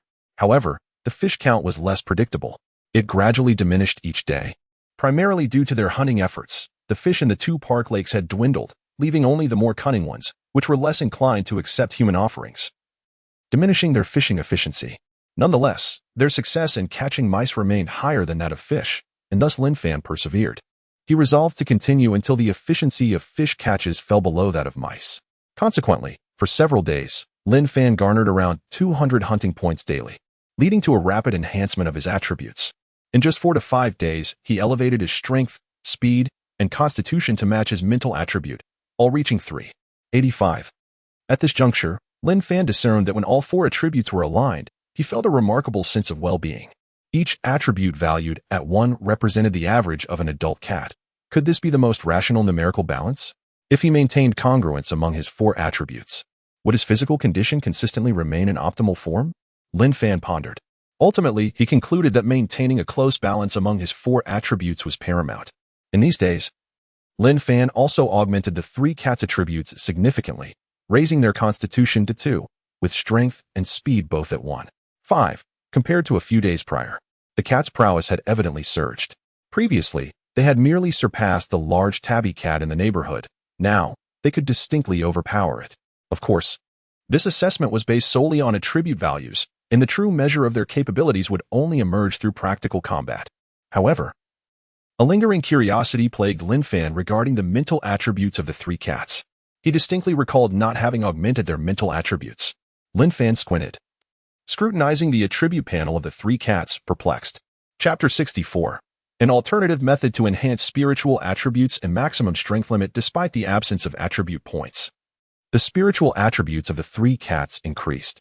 This was not particularly surprising, as Lin Fan's spiritual attributes also experienced gradual growth, albeit at a meager rate of 0.01 points every few days. Uncertain of the underlying logic governing this increase, Lin Fan assumed he was still in a developmental phase, while the other three attributes rose daily, making the sporadic 0.1 point increase in spiritual attributes seem entirely normal. In comparison to the other three attributes, the rate of natural increase in spiritual attributes appeared rather sluggish. Later, upon taking Xiaohua as a servant, Lin Fan observed that her four attributes did not exhibit any automatic growth, which he considered reasonable, given that Xiaohua was already an adult and her attributes had stabilized. Recently, however, Lin Fan noticed that, although he had not allocated any points to enhance their spiritual attributes, Xiaohua and the other spiritual attributes had been steadily increasing, not just once, but repeatedly, particularly in recent days. Their attributes seemed to rise by 0.01 points almost every 2 days. If there was any distinction with the three cats, it was that their other attributes had also increased significantly during this time. Could it be that an enhancement in physical attributes could facilitate a natural rise in spiritual attributes? Lin Fan pondered. Yet, he questioned why his own spiritual attributes did not ascend as quickly as theirs, still taking several days to naturally increase by 0.01. His physical fitness was undoubtedly superior to that of the three cats. Could it be that his already elevated spiritual attributes made further growth more challenging? Lin Fan mused. As he contemplated, Lin Fan toggled between his attribute panel and that of the three cats, occasionally focusing on a particular attribute in hopes of triggering some underlying mechanism within the panel to relay information. During this period, he frequently studied both his and Xiaohua's attribute panels and gradually gleaned some insights. When he focused his thoughts on the panels while contemplating various hypotheses, a subtle response would emanate from the panel whenever his conjectures aligned correctly, sometimes yielding even more information. After a while, Lin Fan arrived at two conclusions. Firstly, a robust physical attribute could indeed stimulate an increase in spiritual attributes, but only if the physical attribute surpassed the spiritual one. The greater the disparity, the faster the spiritual attributes would grow, echoing the essence of refining essence into qi and qi into spirit. Without sufficient essence, how could one attain spirit? Secondly, if a being possessed a strong personal conviction, it could also facilitate a natural rise in spiritual attributes, though ideally supported by a strong physical constitution. Otherwise, the rate of increase would be exceedingly slow. Thus, the reason his spiritual attributes had been rising naturally was due to his own powerful conviction. As a human soul endowed with human logic and reasoning, having a strong conviction was quite natural. However, his physical constitution was not strong enough to surpass his spiritual attributes. Explaining the sluggish growth, Lin Fan found himself enlightened. Now, the three cats had low spiritual attributes while their physical attributes vastly exceeded them, thus triggering the natural growth of their spiritual attributes. Lin Fan found this explanation quite reasonable. Evidently, there were multiple ways to enhance spiritual attributes beyond merely utilizing servant points. A glimmer of insight sparked within Lin Fan, revealing this as promising news. Relying solely on servant points to increase spiritual attributes might suffice in later stages, but it would be rather slow in the early phases. Moreover, since spiritual attributes were evidently valuable, he believed that if the three cats could elevate theirs further, they might become even more intelligent, facilitating better communication and comprehension of more complex information. However, if servant points were the only means to enhance spiritual attributes, it would undoubtedly prove insufficient. Lin Fan required a substantial number of servant points to boost spiritual attributes. Only with increased spiritual attributes could he acquire more servants. And with a greater number of servants, he could accumulate more servant points, a virtuous cycle. Distributing servant points to servants would undoubtedly prolong this process. Furthermore, servant points could also extend lifespan. While they might not need this now, it would become a significant expense in the future unless he opted not to extend the lifespan of certain servants. This, too, was a rational choice. Years from now, the number of his servants could be substantial, inevitably leading to varying degrees of closeness. For those with whom he had little connection, he could choose to forego extending their lifespans or provide only a modest increment. This realization alleviated a considerable dilemma for Lin Fan. While servant points were challenging to acquire, hunting points were relatively easy to accumulate. he could enhance both his and his servant's physical attributes, thereby accelerating the natural increase of spiritual attributes and conserving a significant number of servant points.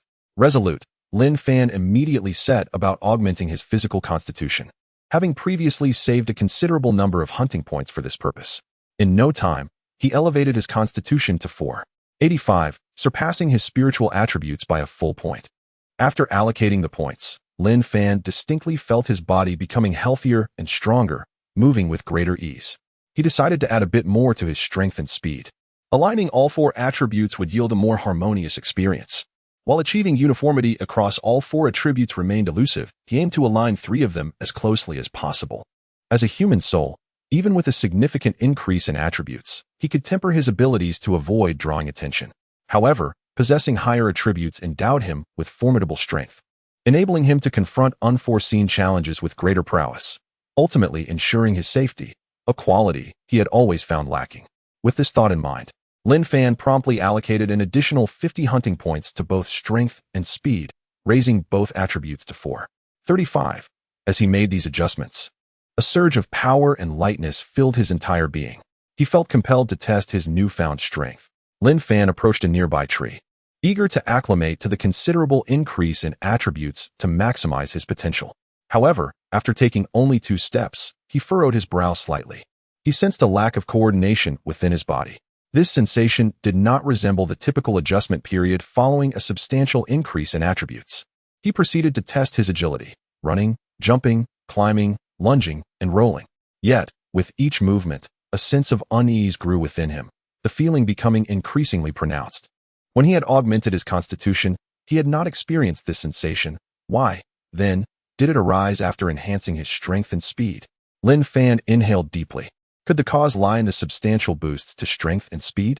Perhaps the constitution required minimal adjustment, while strength and speed necessitated time to adapt. No, that couldn't be right. The increases in attributes from the panel had always felt natural, requiring little time for adaptation. He had previously made significant enhancements to strength and speed without encountering such issues. Suddenly, a realization struck him. He recalled observing the 3 cats displaying unnatural movements recently, attributing it to their sudden surge in strength and speed. Although they adapted relatively quickly, their souls were feline, suggesting a slower adjustment. Now it appeared that they were facing the same issue he was experiencing.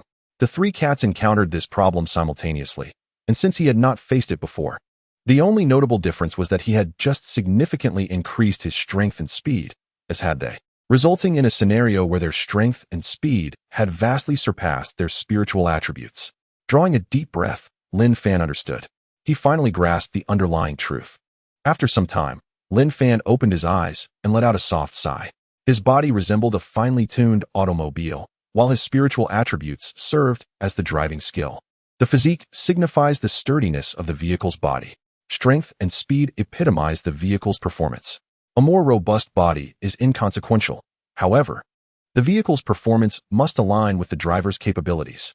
When the vehicle's performance is subpar and the driver's skills are exceptional, maneuvering becomes effortless. Yet, should the vehicle's performance be exceedingly high, with unparalleled speed and agility in cornering, and if the driver's abilities cannot keep pace, then complications arise. Consider this. With a mere touch of the accelerator, the vehicle veers uncontrollably. A slight turn results in an unexpected trajectory. An intention to halt transforms into an unwarranted advance. If one's driving skills cannot match the demands, issues are inevitable. Just moments ago, Lin Fan experienced such a sensation while adjusting to his own strength. He found himself struggling to control his power and speed. Intending to apply a moderate force, he inadvertently exerted excess, and while aiming to attain a certain speed, he fell short. Should this predicament worsen, it could lead to a decline in his capabilities rather than an enhancement. It appears that the significance of mental attributes is greater than I had anticipated, ultimately determining the ceiling of my potential. Lin Fan gasped, pondering this revelation.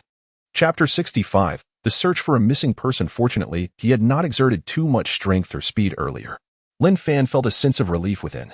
Otherwise, he was uncertain whether his prowess would diminish, but that sensation was indeed quite uncomfortable. Now, he merely needed to wait for his mental attributes to rise to a level comparable to his strength and speed before he could return to his original state. Upon realizing that his upper limits were constrained by his mental attributes, Lin Fan felt a psychological release. During this time, in his quest to rapidly enhance his capabilities, he had taken 3 cats on relentless hunting expeditions, leaving him mentally and physically fatigued. It was a good opportunity for a brief respite, at least. He no longer had to rush about each day. Currently, his speed and strength had both reached 435, which should suffice. If I encounter that kidnapper again, I should be able to easily eliminate him, Lin Fan thought to himself, his eyes narrowing slightly. Over the past few days, he had not completely neglected Li Shishir's situation. Whenever he found the time, he would discreetly check if the plainclothes officers had left, thus gauging whether the kidnapper had been apprehended. 4 or 5 days had passed, and the kidnapper remained at large. To be honest, Lin Fan felt somewhat disappointed in those individuals. Fortunately, they had stationed plainclothes officers near Li Shishir's family. And during this time, she did not need to attend school, which alleviated Lin Fan's concerns for her safety. He had been contemplating a matter these past few days. Should he take action? To what extent? Should he eliminate that kidnapper? He had stealthily remained near the plainclothes officers, gathering more information about the kidnapper. A scoundrel indeed, he had committed numerous crimes and was responsible for multiple deaths. He deserved to die. However, he had been released due to a lack of evidence. Moreover, he was exceedingly cunning and vengeful, even if apprehended. It was uncertain whether he would escape punishment. What if he were to re-emerge at some point, harboring a grudge against Li Shishir and Wang Kursen? Or perhaps he had associates who might seek revenge on Li Shishir and Wang Kursen. In that case, both Li Shishir and Wang Kursen would remain in grave danger. The most straightforward course of action would be for him to eliminate this individual, thereby eradicating future threats. A dead man brings no further troubles. Should this person perish? Even if he had associates, they would likely be disinclined to act against Li Shishir and Wang Kursen for the sake of a deceased individual. Of course, should he encounter the kidnapper's associates in the process, he could dispose of them as well. Those who associate with such scum are likely not virtuous themselves. He would bear no psychological burden in killing them. However, the act of murder required careful deliberation. It would be prudent to ensure that nobody knew he was responsible. Otherwise, should word spread that a cat had killed 1 or more individuals, it could incite widespread panic and draw the attention of the authorities. The power of the state is formidable. Once they set their sights on him, he would find himself in deep trouble. At that point, there might be no place for him in human society. There were still plenty of prey like rodents within human society, but once in the wilderness, his hunting efficiency would likely plummet. Most importantly, he had spent his entire life within human society. He understood many of its intricacies and rules. As long as he exercised caution, he could live freely in the city. What lay beyond in the wild was unknown to him. Encounters with ferocious beasts would be manageable. But should he encounter a venomous creature that could swiftly bring about his demise, he would find himself without recourse. Additionally, there were Cat Mother and Little Flower, previously. He could enhance their abilities significantly, but now, knowing that the speed of enhancement was constrained by mental attributes, their strength would not increase much in the short term. With such limited power in the wilderness, they would struggle against even moderately strong beasts, rendering them quite vulnerable. He decided it would be best to ascertain the kidnapper's location first, so he could be prepared to strike at any moment and prevent him from suddenly appearing near Shishir and causing her harm. Lin Fan mused. He recalled a phrase he had once encountered: "The best defense is a good offense," and he wholeheartedly agreed. Although Li Shishir's family was under the protection of plainclothes officers, it could not be claimed that their safety was guaranteed 100%. What if the kidnapper decided to withdraw his men? Lin Fan was a man of action. He acted upon his thoughts. Nighttime was prime hunting time. After sleeping for 2 to 3 hours that morning, he set off for Akina Mountain. He jogged there, expending minimal energy. Of course, at Lin Fan's current speed limit, even a light jog was equivalent to an ordinary cat's full sprint. This pace was swift, but would not seem unreasonable to onlookers. Upon reaching the foot of Akina Mountain, Lin Fan noticed some areas cordoned off with police tape, and several officers were resting nearby. Lin Fan observed discreetly and indeed found a multitude of newly installed cameras in the vicinity. He found a spot to circumvent these cameras and ventured into Akina Mountain. First, he headed to the location where he had fought with the kidnapper previously. The bloodstains remained, though they had dried. Lin Fan did not need to approach to smell the scent. He had memorized the kidnapper's scent from their last encounter. He merely wanted to see if he could trace the scent to determine where the kidnapper had fled. Unfortunately, several days had passed, and despite Lin Fan's formidable physique and keen sense of smell, he found it difficult to trace the kidnapper's scent.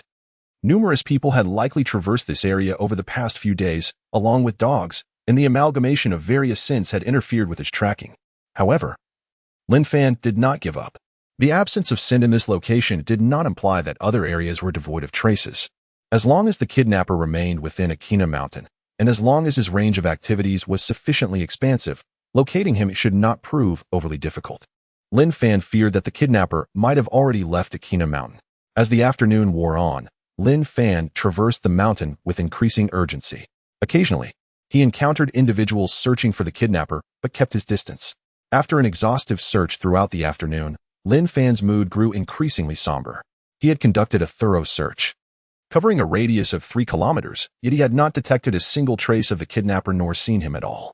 It was evident that the likelihood of the kidnapper being in this vicinity was slim. Could it be that the man truly escaped? Lin Fan's expression darkened, and he pondered. He glanced at those still searching the area, realizing they were engaging in a futile effort.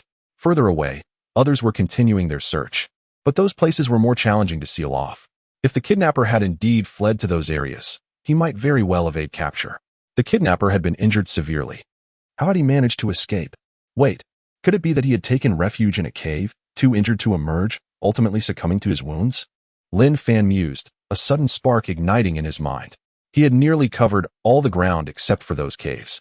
If the kidnapper had remained hidden within them these past few days, it was entirely plausible that Lin Fan would not have caught any scent of him outside. Chapter 66. Caught on camera. Lin Fan left with a heavy heart, refraining from further exploration of the caves. If the kidnapper had perished within one of those caverns, there was no need for haste in searching. Truth be told, he harbored some trepidation about the possibility of encountering ferocious beasts lurking within. While he felt confident in his speed and reflexes, capable of evading most predators, he remained wary of those adept at ambush. Earlier that day, he had encountered several small creatures skilled in stealth, and despite standing beside them, he had failed to notice one that managed to launch an attack. Fortunate it was merely a small animal, otherwise he might have sustained injuries. Although his physique was several times stronger than that of a typical cat, it still paled in comparison to certain formidable beasts. Should he encounter one with ambush capabilities, he could very well be harmed. Ultimately, despite inhabiting a feline form, his human spirit was still fraught with fear regarding predators and the unknown. Perhaps he needed time to adjust. Lin Fan mused that if the kidnapper was indeed alive and remained hidden in a cave, surrounded by law enforcement, escape would be a lengthy endeavor, allowing him to take his time. Conversely, if the kidnapper had vacated the caves, then searching would prove futile.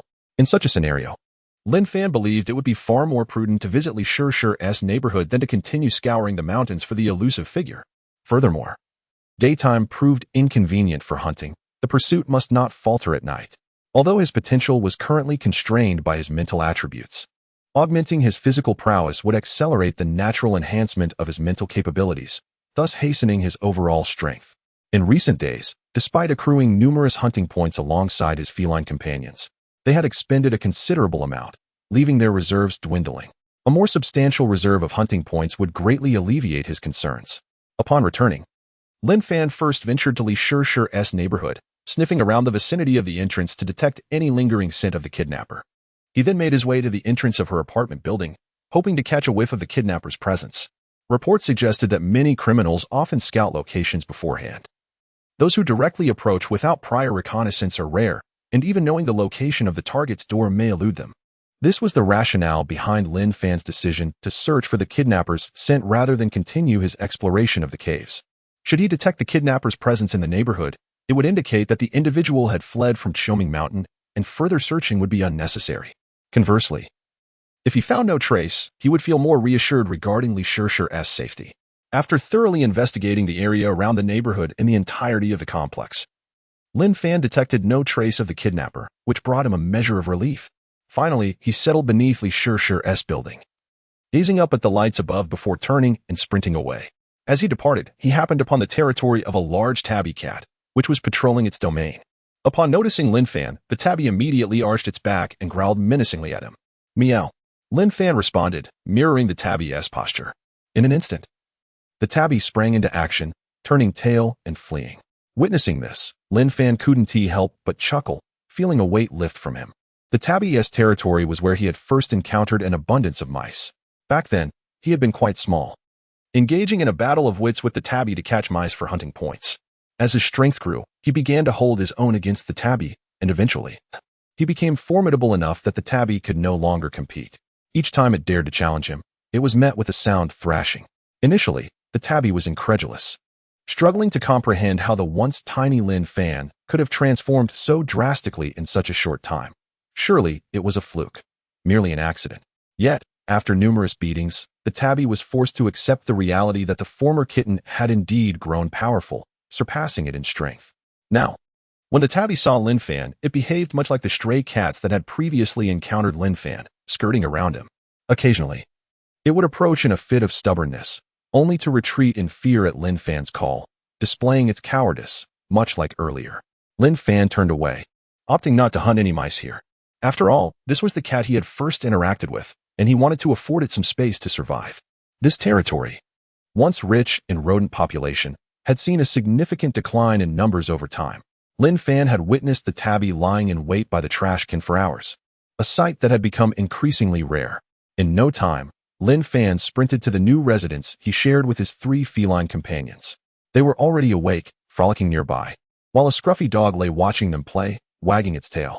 Since joining Lin Fan, the dog had never gone hungry. In recent days, it not only looked healthier but seemed to have gained some weight. As soon as the 3 cats and the dog spotted Lin Fan's return, they joyfully gathered around him. Meow.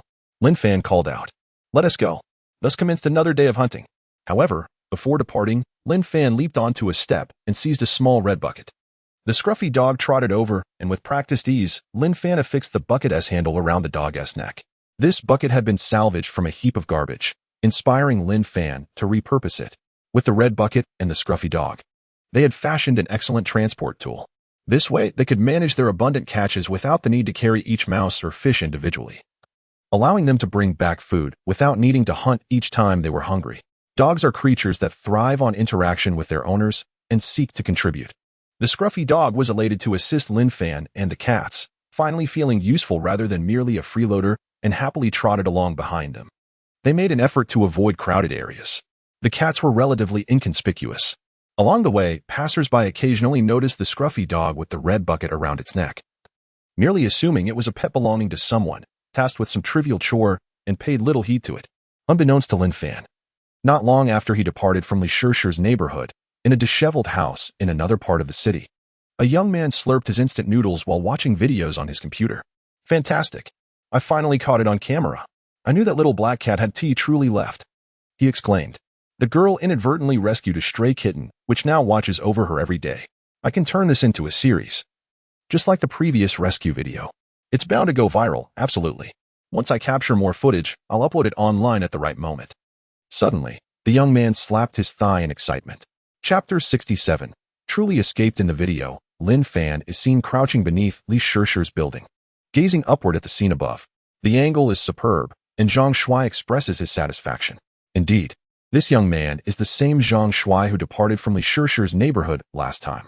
He has not abandoned his intention to film the little black cat. Since he cannot do so overtly, he resorts to covertly capturing footage instead.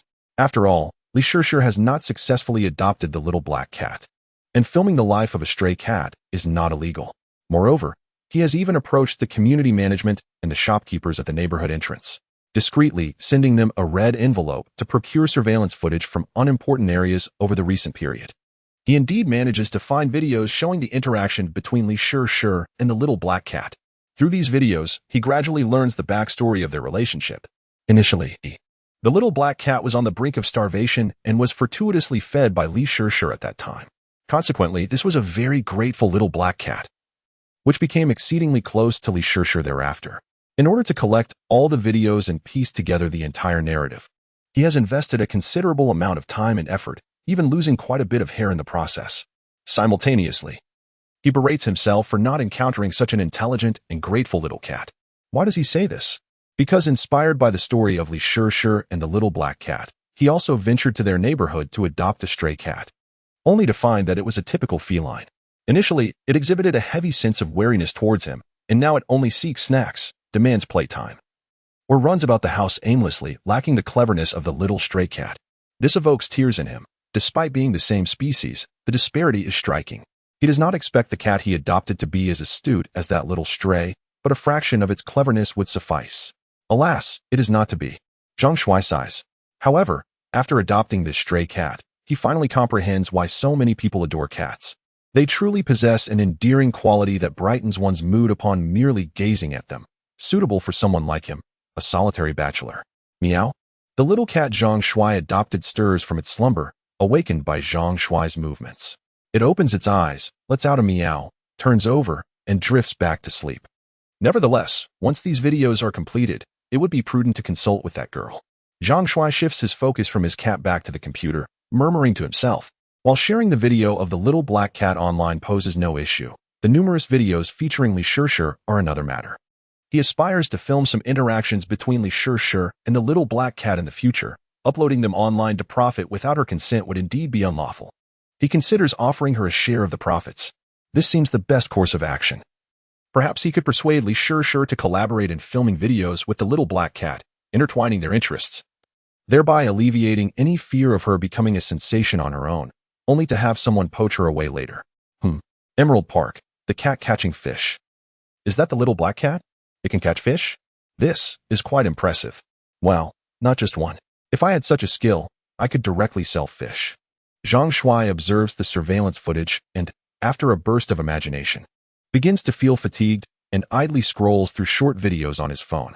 Suddenly, one video captures his attention, and he gasps in astonishment. He can ascertain that the black cat in the video is indeed the little black cat fed by Li Shishir. Sure enough, gold will shine wherever it is. Someone has already discovered this little black cat and uploaded a video of it online.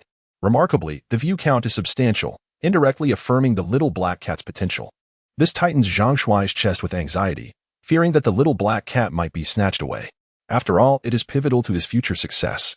Fortunately, the video's creator later reports not having seen the little black cat again in the park. After perusing the comments on the video, Zhang Shuai finally exhales in relief, realizing that this video has revealed another hunting ground for the little black cat, increasing his chances of capturing it on film.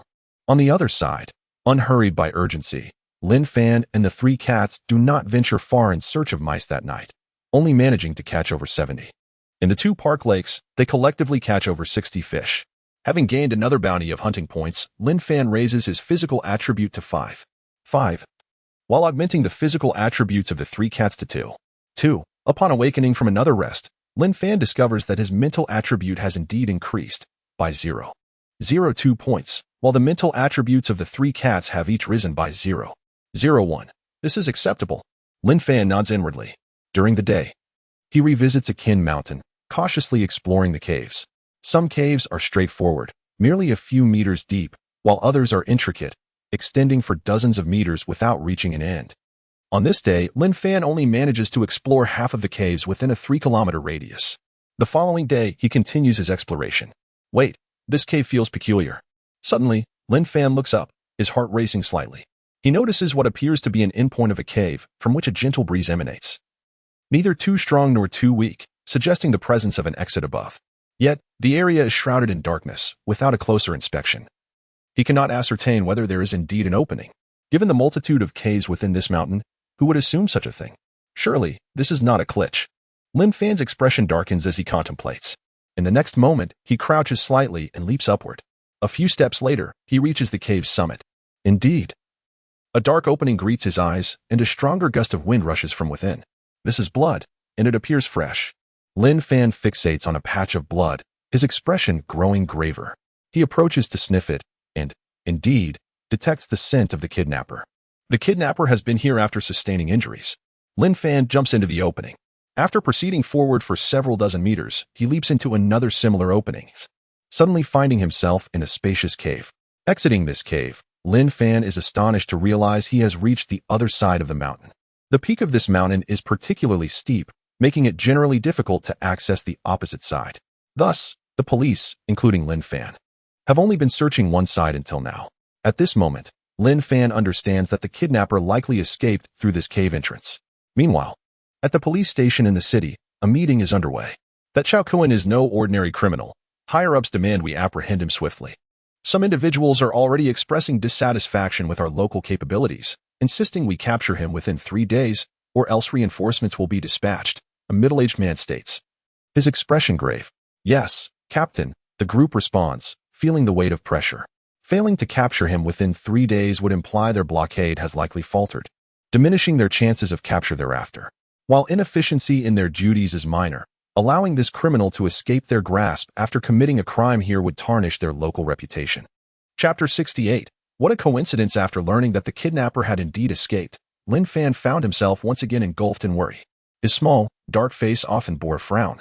Yet it was so obscured by cat fur that, coupled with the limited expressions of cats, others could barely discern his mood. The escape of the kidnapper signified that Li Shishir's family might genuinely be in peril. Observing the police still scouring the mountain, Lin Fan felt exasperated. The culprit had fled, and he wished to advise them to abandon their search and pursue leads elsewhere. Alas, he had no means to communicate this, nor did he wish to reveal his presence excessively. As time passed, Lin Fan explored the opposite side of the mountain in search of the kidnapper, but to no avail. The elapsed time and a brief downpour had erased many scents. Occasionally, Lin Fan felt a tinge of regret. Had he known, he would have followed the kidnapper at a distance to ascertain his whereabouts.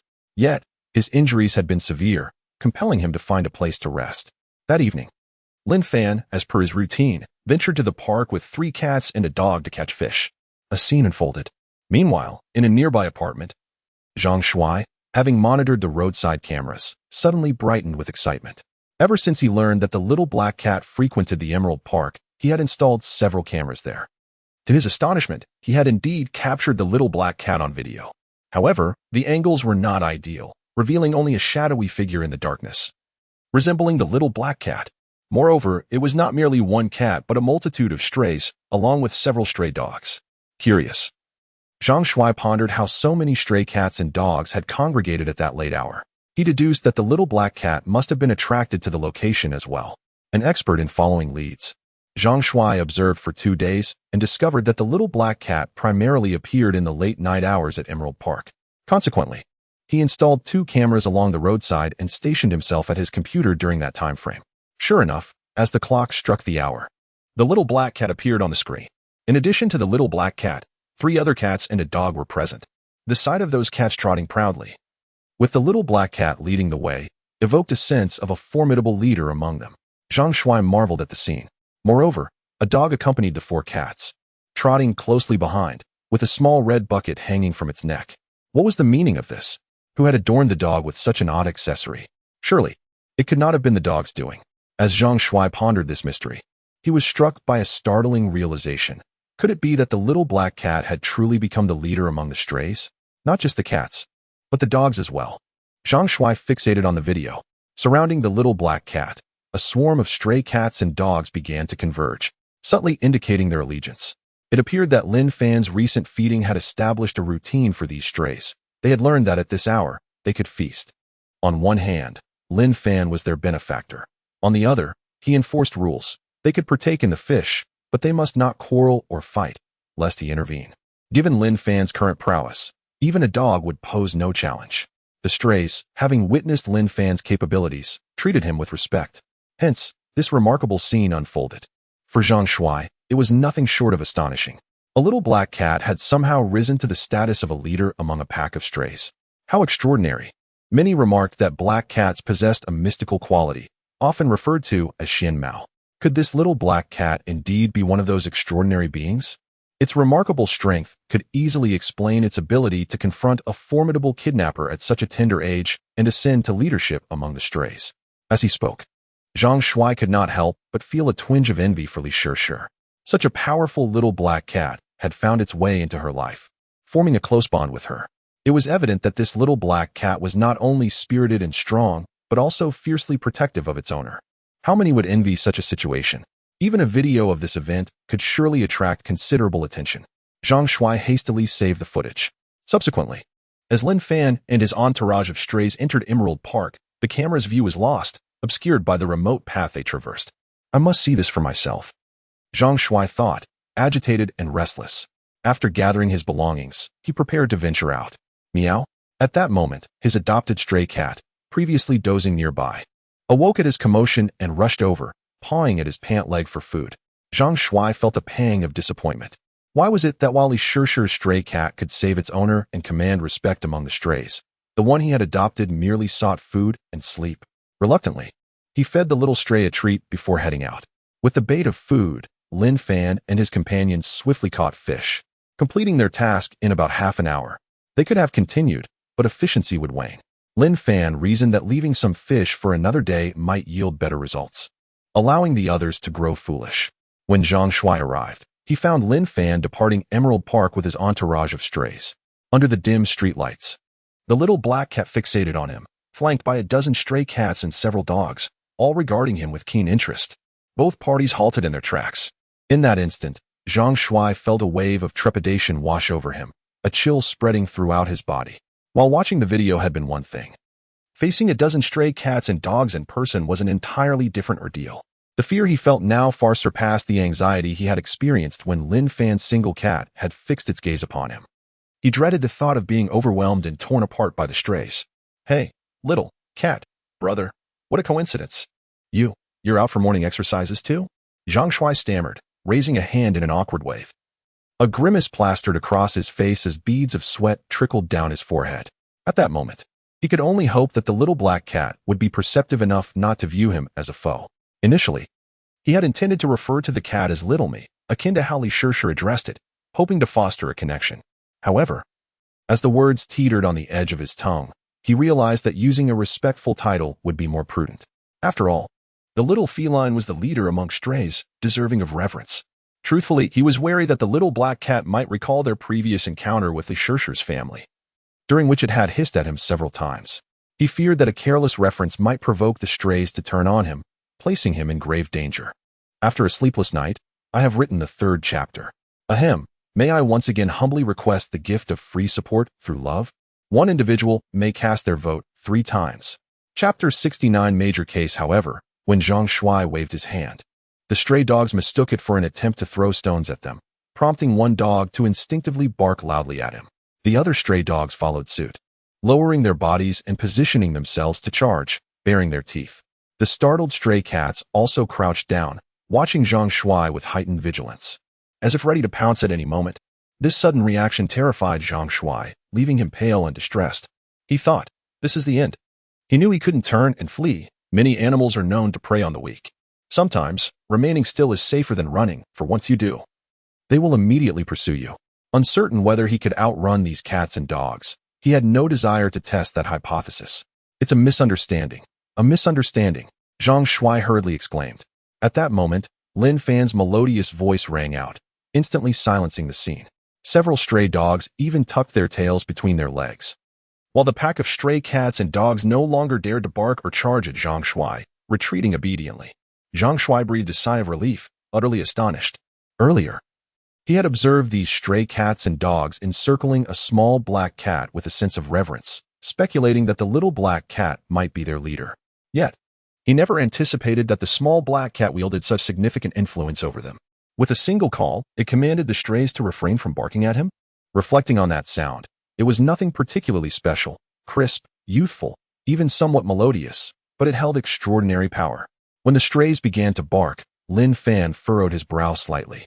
Nearby, some buildings were residential, and at such a late hour, the cacophony of barking could easily attract unwanted attention. As for attacking a person, that was out of the question. Lin Fan understood all too well that if these stray cats and dogs dared to attack, they would face human retaliation the following day. Their chances of survival would diminish greatly, potentially inciting a citywide culling of strays. Naturally, Lin Fan wished to avoid such a grim scenario. With this in mind, Lin Fan approached Zhang Shuai, gazed up at him, and called out in a calm tone devoid of emotion. At this moment, he hoped the man's hostility toward the strays was not too intense, wishing he wouldn't disclose the incident. The man had surely been frightened. Given the gathering of so many strays, it would not be unusual for him to report the matter to the authorities.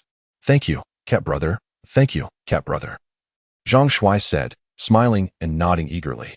However, Lin Fan found himself puzzled by Zhang Shuai's reaction. Was this a sign of naivety or boldness? Did he truly believe he could converse with him? Furthermore, addressing him with the title cat brother was uncommon behavior for most people.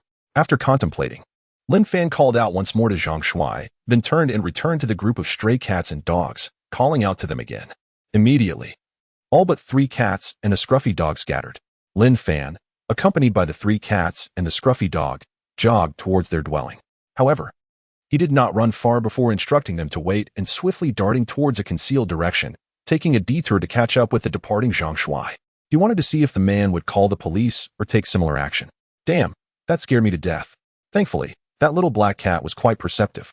Or those strays might have attacked me. But why is there such a vast difference among cats? It seems my desire to capture them up close will be quite challenging. Then again, perhaps it can be communicated with, if I offer it some treats, freeze-dried snacks, or cat food. Yes, I can start by feeding it. Li Shishir developed a bond with it through feeding. If I can pamper its palate, how could it not grow fond of me? As Zhang Shuai adjusted the angles of the surveillance cameras he had set up, he pondered ways to foster a closer relationship with Lin Fan, excitement surging within him. Should I inform the authorities about the gathering of so many strays? It poses a threat to humans, or perhaps not. They haven't harmed me. If I report this, it could lead to their extermination, which would be cruel. Besides, they are the little black cat's subordinates. It was just now that it prevented the strays from attacking me. To turn around and do so would be rather ungrateful. And I can't be sure those people wouldn't target the little black cat. He then remembered something else and fell into contemplation. Unbeknownst to him, Lin Fan was nearby, eavesdropping on his mutterings. After hearing the man's thoughts, Lin Fan's impression of him softened slightly. It seemed the man was simply seeking to film him for profit, lacking any malicious intent. Previously, he had even attempted to purchase Lin Fan from Li Shishir's family at a reasonable price. Had it been anyone else who knew he was a stray cat, they likely would not have entertained such thoughts. Moreover, from the man's words, it was evident he had adopted another stray to raise a cat similar to Lin Fan. Despite claiming that cats cannot be compared, his tone suggested a light-heartedness, devoid of any dissatisfaction towards the other stray. Additionally, being a member of the city's volunteer rescue team indicated that his character was probably not too flawed. Lin Fan continued to eavesdrop for a while longer, confirming that the man had no intention of reporting the incident before turning to leave. Before departing, Lin Fan cast a glance at the surveillance cameras strategically placed nearby. Remarkably, they were quite discreetly positioned, likely unnoticed by the average person.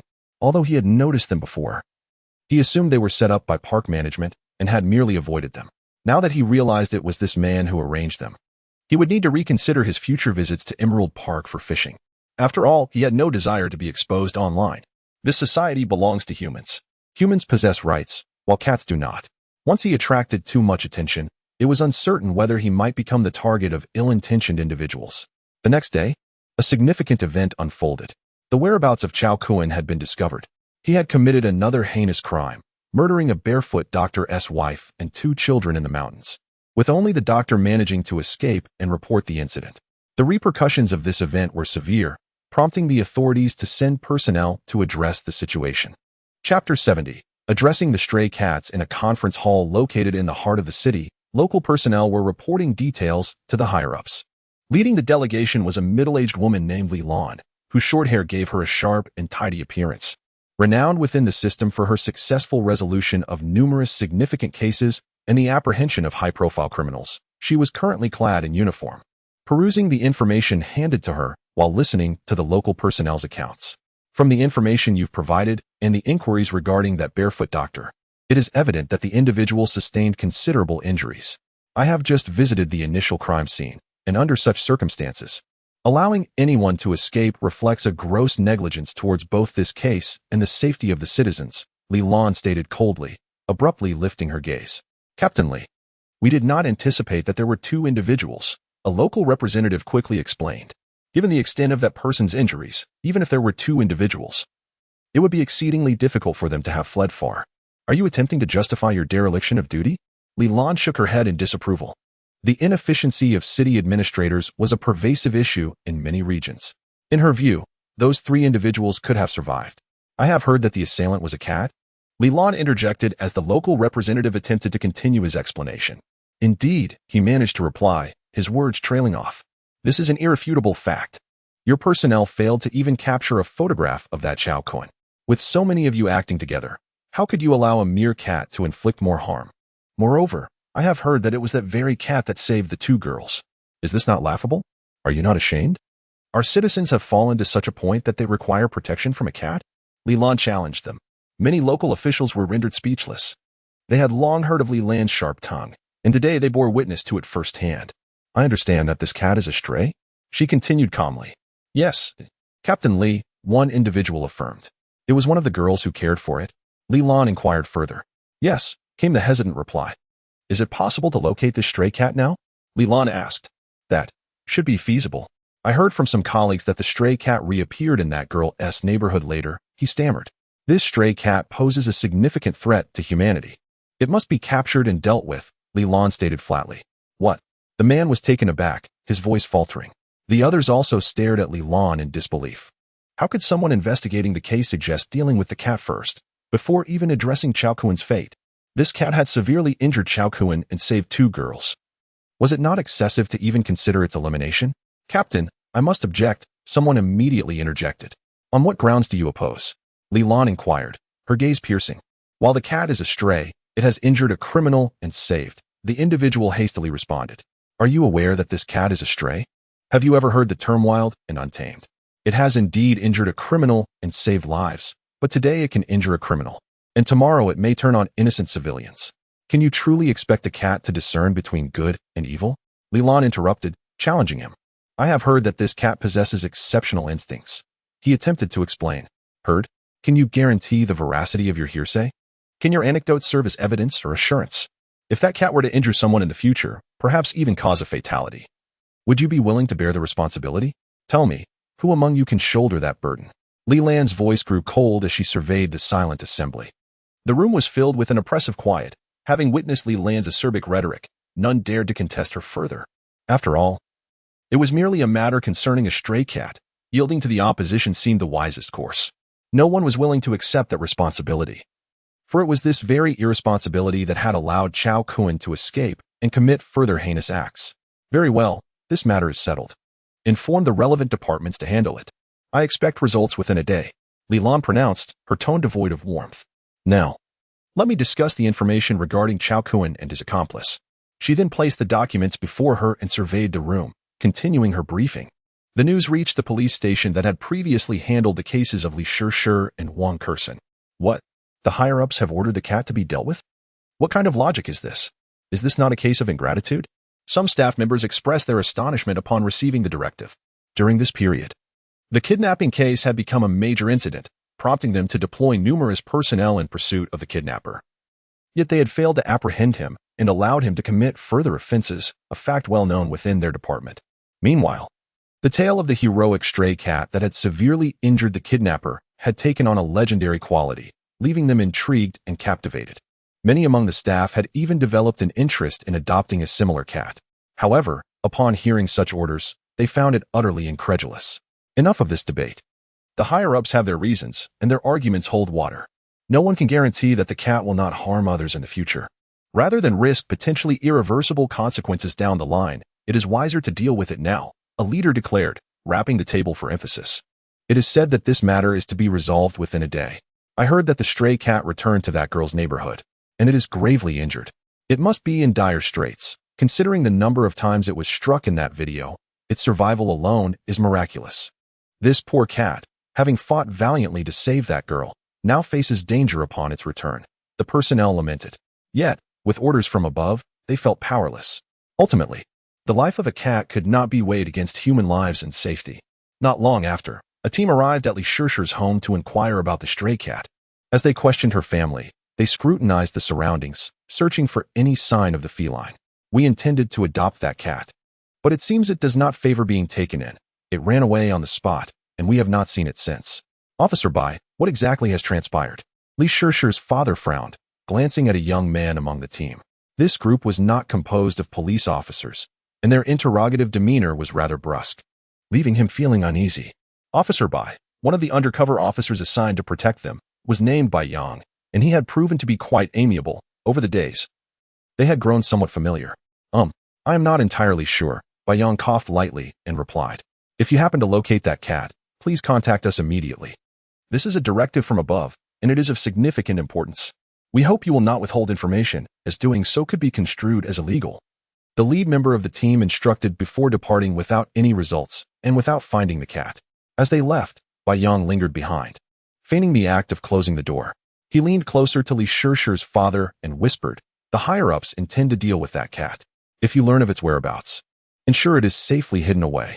Chapter 71. Anger and worry. What? Li Shishir's father was taken aback. What is happening? However, upon seeing Bai Yang wave his hand, He wisely refrained from asking directly. After those individuals had completely departed, he descended the stairs to find Bai Yang, feigning casual conversation to inquire about the matter. Bai Yang hesitated momentarily before ultimately recounting the events of the day. In truth, Bai Yang harbored a fondness for the stray cat that protected its owner. Having grown up with a love for dogs, he applied to adopt one after becoming a police officer, and his exemplary performance led him to a position within the department. To him, the stray cat exhibited a loyal spirit akin to that of a canine guardian. The fact that Xiaomi had injured someone while saving his daughter necessitated its removal, yet the severity of the response from above seemed excessive.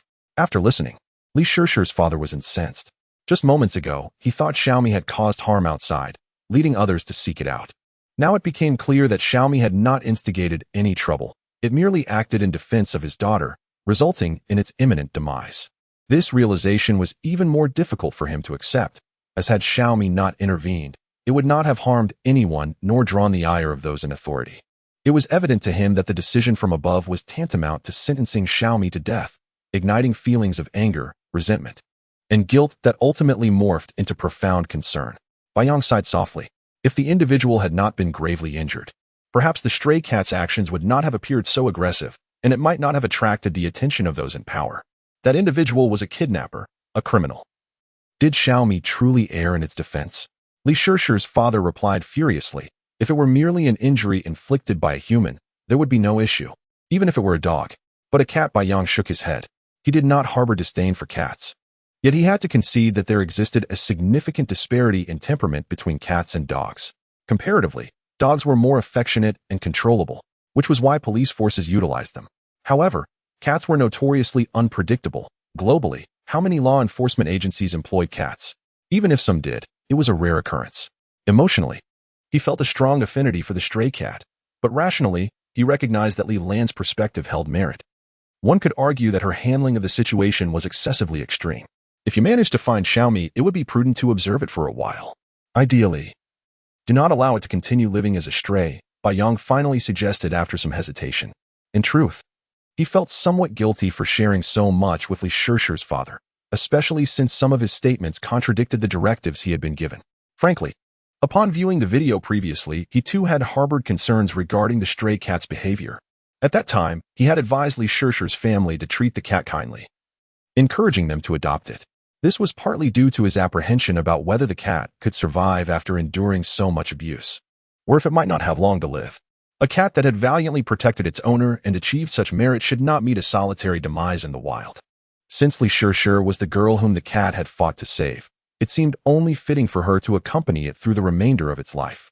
Unexpectedly, the stray cat's vitality proved far more robust than he had anticipated, or perhaps the intensity of the assault it had suffered was not as severe as he had imagined. It not only returned swiftly, but also traversed the community's large trees with remarkable agility. Thank you, Officer Bai. I understand, Li Shishir's father nodded, his mood somewhat somber. Earlier, when those individuals had come to their home seeking Xiaomi, both his wife and daughter had been present. He was acutely aware that they were awaiting his verdict, a conclusion he found himself at a loss to convey, especially to his daughter, who cherished Xiaomi deeply. The cat had saved both her and her friends' lives, making it even more precious to her. In another neighborhood, Zhang Shuai was exhilarated upon receiving a video sent by a friend. This video depicted scenes from Li Shishir's school, a snippet he had procured through various connections. It showcased the small black cat trailing behind Li Shishir as she left her evening study sessions. Initially, Zhang Shuai had merely had a fleeting thought to investigate the matter, yet he had stumbled upon a remarkable discovery, replete with splendid material. What a treasure of footage this was. Bro, I advise you to prepare yourself mentally. I've heard that the black cat is being targeted by city management. If you plan to capitalize on the video, don't invest too heavily. Zhang Shuai expressed his gratitude over the phone when the person who had sent him the video hesitated before speaking.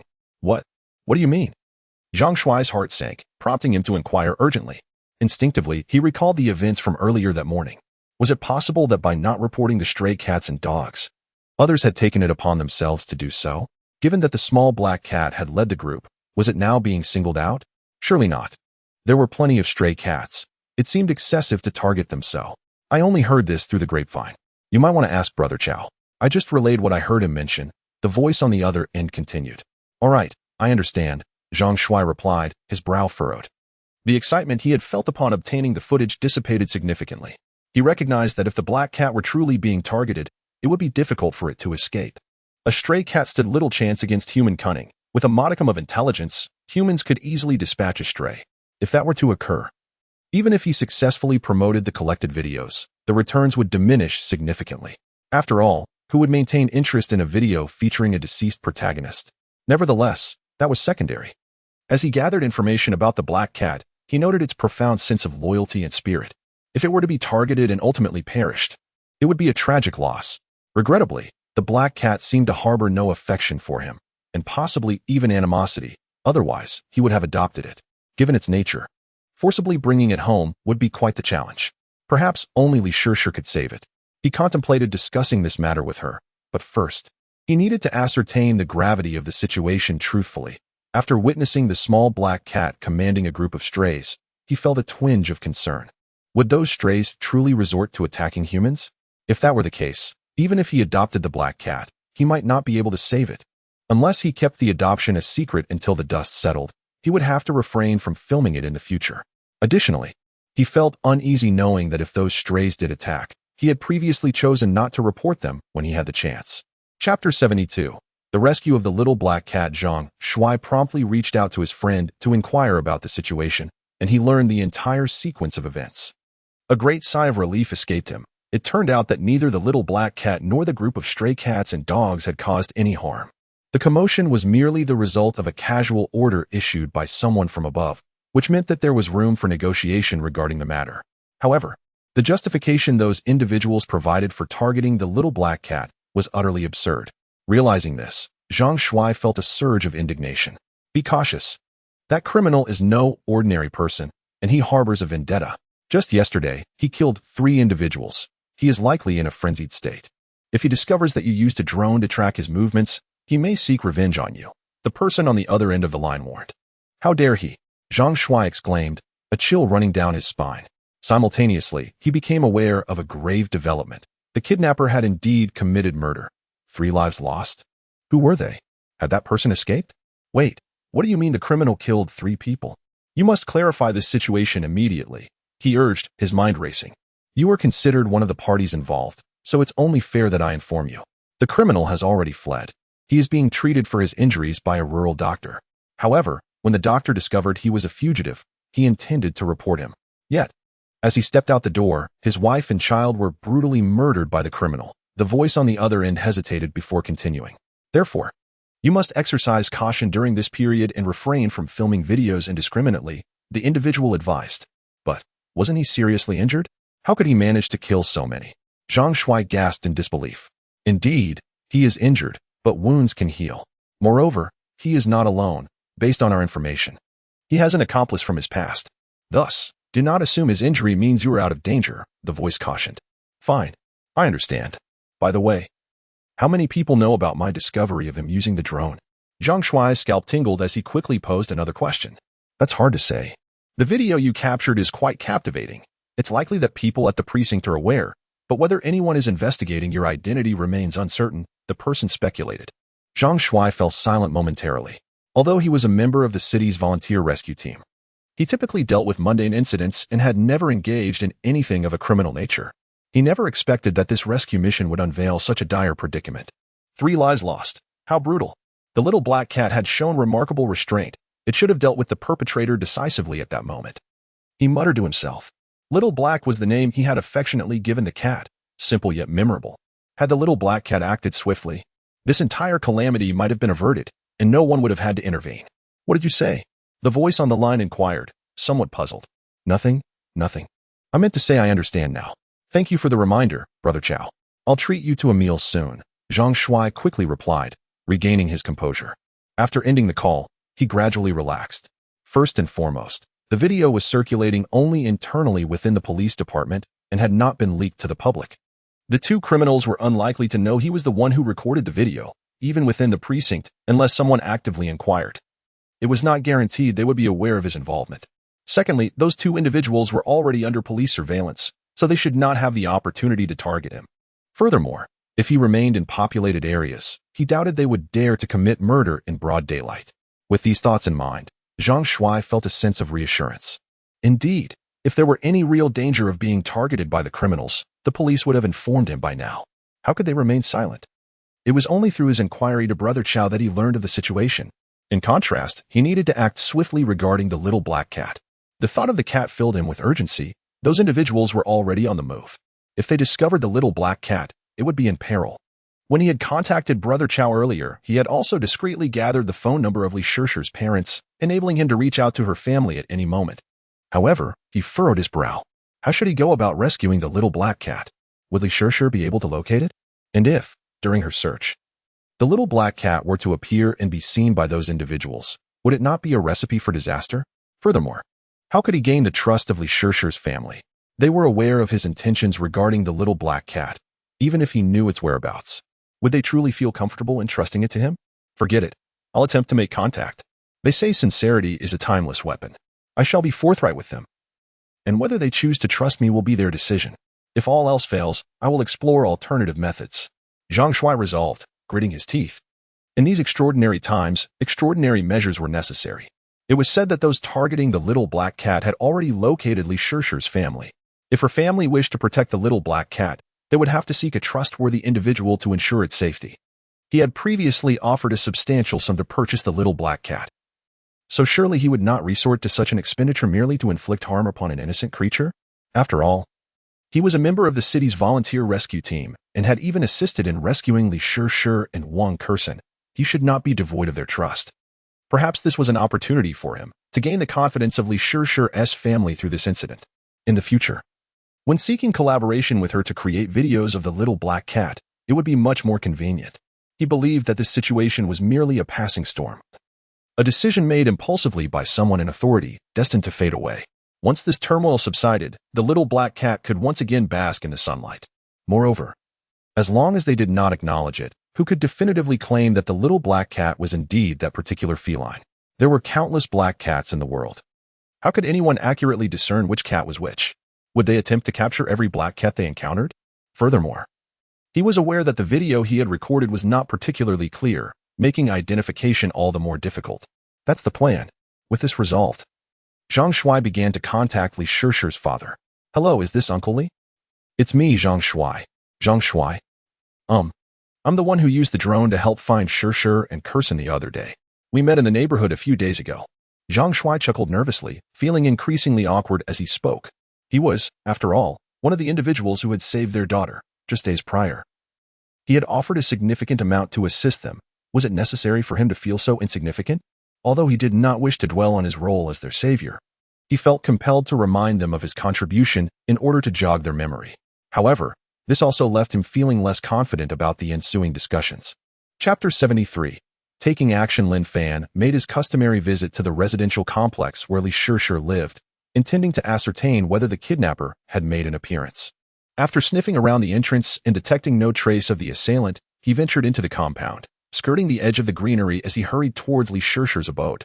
His diminutive form concealed beneath the foliage by the roadside rendered him nearly undetectable to the casual observer. Suddenly, Lin Fan's gaze fell upon a cage situated beneath Li Shishir's building, containing cat food and water. Although he had never encountered such a scene before, his human intellect immediately deduced its purpose. A flicker of apprehension ignited within him as he scanned his surroundings. He had sensed the presence of several individuals nearby, but they had remained motionless in relatively concealed positions. Initially, he had assumed they were merely plainclothes officers tasked with protecting Li Shishir's family, albeit in greater numbers than usual, and had thought little of it. After all, he had previously observed a few of these officers not far from his current location. Surely, their presence would deter the kidnapper from approaching so closely. However, upon closer inspection, the additional individuals did not appear to be guardians, but rather seemed to be waiting. Equipped with nets for capturing cats, the situation became alarmingly clear. Someone was attempting to capture stray cats, and perhaps even his. Why else would such a setup be specifically placed beneath Li Shishir's building? Why would several individuals armed with nets be stationed here if not for that purpose? Who were they? The property management of the complex? Or perhaps city management officials? The plainclothes officers remained present. If this were an unauthorized action by the property management, they would likely intervene.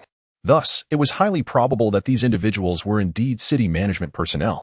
Lin Fan's heart swelled with a mix of astonishment and fury. Why were the city officials targeting him? Wouldn't the plainclothes officers intervene? Just days earlier, while eavesdropping on their conversation, he had overheard them acknowledging his role in rescuing Li Shishir and Wang Kerson's cat, expressing their admiration for his actions. He had thought he had earned some goodwill. In that instant, a name flashed through Lin Fan's mind: Zhang Shuai, the young man he had encountered in Emerald Park at dawn. He had clearly been scheming against him all along, previously offering a hefty sum of 100,000 to acquire him, and had likely witnessed his commanding presence over the strays at the park. It was plausible he had recorded the incident, with a mere phone call to the city management. He could easily incite action against Lin Fan. Zhang Shuai's willingness to spend 100,000 could easily silence many and incite them to act on his behalf, and soon, Lin Fan might find himself captured for far less than that amount. The calculations were sinister indeed. Lin Fan seethed with rage, realizing he had completely misjudged Zhang Shuai. The seemingly upright individual had engaged in such despicable acts. It was no wonder he felt this way, after all. It was mere moments after their encounter that the city officials had launched their operation. If it wasn't Zhang Shuai behind this, who else would know his background?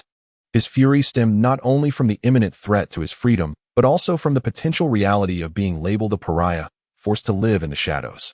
Constantly wary of human threats, he might well be driven from this city altogether. In truth, with his current abilities, relocating to another city with his 3 feline companions would pose no challenge. Yet, the kidnapper of Li Shishir and Wang Kerson remained at large. If he fled now, would Li Shishir face further peril? Suddenly, the roar of a motorcycle engine pierced the air nearby, followed by the rapid approach of a motorcycle. The plainclothes officers tensed, preparing themselves for action. "Cat brother, run. They're coming for you," a voice called out as the motorcycle sped past Lin Fan. The officers exchanged glances, rendered speechless. The moment the rider spoke, they knew he was not the person they had been waiting for. Some of them began to notice the hidden Lin Fan beneath the greenery. "It's that black cat. Damn it. With this motorcycle interfering, it's going to be difficult to catch it. It's still here. We can approach slowly. We've caught plenty of strays before. This one looks small enough to net easily." The city management officials, filled with frustration, readied their nets and closed in on Lin Fan. Capturing him was their primary directive, firmly mandated from above. They had little time to spare, focused solely on their objective. Lin Fan, glancing at the approaching figures, swiftly darted into the foliage, disappearing from sight. With his current speed, and given their equipment, he knew he could evade them effortlessly. In the distance, the motorcycle rider observed the scene and breathed a sigh of relief, murmuring, "I wonder if Little Black understood my warning, even if it didn't." Seeing so many people armed with nets, it should have realized someone was after it. Next time it comes this way, it will surely be more cautious. He resolved to hide his motorcycle to avoid interference from the city officials, then intended to monitor whether Little Black could escape. That rider was none other than Zhang Shuai. After explaining his situation and his desire to adopt the little feline to Li Shishir's family, he had shared videos he had compiled to gain their trust. Despite his intentions, he was uncertain whether they truly believed him or if they simply had no means to directly locate Little Black. He decided to propose a plan to rescue the cat by generating online discourse, hoping to pressure the city management to reconsider their decision, allowing for adoption instead of capture. However, this was not a task that could be accomplished swiftly. In reality, the city management had already commenced their operation to seize Little Black. Zhang Shuai pondered that it was best for Li Shishir not to be involved, as her bond with the cat could lead it directly into a trap. For safety's sake, even her parents should remain uninvolved. He volunteered to take on the responsibility himself, having discreetly installed several cameras around Li Shishir's home to monitor Little Black's movements, which had allowed him to witness the earlier events. Zhang Shuai parked his motorcycle in a nearby alley, where an electric bike he had prepared awaited him. After switching vehicles, he turned around and was met with the sight of a black cat perched upon the wall, watching him intently, a palpable sense of pressure emanating from its presence. "Damn it." Startled by the proximity, Zhang Shuai gasped in surprise, her hand trembling slightly, almost causing the electric scooter she held to topple to the ground. Chapter 74. Video with Li Shishir. Lin Fan narrowed his eyes as he scrutinized Zhang Shuai, seemingly attempting to penetrate the depths of his psyche. Just moments ago, he had entertained the notion that this individual might have been the one who reported the stray cats and dogs, prompting the city management personnel to come and capture him. Now, however, this man stood beside him, alerting him to the presence of those who sought to apprehend him. Was this truly the handiwork of Zhang Shuai? Indeed. Lin Fan had not entirely dispelled his suspicions. This person was acutely aware of Lin Fan's heightened instincts. What if he had orchestrated a scheme to deal with him? only to later present himself as a savior in an attempt to gain Lin Fan's trust and favor? If that were the case, one could only remark on the deviousness of such a plan, devoting such effort merely to ensnare a single cat. As these thoughts coursed through his mind, Lin Fan slightly lowered his body, assuming a posture suggestive of imminent attack, while emitting a low growl. He had no desire to expose his human intellect. Thus, a genuine cat would likely be unable to discern the benevolent intent behind the warning just given. Zhang Shuai was suddenly engulfed by a chilling sensation. As if he were being targeted by a ferocious beast, his body became numb, and inexplicably, he recalled the image of the small black cat attacking the kidnapper in the video, having heard that the assailant had sustained significant injuries. Had he not avoided a fatal blow, he might have been killed on the spot. If this little black cat mistakenly believed that he and those who had come to capture it were allies, would it attack him as it had the kidnapper? Could he defend himself against such an assault? With this in mind, Zhang Shuai trembled and hastily proclaimed, "Cat brother, please don't misunderstand. I am in no way affiliated with those people. I heard from a friend that someone was after you, and I rushed over to warn you. If you don't believe me, I can call Shir. She can vouch for me. Yes, I'll call her right now. Just wait a moment. Please don't attack me suddenly." A spark of inspiration illuminated Zhang Shuai's mind, and he exclaimed with excitement. As he spoke, his trembling hand fumbled in his pocket for his phone, nearly dropping it in the process. Lin Fan observed this scene with a twinge of curiosity. Did this person truly harbor such fear of him? Could someone so timid and apprehensive actually be capable of devising a scheme against him? However, upon hearing Zhang Shuai mention contacting Li Shir for validation, Lin Fan refrained from an immediate assault, to prevent Zhang Shuai from believing that he comprehended his words. Lin Fan maintained his aggressive posture. Zhang Shuai quickly dialed Li Shir's father, his voice tinged with urgency. "Uncle Li, is Shir there? Please have her pick up. Little me is right next to me, and I'm afraid it might think I'm in cahoots with those who are trying to capture it and attack me. Please let Shir explain. Is Little me with you? Where are you now? It hasn't he been caught by those people, right?" Before Li Shir's father could respond, Li Shir snatched the phone, her voice laced with anxiety. It turned out that ever since the city management personnel had laid a trap downstairs, waiting for Little Me to appear, Li Shir's family had been vigilantly monitoring the situation. They had already learned from Zhang Shuai that Little Me had not truly left her side, but rather returned stealthily. With the city officials waiting, there was indeed a chance they might spot Little Me. Fortunately, Zhang Shuai had offered to help. Otherwise, they would have had to devise alternative plans. When Zhang Shuai had arrived on his motorcycle and alerted Little Me, they had been watching the scene unfold. Adhering to Zhang Shuai's instructions to remain hidden behind the curtains, they had witnessed the city management personnel wielding their nets in pursuit of Little Me, followed by her retreat into the greenery, but they had no idea if the officials had succeeded in capturing her. Now, upon hearing that Little Me was with Zhang Shuai, they felt a slight sense of relief. "Cat brother, listen. This is Shir's voice. See, I wasn't he wrong. I'm truly not with those people. I'm allied with Shir. Zhang Shuai exclaimed, his face alight with joy as he nearly wept from relief, as if he had grasped a lifeline. He looked up at the small black cat before him, pointing at the phone with fervor. Meow. Lin Fan feigned sensitivity to Li Shir's voice. Leaping onto the motorcycle seat, positioning himself closer to Zhang Shuai, his curiosity piqued as he gazed at the phone in Zhang Shuai's hand. "Cat brother, listen. Shir. Say a few more words." As the small black cat finally ceased its aggressive demeanor, Zhang Shuai became increasingly animated, eagerly pushing the phone forward while excitedly addressing the voice on the other end. "Little Me, it's me. Are you all right? Oh, it's all my fault. You were injured while trying to save me and Kursin, and now they want to capture you for that." Li Shir choked on her words, tears welling up. "Wait, we can do a video call. How could I forget?" Suddenly, Zhang Shuai smacked his forehead in frustration. He then looked at the small black cat with a charming smile. "Cat brother, just a moment. I'll let you meet Shir face to face with that." He informed Li Shir and promptly initiated a video call. In no time, Lin Fan beheld the familiar face of Li Shir on the screen. She, too, was taken aback at the sight of the small black cat perched on the motorcycle seat. In the video, Li Shir's shoulders trembled noticeably. Lin Fan had long since recognized her as a sensitive young girl. Meow. Lin Fan gazed at Li Shir through the video feed, emitting a soft meow, seemingly offering comfort. Zhang Shuai, witnessing this interaction, could only exclaim in disbelief.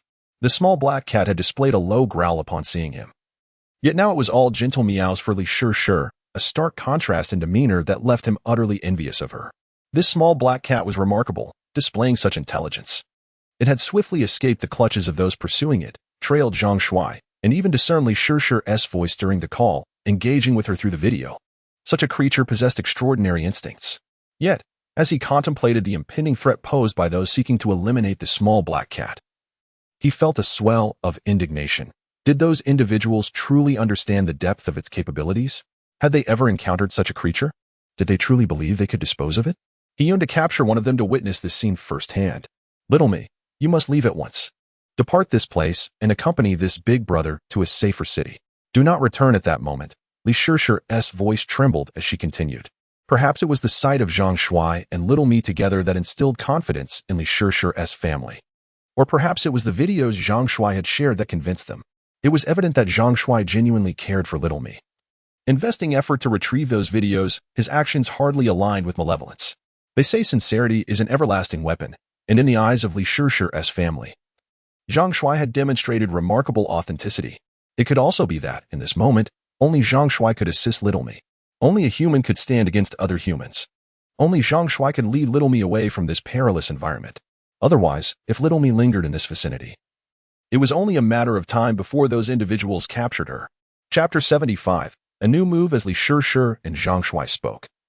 Lin Fan gradually understood why those individuals sought to capture him. It was merely because he had grievously injured a criminal. This revelation left Lin Fan perplexed, frustrated, and enraged. He had harmed a felon, a scoundrel, who had intended to harm Li Shishir and Wang Kursen. Had he not intervened with all his might, Li Shishir and Wang Kursen could have faced mortal peril. He had acted nobly, so why was he being apprehended and even facing execution? Such a situation could be trivial or monumental, yet who could anticipate that the person sent from above would be so deranged as to relentlessly pursue him? Cat brother, rest assured, you shall stay with me these days. I will certainly help you clear your name after ending the video call, Zhang Shuai sighed, patting his chest with a gesture of camaraderie. However, Lin Fan's gaze remained fixed on Zhang Shuai, his eyes growing increasingly sharp and fierce. Cat brother, what is wrong? Haven't we clarified our misunderstanding just now? I assure you, I am not affiliated with those people. Noticing the intense expression of the little black cat, Zhang Shuai felt a chill run down his spine and weakly insisted. Could it be that this little black cat truly does not understand Li Shishir's words? After all, it is merely a cat. How could it comprehend human speech? Its earlier calmness must have been due to hearing Li Shishir's voice, perhaps even seeing her in the video. Now that the call has ended, this little black face has turned hostile. Yet, gradually, Zhang Shuai sensed something was amiss. The gaze of the little black cat, it seemed to focus not on him. Before he could comprehend, Lin Fan darted forth like an arrow, leaping towards Zhang Shuai, or rather, behind him. A sound of hurried footsteps approached Zhang Shuai, the glint of a blade in hand. Suddenly, a shadow lunged at his face, causing him to exclaim in terror, "What on earth?" He instinctively reached for his face, but the shadow was quicker, landing a ferocious scratch on his neck before using his head as a springboard to propel away, vanishing over the wall in a series of agile leaps. Left behind, the man clutched his neck, unable to stem the torrent of blood that gushed forth, rapidly staining his entire being, while a pool of crimson formed on the ground. Help me." His face turned ashen, reaching out towards Zhang Shuai, his voice hoarse. Damn it, what is happening? Cat brother, black brother, please don't betray me. Zhang Shuai turned to witness this horrifying scene, momentarily rendered speechless, his mind racing with disbelief. What is going on? Just when I was pondering how to exonerate the little black cat, I find it has severely injured someone. Moreover, this was no mere injury, it was akin to attempted murder. In an instant, merely a fleeting moment, with a mere turn, the little black cat had executed the entire assault, and he hadn't even seen how it had happened. As he marveled at the little black cat's prowess, a twinge of fear took root within him. He feared for the life of the man before him, who was gravely wounded, teetering on the brink of death. He also felt the chilling realization that death had just brushed past him. In this moment, he began to reflect on his own judgments. Had he truly miscalculated? The little black cat possessed such terrifying strength. If left unchecked in human society, it could pose a genuine threat to human lives. As it stood, the little black cat seemed only benevolent towards Li Shishir's family, while being decidedly hostile towards him. What then of others like the unfortunate soul before him? The life of any individual rested solely in the whims of the little black cat. Hang in there, I'll call for help immediately. Zhang Shuai rushed to assist the injured man, gently lowering him to the ground. Clang! At that moment, a dagger slipped from the man's grasp, hitting the ground. It was then that Zhang Shuai realized the man had been armed. His mind reeled. What is this situation? Thud, thud, thud. At that moment, numerous figures surged forth from both ends of the alley and from atop the walls. Don't move. Don't move.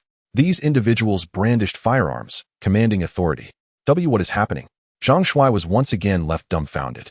However, recognizing that only official personnel wielded such equipment in the country, he felt a modicum of reassurance and complied, raising his hands. Yet, a sense of inexplicable guilt gnawed at him. This man was grievously injured. Surely they would uncover his involvement? Yet, how could so many police officers appear so suddenly? Even if they discovered an injury here, their response should not have been so swift and less in an instant. Zhang Shuai's thoughts spiraled chaotically. Just as he was on the verge of a revelation, he caught sight of a familiar figure. Brother Chow? Brother Chow? It's me. What is going on? I did nothing. I didn't injure him, he exclaimed, turning to the man, filled with urgency. Brother Chow was the friend he had contacted earlier, the one who had informed him of the city management personnel's intent to target the little black cat. The suspect is suffering from severe neck wounds. We are unsure if a major artery has been hit. Emergency personnel must be summoned immediately. Meanwhile, several individuals clad in black approached Zhang Shuai and the injured man.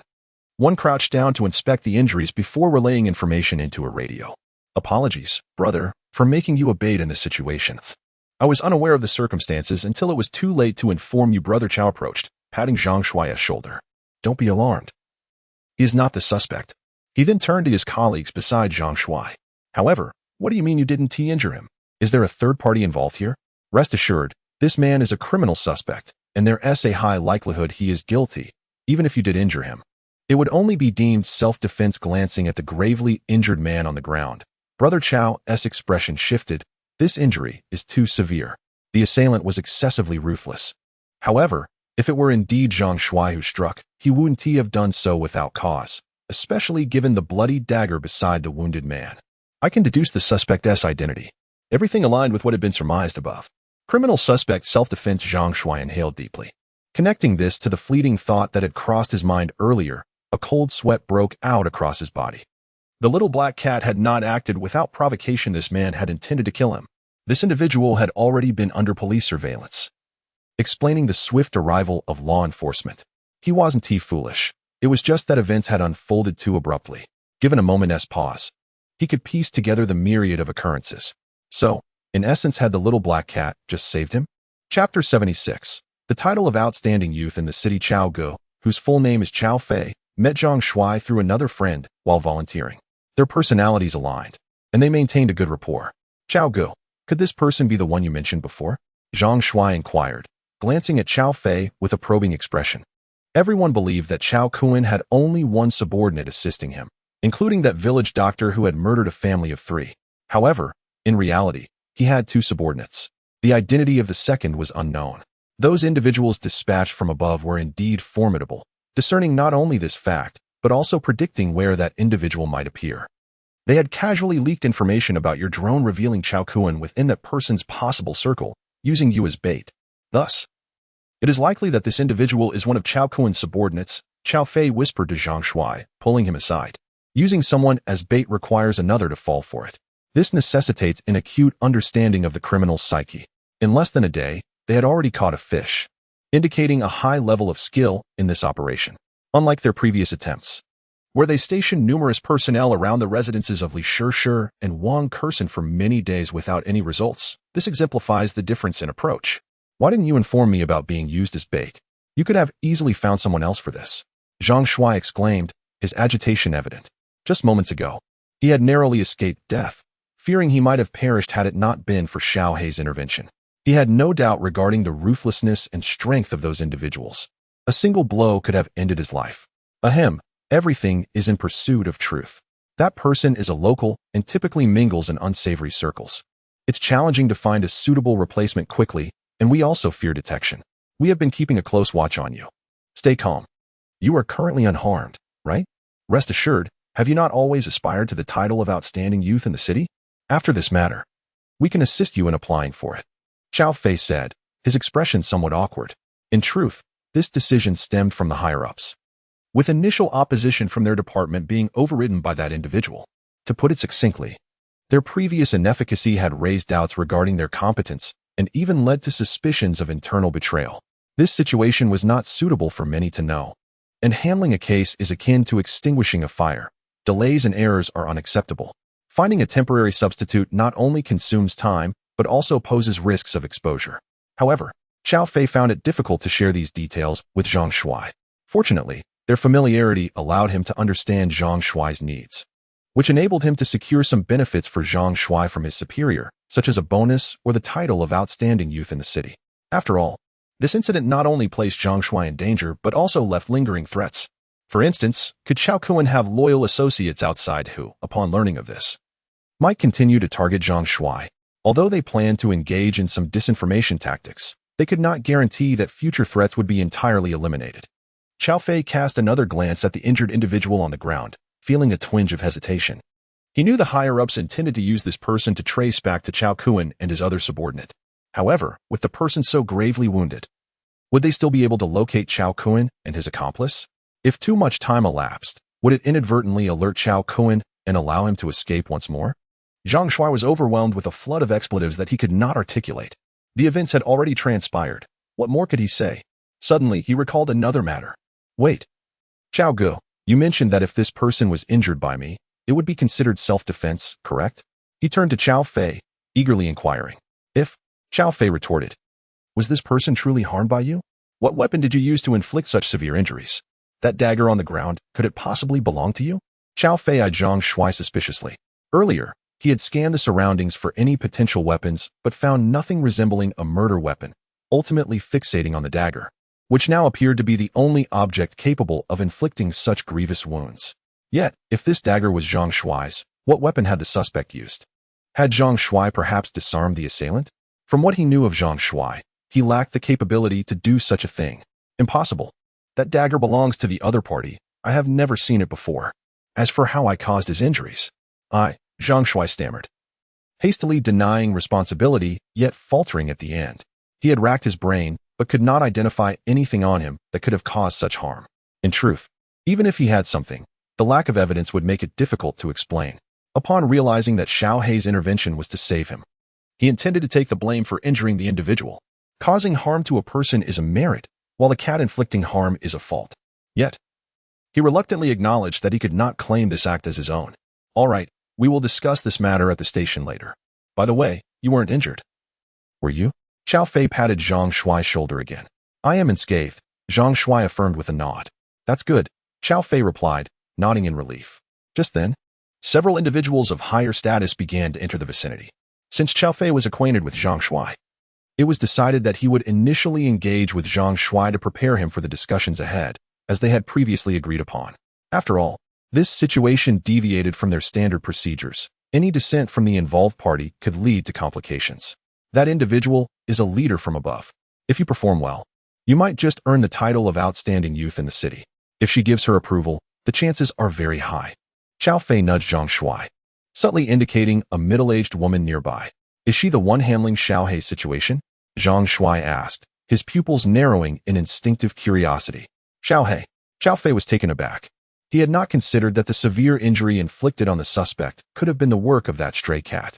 He had seen the video earlier, noting that the cat had engaged in a lengthy struggle with Xiao Kuan. To him, it had merely seemed like an aggressive stray, and he had not given it much thought, believing that a cat's physical limitations would prevent it from inflicting such serious harm in a short span. That stray cat, Zhang Shuai murmured. Indeed, she orchestrated that incident, Xiao Fei confirmed with a nod. Then I know what I want. Zhang Shuai's eyes lit up with newfound determination. The earlier panic and anger dissipated, replaced by a sense of hope. Initially, he had contemplated leveraging online public opinion to pressure city officials into submission, but that was a last resort. No one could predict whether the authorities would engage with him online or ignore him altogether. He was uncertain whether the platform would remove such videos. If the officials managed to have the video taken down or chose to disregard him, he would be left with no recourse. In human society, human authority supersedes that of any animal. Cats are ubiquitous and not protected species. Advocating for a cat against official power was inherently fraught with uncertainty. Public sentiment could easily sway in either direction. Now, however, the officials owed him a favor. If he could leverage this situation to secure Xiao Hei's safety, it would be an ideal outcome. The title of outstanding youth in the city was indeed a dream of his in the past. However, at present, He perceives that it holds less significance than the prospect of securing freedom for Xiaohei from the authorities. Chapter 77. Refusal. Li Lan approached the suspect, examining his injuries. In the next moment, her pupils constricted slightly. A pragmatic individual, she had ascended through the ranks over a span of 23 years, driven by her achievements. Amassing numerous accolades and ultimately handling significant cases, she had encountered a myriad of situations and injuries throughout her career. With a mere sweep of her hand, she assessed that the man had sustained severe injuries. His neck bore extensive lacerations, deep enough to nearly sever a major artery. Should a major artery be compromised, even with an ambulance nearby, survival would be precarious. The location of his injury was reminiscent of where Chao Kuan had been wounded. Yet this man's condition was far more grave. What sort of weapon could inflict such damage, and what manner of attack could lead to this? Moreover, the other injuries on his body, why did they seem less like the result of human aggression and more akin to an animal's? A tumult of thoughts raced through Li Lan's mind. From the moment the man entered the alley until their intervention, only a handful of seconds had passed. Including the time it took him to walk from the alley's entrance, he had been injured for less than 5 seconds. In less than 5 seconds, he had been grievously harmed by an animal? Judging by the marks, the animal must have been relatively small. What sort of diminutive creature could wield such lethal force? Li Lan had seen injuries caused by animal attacks and possessed a degree of experience in making such assessments. Yet, she could not fathom which urban animal could inflict such catastrophic harm, even considering wildlife. Furthermore, if it were indeed an animal attack, there were no other creatures present at the scene, nor had anyone reported seeing one. Otherwise, they would have informed her. Leader. At that moment, Zhang Shuai approached Li Lan, visibly anxious. He had heard that the city's upper echelons treated her with utmost respect, and her demeanor radiated a decisive authority that intimidated him. A mere youth. Who are you? Li Lan turned to Zhang Shuai, her gaze piercing as she coldly inquired. I am the one you used as bait. Zhang Shuai stammered, feeling a surge of frustration. He had called Li Shishir's father, only to find that the man did not remember him. This individual had made him a pawn, yet seemed oblivious to his identity, leaving him feeling utterly insignificant. He had to mention something that would jog her memory, while simultaneously hinting that there was an issue with her handling of the situation, hoping to negotiate compensation later. Who told you that? We merely assessed that a suspect posed a threat to you. In the interest of public safety, we dispatched personnel to protect you. Li Lan interrupted him, her tone dismissive. Zhang Shuai was taken aback. He had not anticipated such a direct denial from her. He instinctively glanced at Chao Fei behind him, only to find Chao Fei looking down, feigning ignorance of the conversation. You, how can you act this way? Zhang Shuai trembled with anger. So, these individuals had placed him in jeopardy for nothing? Did they not realize that had it not been for Xiaohei's intervention, he might have been killed? Did you inflict those injuries? What did you use? At that moment, Li Lan fixed her gaze upon him, pressing for answers. Sorry, I have nothing to say. Zhang Shuai retorted with a derisive smile. Cooperating with our investigation is the duty of every citizen. Moreover, if you do not clarify your actions, it will be difficult to ascertain whether you acted in self-defense. Furthermore, it remains uncertain whether this individual is even a criminal. If not, such severe injuries could result in a lengthy prison sentence for you, Li Lan stated matter-of-factly. You were threatening me. Zhang Shuai's face flushed with indignation as he snapped. I am merely stating a fact, Li Lan replied calmly, shaking her head. Zhang Shuai's expression fluctuated. In truth, he was not intimidated by her earlier words, as he had not caused the man's injuries and was unafraid of an investigation. There were no other weapons at the scene, and the soul dagger bore no fingerprints of his. What was there to fear? However, he did not wish to escalate matters with her. Xiaohei still needed her to spare him.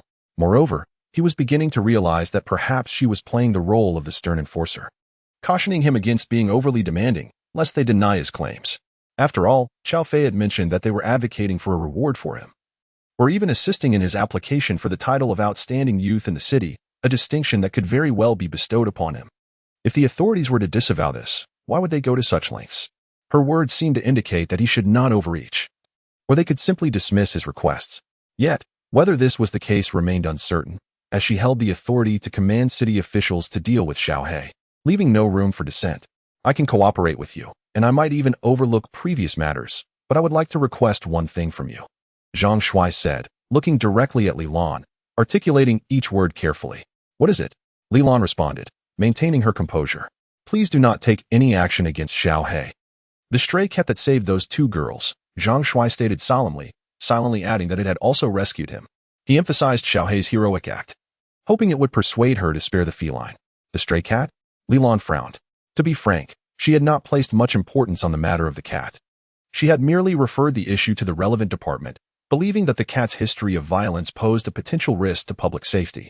Given its erratic behavior, she was uncertain whether it might carry rabies, posing a significant danger to others in society. However, she was taken aback by Zhang Shuai's request. Previously, those beneath her had proposed other forms of compensation, including a substantial reward or the title of Outstanding Youth, both of which had official processes for approval. Granting a title prematurely would be inappropriate, and she was not inclined to misuse her authority for such purposes. She contemplated how to adequately compensate him, but was surprised that he merely sought her leniency regarding a stray cat. The potential threat the stray cat poses to humans is far too significant. I must prioritize the safety of every citizen. Please revise your request, she stated after a moment. Shaking her head, I could adopt it and ensure. Zhang Shuai hastily interjected. You cannot guarantee anything. I am acting in your best interest. I understand feline behavior well enough. Even if you adopt it, there is no assurance it will not attack you, Li Lan replied coolly. Wait. The injuries sustained by that man. At that instant, Li Lan's pupils abruptly constricted, and she turned sharply toward the direction in which the suspect had been taken, disbelief washing over her. Just moments ago, an incredible thought had crossed her mind. Chapter 78. The net tightens as Lin Fan found himself in the alley. He was at a disadvantage. The scent of the suspect wafted towards him, and upon inhaling it, he recognized the individual as one of Chao Kuan's accomplices. He had encountered this same scent in the cave. Furthermore, when the individual brandished a dagger to attack Zhang Shuai, Lin Fan realized that Chao Kuan's associate had also set his sights on Zhang Shuai. Perhaps it was due to Zhang Shuai's drone revealing the location of the kidnapper that they were now targeting him. Lin Fan had always been a man of clear distinctions between right and wrong. Whether it was Zhang Shuai's involvement in rescuing Li Shih or Zhang Shuai's subsequent attempts to aid him in evading the city officials who sought to apprehend him, he could not allow this person to assassinate Zhang Shuai. Moreover, these kidnappers were the very individuals he intended to confront. To eliminate the ongoing threat they posed to Li Shih and her family, the Lin Fan of today was no longer the same as he had been on Akinishan. His physical prowess had vastly improved in all aspects, particularly his strength, which now exceeded 4 times that of an average adult cat, rivaling some small predators. When targeting the vulnerable points of an assailant's neck, he could inflict devastating damage. Coupled with his speed, he had transformed into an exceptionally formidable assassin. In truth, Lin Fan could have killed that individual at that moment. However, he contemplated the implications of humanity's response and, at the critical moment, tempered his strike.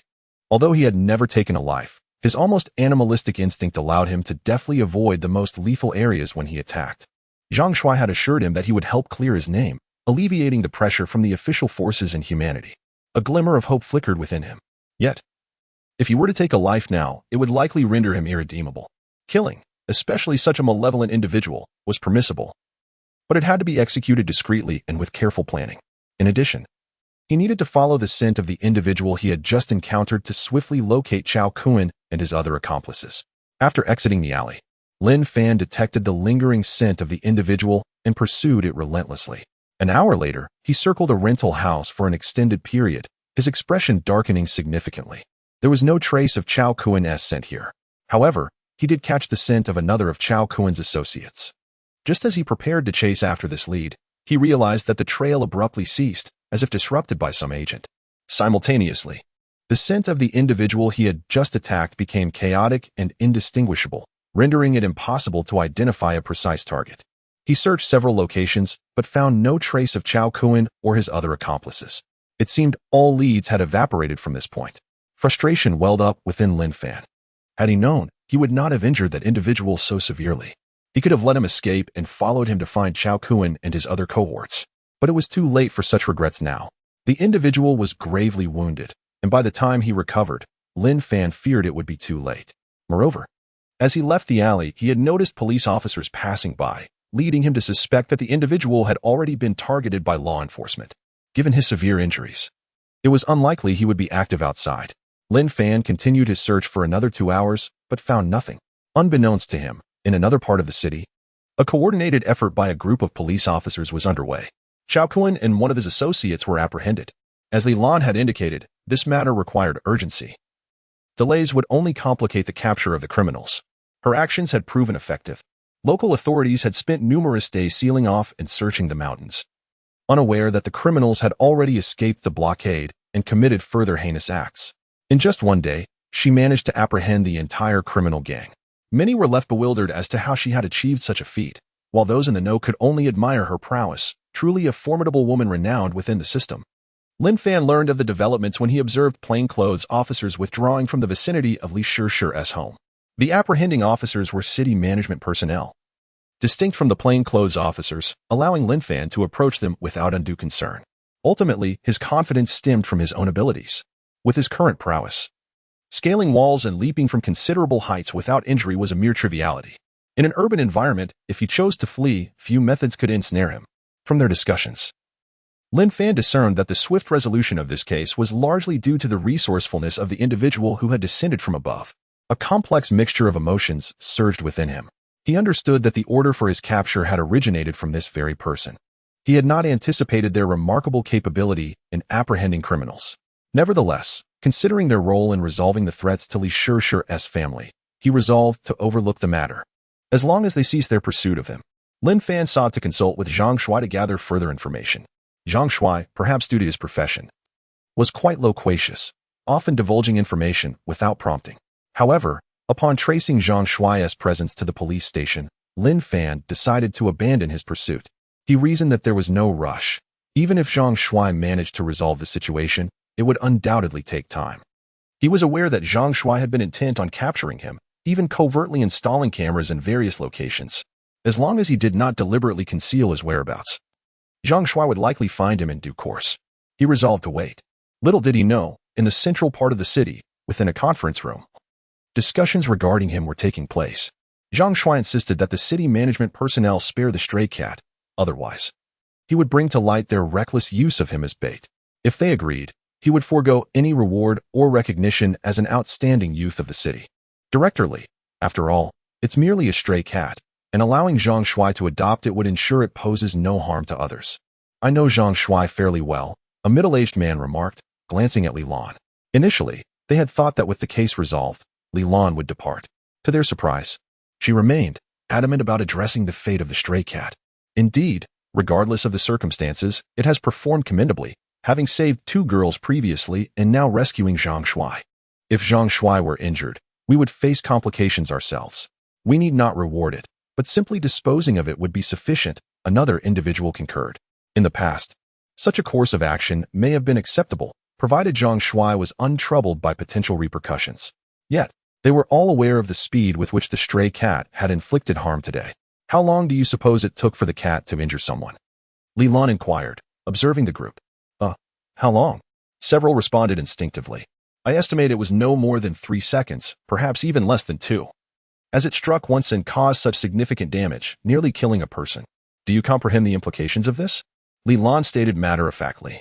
The group exchanged glances, their expressions shifting slightly. They shared the same profession as Li Lan and understood the ramifications. It implied that should the cat choose to attack again, it could easily inflict severe injuries or even fatalities. This outcome was indeed alarming. It was akin to someone keeping a tiger as a pet at home.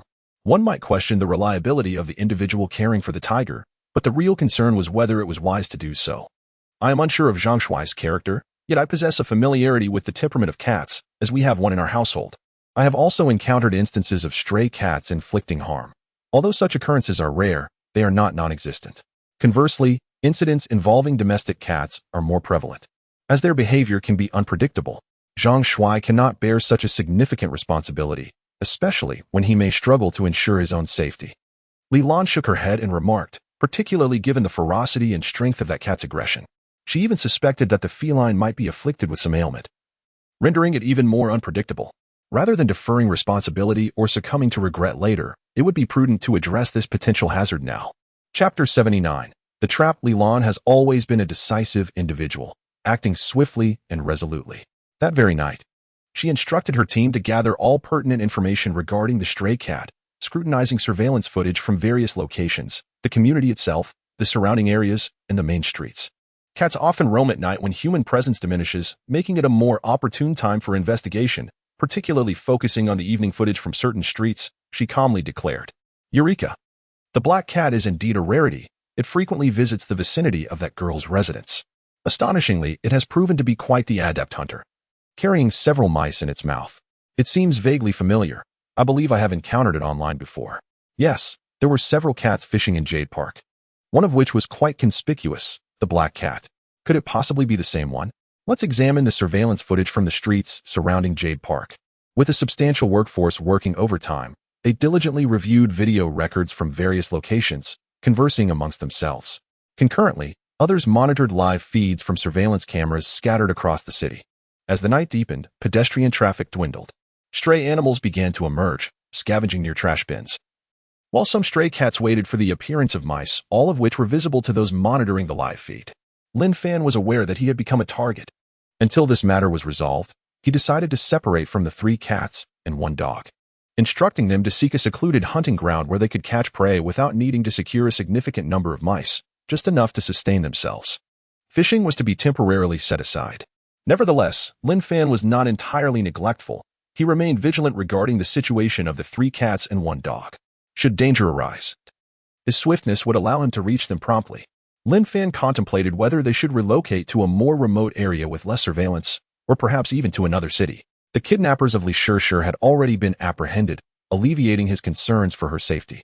Such incidents are statistically unlikely for ordinary individuals, often occurring only once in a lifetime. Thus, the probability of Li Shishir facing danger in the future was minimal. Alternatively, he considered waiting a bit longer. His current strength was moderate, especially since the attributes of the mother cat and her companions remained rather low. If he took them to another location, any unforeseen circumstances could pose a challenge for them, and he might struggle to manage the situation. While this city harbored unpredictable human factors, it also boasted abundant prey resources unavailable elsewhere. After pondering, Lin Fan decided to explore the outskirts of the city, aiming to identify 1 or more locations rich in prey. Once they established themselves there, they could migrate when their strength increased, allowing for a transition to a different city. With this in mind, after dispatching over 10 mice in a rodent-rich area, Lin Fan commenced his journey towards the suburbs, systematically eliminating rodents along the path he had previously scouted. Although reconnaissance was crucial, he was equally determined not to neglect his hunting efforts. The stronger he became, the greater the assurance of safety for himself and the 3 cats and 1 dog. Suddenly, Lin Fan halted, taken aback by a sight ahead. Not far off, a large cage was positioned, containing both mice and cat food, as well as a sizable bowl of water. Lin Fan's pupils constricted slightly. This scene bore an uncanny resemblance to the one outside Li Shishir's residence, only the previous cage had lacked mice. Someone was indeed after him, and at such a late hour. Was this truly necessary? He was merely a stray cat. Did they need to go to such lengths to ensnare him? Were these individuals not sleeping? Was there no overtime compensation? Without hesitation, Lin Fan turned and fled, quickly seeking refuge in a nearby secluded area devoid of surveillance. He surmised that these individuals had likely tracked his movements through various surveillance feeds, setting a baited trap along his path. Having only heard of the infamous Skynet, he was now witnessing its efficacy firsthand. Such efficiency in capturing a meerkat was remarkable. Had he not possessed human intelligence, he might have fallen victim to their scheme. Once in a remote area, Lin Fan stealthily circled back to the front. Indeed, he spotted several individuals hiding not far away, seemingly wary of startling him.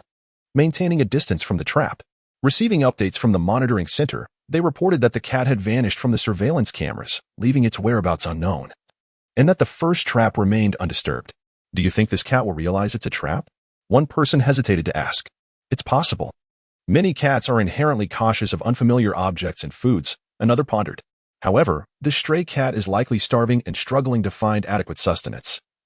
The allure of food may prove irresistible. I have previously captured stray cats, and aside from a few clever ones, most fall for the bait, he continued. After a considerable interval, the area surrounding the trap remained silent. It seems this cat belongs to the cunning variety, remarked one of the companions. Let us wait. A single cat cannot evade capture from so many of us. It's just a matter of time. The first individual responded, somewhat exasperated. Lin Fan had already vacated the premises, traversing solely through areas devoid of surveillance, maneuvering through forests and navigating buildings. Before long, he returned to the new dwelling of the 3 cats and 1 dog. They had relocated once again, finding a quieter place where few ventured, regardless of the time of day. Seeing that the 3 cats and 1 dog were unharmed, Lin Fan felt a slight sense of relief. Woof, woof. Upon Lin Fan's return, The scruffy dog ran over, carrying a red bucket, and promptly tipped it over. Out tumbled several half-dead mice, some of which were emitting weak squeaks. Lin Fan had conditioned the 3 cats and 1 dog to adopt a habit of allowing him to deliver the final blow to any prey they caught. Unless they were particularly hungry, they would wait for him to dispatch the prey before consuming it, or they would only eat if they witnessed a creature perish. This was not the first time such a scenario unfolded. Lin Fan sighed softly. With the 3 cats and 1 dog under his care, how could he let them down? Even if he had to leave, he would take them with him. Wherever he went, they would accompany him. He would never abandon them.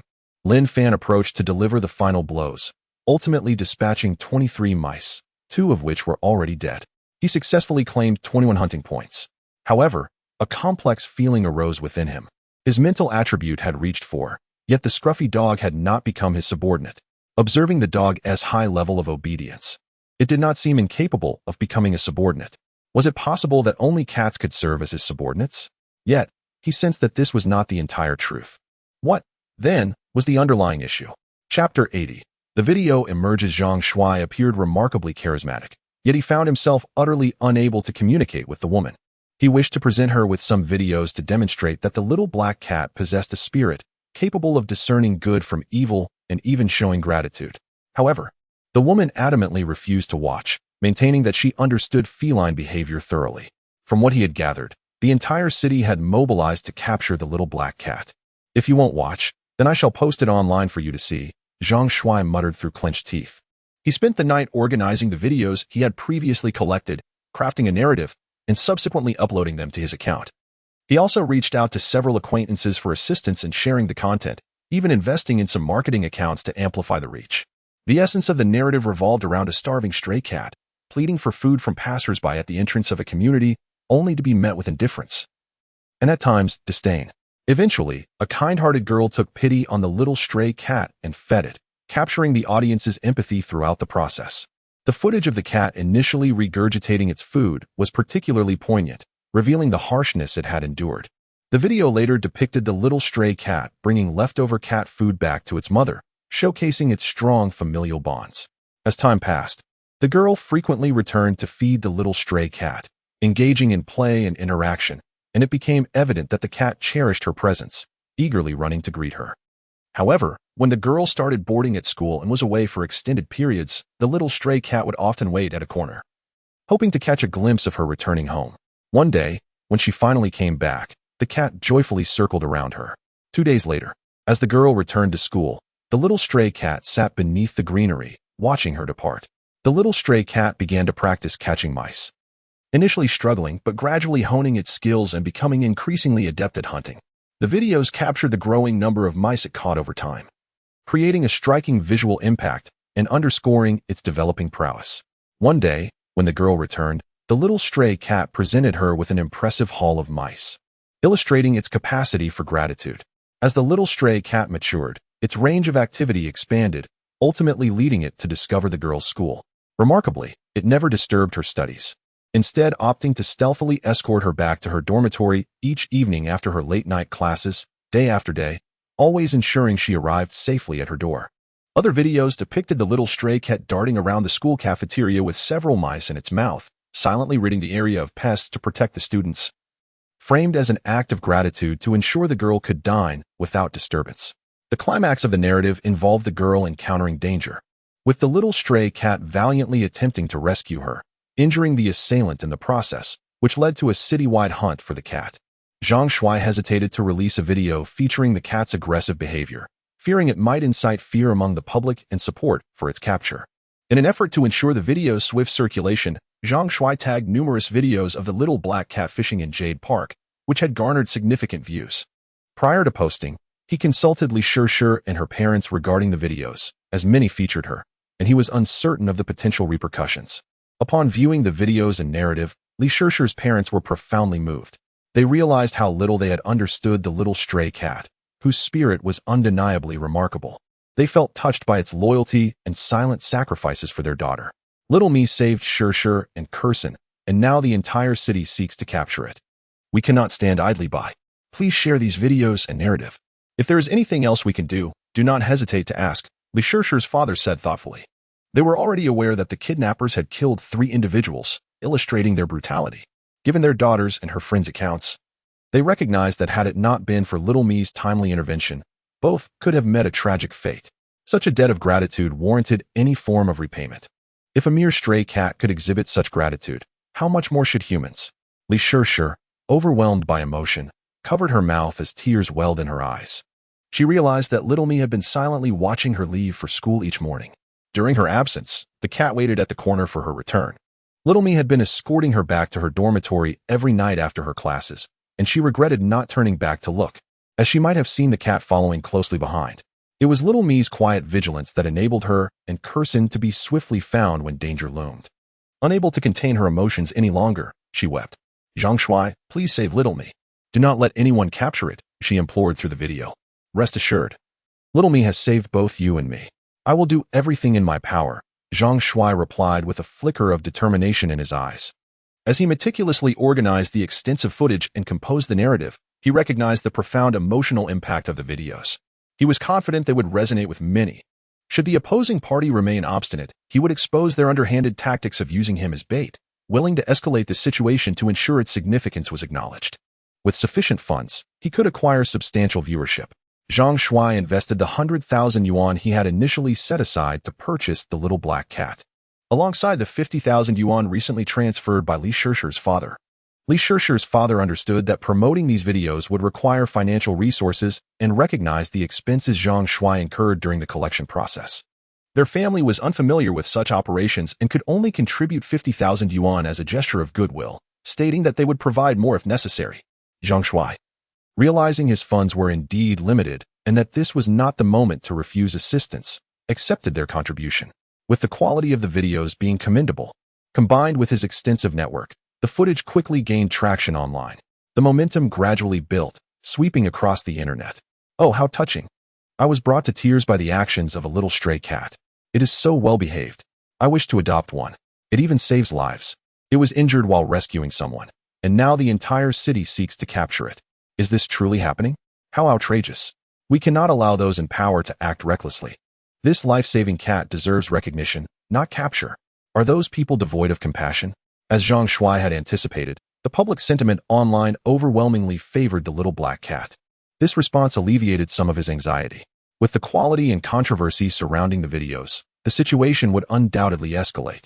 Now, it remains to be seen how the high-ranking officials of the city will respond, or rather, how that individual will react. Will it be a direct response to the content of the video, in alignment with public sentiment leading to a retraction of the order? Or perhaps a decision to simply remove these videos entirely? Given that the videos do not contain excessively objectionable material and their popularity spans across the nation, it would be quite challenging for local authorities to suppress them. Should they attempt to do so, it may yield unfavorable repercussions. Thus, a resolution is likely to be forthcoming. Nonetheless, unexpected developments cannot be entirely ruled out, Zhang Shuai pondered.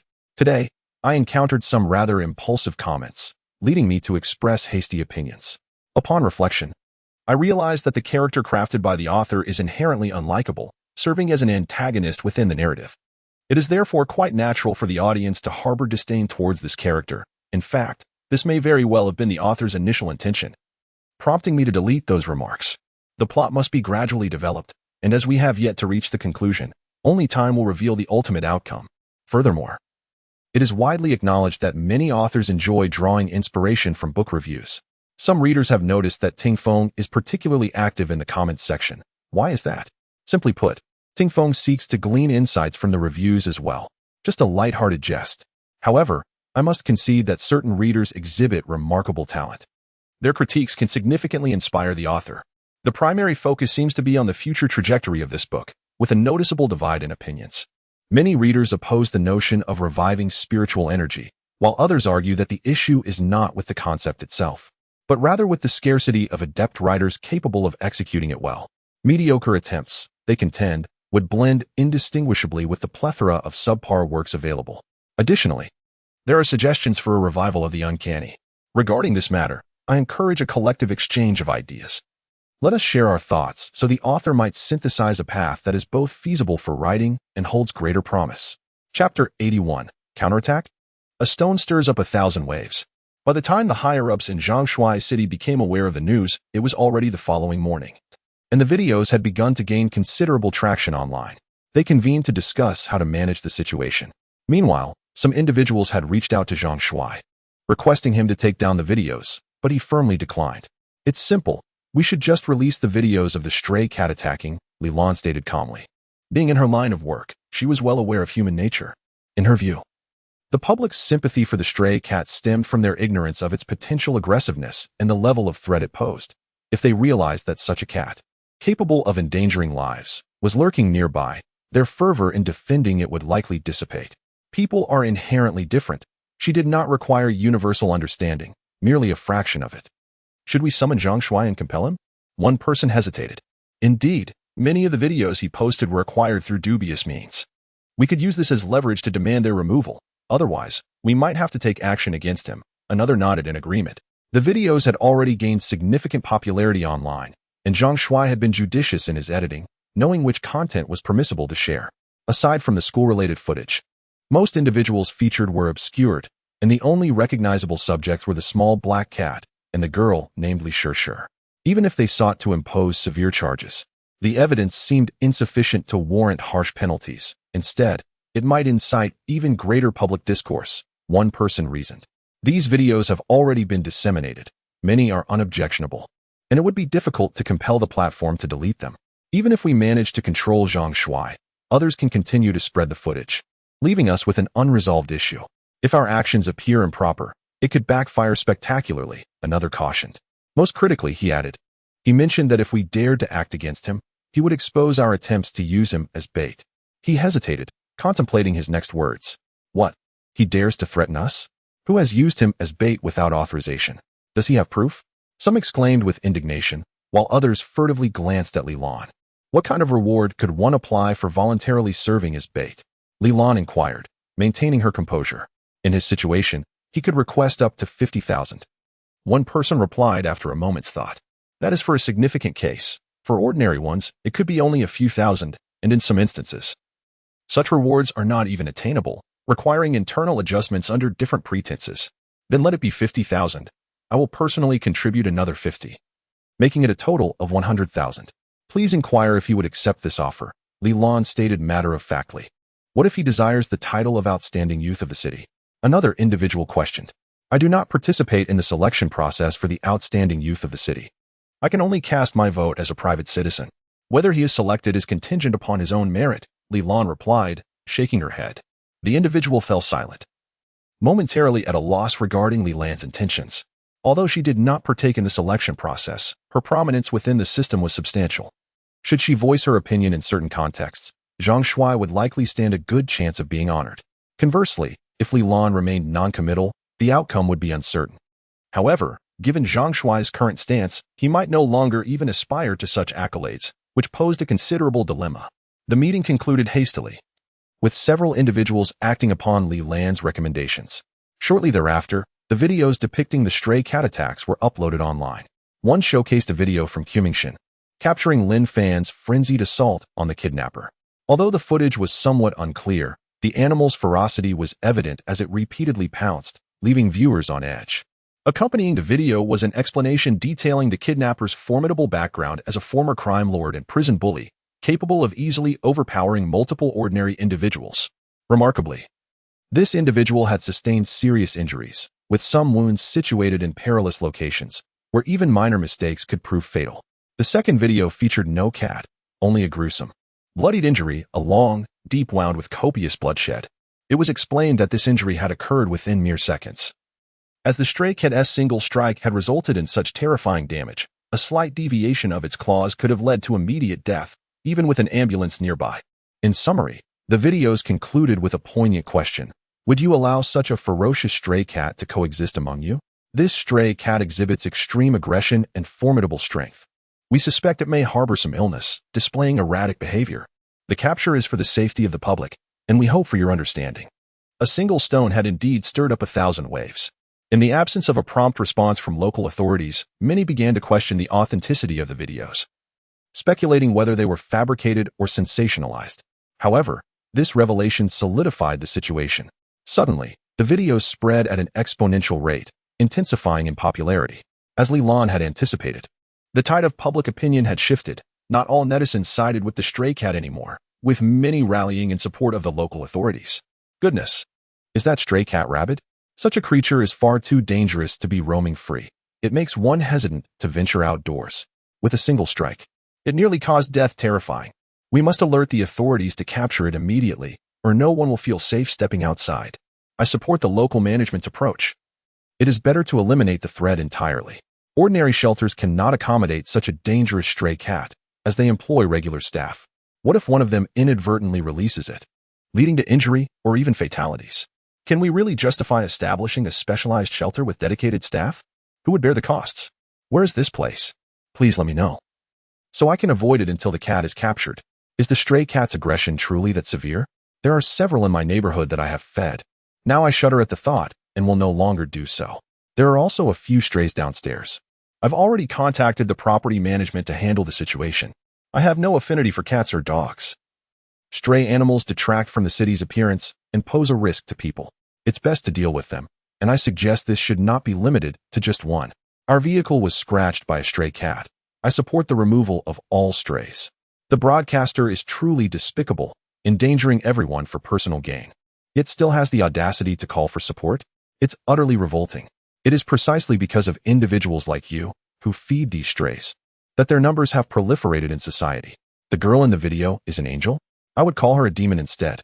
Many netizens rallied in support of the local authorities, with some resorting to vicious language to attack Zhang Shuai and Li Shishir, even resorting to doxing their personal information. Chapter 82. The Plan to Depart. Alas, that was my video, yet you refused to let me post it while you publish it yourself? Did you seek my consent before sharing it? The local authorities disseminated videos and texts, and Zhang Shuai also caught wind of the situation, sensing that it was turning dire. Soon enough, he noticed a sudden shift in the online sentiment, with many individuals beginning to vilify him and Li Shishir, leaving him both furious and agitated. However, his predominant emotion was one of concern. He fared slightly better. His profession had accustomed him to such occurrences, and the pressure from online trolls was relatively manageable. Yet, Li Shishir's family was merely an ordinary one. Could they endure such online harassment? Especially Li Shishir, who resided within the ivory tower of academia, unacquainted with the darker facets of society.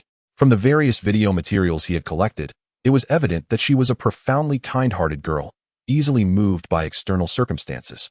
And such individuals are often the most susceptible to emotional turmoil. Could Li Shishir withstand this onslaught of cyberbullying? With these thoughts in mind, he promptly called Li Shishir. Zhang Shuai Gij, do you have any news about Xiaomi? Have those people agreed not to capture her? Li Shishir inquired through the phone, her voice tinged with a noticeable nasal tone. Her family had been closely monitoring the situation regarding Xiaomi, particularly Li Shishir, who had certainly seen the shift in public opinion online. Given her personality, it was likely that she had already shed tears over it. I'm doing my utmost. Please rest assured. The information online is quite convoluted, comprising both positive and negative comments. Do not dwell on the opinions circulating on the internet, and refrain from checking online updates for now. I will inform you immediately of any developments. Zhang Shuai replied, feeling a heaviness in his heart. All right, I understand. Thank you. Zhang Shuai Gij, Li Shishir responded. After hanging up, she gazed blankly at her computer screen. She was aware that Zhang Shuai intended to leverage public sentiment to compel the local authorities to relent. How could she remain idle? Unbeknownst to Zhang Shuai, she had already created several accounts on a platform to promote those videos and respond to comments. She was not alone. Her parents, amidst their work, were also engaged in this endeavor, as was Wang Kersen's family. Some classmates with whom they had a good rapport were assisting as well. With Xiaomi's life at stake, Li Shishir was determined to spare no effort. Initially, the online discourse was somewhat favorable, providing her with a sense of solace, believing that the authorities might truly relent upon witnessing the public outcry.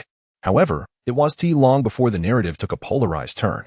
Some continued to support them, while others began to launch vicious attacks, with some resorting to malicious personal attacks and doxing. As she read these comments, her entire being trembled. Was it anger?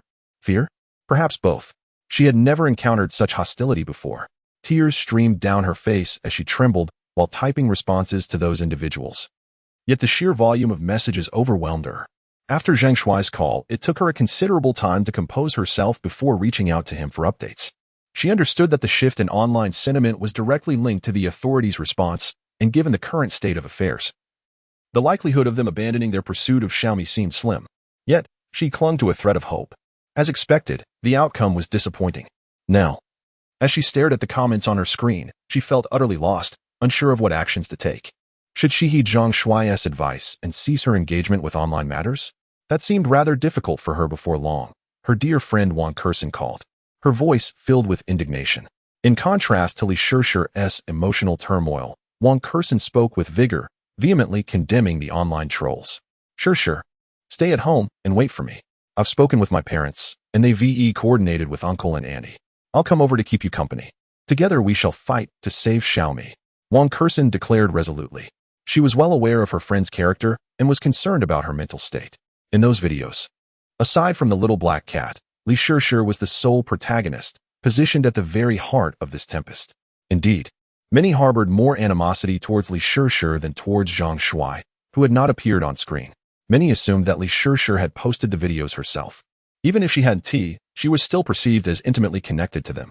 In essence, she was regarded as one of the principal conspirators. Thank you, Kersen. Li Shishir said wearily, recognizing her friend's intentions and feeling the necessity of having someone supportive by her side. After Zhang Shuai concluded his call with Li Shishir, it was long before he received a call from the local authorities discussing strategies to quell the online uproar.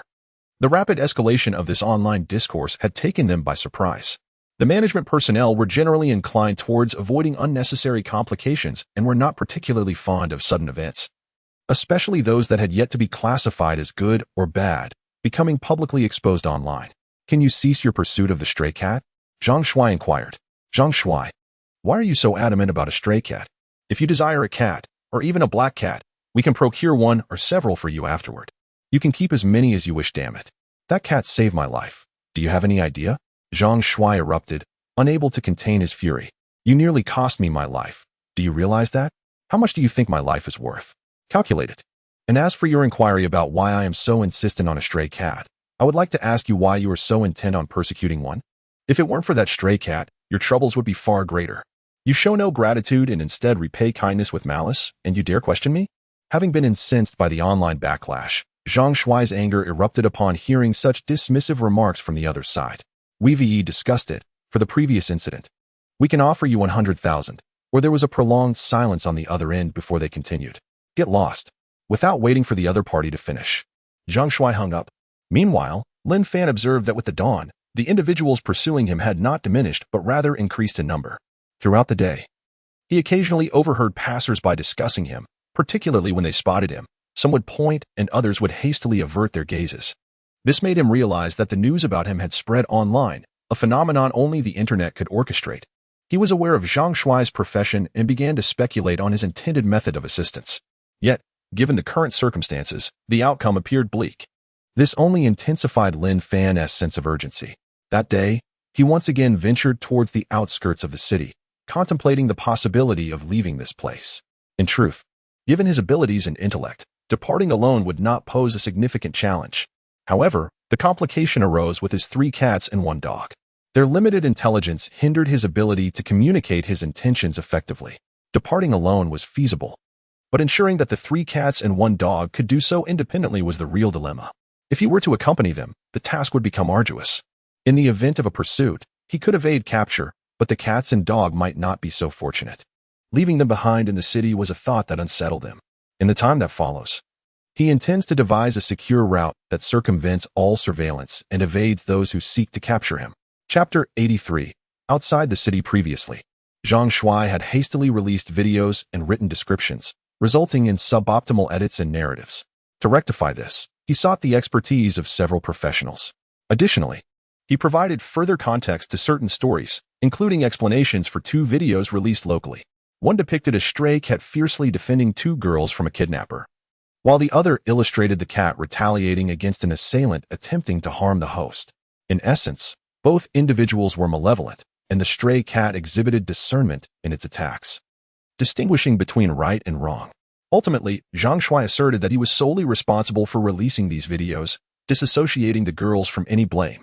He urged the public to direct any online vitriol towards him, rather than the innocent girl featured in the footage. The revised videos poignantly illustrated the stray cat bidding farewell to the girl as she headed to school and her joyful return, gazing up at her home. The scenes of the cat discreetly escorting her back to her dormitory after late-night study sessions aim to portray the cat as more spirited, humane, and grateful. It is often the case that identical videos can yield vastly different impacts depending on the accompanying narrative. The restructured videos, upon release, evoke deeper emotional responses, significantly diminishing online attacks and fostering empathy for the stray cat and the girl. It became evident that the cat's fierce actions were motivated by a desire to protect, risking its own safety and gratitude for past kindness. Some individuals expressed their admiration for the cat, suggesting it deserved accolades for its bravery. However, differing perspectives among people led to a resurgence of criticism, with some mocking the notion that the cat acted heroically. Skeptics derided the host's claims, asserting that the cat's aggressive behavior was merely a manifestation of rabies, and questioned the validity of the situation. The host's statements were met with incredulity, with accusations of exaggeration and insincerity. Critics argued that those who fed the stray cat were misguided, asserting that their charitable actions should instead focus on the impoverished and rural areas. As the discourse intensified, calls for the cat's extermination or permanent confinement grew louder. Zhang Shuai's countenance darkened in response. He had initially hoped to leverage public opinion to compel local authorities to negotiate, yet the situation escalated, with support for him dwindling under the weight of mounting opposition. Zhang Shuai found himself in a quandary, contemplating whether to withdraw the videos. He believed he still had a chance. After all, everyone possessed their own imperfections. Those in authority were likely uncomfortable with the scrutiny. He mused that if they were willing to compromise, it might secure the cat's freedom. He considered revealing that he had been used as bait, yet hesitated, realizing that such a revelation would irrevocably fracture his relationship with the authorities. Despite his frustrations, he recognized that he was not morally superior.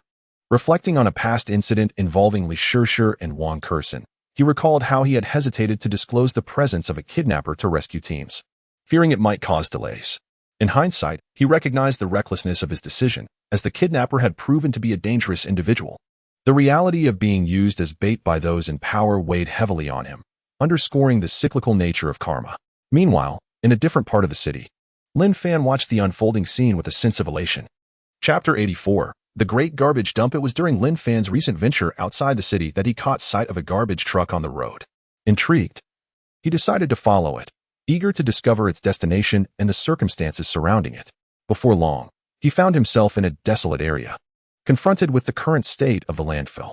The size of the dump was astonishing, sprawling across dozens of acres, where heaps of refuse had formed mountainous mounds. Deep pits, all filled with trash, dotted the landscape. Lin Fan speculated that beneath these small mountains lay even deeper pits, once filled but now elevated to their current heights. His excitement burgeoned upon noticing a multitude of rats. A quick glance revealed at least 20 or 30 within his line of sight, with several more concealed from view. Sensed by his acute perception, the minor trash heaps within the city paled in comparison to this vast expanse.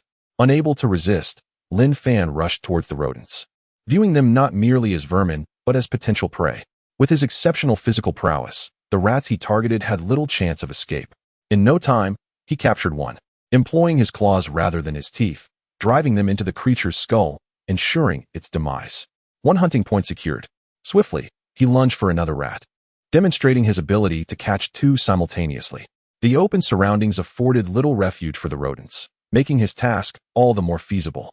The sheer number of rats meant that some, emboldened by their surroundings, chose not to flee. Ultimately, Lin Fan succeeded in capturing 4 rats before the rest scattered in fear.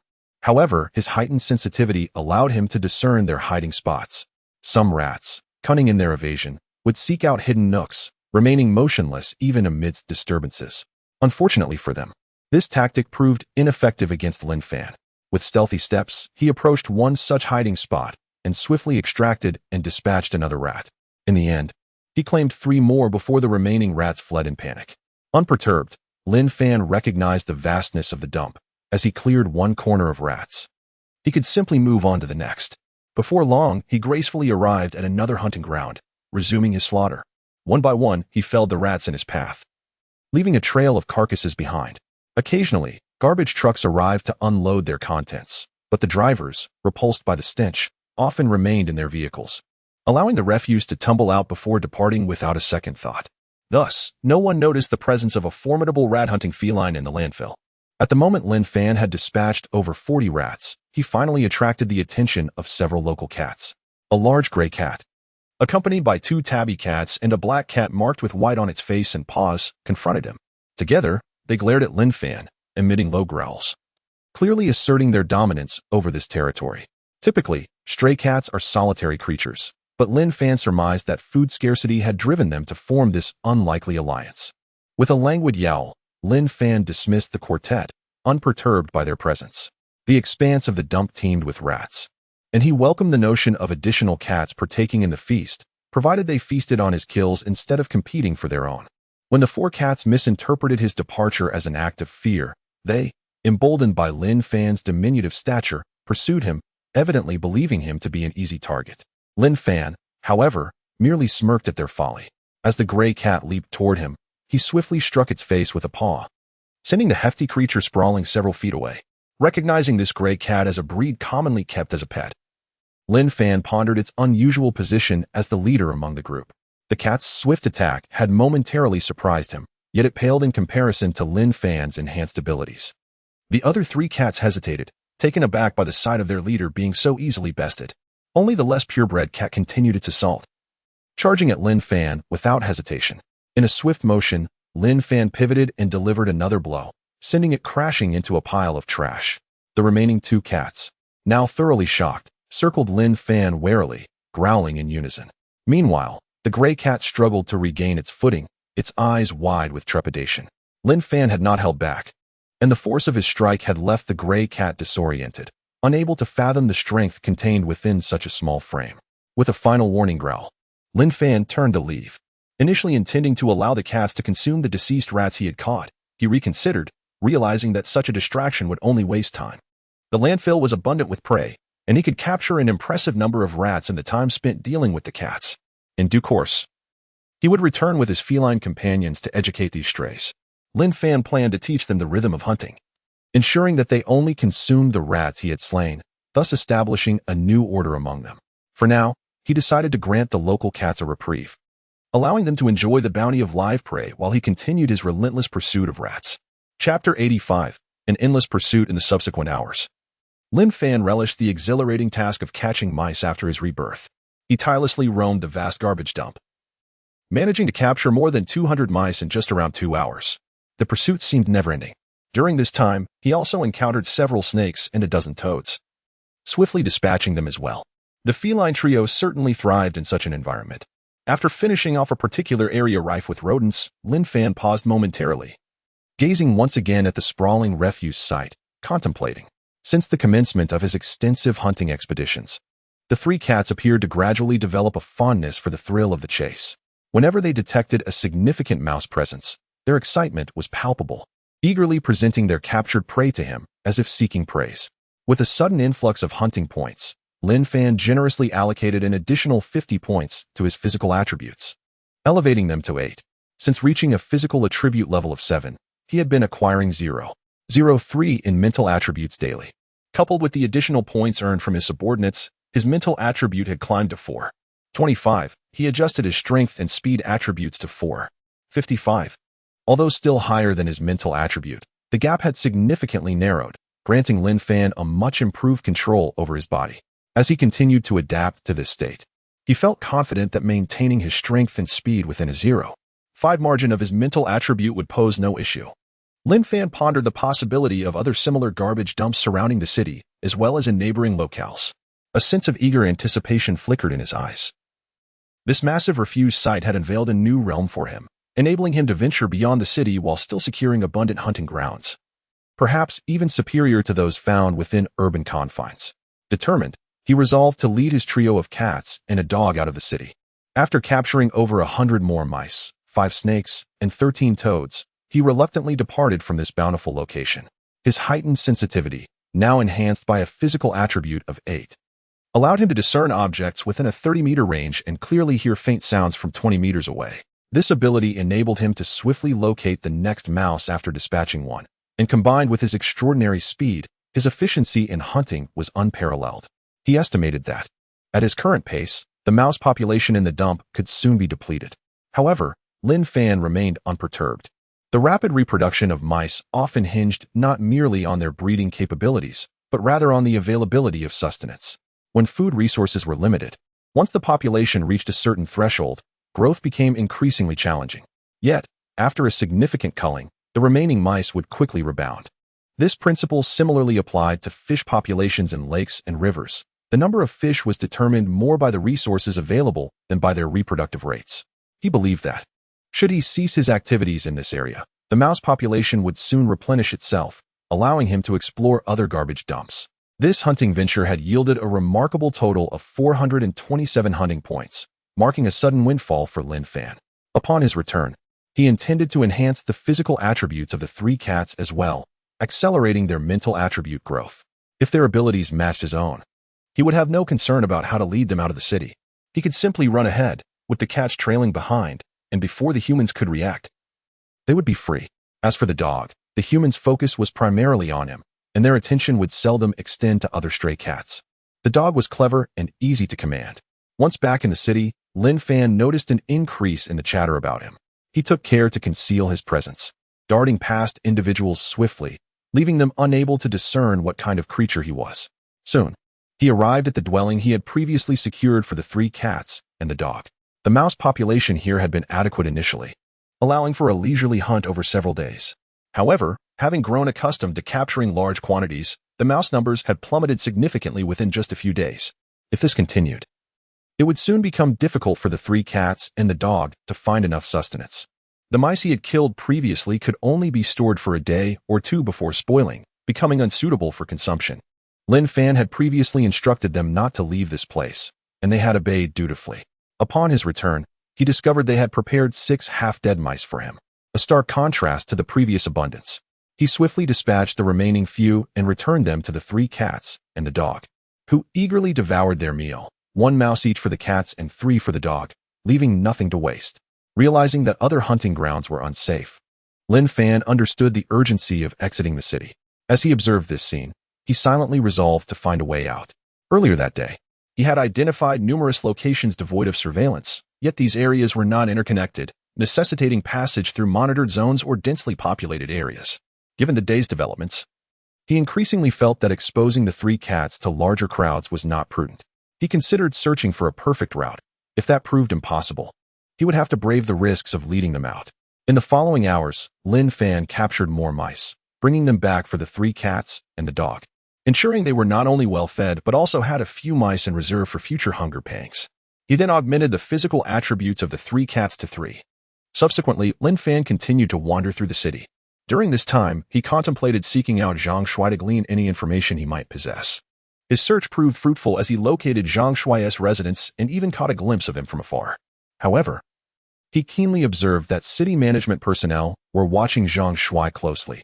Traps were set nearby, and those individuals wielded nets, their intentions all too evident. Had Lin Fan not witnessed a confrontation between Zhang Shui and these individuals, he might have suspected Zhang Shui was complicit. Consequently, Lin Fan chose not to approach Zhang Shui any further. He soon discovered that the same situation prevailed nearly Shir's home. This only deepened Lin Fan's sense of isolation. In such a vast city, he felt an overwhelming chill, as if there were no sanctuary left for him. It seemed as though the entire city had become devoid of refuge. Chapter 86. Bottleneck Night had fallen. The unsettling knowledge that a murderous stray cat roamed their city instilled fear among the populace. Whispers spread, prompting many to refrain from venturing outdoors, resulting in a significant decrease in foot traffic. The streets were now patrolled by an increased number of capture vehicles. At nearly every other intersection, a vehicle and several personnel stood ready. Particularly in areas rife with refuse and rodents, it seemed that every heap of garbage was accompanied by 1 or more capture cages.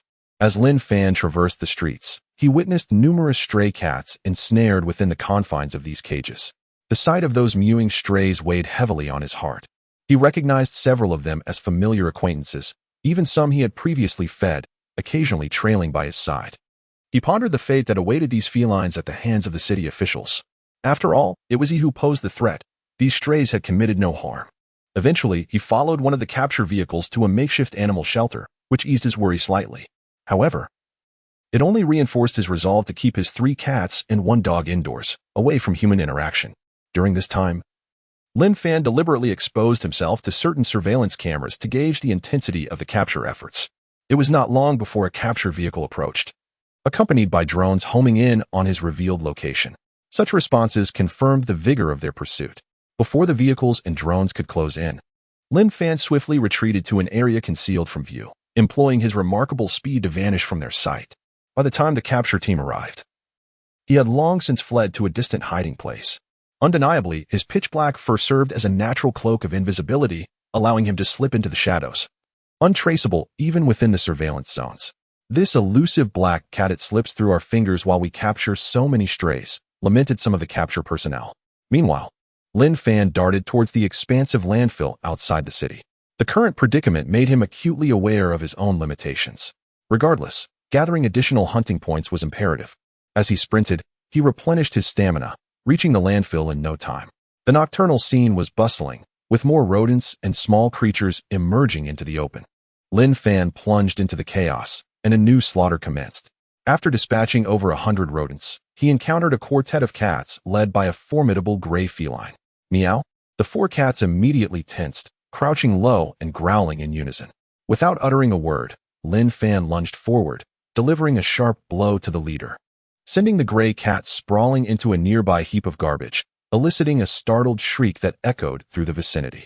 In a swift motion, he pivoted and struck another cat, the snow-white one, following suit. Before he could confront the 2 tabby cats, they had already fled in terror. In a mere 5 seconds, he had decimated the small feline entourage.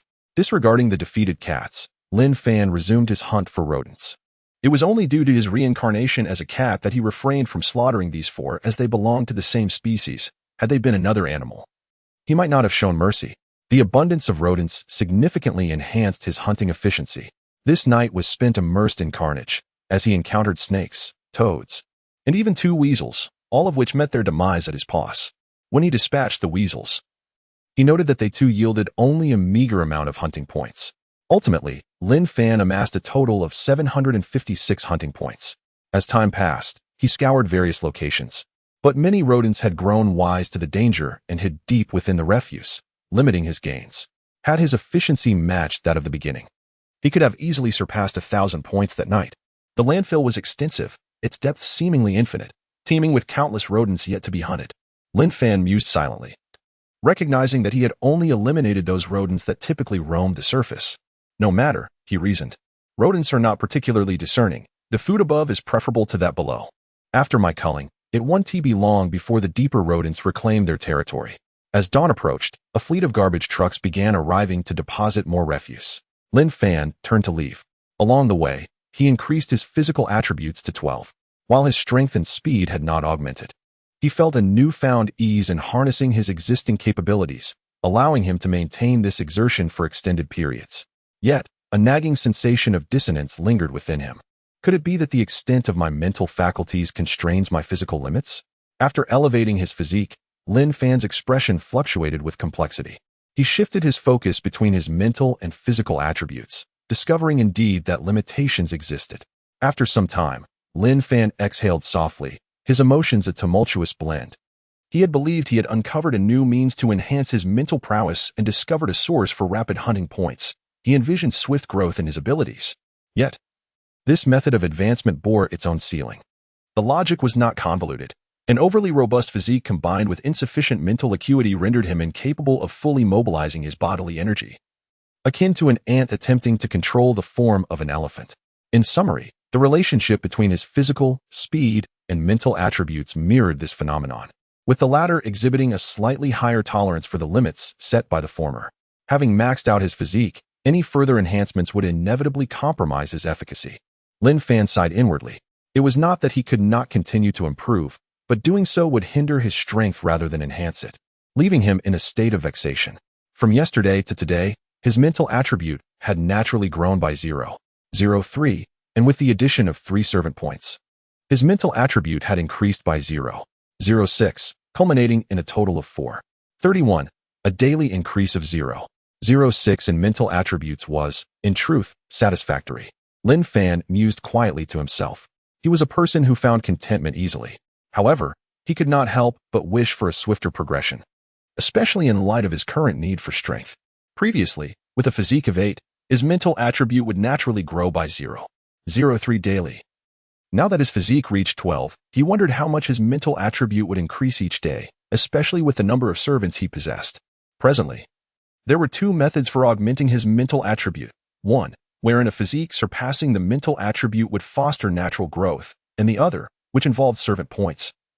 With a greater number of servants yielding more points each day, the former had reached its threshold. As for the latter, Lin Fan initially speculated that upon reaching a mental attribute of 4, he would unlock a fourth servant. Yet, despite his mental attribute exceeding 4, he had been unable to secure a fourth servant, leaving him perplexed. It could be said that both avenues for enhancing his mental attributes left him somewhat disheartened, as if he had encountered an insurmountable bottleneck in his progression. It is not a deliberate suppression of strength, but rather an effort to render the allocation of logic more coherent. This was indeed part of the initial framework, though not fully revealed at once. There will be additional methods to enhance mental attributes, which are also connected to the subsequent storyline. Chapter 87. You truly deserve to die on the journey back. Lin Fan could still see the patrol vehicles lurking along the streets. He found it somewhat astonishing. It is said that the hours of 4 to 5 in the morning are when people feel the most fatigued. Yet these individuals still possess the energy to search for him everywhere. Or perhaps they have shifted shifts. Nonetheless, the sheer scale of capturing a stray cat throughout the city raises questions about the manpower and resources expended. Is such a decision truly justified by the management of the city? Lin Fan was uncertain. His information had already permeated the entire internet, becoming a hot topic among netizens nationwide. Many had labeled him as a highly dangerous and uncontrollable creature living in the urban landscape. The noticeable decrease in the frequency of outings among many residents of the city only underscored his influence. There once existed a city administration that, upon discovering a fish capable of being caught in a lake, took over a month to drain the lake in pursuit of that fish. In comparison, the actions taken by the management of Lin Fan City seemed trivial. After all, Lin Fan posed a genuine threat to human lives. The gravity of the situation was far greater. Yet, the intensity of the capture efforts posed no real threat to Lin Fan himself. He leaped from one building to another, swiftly returning to the dwelling shared by the 3 cats and 1 dog. This time, they had prepared for mangled mice for him. After he delivered the final blow, the 3 cats and 1 dog commenced their meal, 1 cat, or dog, per mouse. However, it was evident that this meager offering would not suffice for all of them. Once they finished, they displayed a look of lingering hunger. The dog, being larger, naturally consumed more. Lin Fan noticed that since he had significantly boosted the physical capabilities of the 3 cats, their appetites had also increased considerably. Originally, each cat required 4 mice per day. Now, they needed at least 7. Lin Fan himself consumed a fair amount as well, though his size was not as substantial as that of the 3 cats. His physical attributes had reached levels of over 7 and 8, necessitating around 10 mice daily due to his active lifestyle. Now that his physical attributes had risen to 12, he estimated that his dietary needs would only increase. This would lead to a reduction in waste from their hunting efforts, although the drawback was the necessity for frequent feeding, which could be rather cumbersome. Turning away, Lin Fan set out to catch more mice for the 3 cats and 1 dog. Once they were satiated, he began training them, focusing on teaching them to obey his commands, comprehend his specific intentions, and locate items by scent. He harbored vague plans to lead them out of the city. His intention was to exit first, and then allow the 3 cats and 1 dog to follow his scent, or that of something he possessed, out of the city. During this time, he could also divert some of the capture personnel to other locations. The 3 cats and 1 dog, originally mere strays, had not undergone any professional training, so they required time to adjust. Fortunately, being a cat himself, Lin Fan found it easier to communicate with the 3 cats, who were more willing to heed his guidance, making the teaching process less arduous than instructing a completely untrained stray. As for the dog, its naturally obedient disposition made it relatively uncomplicated to train. Currently, the 3 cats and 1 dog could track scents and locate objects within several dozen meters. Lin Fan intended to further enhance their abilities before executing his plan. In the following days, he dedicated time to hunting mice at the city's outskirts, returning to train the 3 cats and 1 dog, regardless of whether it was day or night. During the day, he trained them while being cautious of nearby residents discovering their presence. Thankfully, both cats and dogs possessed night vision, allowing for training sessions at night without interruption, though their occasional vocalizations could alert nearby individuals. At night, even the slightest sound could carry far. Lin Fan had to ensure the 3 cats and 1 dog remained silent, obeying his commands while he spoke as quietly as possible. After a couple of days, Lin Fan noticed a surge of people in the city, an abnormal influx. Numerous outsiders had suddenly arrived, gradually surpassing the city's former bustling periods.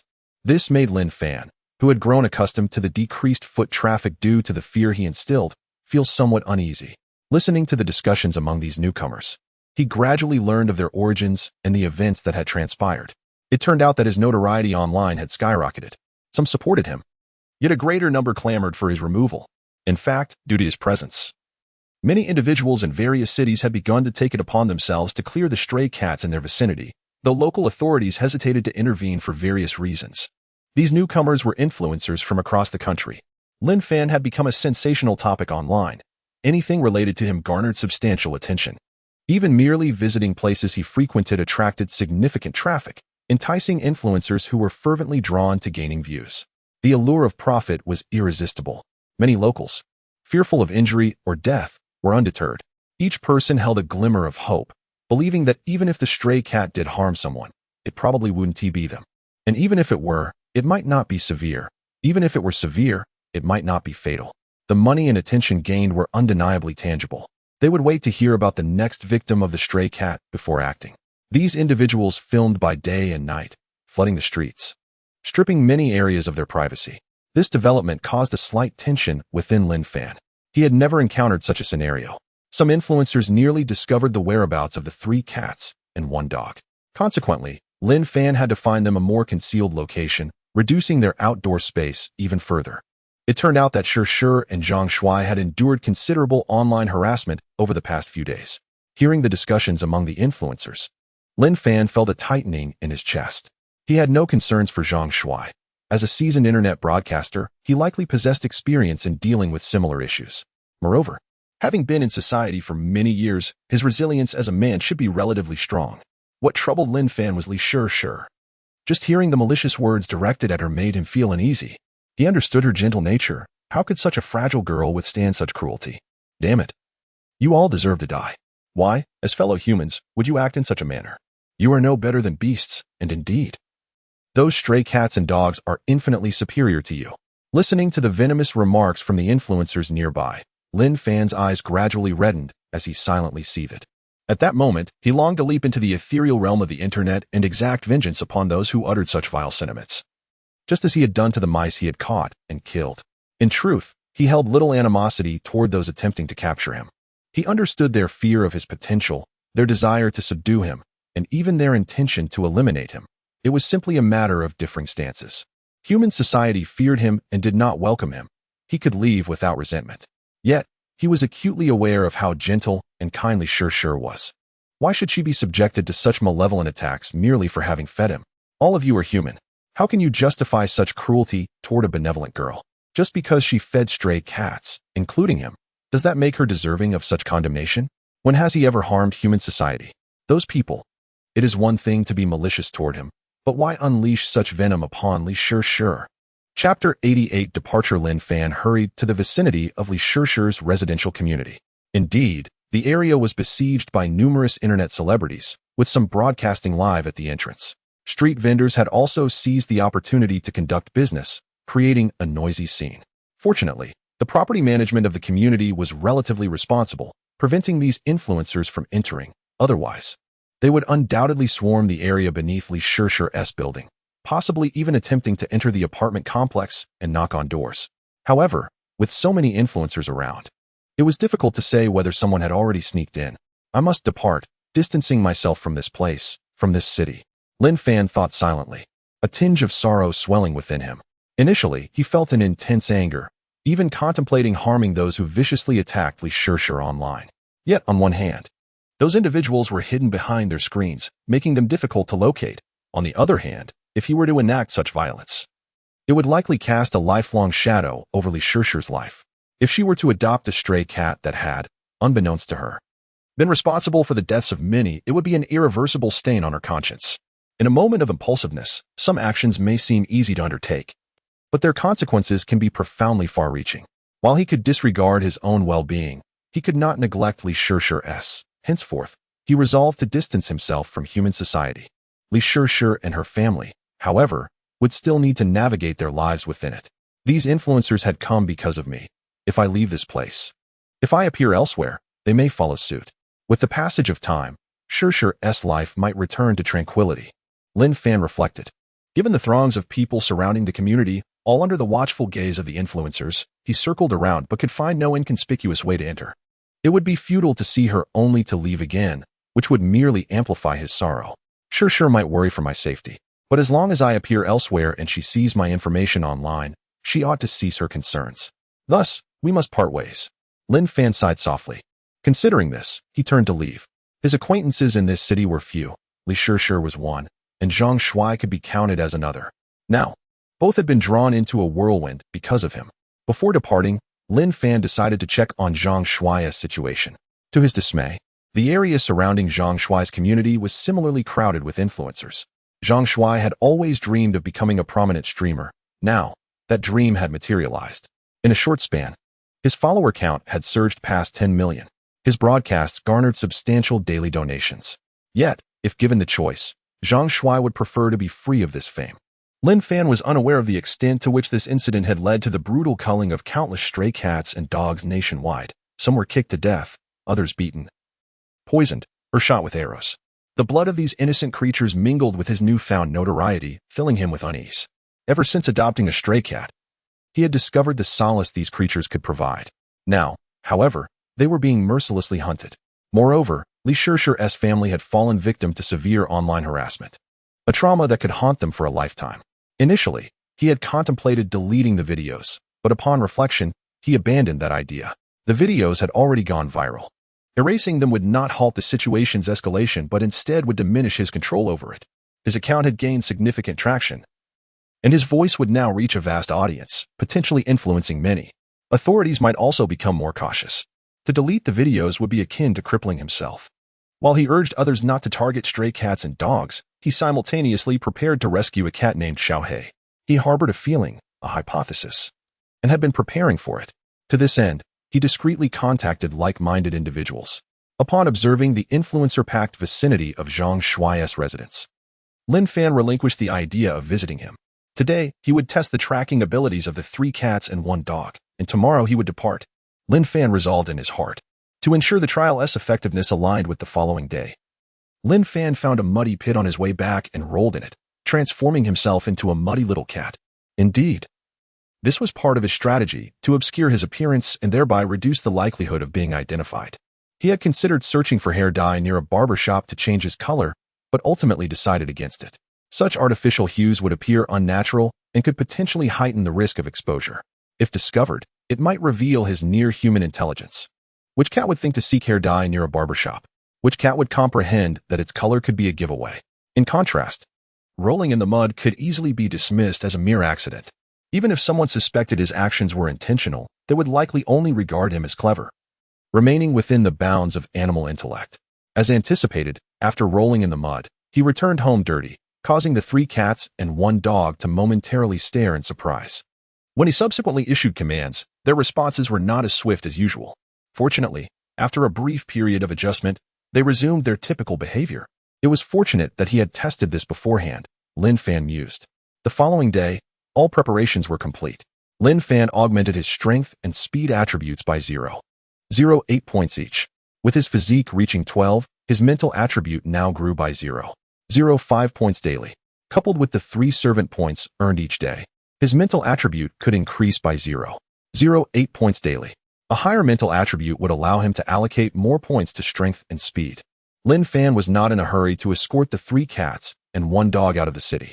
He wished to observe how long it would take the pursuers to capture them, whether they might abandon their pursuit after a couple of days or grow complacent. Additionally, his own strength was steadily increasing each day.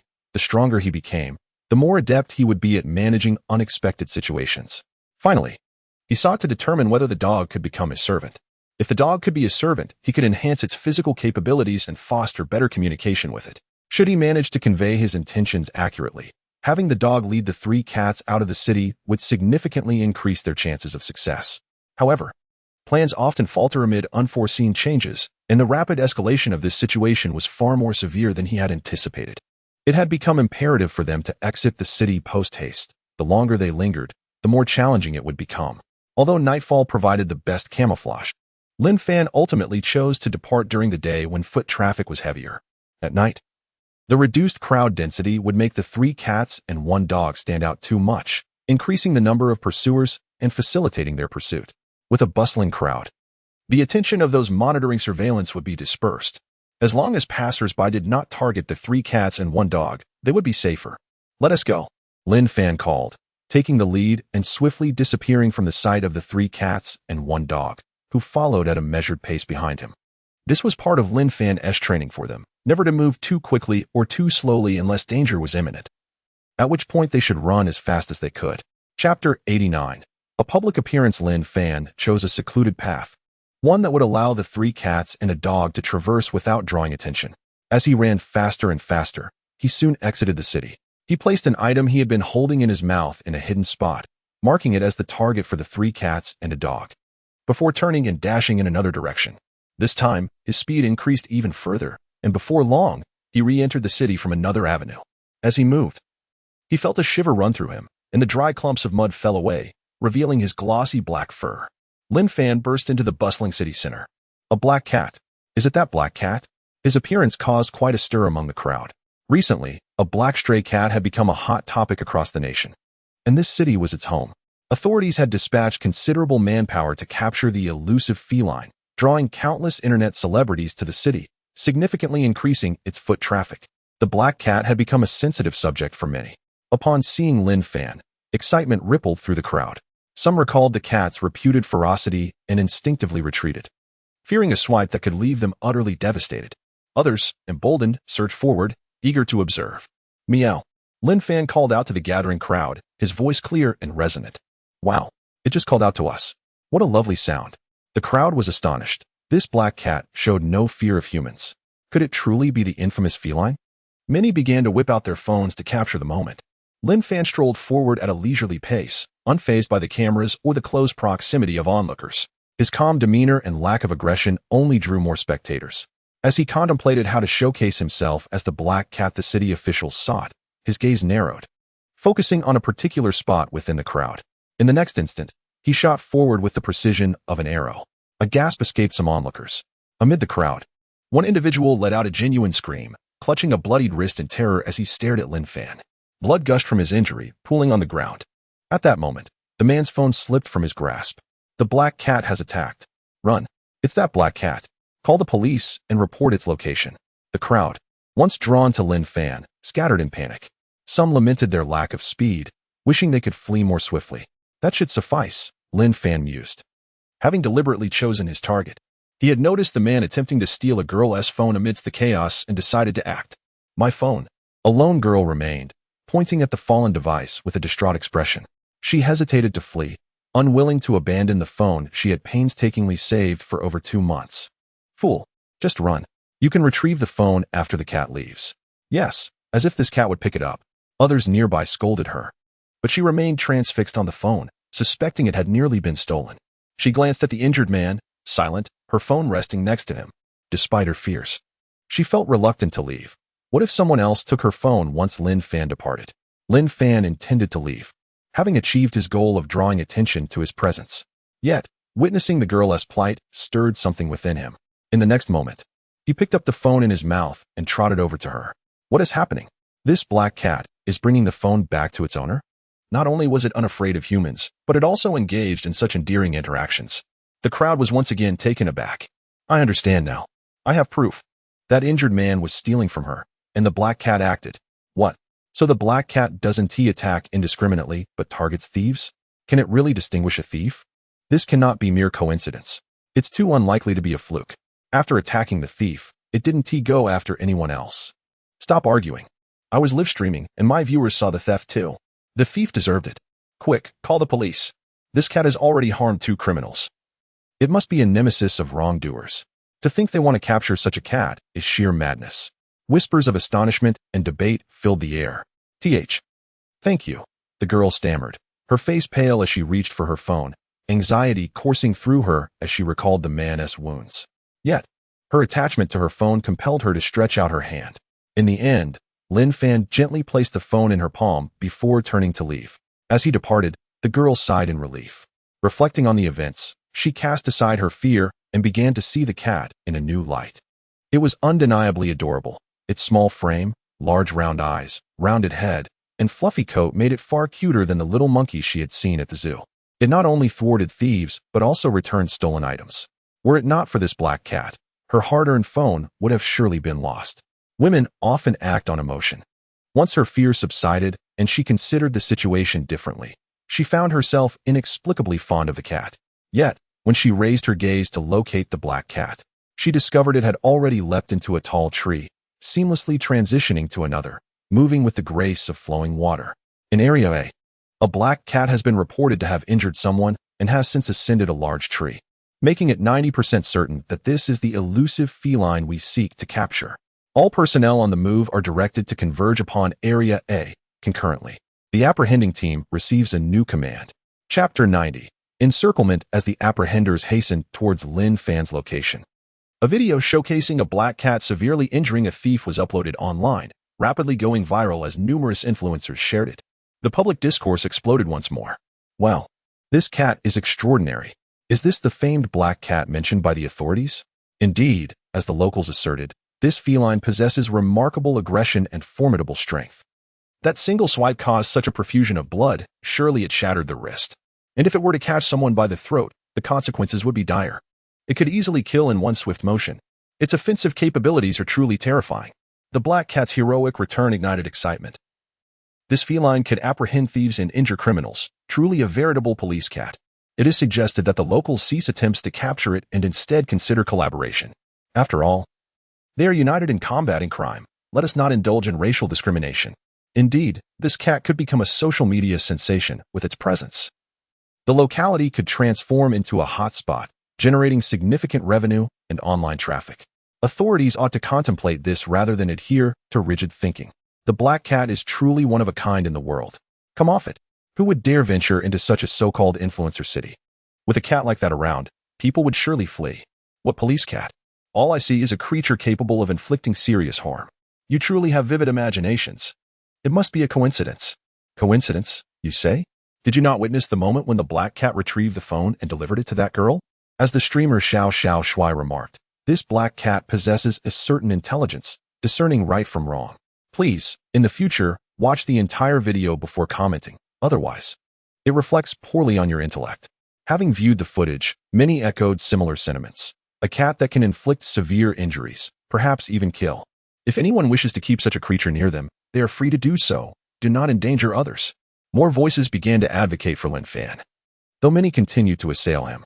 Nevertheless, Lin Fan's striking appearance garnered him a new wave of admirers.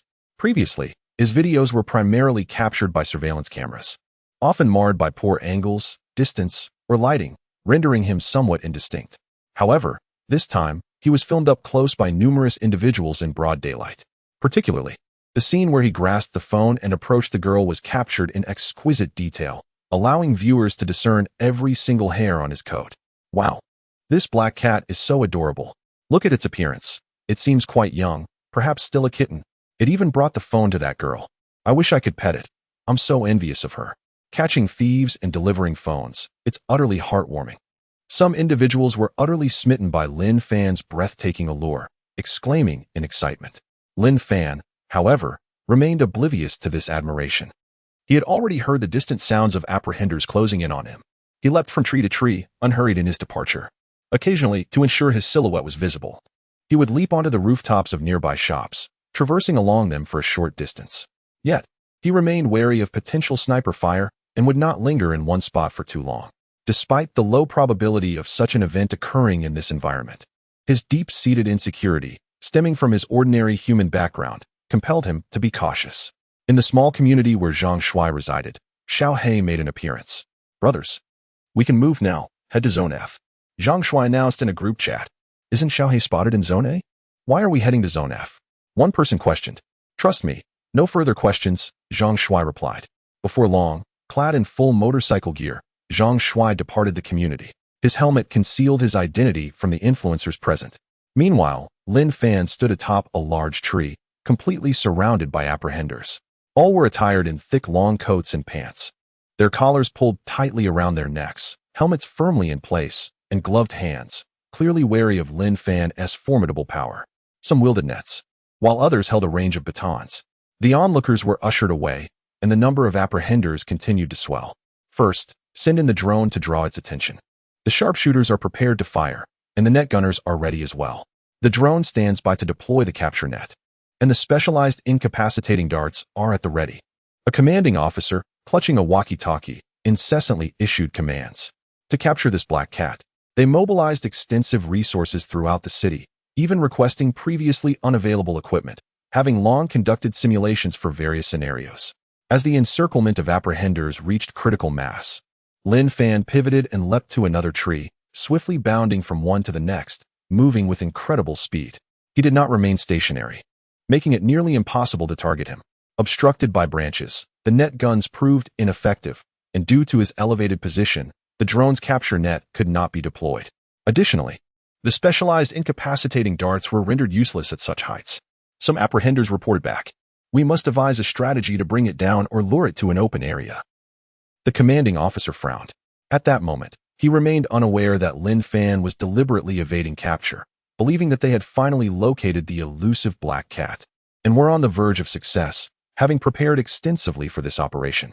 Swish, swish, swish. Lin Fan leaped faster and faster, quickly distancing himself from the bulk of the apprehenders. He glanced upward at the sky, observing several drones still tracking him. In the next instant, he spun and entered a nearby building, weaving through its interior as he sprinted. When he emerged back outside, he had traversed several city blocks from his previous location. Black cat. It's that black cat. Quick, let me see.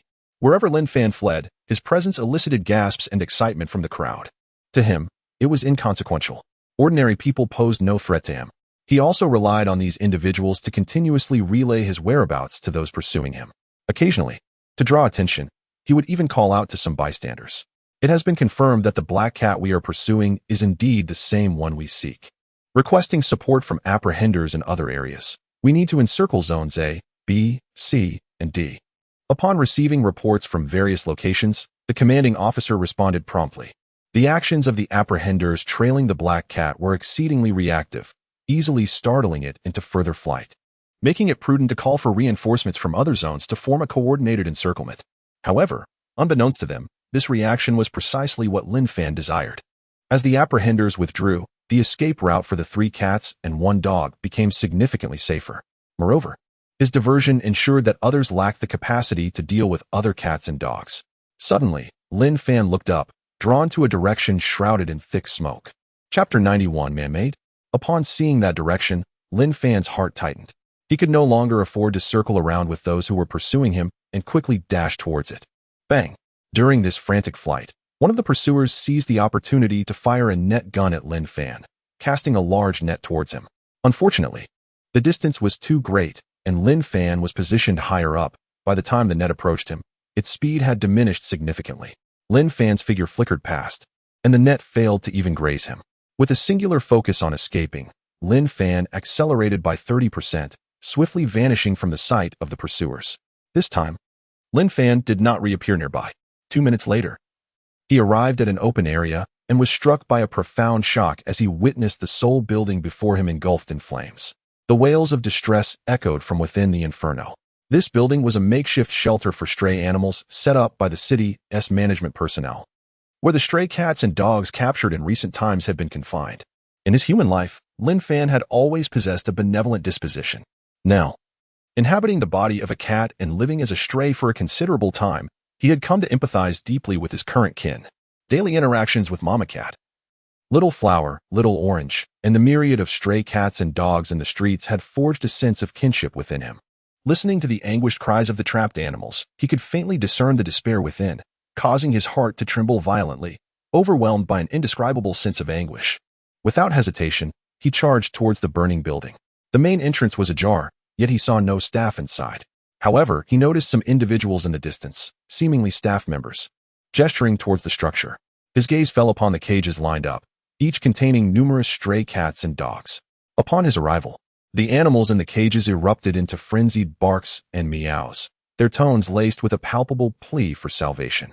Fortunately, the cages were not locked, but merely held shut by a latch. At that moment, Lin Fan cast aside any pretense of concealing his human intellect. He rushed to each cage, using his small paws to unfasten the latches one by one. Once freed, the cats and dogs bolted towards the outside. Time was of the essence. In short order, Lin Fan had opened several cages, liberating dozens of animals. Yet, some were already overcome by smoke, lying unconscious, awaiting a grim fate in the flames. Lin Fan raised his head, surveying the surroundings. He had initially chosen an area not yet consumed by fire to effect his rescues. Now, other sections were either engulfed in flames or suffocated by smoke, rendering the cries of the trapped animals inaudible. He plunged into a thick cloud of smoke, opening another cage, but no animals surged forth this time. A heavy weight settled upon Lin Fan's heart, yet he could not afford to dwell on it. He seized a cat from within the cage and dashed outside. His speed was remarkable. In just 3 or 4 seconds, he burst from the building, inhaling a breath of slightly fresher air. The smoke was toxic. Earlier, when he entered the fire, he had held his breath. His physique had surpassed that of an ordinary cat by more than tenfold. Otherwise, he would not have endured for long. Even so, he had augmented his physical attributes to hasten his recovery. Given the current circumstances, a healthier state would enable him to rescue more animals. Why hadn't the fire truck arrived yet? Lin Fan scanned his surroundings, simmering with anger. Such a massive blaze, and no one had called for help? Where were the staff? In this desolate area, shouldn't they have arrived promptly? Without further contemplation, he plunged back into the inferno. The flames had intensified. The fire had originated from deep within, and while the entrance had initially been unscathed, it was now beginning to catch fire as well. Lin Fan's fur singed in places, emitting a charred scent. He dashed into another cage, snatched a cat, and raced towards the exit. The strays, however, were beyond his capability to assist. Though his strength was more than 4 times that of an adult cat, his small size rendered it challenging to drag the larger dogs out. It was comparatively easier to save the cats. Lin Fan repeated this harrowing process until he had rescued over a dozen cats. Yet, the entrance of the building was now completely engulfed in flames. Outside, he set down one of the cats he had carried, turning back to gaze at the inferno, his heart heavy with sorrow. The fate of the remaining strays was sealed. This fire was man-made. At that moment, a thought pierced Lin Fan's mind. Earlier, while battling the flames, he had caught a whiff of gasoline, right from the point of ignition. Gasoline is a restricted substance, prohibited from being stored in ordinary containers outside of vehicles. Thus, it rarely appeared in the open, and this place had no apparent use for gasoline. Therefore, it was highly likely that this fire had been deliberately set. Was it the workers here who had done this? It was no wonder Lin Fan entertained such thoughts. He had not encountered a single person amidst the chaos, indicating that the staff had fled quickly after the fire erupted. Upon his arrival, he had seen some personnel in the distance pointing at the scene. Furthermore, he noted that the area near the entrance had not yet caught fire, and none of the cages nearby had been opened. What did this signify? It indicated that if the staff had been inside when the fire broke out, they had not considered opening the cages to rescue the animals. If they had been outside, none had attempted to enter to save the strays. Thus, it was plausible that the fire had been set by those very individuals. Therefore, they would not lift a finger to save the animals. Could this also explain the delay in the arrival of the fire truck? Was this the black cat that had been mentioned online? Someone had just reported that it was in Area A. This black cat was indeed rescuing other cats and dogs from the blaze, displaying an extraordinary level of awareness. It must be that black cat. It was said that animals fear fire. This cat's actions were nothing short of miraculous. I had just captured this scene on video. It would surely go viral online. In light of this, the intelligence of this black cat was remarkably high. Humans paled in comparison. The workers here were less competent than a cat. After the fire broke out, they fled. While not a single cat or dog had escaped until this brave feline ventured in to rescue numerous animals. Just moments ago, I had observed some individuals obstructing the fire truck, preventing it from reaching the scene. Why? They claimed there were no people inside. Yet a multitude of stray cats and dogs remained, fearing for their safety. In the distance, onlookers filmed the scene and exchanged hushed whispers. The astonishing sight of a black cat repeatedly entering the inferno to save its fellow creatures left many in a state of shock. Goodness, someone is trying to deal with the strays that have escaped. At that moment, someone pointed in astonishment at a certain direction. Chapter 92, Continuous Assaults Before Long. The stray cats and dogs that had fled were met with cries of agony as some individuals struck them mercilessly, forcing the animals to retreat. These stray creatures, already traumatized by the fire, posed a potential danger to humans if they remained outside. Hence, people hurried to drive them back or, in some cases, resorted to fatal measures. After all, the threat of being bitten or scratched by these frightened animals loomed over friends and family alike. Indeed, the ferocity of the stray cats had been widely discussed online, and it was evident that their aggression was universally comparable, with stray dogs exhibiting even greater potential for harm. Thus, they could not be permitted to roam freely. "This is an act of kindness. Everyone, please lend a hand," some shouted as they swung their clubs at the unfortunate animals. Suddenly, a shadow darted past one of the individuals wielding a stick against a stray cat while calling for assistance. A chilling sound of claws rending flesh echoed in the air. "Ah!" came the anguished scream of that person. Blood gushed from his wrist, pooling ominously on the ground beneath him. The severity of his injury rivaled that of the previous victim, who had attempted to steal a phone. With relentless fury, Lin Fan continued his assault, swiftly approaching 3 individuals and injuring them in rapid succession. "It's that black cat. It's attacking," they cried in terror. "My wrist is broken. Run." Only then did those who had been assaulting the animals realize the peril they were in. Some turned and fled. Initially emboldened by their numbers and weapons, they had felt invulnerable against the defenseless strays. However, the realization that they could suffer severe, perhaps fatal, injuries altered their bravado. Fueled by rage, Lin Fan was unwilling to let them escape unscathed. He pursued them, seizing each wrist with crushing force, causing grave injuries. If they did not seek immediate medical attention, death was a distinct possibility. With no one to impede them, the stray dogs and cats quickly made their escape. Meanwhile, those obstructing the fire truck were struck with terror at the unfolding scene and hastily retreated. Whether their intentions had been to impede the firefighters or to protect them from the stray animals, they could not afford to reason with the black cat, which was now on a rampage. The injuries sustained by those individuals were gruesome. Blood spurted from their wrists like water from a faucet. A horrifying sight that made them eager to avoid a similar fate. "Quick, clear the way for the fire truck," one firefighter urgently commanded. Time was of the essence in extinguishing the blaze, which had already worsened due to the delay caused by the obstruction. The firefighter had witnessed the black cat's rampage, but hesitated only briefly before deciding to disregard it. He had an inkling that the black cat could discern friend from foe and would recognize that they were there to help, not harm. Even if it did attack them, their protective gear would mitigate the risk. With that thought, he swiftly boarded the fire truck, which sped towards the inferno. Excellent. This is the outcome those who attacked the cats and dogs deserved. The black cat's victims were relatively few. Some managed to escape. How unfortunate it was for reality to drive some individuals to unleash their frustrations on defenseless strays. Truly, if the black cat's aggression were the norm, chaos would reign supreme. In the distance, numerous onlookers captured Lin Fan's actions on camera. Some were not frightened. Rather, they cheered in excitement. A few were merely spectators, while others were animal lovers.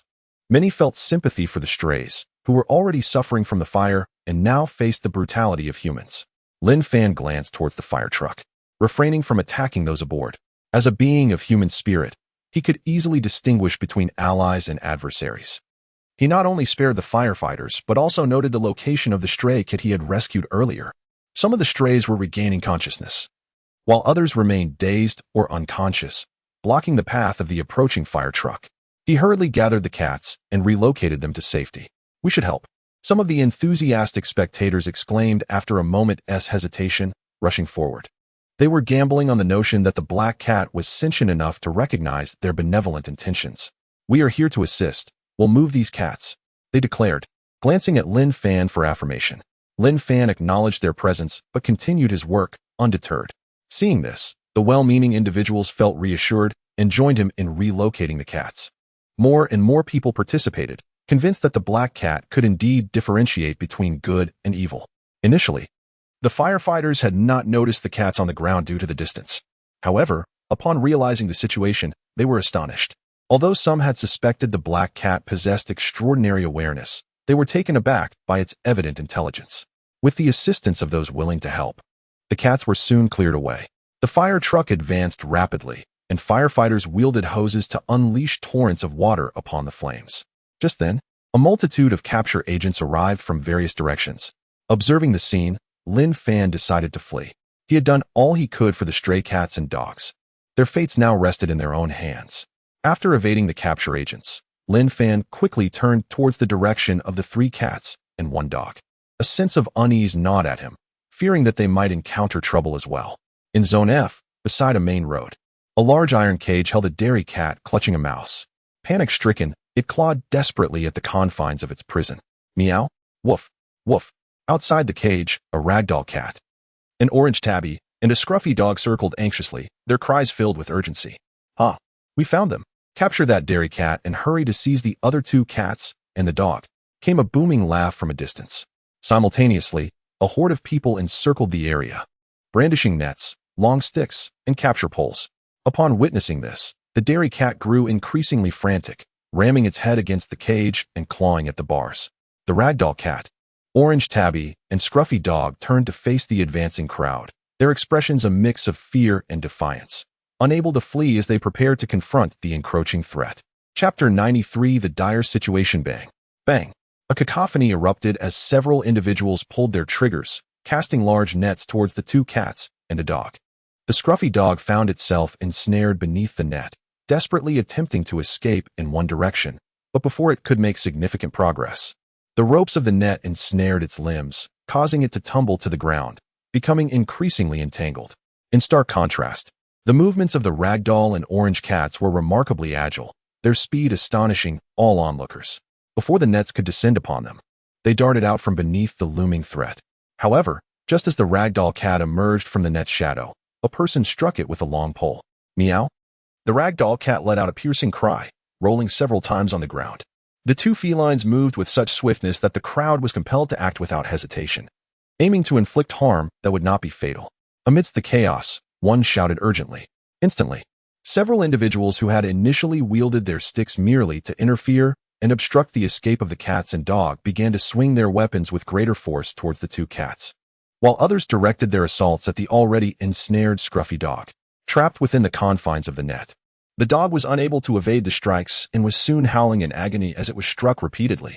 The two cats continued to leap and evade, but the sheer number of assailants made it increasingly difficult, compounded by the frequent attempts to ensnare them with the nets, which rendered their movements predictable. They were periodically struck by the poles of their aggressors. Each hit slowed their pace incrementally.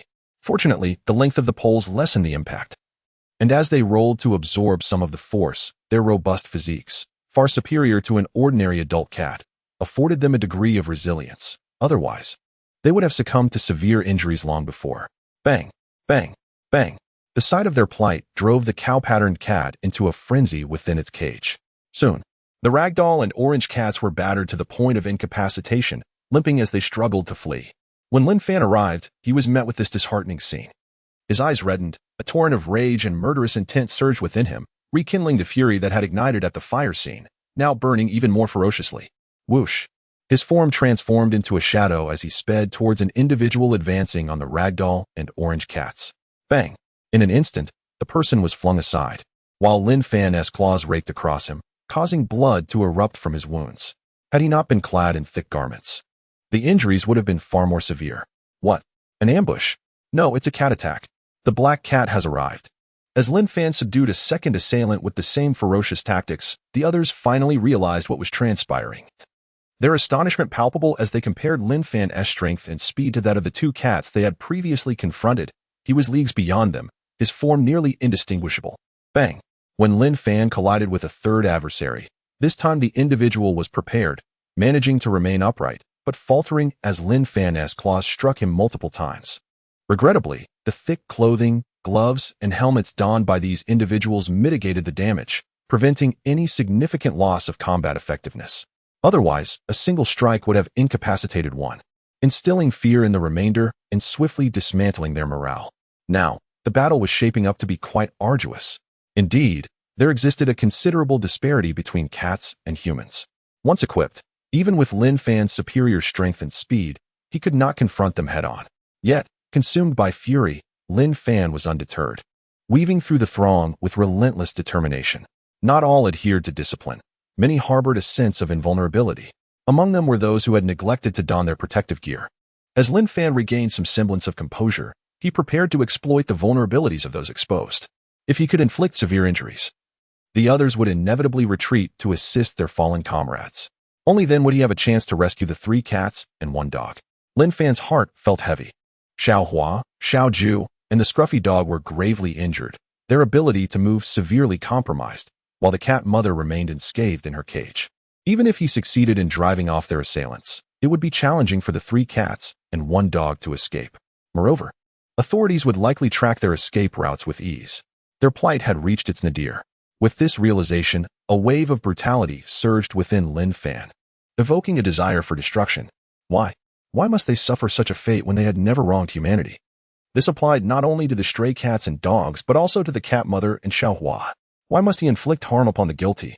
While others sought to extinguish him completely, despite being of human spirit, with an innate connection to human society, he had always exercised restraint, sparing them when possible. Did they not perceive this? Were they intent on forcing him to commit murder, to unleash his wrath, believing that would satisfy them? Fear not. We are clad in protective gear. Its attacks cannot harm us. We will restrain it and prevent its escape. Reinforcements will arrive shortly. At that moment, the leader shouted urgently. Uft! Before his words could fully escape his lips, Lin Fan's claws latched onto an exposed wrist. A torrent of blood erupted forth. My wrist. It's severely injured. Someone, apply pressure. The man shrieked. Uft! Lin Fan struck again, this time sinking his claws into another's palm, prompting a similar response as the individual retreated in distress. All those without proper gear, fall back. The initial commander bellowed in exasperation. As some retreated, others attempted to block Lin Fan's path. Yet, they were no match for him. Lin Fan was not deterred by the fear that had subdued Xiaohua and Xiaoju. He surged forward, effortlessly slipping past their defenses, relentlessly pursuing those who had retreated. Each injury he inflicted not only eliminated an opponent, but also rendered the others unable to focus on him while they scrambled to assist their wounded. This method of taking down one adversary effectively diminished their overall combat strength. Conversely, if they managed to regroup and don their protective gear, they would emerge as a renewed threat. As he observed this unfolding scene, the earlier commander grew anxious, realizing the cunning of the black cat, which relentlessly targeted the inadequately protected individuals. Suddenly, an idea sparked in his mind, recalling the objective of their mission, and he turned his gaze towards the 3 cats and 1 dog, exclaiming with excitement, "If my theory holds true, we might achieve great success today."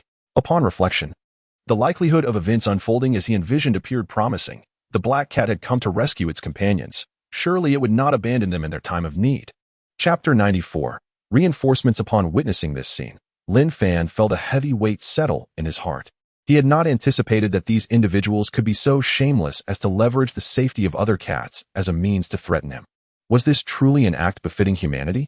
Lin Fan yearned to remain aloof, concealing any indication that he felt threatened by their actions. Otherwise, this predicament could spell trouble for him and his 3 cats and 1 dog.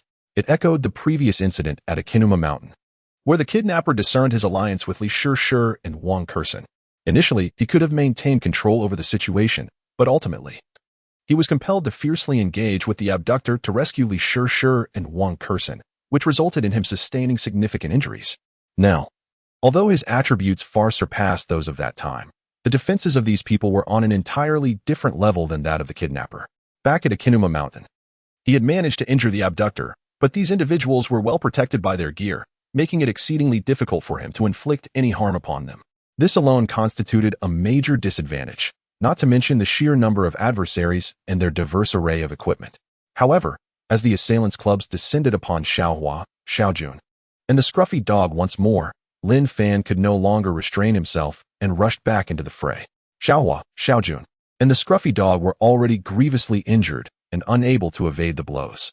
If these people unleashed their full strength, it was likely that a few strikes would prove fatal. With a loud thud, Lin Fan collided with one of the individuals wielding a club, sending him staggering backward. Without pause, he pivoted and charged at another adversary. The sheer force of this black cat was astonishing. No wonder it could inflict such severe injuries. The 2 individuals he had knocked back were utterly shocked. This was their first encounter with the raw power of this black cat, and only now did they truly comprehend its might.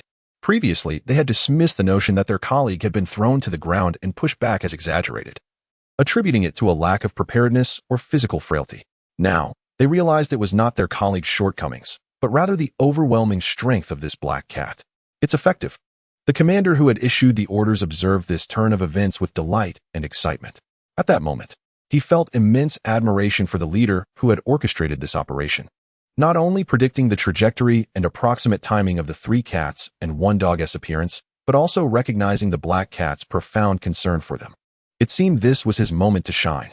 As he contemplated the extensive manpower and resources they had deployed across the city to capture this black cat, he imagined the accolades he would receive if he succeeded in apprehending it under his command.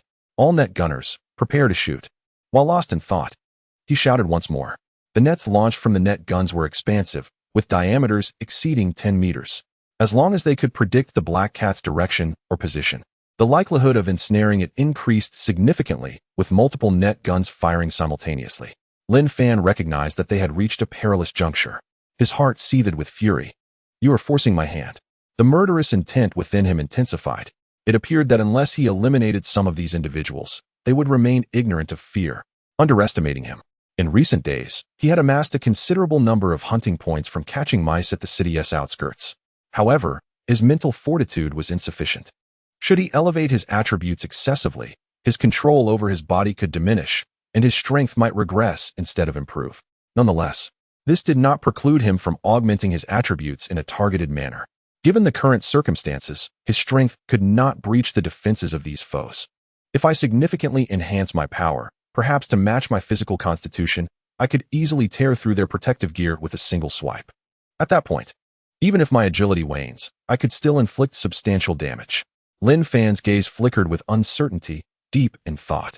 Yet, he had never attempted such a feat before and was unsure of the consequences. Should the outcome deviate from his expectations, regret would come too late. He had tried enhancing his attributes, which yielded results, but reducing them proved impossible, given the overwhelming number of adversaries. Maintaining control over his body would be crucial in this skirmish, allowing him to attack and defend as necessary. A miscalculation could cost him dearly. However, in light of the current situation, he was inclined to take the risk. If he were to amplify his strength drastically, he would prioritize eliminating the commanding figure issuing orders. Just then, a convoy of motorcycles sped toward them, with riders clad in full protective gear that was equally formidable as that of the capture team. Damn it! Those are our cats and dogs. Who dares to harm them? A booming voice erupted from the lead helmet. Lin Fan had already heard the approach of the motorcycles and worried whether additional capture teams were arriving. If that were the case, their predicament would become even more dire. Just as he resolved to substantially increase his strength, having already added 10 points to his hunting ability, he heard that voice. An inexplicable sense of relief washed over him. It was Zhang Shuai's voice. Hearing Zhang Shuai's words, Lin Fan realized he was not aligned with these captors. Glancing up, he saw Zhang Shuai leading a group of motorcyclists into the fray. We are enforcing the law. Who are you? Please leave at once, or else. The lead capture agent, taken aback and furious, witnessed their operation on the brink of success, only to have their formation disrupted.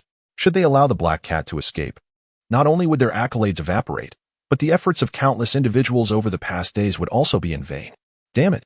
You can enforce the law all you want, but why are you attacking our cats and dogs?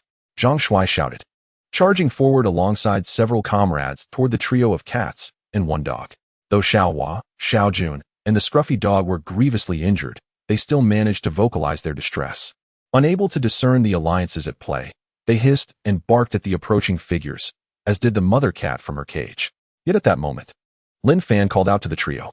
Their long-established rapport allowed Xiao Hua, Xiao Jun, the mother cat, and the scruffy dog to cease their cries instantly. Lin Fan was uncertain why Zhang Shuai had appeared with reinforcements, but he had no choice but to place his trust in him at this juncture. He had formulated a plan.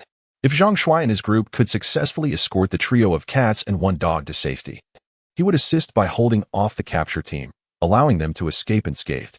Should Zhang Shuai harbor any ill intentions or should harm befall the trio, he would return, stronger than before, to exact his revenge.